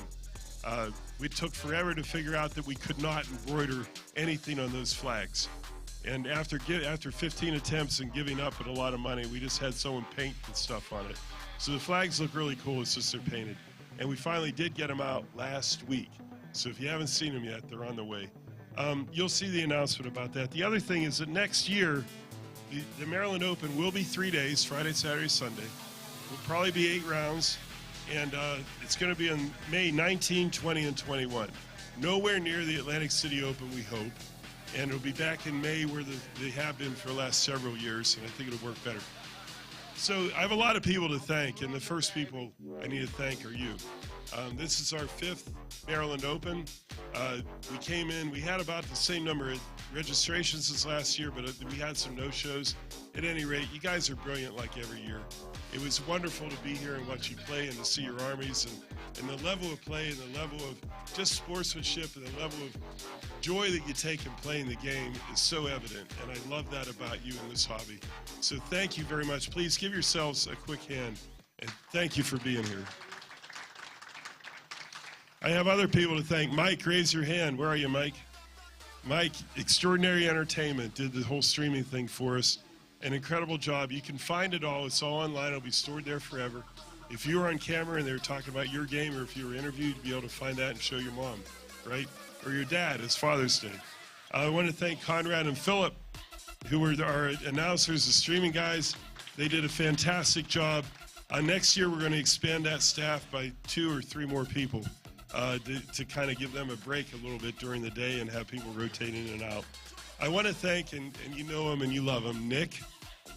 Thanks for being a fantastic judge again. Some other people, Andrew isn't here. He owns Dimension Door 3D printing. He is largely responsible for this. Him and Mike have worked together to put this together, but Andrew does most of the work of assembly. We estimate that the first one they put together last year cost over $4,000 of material and land, and materials and labor and the number of hours and everything was spent on it. This one costs nearly as much. We're looking now at making a type of a form so we can just cast them each year instead of doing the way we've been doing, but it's going to remain being the trophy and the only one in the world like it that gets awarded once a year from this tournament. But I want to thank Andrew. And then another guy some of you got to play against, Chris Goslin, and he's my #1 chief advisor in all things about this, and he's one of the reasons that you can actually read the player pack when I send it out. He's a lawyer, and he does a brilliant job with it, and I love working with him. And he had to go to get on a call with Japan, so he's not here. And then, of course, we can't go any further without thanking Anthony. There is no one who supports the hobby better than Anthony Birdsong. I don't know. It's like having a white knight angel benefactor in our corner every year, a guy that just pours himself into this. You've seen the store, all those models he has and the rest of it. He's insane probably, but it is just awesome. And it's so awesome to have him in the corner in the Maryland Open. And going forward, and his commitment to it is going to make a huge difference. I don't know if Josh is in here, but Josh is the store manager. Let's applaud loudly enough that he can hear us over there.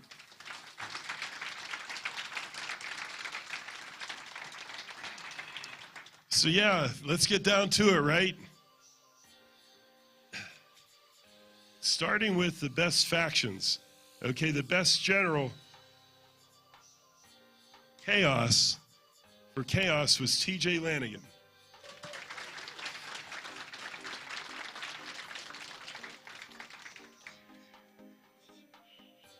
Come on up, TJ.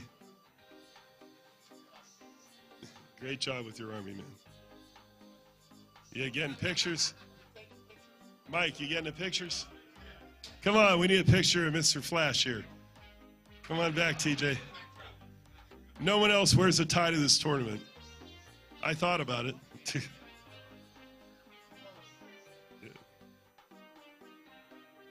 Yeah, that's our photo booth back there. Okay, the best Xenos general, Ken Knox.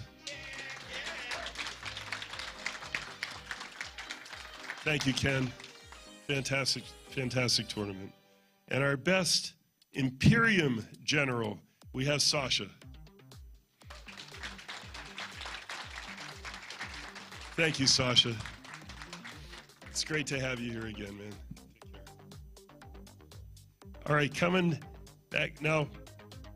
So we have 3 awards coming up for having to do with the hobby. So we have Best Conversion, Best Painted Single Model, and then Hobby Ace, which is really a combination of a wonderful army, fully painted, fully based, painted to a really high level, often, sometimes on a display, sometimes not. But we have these 3. The first one is the Best Converted Model. And that one is going to go to Colin Galen for an orc truck that he had that we really, really like. Thank you very much. Let me make sure. Yeah, Model Smith. There you go, man. Thank you. You get this. Yeah. These were etched, by the way. There's a club, a gamers club down in Frederick called the Historic Haven. And yeah, there we are. And they give us a lot of support too. Those guys down there have you could go down and cast your own sword if you want to. They have a metal forge. They have laser cutters. They have everything you can imagine. And they do these trophies for us. And this is all made on mica or something. I actually can't remember what it is. Yeah, it's like 3 million year old stone. Yeah.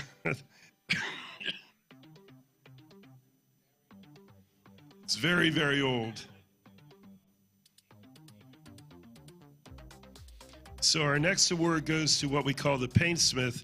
This is the best single painted model, and we like Josh Ford and his knight for this one. Thank you, Josh. It's good to see you here. Thank you. Oh, you get this one. And then finally, Hobby Ace. Now this is a combination, like I mentioned, of a great army composition that tells a story, a lot of conversions. The paint has to be the best in the show, right? And also and next year we're gonna make a display mandatory as part of this. This year though, I'm sure if you saw this army, you already know who's getting it.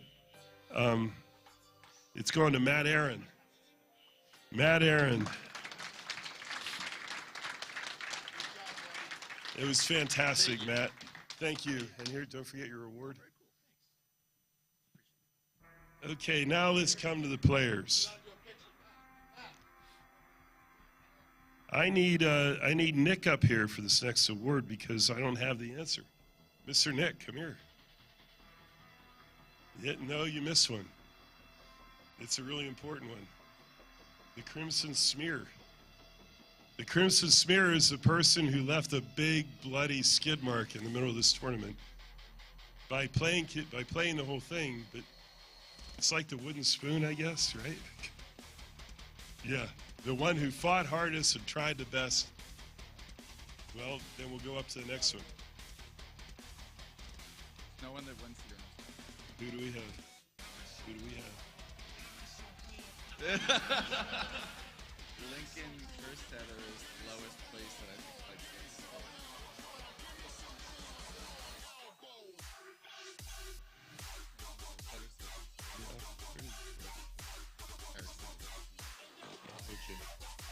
seen. All right, so we did find the winner, and this is I hope is Lincoln Kerstetter here.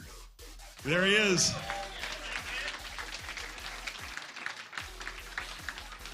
Lincoln, this means a lot to me. I'm very, very pleased to give you this, and thank you for coming and playing and fighting hard.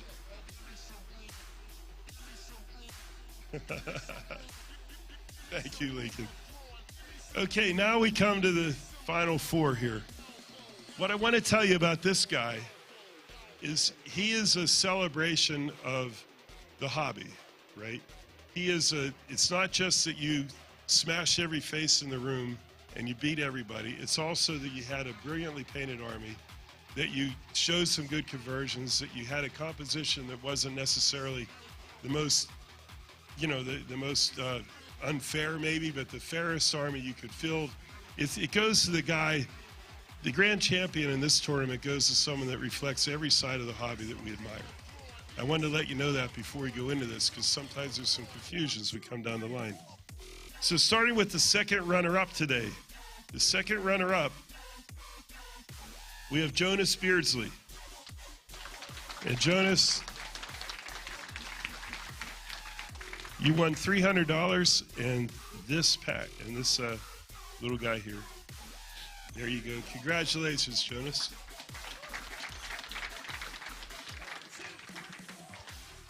The second runner-up goes to Jared Ville. I'm sorry, first runner-up, Jared Vale.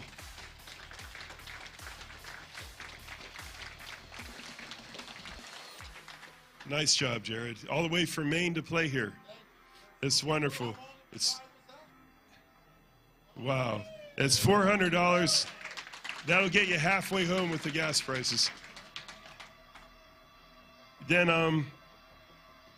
our best general in the Maryland Open 2022 was Brad Chester. Fantastic job, Brad.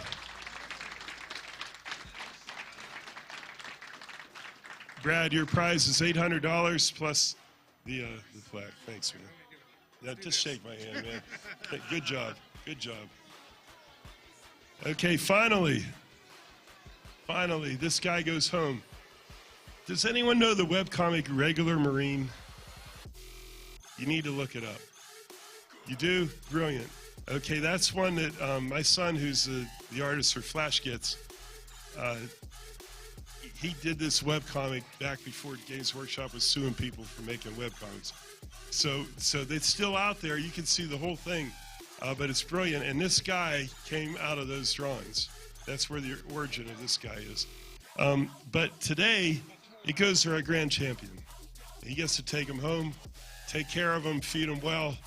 Don't let him near the cat. Andrew Gagno, you're the man. Andrew, your prize is this. It's $1,200 plus this pack. Thank you, Andrew. Great job. And it's 17 pounds. 17 pounds. Yeah.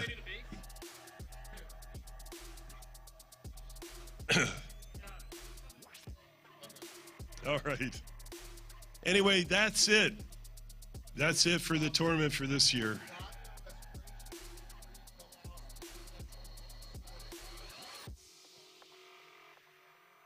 Yep.